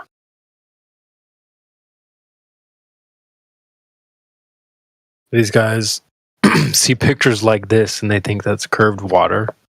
Yes, it is. Curved water. You freaking dumb flat earther. Not a hill of water. So dumb. Let me. Clearly, left to right, completely flat. Not a hill of water. So I'm going to do something. Hold on, resize.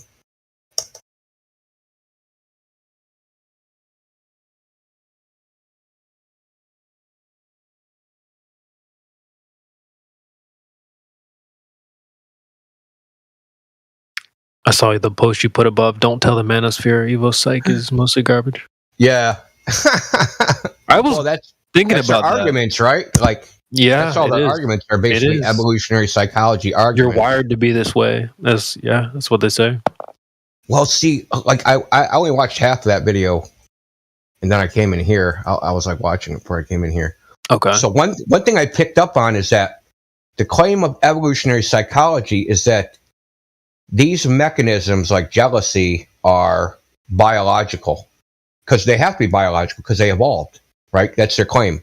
Jealousy evolved because of, you got to be sure of your mate and to be sure of your offspring and like all these things, right? So jealousy is an involved response, right? And then that causes a behavior, and that behavior should ensure you not wasting time and resources on not spreading your genes, right? Don't waste it on a cheating hoe. Waste it on, find a girl that, that don't have to have jealous feelings about, right? And plus, there's the other part of jealousy, like now I'm jealous and then I'm going to fight the other guy. Then that puts me in danger, and then I might not reproduce because I got killed or injured. Right? Oh, man. Holy frick. Hold on. I want to make a prediction before you go on. Yeah. They're talking about men, but women know who they're banging, and they're getting the resources anyway. So why would they develop jealousy evolutionarily? All right, continue. Yeah, good point. But that's not where I'm going with this. I'm going with, okay, so if it's a biological mechanism, that means there must be a jealousy gene. Right? So how else are you passing this trait on? According to them, these traits are passed on genetically. So there has to be, so if you have a trait that exhibits jealousy, there has to be some jealousy genes, either a gene or a combination of genes that causes jealousy, which means that you should be able to do biological studies, right? Chemical, do people's blood work, do brain scans, do all the things that we do in medicine to diagnose something. You could actually diagnose somebody with jealousy. Right? We did a CAT scan. It came out you're jealous as fuck. Like, no, if it was actual science, and that the idea that these evolutionary psychology is caused by biological mechanisms, you need the biological mechanism, which is physical, which is a materialist physical mechanism. Yeah, so right there it all falls apart. Just right there. It's destroyed all of evolutionary with the help of this other guy. Because he didn't actually make this argument. He actually just said, he was talking about, he almost went down that road, but he stopped and he veered off something else. But I'll go down that road. You need that if you're going to claim that what his thing was, what his beef was, is that these traits are disassociated from the behaviors. So you can be jealous, but that doesn't ensure a particular behavior. There can be multiple responses to the jealousy, right? You can go try to kill the guy. You can leave the woman. You can kill the woman. You can beat the woman. Like, you know what I mean? There's all sorts of responses. And whether any which one is quote unquote evolutionary more favorable, that's situational. You know what I mean? That depends on the circumstance of the like whatever of your environment and the people in it. And like, maybe it's better to kill the guy. Maybe it's better to like beat the woman. Maybe it's better to just leave the woman, right? So like, you don't know until you do it, right? And then whether you actually have successful offspring. And like, because like I went and had successful offspring because I left the woman on a timely basis, am I going to pass on the if jealous leave the woman gene? You know what I mean? It like starts becoming absurd. So anyway, back to the windmills. Yeah, I could change gears. Do you hear that grinding, man? I didn't even push in the clutch. Just jammed it in there.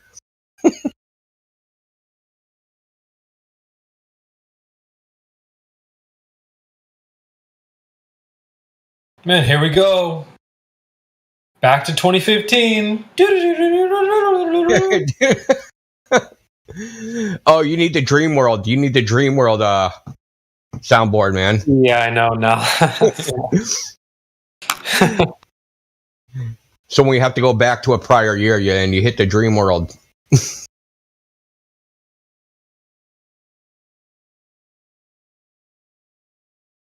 So they crowned the king of Ukraine today. It's pretty cool. Do you see that? No. Oh my god, dude. I'll show you. So King Charles's coronation, ostensibly for England, was today. But here's what it looked like. Look in live stream voice text. So he was crowned the king of Ukraine, apparently. You can't make this shit up, dude. Total clown world level.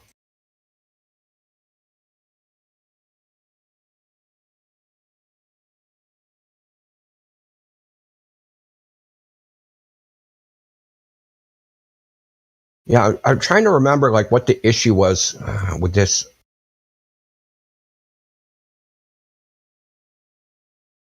What the issue was with these windmills.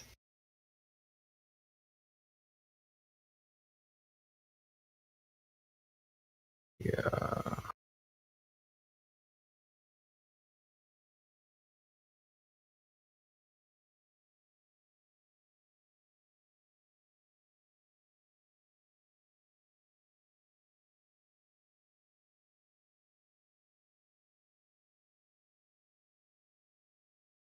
I think I remember, man, that there's something.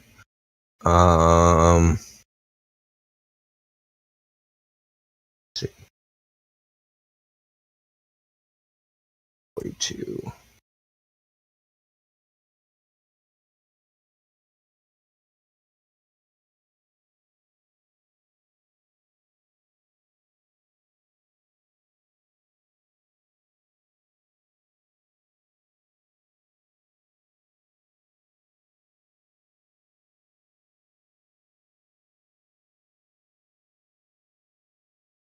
Can't remember. I gotta read that Wikipedia thing again.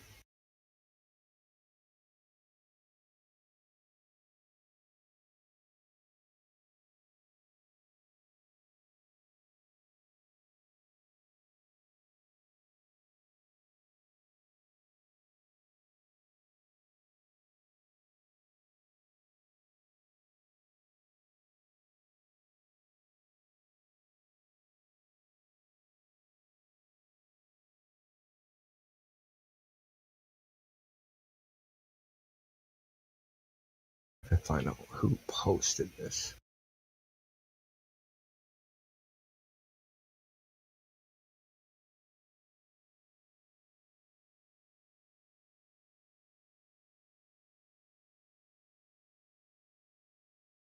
Oh, I remember who posted this. Oh, this is, yeah, dude. This is the one from, I knew I remembered. This is the one from Wikipedia, dude. This is like the guy that speaks, who's fluent in Klingon. The Pizzle? No, the other, user, Laban. Hi, my name is Levin. I am an expert in the Klingon language. View my German user page. But there's something wrong with the image, and now I remember what. That the horizon is the horizon line is too much of a line. So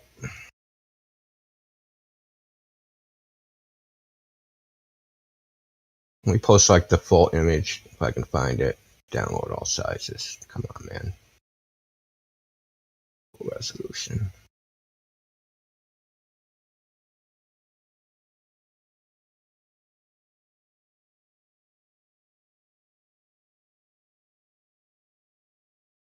Park. See how it looks like there's a double line there right at the horizon? That you can see the horizon, but there's like this, pixel layer. This, dude. Can't see it until, way to see it is you make the colors there, dude. So where? Right on the horizon there? Yeah, you see how it looks like it's there's a horizon, but it's a disc. There's like a line above it. Can you kind of like see that? Like in Boss on Photoshop? Yes, like in Boss on Photoshop. Exactly. This water also looks too textured for that distance. Should just be a blur.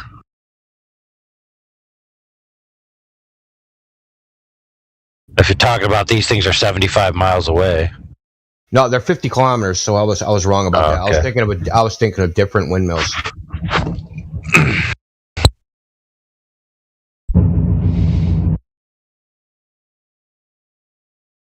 So like.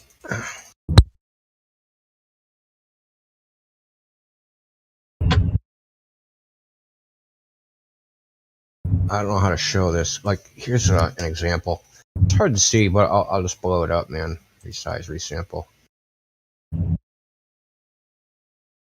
400.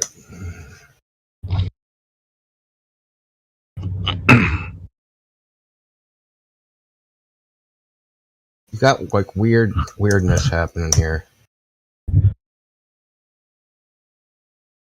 You can see it now.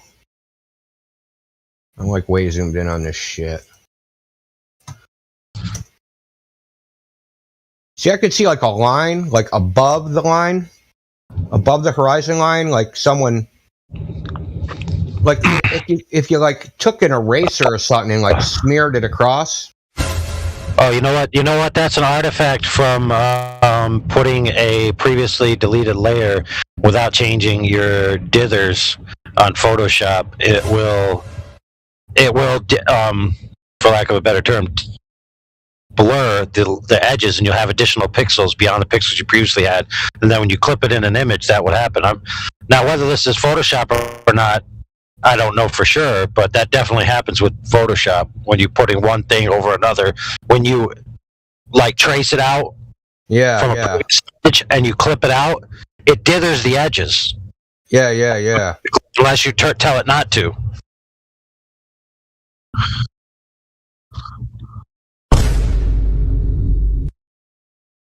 So this might illustrate it better. This, come on, man. Not that.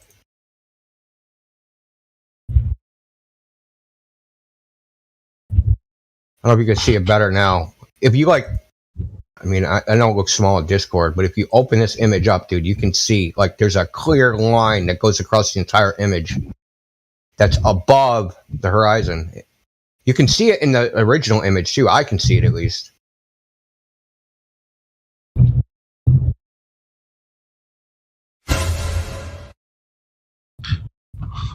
Yeah, so you have this perfectly demarcated color field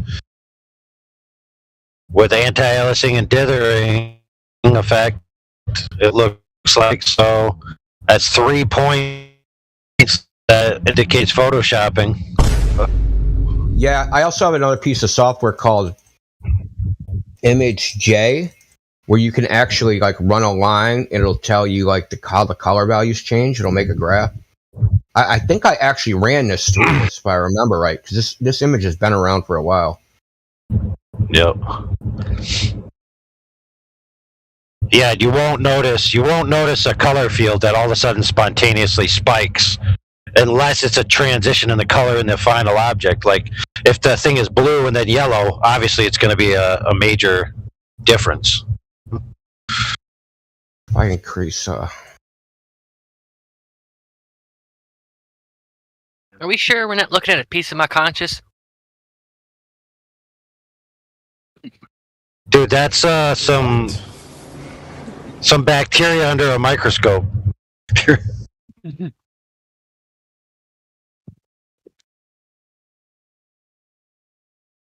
and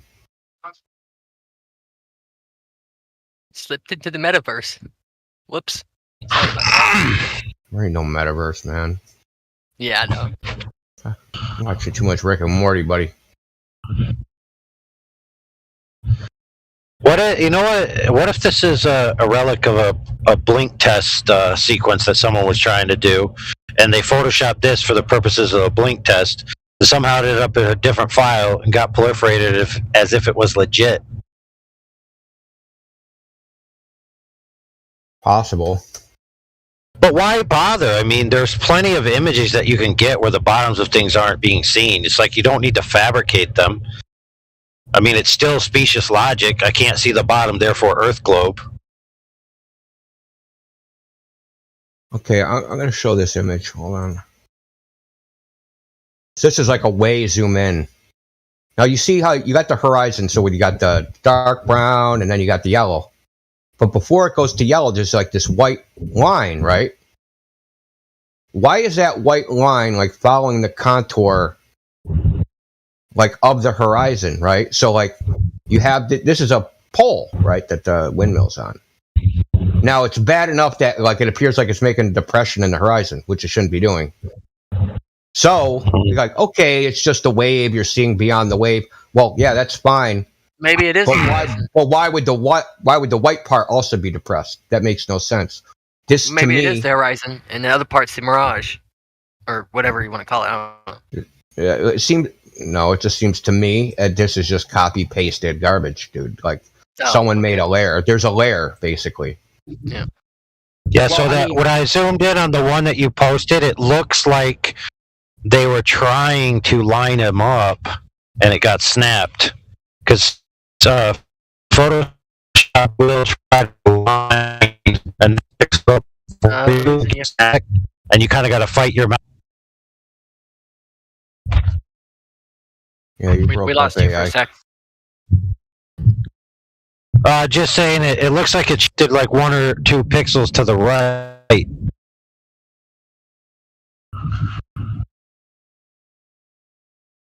Like,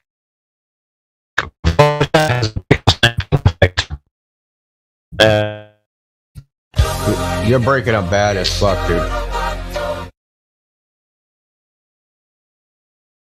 So let me find this image. Here's another one.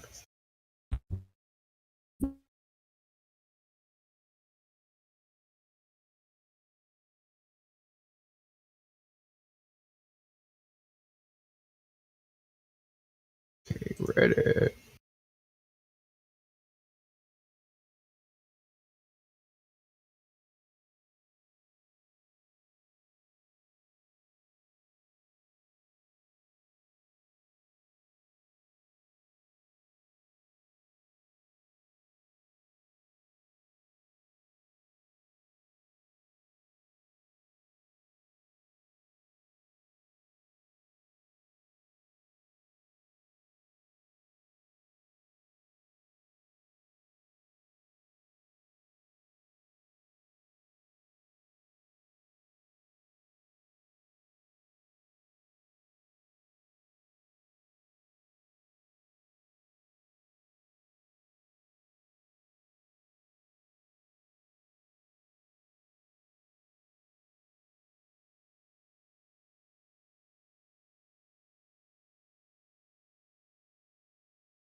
I mean, it's just straight up. This image is sus just because the guy's, claims he's fluent in Klingon. Sorry. Once you do that, man, you're sus. If you tell me you took an image of posting the globe and then you're like, I speak Klingon, yeah, you're suspect. Sorry. Especially if the image looks like it's been fucked with. You don't get the benefit of the doubt. That's for sure. And so the one thing about this image, which shows that there's some optical effect going on, that's just demonstrably true. It's not really. If you just look here.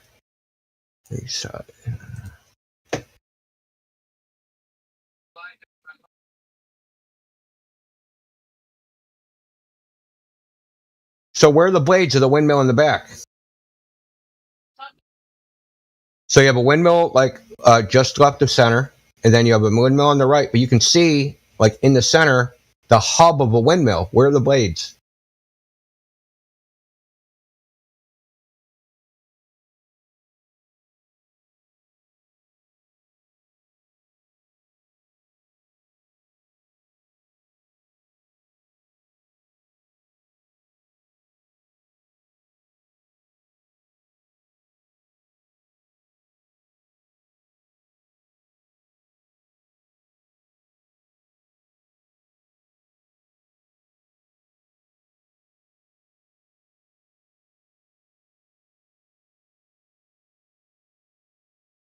One.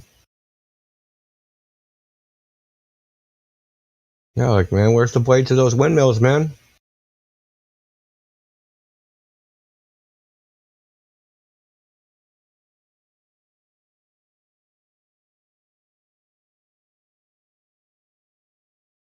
Thing about this ImageJ software, it's actually scientific level software. They use it in the medical field to looking at cells and characterize their properties. So they take an image made from a microscope, they load it into the software so they can analyze it and measure it and do all sorts of things. So I'm gonna fuck with it in that. Let me see. I've got to find this whole one. I don't want to reinvent the wheel because I know I've already done this.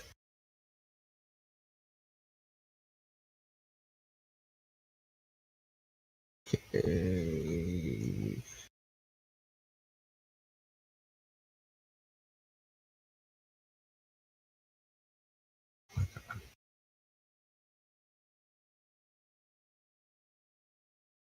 Why do I have to mess with shit that's so old that I need a bunny?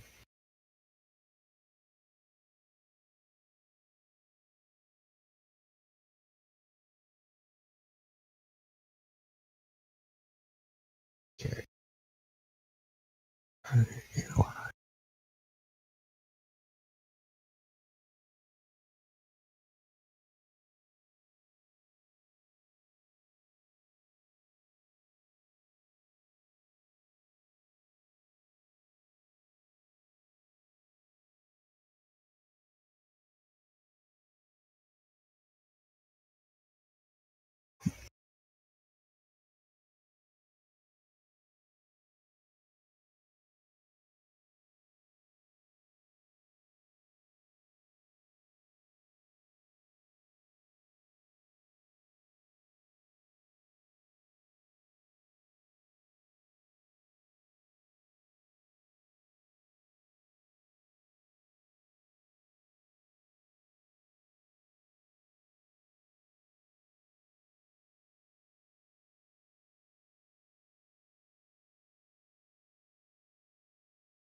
This looks like a job for Dead Air Day. Mic check.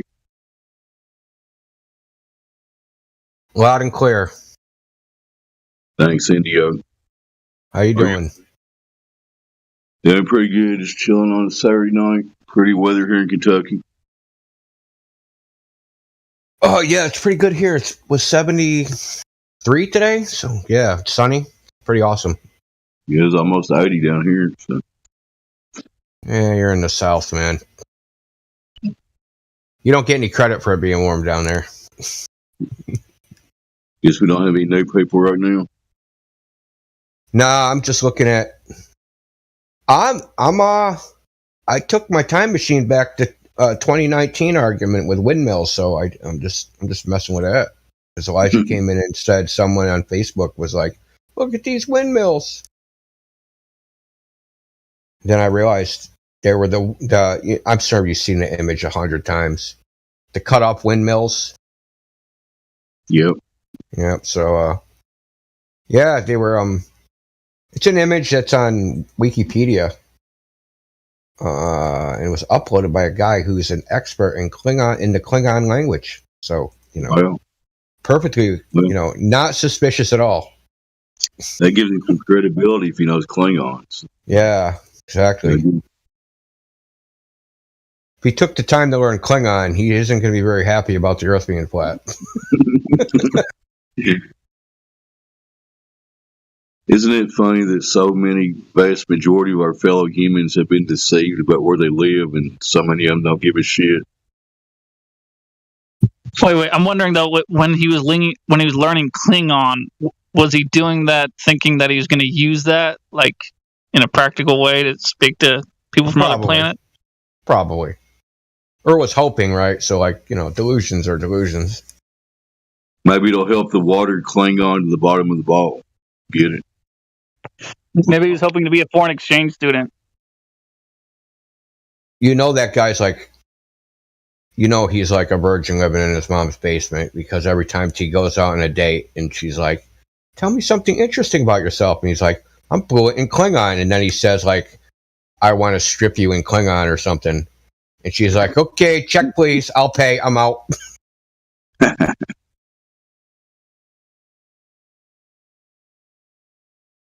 Yeah, quick check of the panel while I'm in here, and I see all globe deniers currently. Unless someone isn't, feel free to speak up. If you think you exist on the exterior of a spinning oblate paroid that exists in nothing, please say so. I'd like to figure out how you believe that. Back to you guys.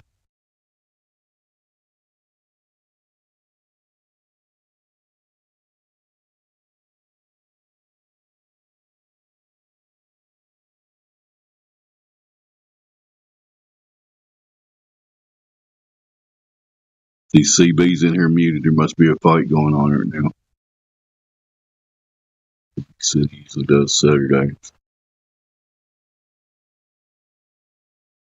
If anybody's listening on YouTube, you're curious about this subject, this is the best place on earth to talk about the shape of the earth. There's so much knowledge in this room, you wouldn't even believe it. True knowledge, not beliefs. In this globe thing, total belief. You may not believe me right now, but it is. Test it for yourself. Go prove to yourself you live on a spinning ball. I tried to do that about 8 years ago, and it was a total fail. If you come up with something different, feel free to come in and share it with us. That's all I got, guys.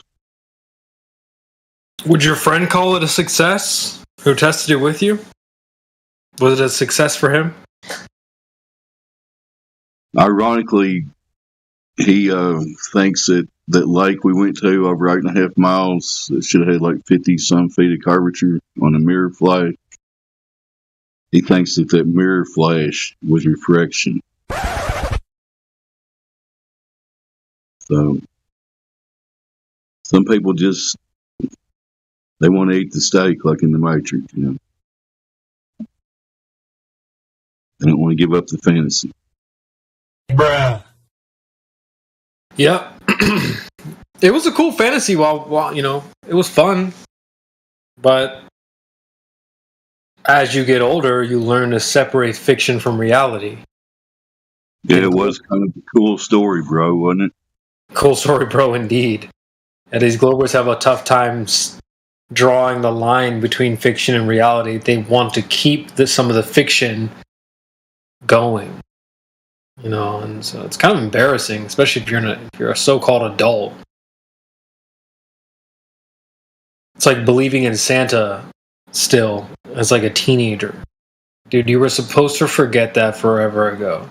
You didn't need daddy, mommy, government, internet experts. You didn't need any of those things to tell you Santa Claus isn't real. So in the same way, you don't need some daddy to tell you flat Earth or to tell you the globe isn't a reality either. That's something you got to figure out on your own. And so that's what we've done. Which one do you think's more absurd? CB, Santa and his flying reindeer, or the oceans curving and sticking to the bottom of a spinning ball? I'm going to go with the latter. Yeah, I mean, they teach all of that stuff as a kid. So you start shedding, as you get older, you start shedding off things. And that's one thing that people have a tough time shedding off is that globe. I mean, it took me 23, 24 years. Well, let's see. 52 for me. Yeah, see? I would say like 22, 23 years for me. So, yeah, it takes a lot of time. Technically, I probably wasn't introduced to it till I was like 6 or 7, so 46 years believing in it. Man, it was in my second grade classroom, so it must be where we live, right? The teacher wouldn't show that to us if it wasn't real, would she? Nah.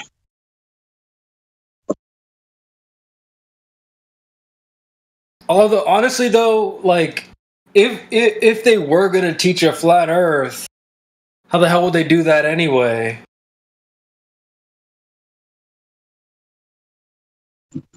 You just tell the kids go outside and figure it out. Be the best way to teach them.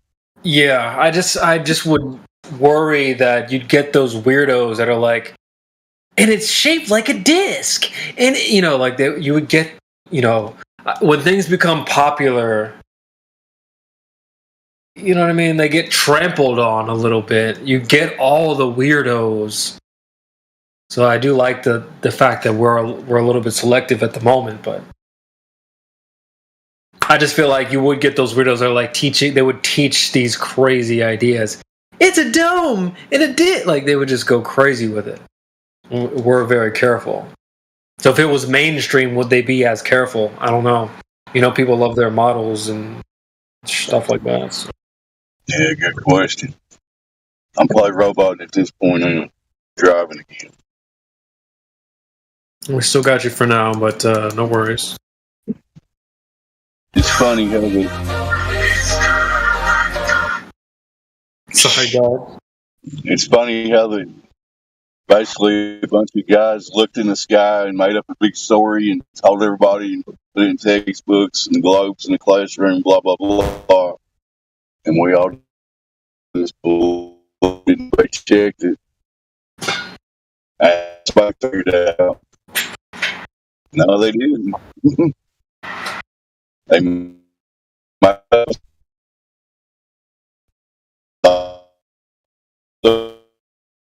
not exist in reality. Y'all shut up, man.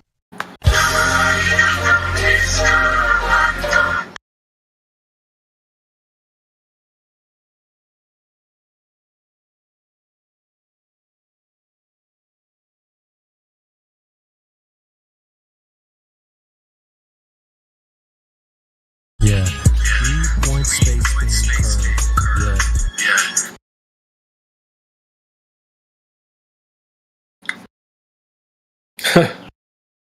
It's flat in a cup of water. Yeah, water doesn't curve, man. That's retarded. Probably one of my favorites.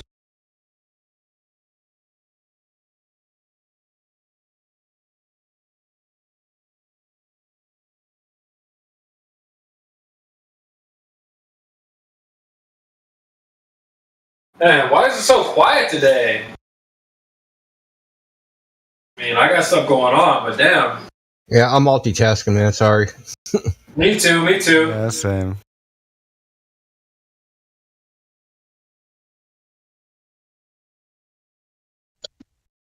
Probably because everybody's thinking about coming in here to see people like AI and Mayhem sitting in here. They don't want to come in here. I'm just kidding. I'm here. Yeah, so Drace, you see how like this is like this black line, and above it there's like a gray line. But it's weird because the windmill towers, they come all the way down to the black line. They go through this gray line. So how is that possible? That's weird. Think about it. Like, how would it be possible to go to... It don't make sense, man. Seems like he I don't- copied and pasted the windmills in a lower position. Like, fed them into the picture or whatever. I don't know. Shit. I don't know how that shit works. No, you just crop out that part, right? Yeah, you crop out the windmills and then you size it down and whatever. And then Because the original resolution of this image is it's a really weird resolution. Hold on, let me look it up. The original resolution is, I don't know a camera that actually takes this resolution. 1800 by 1350. That's not a native resolution of any camera I know of. Tell me how I can see a tiny little windmill that far away if it's supposed to be the same size as the other ones, but the other ones I'm seeing like dropping below the curve. What the? Yeah, that's I don't know. This image is sus, dude. And the person that took it is even automatically sus because of the Klingon nonsense. So this is an image that was uploaded to Wikipedia by someone that claims to be fluent and be an expert in the Klingon language. So do whatever you want with that information. Don't worry, that's not like suspicious at all. I totally trust anybody that uploads an image purporting to prove the Earth's a globe that speaks Klingon.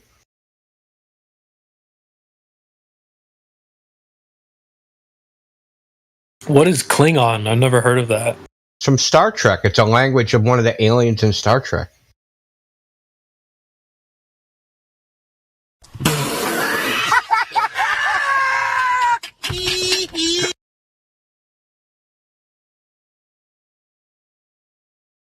Wow.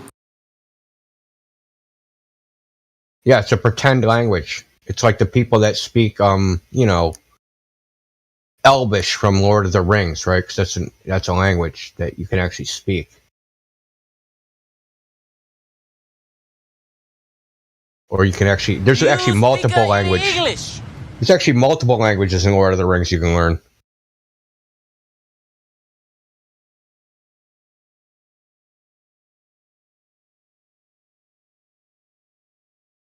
Karma says that's because he was a linguist. He studied a bunch of languages. Yeah, I actually knew that.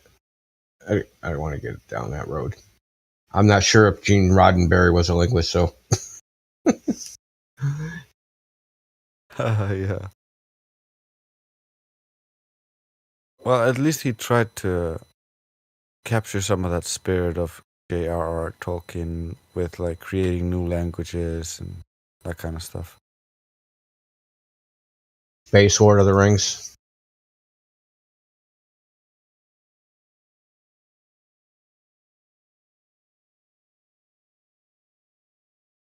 Basically.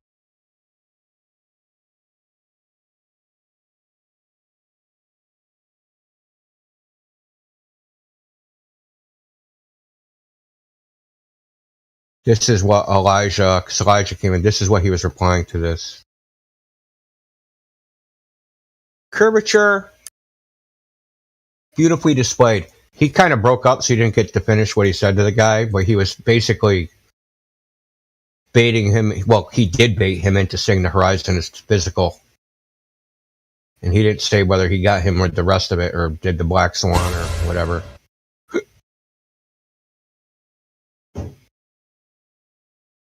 We got a physical horizon. How far away is that? And what's the observer height? No one knows. It's supposed to be 50 kilometers. Well, that's sus. Just on that fact alone.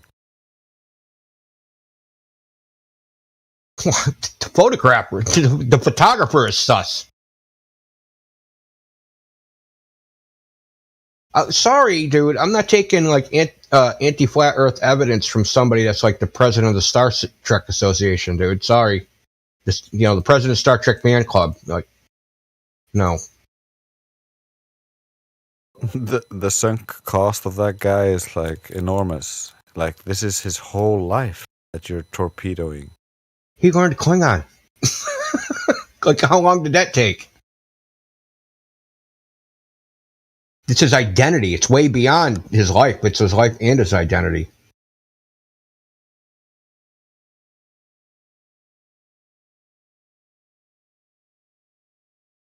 And he's German, so that automatically makes him sus too, because like they're the craziest club zealots there are.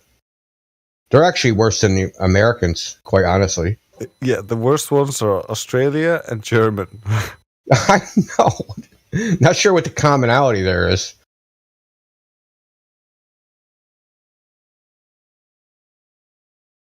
It's not to say like all Australians or all Germans. Like there's plenty of good ones. It's just like it tilts more. There's more coming from that direction. I don't know why.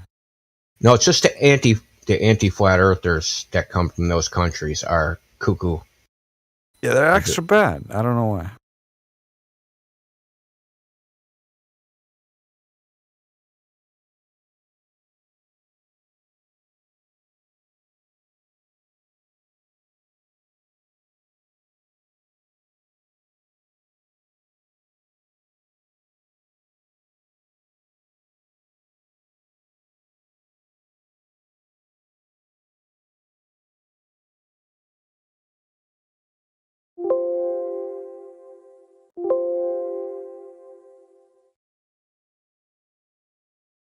Did we get any good conversations while I was away?